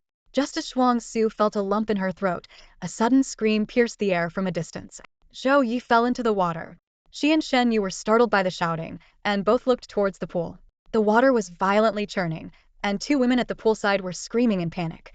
Shuangxue realized that He Tingzhou had fallen into the water. She immediately stood up from her chair, lifted her skirt, and quickly ran to the pool's edge. Only a few bubbles rose to the surface. He Tingzhou hadn't appeared above the water. For someone who couldn't swim, this pool, 1.8 meters deep, was potentially lethal. Tingzhou. Shuangxue called out. She heard faint splashing from beneath the water. Without further thought, she quickly kicked off her high heels and jumped into the pool. Her vision blurred underwater, but she managed to feel her way to He Tingzhou's arm. She quickly maneuvered behind him, threading her arms under his to lift him. His weight nearly overwhelmed her, but she gritted her teeth and half-dragged, half-carried him to the surface, struggling towards the edge of the pool. By now, a crowd had gathered on the poolside, standing in shock.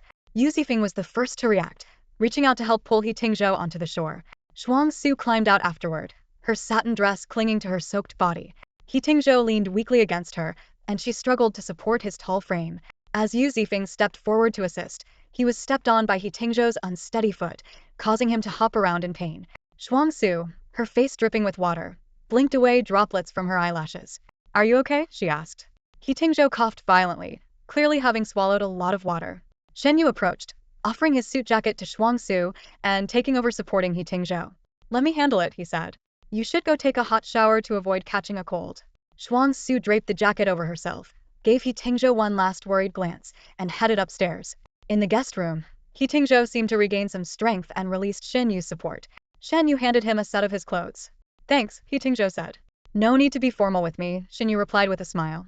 But I remember you being a strong swimmer. I cramped up, He Tingzhou answered candidly as he dried his hair. Your sister sure knows how to repay a favor. After showering, Shuangxue returned to her room and noticed a missed call from He Tingzhou.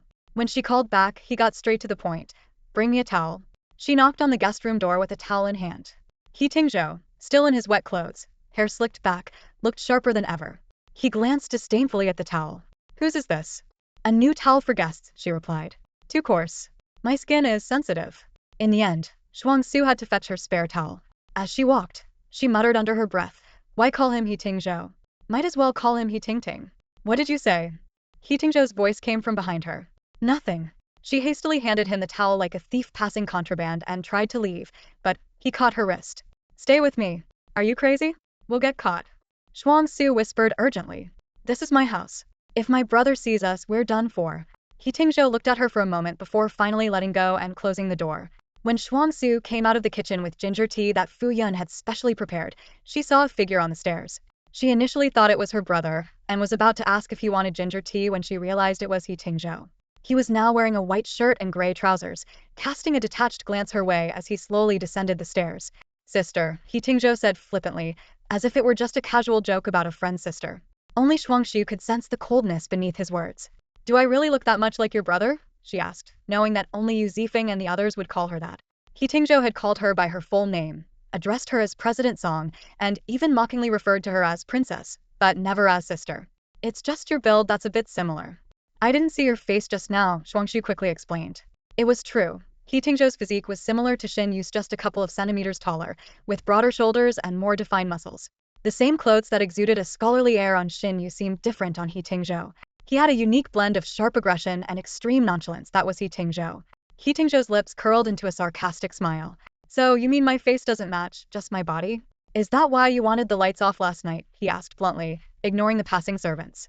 Shuangxue was startled, then glanced anxiously at Fu Yun, who had just emerged from the kitchen, hoping she hadn't heard. He Tingzhou had already turned to leave, uninterested in her reaction.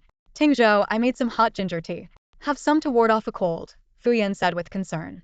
Drinking ginger at night is like drinking poison.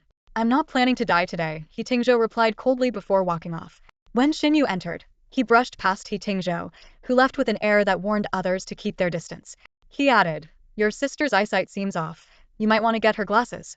What happened? Shen Yi asked, surprised as he looked at Shuangxue. I just mistook Tingzhou for you. Oh, that's all? Don't worry, Tingzhou isn't that petty, Shen Yi said, unconcerned.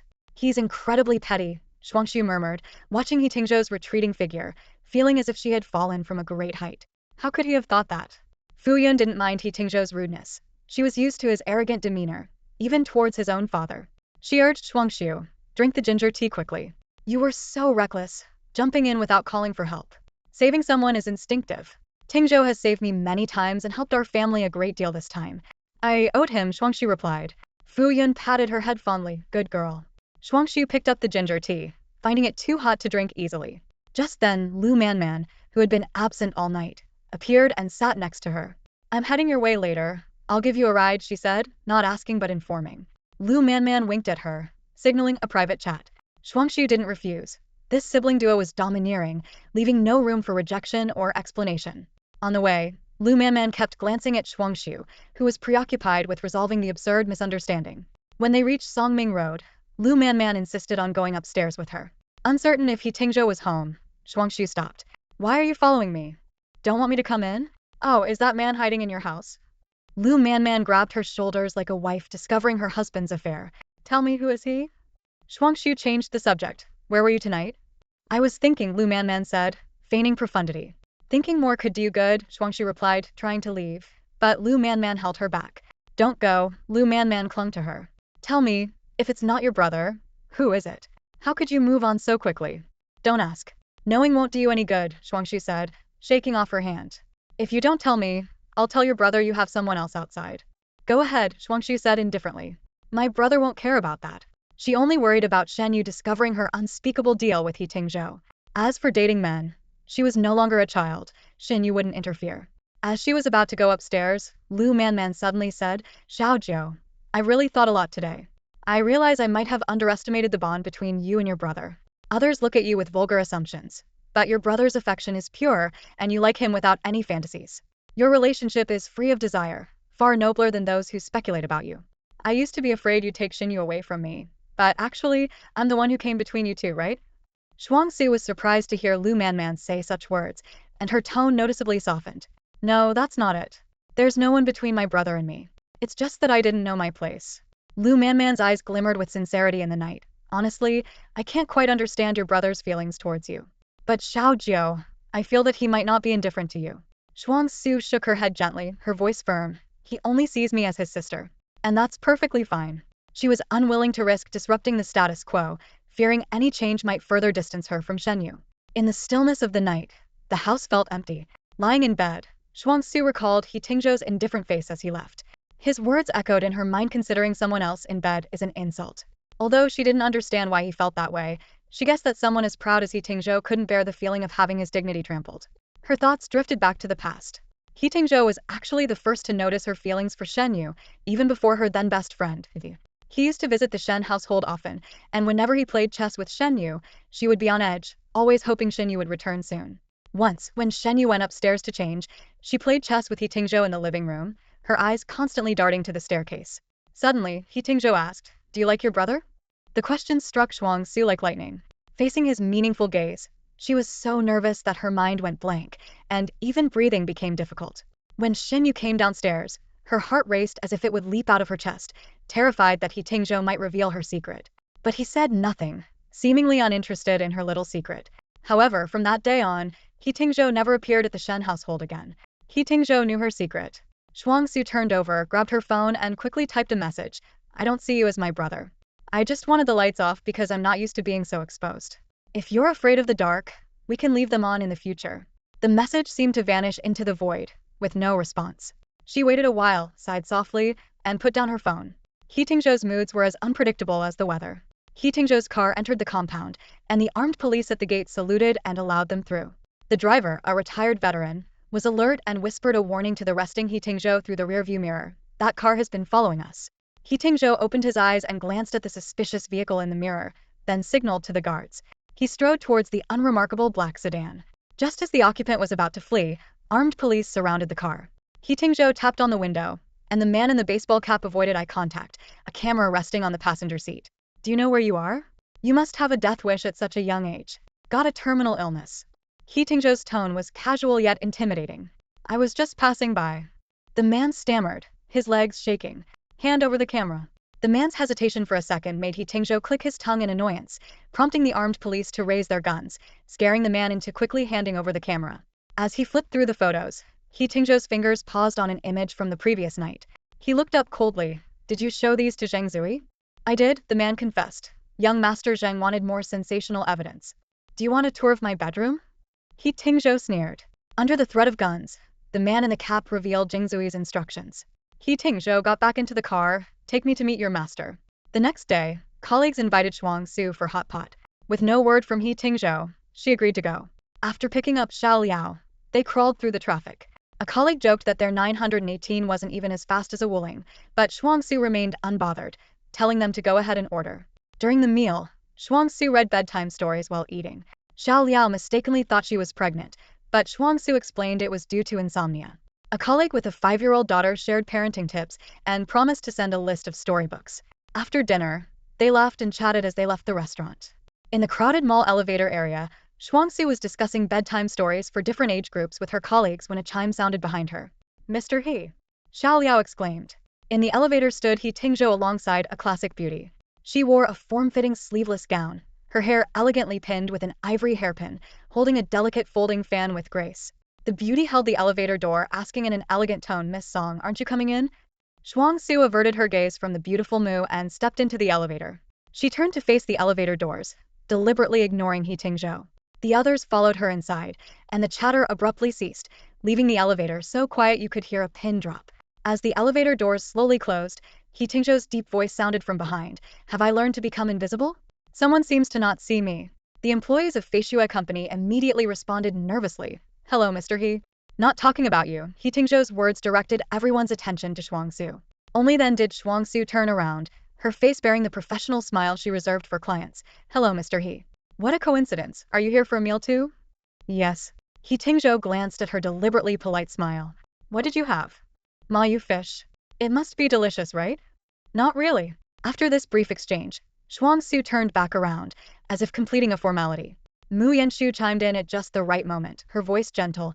Mr. Zhou has a picky palate. This place's Mayu fish risotto is quite famous. It's inspired by Chaozhou fish rice and Spanish seafood paella, using wild fish, special rice, and a New Zealand blue abalone broth, topped with spring fern. Miss Song, you should try it sometime. Thanks for the recommendation. I'll try it next time, Shuangxue replied politely. The elevator once again fell into an uncomfortable silence. Shuangxue remained calm, but the other employees were visibly uneasy. Someone attempted to break the tension. Miss Song, I'll go with you to buy storybooks later. There's a bookstore just at the corner. After a moment, Shuangxue replied softly, no need. The female colleague didn't catch the underlying message. You could order online too. I'll send you the book list later.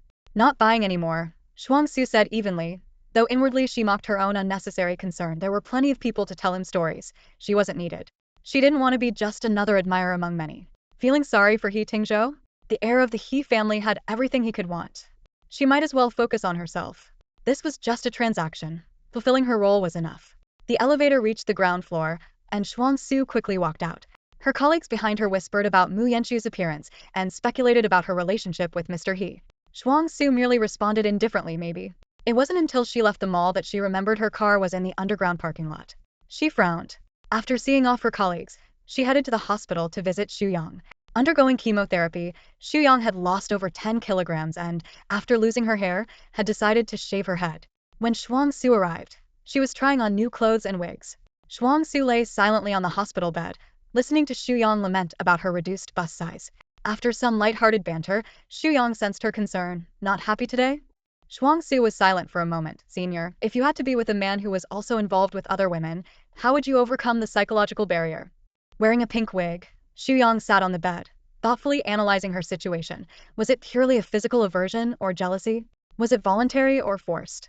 Was it a partner relationship? After Shuangxue answered each question, Shuyang shrugged. So, you already know the answer. Shuangxue was quiet for a moment, then nodded. Got it. Thanks.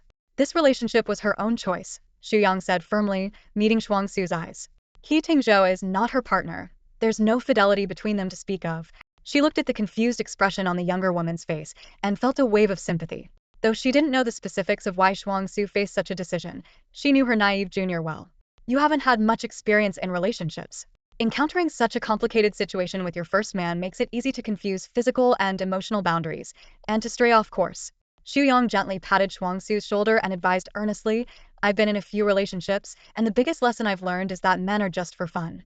The only things you can truly count on are your career and money. Remember that. Okay, Shuangxue nodded, forcing a smile as she joked, I'll go back and carve that saying on the company wall, brainwashing everyone to work hard for the two of us. That's a great idea. Xu Yang laughed heartily. Congratulations, you've mastered the essence of capitalism. Shuangxue chuckled along, feeling the heaviness in her heart lighten a little. The weighty stone seemed to break into smaller pieces, slowly becoming manageable. When she got home, she slipped into her slippers, her gaze involuntarily resting on the empty fish tank. After showering, she lay in bed, unable to shake the image of He Tingzhou and that beautiful woman standing side by side from her mind. She started counting her breaths to lull herself to sleep. Just as she was drifting off, she heard the faintest sound of the door lock turning. Too tired to react, she felt warmth envelop her from behind. The strap of her nightgown slipped off her shoulder, and she murmured sleepily. It wasn't until a strong hand gripped the back of her knee, pressing insistently, that she fully awoke. In the darkness, she felt his burning kisses trail from her collarbone to her ear, accompanied by heavy breathing. What are you doing? Shuangxue's voice was tinged with a sleepy nasal tone, mixed with a faint, suspended tremor. In the darkness, there was no response from the other side. Instead, the intensity of the kiss increased, a silent, overpowering possessiveness filling the air. She tried to move back and turn on the light, but strong hands pulled her legs back forcefully. Can you slow down? Her plea went unanswered. The man remained silent, his actions growing more intense. Shuangxue struggled to endure, instinctively resisting, only to have her hands pinned above her head. This position reminded her of a meme Xiao Liao often used, a little cat suspended and shaved, leaving her feeling both ashamed and helpless, forced to endure his possession. Only then did it dawn on her that last night had been the gentle version. She soon reached her limit, arching her body in an attempt to struggle, but was firmly pressed back down. A low, hoarse voice sounded in her ear. Can you tell who I am? She bit her lip to endure, but he pried it open with his thumb. A sweet, uncontrollable moan escaped her, prompting his breath to deepen. Be good, say my name. This was clearly revenge for the day she called him by the wrong name. Recognizing the situation, Shuangxue complied, her voice trembling uncontrollably, He Tingzhou. Only then was he satisfied, kissing her deeply, his actions softening slightly. Afterward, He Tingzhou reached out to turn on the light, the sudden brightness making Shuangxue close her eyes. She pulled the blanket over herself, turning away from him. He wrapped his arms around her from behind, but she nudged him away with her elbow. Unfazed, he grasped her elbow, sliding down to her wrist, giving it a gentle squeeze. Did you buy the storybook? No, I didn't. Shuangxue pulled her wrist back. Zhao Zhao is already 8. She doesn't need stories anymore. Wasn't it for me? He Tingzhou asked lazily, his fingers playing with her hair. No, don't overthink it. He twirled her hair around his long fingers. Are you sure it wasn't for me? He was astute enough to deduce her intentions from just 3 words overheard in the elevator. He was used to women's affection and attention, yet she remained like an open book before him, easily read. Shuangxue pulled the blanket over her head, unwilling to speak. Through the fabric, his leisurely voice came through. Song Shuangxue, if you're upset, just say it. Then I can make it up to you. After a moment of silence, Shuangxue pulled the blanket down. Can you not come to me after being with other women? At least not on the same day. You're so possessive of me. He Tingzhou chuckled. Why don't you bite me then? Where would you like to bite? You're not afraid of being found out. Not satisfied? Then bite twice. Why would I want to bite you? Aren't you jealous? His fingers brushed over her shoulder blade, gently caressing the fading bite mark. I'm not jealous. I just find it disgusting. Shuangxue frowned. If I slept with someone else and then came to you, wouldn't you find it dirty? She realized this comparison was inappropriate, as their relationship didn't entail equal rights and obligations. He Tingzhou pinched her waist hard, making her yelp. He held her waist, turning her to face him, forcing her to meet his gaze. How do you know I came to you after sleeping with her? Did you put a tracker on me? That's not the point. Then what is? Do you really not understand? His nonchalant attitude reignited Shuangxue's anger. She sat up, wrapped in the blanket. You clearly do. You insisted on the first day that I couldn't be with other men. I need you, so you can demand I remain clean, but I can't impose the same on you. I just hope you respect me a little. I'm not. Her eyes were red with frustration. He Tingzhou looked at her intently, suddenly smiling. You're not what? As her body cooled, the air conditioner's chill seeped into her skin, leaving Shuangxue feeling absurd. he said to voice her displeasure, but perhaps only she took it seriously. Her emotions waned, and she turned her face away. Forget it. He Tingzhou adjusted the blanket over her, tucking her hair behind her shoulder. Did I ever say you couldn't restrain me? You didn't say it, but can I really restrain you? Who can control He Tingzhou? You won't know unless you try. He pulled her, blanket and all, into his arms, kissing her neck and shoulder tenderly. I offered you to bite, yet you refused. So how about tattooing exclusive to Shuangxue on me? Are you insane? Men say the most absurd things when they're aroused. I didn't sleep with her. I'm not just talking about today. Not sleeping today doesn't mean you won't tomorrow. I've never slept with her before either. Impossible. Shuangxue paused, realizing it didn't concern her. Her issue was more a matter of personal hygiene. Whether you slept with her or not doesn't matter to me. Her disbelief was evident, and He Tingzhou pinched her cheek. How does it not matter? She's been eyeing me for a long time. Quite intimidating. Princess, protect me. You're ridiculous. For such a stunning beauty to pursue him, could he truly remain indifferent? Although he was clearly adept at flirting, perhaps this had never happened. After all, He Tingzhou didn't need to lie to please her. He didn't need to care about her moods. When she emerged from the bathroom, He Tingzhou had already showered in another room and was lounging on her bed, flipping through her cumbersome, sleep-inducing book, his long legs crossed, looking completely at ease. Shuangxue couldn't fathom how he found it so engrossing when she couldn't get through 2 pages without dozing off. The fatigue of being woken crept up on her, her consciousness beginning to blur. Just as she was about to drift off, someone tugged her ear, whispering, Shuangxue, buy me the storybook tomorrow. It was less a command and more an audacious demand, as if it was his right. Frost woke up a bit late that morning and didn't hear her alarm go off. Groggily, she opened her eyes, reached for her phone, and checked the time. Instantly, she was wide awake and sat up with a start. After quickly washing up and getting dressed, she left her bedroom and was greeted by the elegant figure of He Tingzhou. He was impeccably dressed in a shirt and trousers, his long legs casually crossed, sitting in the dining room like a work of art. The table was laden with exquisite breakfast items and a variety of drinks. Morning, He Tingzhou greeted her. Coffee or tea? The scene made Frost feel as though she were still dreaming. Coffee, she replied. Learned that from your brother? He Tingzhou raised an eyebrow, picked up the coffee on the table, and walked over to the sink, pouring it out without hesitation. Chinese stomachs aren't made for coffee. From now on, just drink tea. How domineering, Frost muttered to herself, but obediently picked up the teacup. As she nibbled on a custard bun, she glanced at the refreshed He Tingzhou. How did you sleep last night? He Tingzhou's lips curled into a knowing smile. What do you think? Frost immediately fell silent, wondering if her brain had been addled by the custard bun, as she sensed a double meaning in his words. When they left, they got into the elevator together. As they reached the underground parking, just as Frost was about to put some distance between them, He Tingzhou suddenly grabbed her left arm, raised it like a toy, and arranged her fingers into a V shape. What are you doing? Frost asked, puzzled. Look ahead. Before his words had fully registered, a flash went off. Frost stiffened, finally noticing the suspicious vehicle parked in the distance. See that car? Zhangzui's people have been following you for days, and you didn't notice. He Tingzhou's voice held a teasing tone. Frost felt as if she had plunged into an ice bath, recalling the past few days and realizing she hadn't noticed anything unusual. She quickly distanced herself from He Tingzhou. You knew someone was following us, and you still got close in front of them? If I don't get close to you, they won't have anything useful to capture, and how embarrassed would they be in front of their peers? He Tingzhou replied with a confident air. Frost frowned. Why is Feng Zui keeping an eye on me? His grandfather promised he wouldn't bother me anymore. He doesn't dare touch you now because Zheng Jingren, that old man, doesn't want to clash with the Shen family, He Tingzhou said nonchalantly. But once he finds out you've been with me, he won't let it go. Frost had long sensed the animosity between He Tingzhou and Zhang Zui. It wasn't just a minor grudge. Who would kick someone into the sea or dare to insult a person whose mother died in the line of duty? Scared. He Tingzhou glanced at her. Who wouldn't be scared of scum like Zhang Zui? It's too late to be scared. You were already involved with me when you came to me. Even if I don't come to you, I can't escape. He's been after me for a long time, Frost said with a bitter smile. He Tingzhou flicked her forehead lightly. Don't worry, after today, they won't be following you anymore. Meanwhile, chaos had erupted in the Zhang household. Zhang Zui rushed home from the hotel, only to be greeted by an enraged young elder and a stack of photographs. The photos included images from the compound entrance, interior shots, the He family's villa, and even a frontal shot of He Tingzhou. The military compound is a restricted area, and you dared to send people in to take photos? The elder's fury nearly broke his cane. In the end, the situation escalated to the point where the elder had a heart attack, leaving the household in disarray. After the doctor left, Zhang Zui knelt on the floor, a fresh slap mark from his father visible on his face.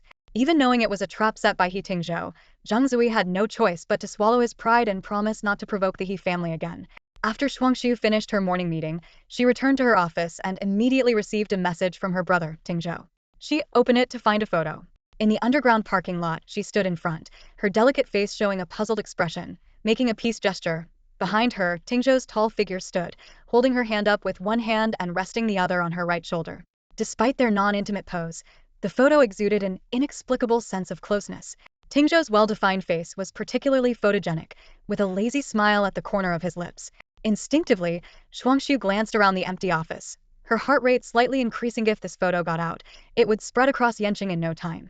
With this thought, she immediately deleted the chat record and sent a message to scold Tingzhou. Are you crazy? Tingzhou simply replied with a teasing peace emoji. Just then, the small WeChat group chat suddenly exploded. Shuangxue noticed the name of Old Man Zheng and clicked in, only to find out that Old Man Zheng had almost had a heart attack from anger at Zheng Zui earlier that morning. In the group, Yu Zifeng sarcastically commented, "How come it was just a little short?" Then quickly retracted it, changing his tone to, "Old Zheng, take good care of your health. I was so worried I cried when I heard about it at home this morning." A string of disdainful emojis followed immediately. "Hypocrite, you cried because your sister beat you, right? I took a screenshot. If you don't want to die, serve me for life." Yu Zifeng promptly retaliated. "Zhuo Zhong, just wait. I'm going to get you first." Seeing this, Shuangxue finally understood the meaning behind Tingzhou's words that morning. If it were just the old man sending someone to follow her, it wouldn't have caused such a stir. Tingzhou must have done something behind the scenes. After work, Shuangxue drove home. Stopping at a red light, she inadvertently glanced at a bookstore at the opposite corner, her gaze lingering for a moment. Once the 30-second countdown ended, she turned around after crossing the intersection and parked in front of the bookstore. She calculated in her mind that, even without their transactional relationship, it was only right to buy some books to show concern, considering Tingzhou's help to the Shen family and saving her life. With this thought, she took out her book list and began selecting. At that moment, the elegant sound of high heels approached. "Miss Song." Turning around with books in her arms, Shuangxue saw Mayan Shu smiling at her. "What a coincidence, are you here to buy books too?" "Yes," Shuangxue replied briefly, continuing to browse. She didn't know much about the graceful Mayan Shu, who seemed to have a background in dance, only that she knew her thanks to Tingzhou. Mayan Shu glanced at the bedtime stories in Shuangxue's hands and gently suggested, "Are these for Miss Yu? This one is suitable for kids over 12. It might be a bit challenging for Miss Yu." She picked up a beautifully crafted pop-up book. "Why not try this one? It's more suitable for an 8-year-old. Shuangxue gave her a glance, thinking she probably didn't know about Tingzhou's habit of needing bedtime stories. Well, she was only responsible for fanning him. "No need. This one is too childish for him." Mayan Shu lightly shook her fan, leisurely following Shuangxue. "I heard Miss Song's company is working on drones, is that right?" Her naturally charming voice made people want to listen more. "Yes," Shuangxue continued selecting books, her tone calm. "Are you interested in drones? I just heard Tingzhou mention it a few times. I can't handle those mechanical products, but Tingzhou seems to enjoy them." Mayan Shu continued as if making casual conversation. Even though he opposes the commander and doesn't want to join the military, he truly loves planes. He got his pilot's license at 18 and flew across several continents without reporting back, which worried the commander. He's just that kind of person, free-spirited and unrestrained. These were things Shuangxue indeed didn't know, but she silently agreed. Tingzhou was indeed a carefree person.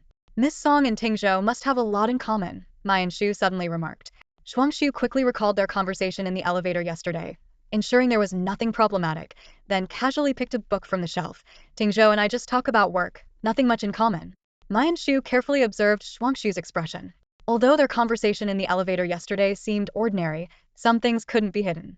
Shuangxue's superficially polite yet slightly aggressive attitude towards Tingzhou, and Tingzhou's response, even his proactive teasing, were intriguing. Of course, the most telling was the way Tingzhou looked at her. At first glance, he seemed indifferent and casual. Yet when she spoke, he focused intently on her eyes. He Tingzhou's gaze lingered subtly, his eyes slightly raised, as if savoring the color of Shuangxue's pupils, while his glance inadvertently brushed over her moving lips. There was a yearning in his eyes, a desire to kiss her, something Mu Yanxu instinctively sensed. In her memory, He Tingzhou had never looked at any woman with such an expression. Shuangxue genuinely deserved his attention. She possessed a face that no man could easily forget. Her eyes had an innocent shape, exuding a clarity that evoked a protective instinct, with eyelashes of perfect length. This purity was something no one could imitate. Mu Yanxu herself was a recognized beauty. From childhood to adulthood, There were few women in Yanqing who could rival her, and her admirers could circle the city. Yet, she had eyes only for the He family man, a pursuit known by all. She spent 2 years meticulously planning to enter the circle, always staying by his side, patient and confident. She feared no competition, until Shuangxue's appearance made her feel threatened for the first time. Miss Song, which way are you heading later? Could you give me a lift? Where are you going? Shuangxue asked. To Huiying Street, to pick up a custom-made qipao. Sure, it's on the way. After settling the bill, Shuangxue carried her books to the car, and Mu Yanxu gracefully took the passenger seat. The way she waved her ivory fan was utterly graceful, reminding Shuangxue of the time she fanned a sleeping He Tingzhou. The Qing dynasty ivory fan, with its delicate carvings on a surface thin as a cicada's wing, showcased exquisite craftsmanship and a hint of cruel luxury. Your fan is beautiful, Shuangxue remarked. This fan, Mu Yanxu smiled softly, was part of an old gentleman's collection. I received it to please Zhou Yi. She closed the fan and generously offered, if you like it, Miss Song, I can give it to you. I don't have a habit of taking what's dear to others, Shuangxue smiled. Besides, I joined the Animal Protection Club in college.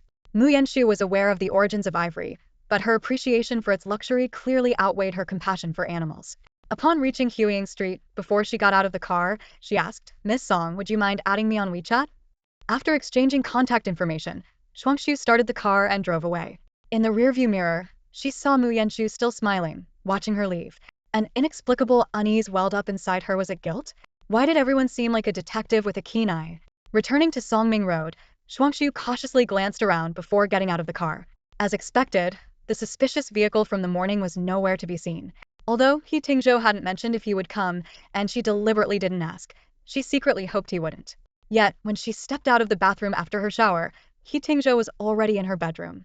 His suit jacket was casually draped over the bench at the foot of the bed, and one end of his tie languidly hung to the floor. At that moment, he was standing by the desk, unfastening his cufflinks while leafing through the book she had bought that day. Hearing her, he glanced up, a faint smile playing at the corner of his lips. Did you hear me? He asked. Shuangxue kept a straight face. You shouted so loud in my ear.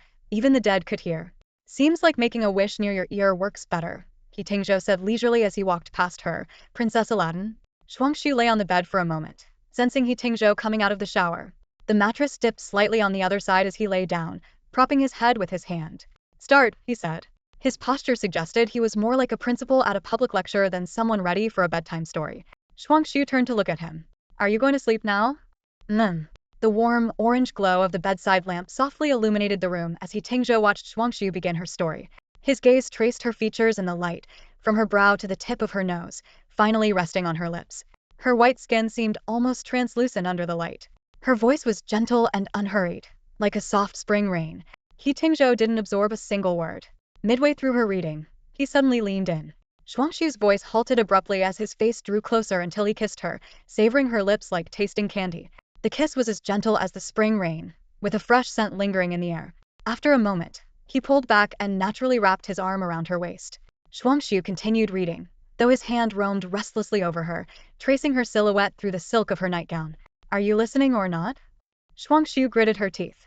I am, He Tingzhou drawled lazily. I'm listening with my ears, but my hands are bored. What do you suggest? To stop him from causing more mischief, Shuangxue had to free a hand to hold his. He Tingzhou took the opportunity to clasp her hand, wrapping them both around her waist. Finally, he settled down, closing his eyes to focus on the story. Shuangxue tried to shift forward. Where are you going? Nowhere. It's just too warm with you holding me so tight. Then take off your clothes? No need. Shuangxue dared not move further, resigning herself to continue reading until He Tingzhou fell asleep. Only then did she doze off while still wrapped in his embrace. The next morning, Sujin came by as usual to deliver breakfast, but this time without coffee because the boss had decreed that Song would be banned from drinking coffee starting today. Although puzzled by Shuangxue's sudden abstinence from coffee, Sujin knew better than to question the boss's orders. He Tingzhou had been in an exceptionally good mood lately, so Sujin was extra cautious when bringing up the upcoming business trip to Hong Kong. Even though the trip had been planned for over 2 weeks, given the boss's recent odd behavior, it was better to tread carefully. How many days? He Tingzhou asked. 5 days. On the day of Chen Peiron's court hearing, Shuangxue accompanied Xu Yang to the courthouse. The lawyer Shen Yi hired, Zhao, was a specialist in economic lawsuits. Against Chen Peiron's expensive defense attorney, Zhao was like a tiger facing a kitten. Throughout the trial, Zhao triumphed, and Chen Peiron was ultimately sentenced to a 1.5 years in prison. After the trial, Xu Yang excitedly embraced Shuangxue, their cheers echoing in the courtroom. Zhao humbly attributed the successful verdict to Shen Yi's support behind the scenes. From afar, Chen Peiran threatened to appeal, but Xu Yang dismissed him, instructing the bailiff to take him away. Shen Yi waited outside the courthouse, having booked a restaurant to celebrate their victory at lunch. During the meal, Xu Yang thanked Zhao repeatedly, but Zhao credited Shen Yi for the success. It was Xu Yang's first formal meeting with Shen Yi, whose charm far exceeded any photo. Observing his graceful demeanor, Xu Yang finally understood why Shuangxue had once been so deeply enamored with him. As Shuangxue sat beside Shen Yi at the table, her phone suddenly lit up, displaying the words, Tingzhou. Her heart skipped a beat, and noticing Shen Yi's curious glance, she quickly declined the call. "Why didn't you answer?" Shen Yi asked. "It's fine. I'll call back after we eat," Shuangxue replied, trying to appear calm. But the phone rang persistently again. To prevent Shen Yi from seeing the incriminating contact name, she hurriedly excused herself. "It seems urgent. I'll just take this call." She walked away to ensure Shen Yi couldn't hear her before answering the phone that had been ringing for half a minute. As soon as she brought the phone to her ear, He Tingzhou's indifferent voice came through. "What did I tell you?" Shuangxue ruffled her hair, fully aware of his 3 demands: always answer my calls. "Then why did you hang up on me earlier?" "I was having dinner with my brother. It wasn't convenient to answer." "Dinner, huh?" He Tingzhou drawled. "Then say hi to him for me. You have his number. If you want to say hi, do it yourself," Shuangxue replied curtly.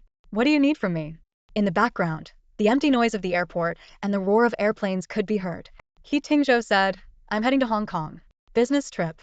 To reclaim Taiwan." Shuangxue was speechless. "What are you talking about?" "Well, good luck with that." His tone was mocking. "Are you thrilled that I'm leaving?" She didn't dare to be honest, so she hedged. "I'm not. Where did you get that idea?" "From your heart," He Tingzhou paused. "Aren't you going to ask how long I'll be gone?" "How long will you be gone?" "For days." "Oh."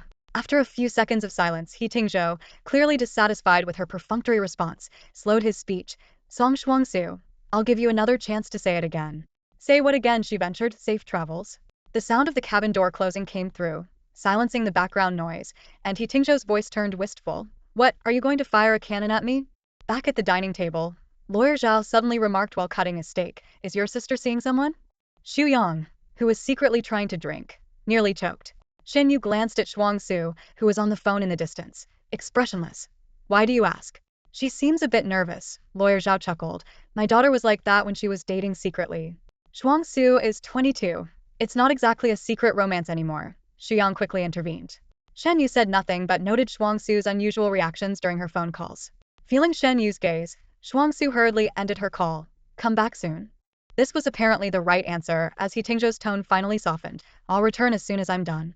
Back at the table, Shen Yi asked directly, "Who was on the phone?" "Ting. Shuangxue was relieved she had changed the contact name in advance. Ting. Shen Yi's tone was skeptical. "Someone I met through work. The pretty girl who came to drop off something last time." Xu Yang chimed in naturally. "She is quite good-looking." 3 days later, the routine meeting at Yundan was rescheduled from morning to afternoon by Director Fan. As the meeting ended, Su Jin stood outside the door. "President Song, President, he just returned from Hong Kong and would like to sync up on the meeting content with you." Director Fan smiled. "I can report on this. No need to bother President Song." Su Jin maintained a polite smile. "Is Director Fan questioning President He's arrangement?" Director Fan awkwardly went silent. Su Jin looked at Shuangxue. "Does President Song have other plans?" This at his beck and call felt like a binding spell. Shuangxue stood up. "Reporting to President, he takes priority." Familiar with the route to the top-floor office, Shuangxue found He Tingzhou standing by the window, talking on the phone. Hearing the door, he turned and gestured for her to come over. As Shuangxue approached, she overheard him discussing a military project and tactfully stepped back. He Tingzhou glanced at her and continued his curt conversation on the phone. "The timeline is too long. Expecting me to wait 6 months? He might as well wait for his next life to collaborate with me." At that moment, Shuangxue was reminded of just how ruthlessly pragmatic He Tingzhou could be, despite his usual playful demeanor. After he hung up, He Tingzhou looked at her with his phone still in hand. "3 days apart and you're acting like strangers?" "You were on the phone," Shuangxue replied. "It's not appropriate for me to overhear business secrets." "If I'm fine saying it, why can't you listen?" He Tingzhou said, sprawling on the sofa, deliberately mimicking her businesslike demeanor. "Miss Song, let's discuss business." Shuangxue sat on the single chair nearby and began her report. "The changes in the proposal are all marked. The test flight will be live-streamed on the platform, and all the details are in the plan." The office was silent, except for the sound of He Tingzhou flipping through the documents. Shuangxue found herself watching his hands. Suddenly, he tapped a spot on the paper. "Isn't this data incorrect?" Shuangxue immediately stood up to check. "Where is it wrong?" she asked. But before she could finish, He had already pulled her into his lap. My mistake, He Tingzhou said, feigning seriousness. Realizing she had fallen into his trap, Shuangxue tried to get up, but he effortlessly held her in place. This is your office. Can't you behave? Should I misbehave in yours then? Her second attempt to stand was thwarted as he pulled her back again. Restless. He Tingzhou looked up at her, his dark eyes intensely deep. Why is it so hard for you to sit still for a moment? How long? Shuangxue felt like she was sitting on pins and needles. 10 minutes. She immediately took out her phone to set a timer. Watching her serious demeanor, He Tingzhou couldn't resist pinching her ear, her cheek, and even inspecting her teeth. What are you doing? Shuangxue swatted his hand away in confusion. Checking if your brother swapped you for a robot while I was away. So mechanical. My brother wouldn't know. True enough. He Tingzhou wrapped his arm around her waist, resting his chin on her shoulder. I haven't been sleeping well these days. Let me hold you. Stop playing the victim, Shuangxue complained, trapped under his weight. Don't you have someone fanning you? What fan? Hunting elephants, cutting off half their skulls, extracting the ivory, slicing it thin, carving patterns, and making a fan. He Tingzhou leaned back against the sofa, raising an eyebrow with a teasing smile. Such a brutal fan. Is the elephant's spirit personally fanning me? Seeing the playful glint in his eyes, Shuangxue felt mocked and turned her burning face away. Since he promised not to be involved with other women, it wasn't her concern if he had 10 people fanning him. She regretted her words, which made her seem too concerned. She reached for her phone to check the timer, only to find it stuck at 9 minutes and 55 seconds. She had sneakily stopped it while teasing her. Broken. He Tingzhou feigned innocence. Have your brother fix it? You're so annoying. Just then the office phone rang. He lightly nudged Shuangxue's waist. Answer it. Shuangxue took the opportunity to stand and pick up the phone. The secretary reported, Mr. He, Miss Liu is here to deliver something. Liu Manman? Shuangxue turned to look at He Tingzhou. Before she could ask the secretary to wait, Liu Manman's voice came through. Cousin, are you busy? It was too late to leave now. Shuangxue widened her eyes, silently mouthing. What should I do? He Tingzhou calmly walked over behind her. Let her in. Shuangxue could almost hear the secretary outside saying, Miss Liu, please come in. At that moment, she fully understood the panic of someone caught in a compromising situation on TV. In her frustration, she kicked He Tingzhou's leg and quickly moved to sit on the sofa. First, she picked up her phone, realized it was He Tingzhou's, and put it down. Then she grabbed the proposal, pretending to read it. She hastily tidied her hair and smoothed her no-tactual ruffled shirt, trying to look engrossed in work. He Tingzhou glanced at the footprint on his pant leg and raised an eyebrow. Quite practiced, are we? Often sneaking around. Shuangxue glared at him, sitting up straight just as the door opened. Cousin, Liu Manman entered and noticed Shuangxue. Oh, Xiaojiu, what are you doing here? Discussing the test flight with He Tingzhou, Shuangxue replied with perfect composure. Oh, Liu Manman, not suspecting a thing, brightened at the sight of the cake on the table. I love this cake too. Can I have some? What are you doing here? He Tingzhou's tone was cold. My mom's been making incense, especially for you. It's made with Hainan agarwood, supposed to calm the mind and help with sleep.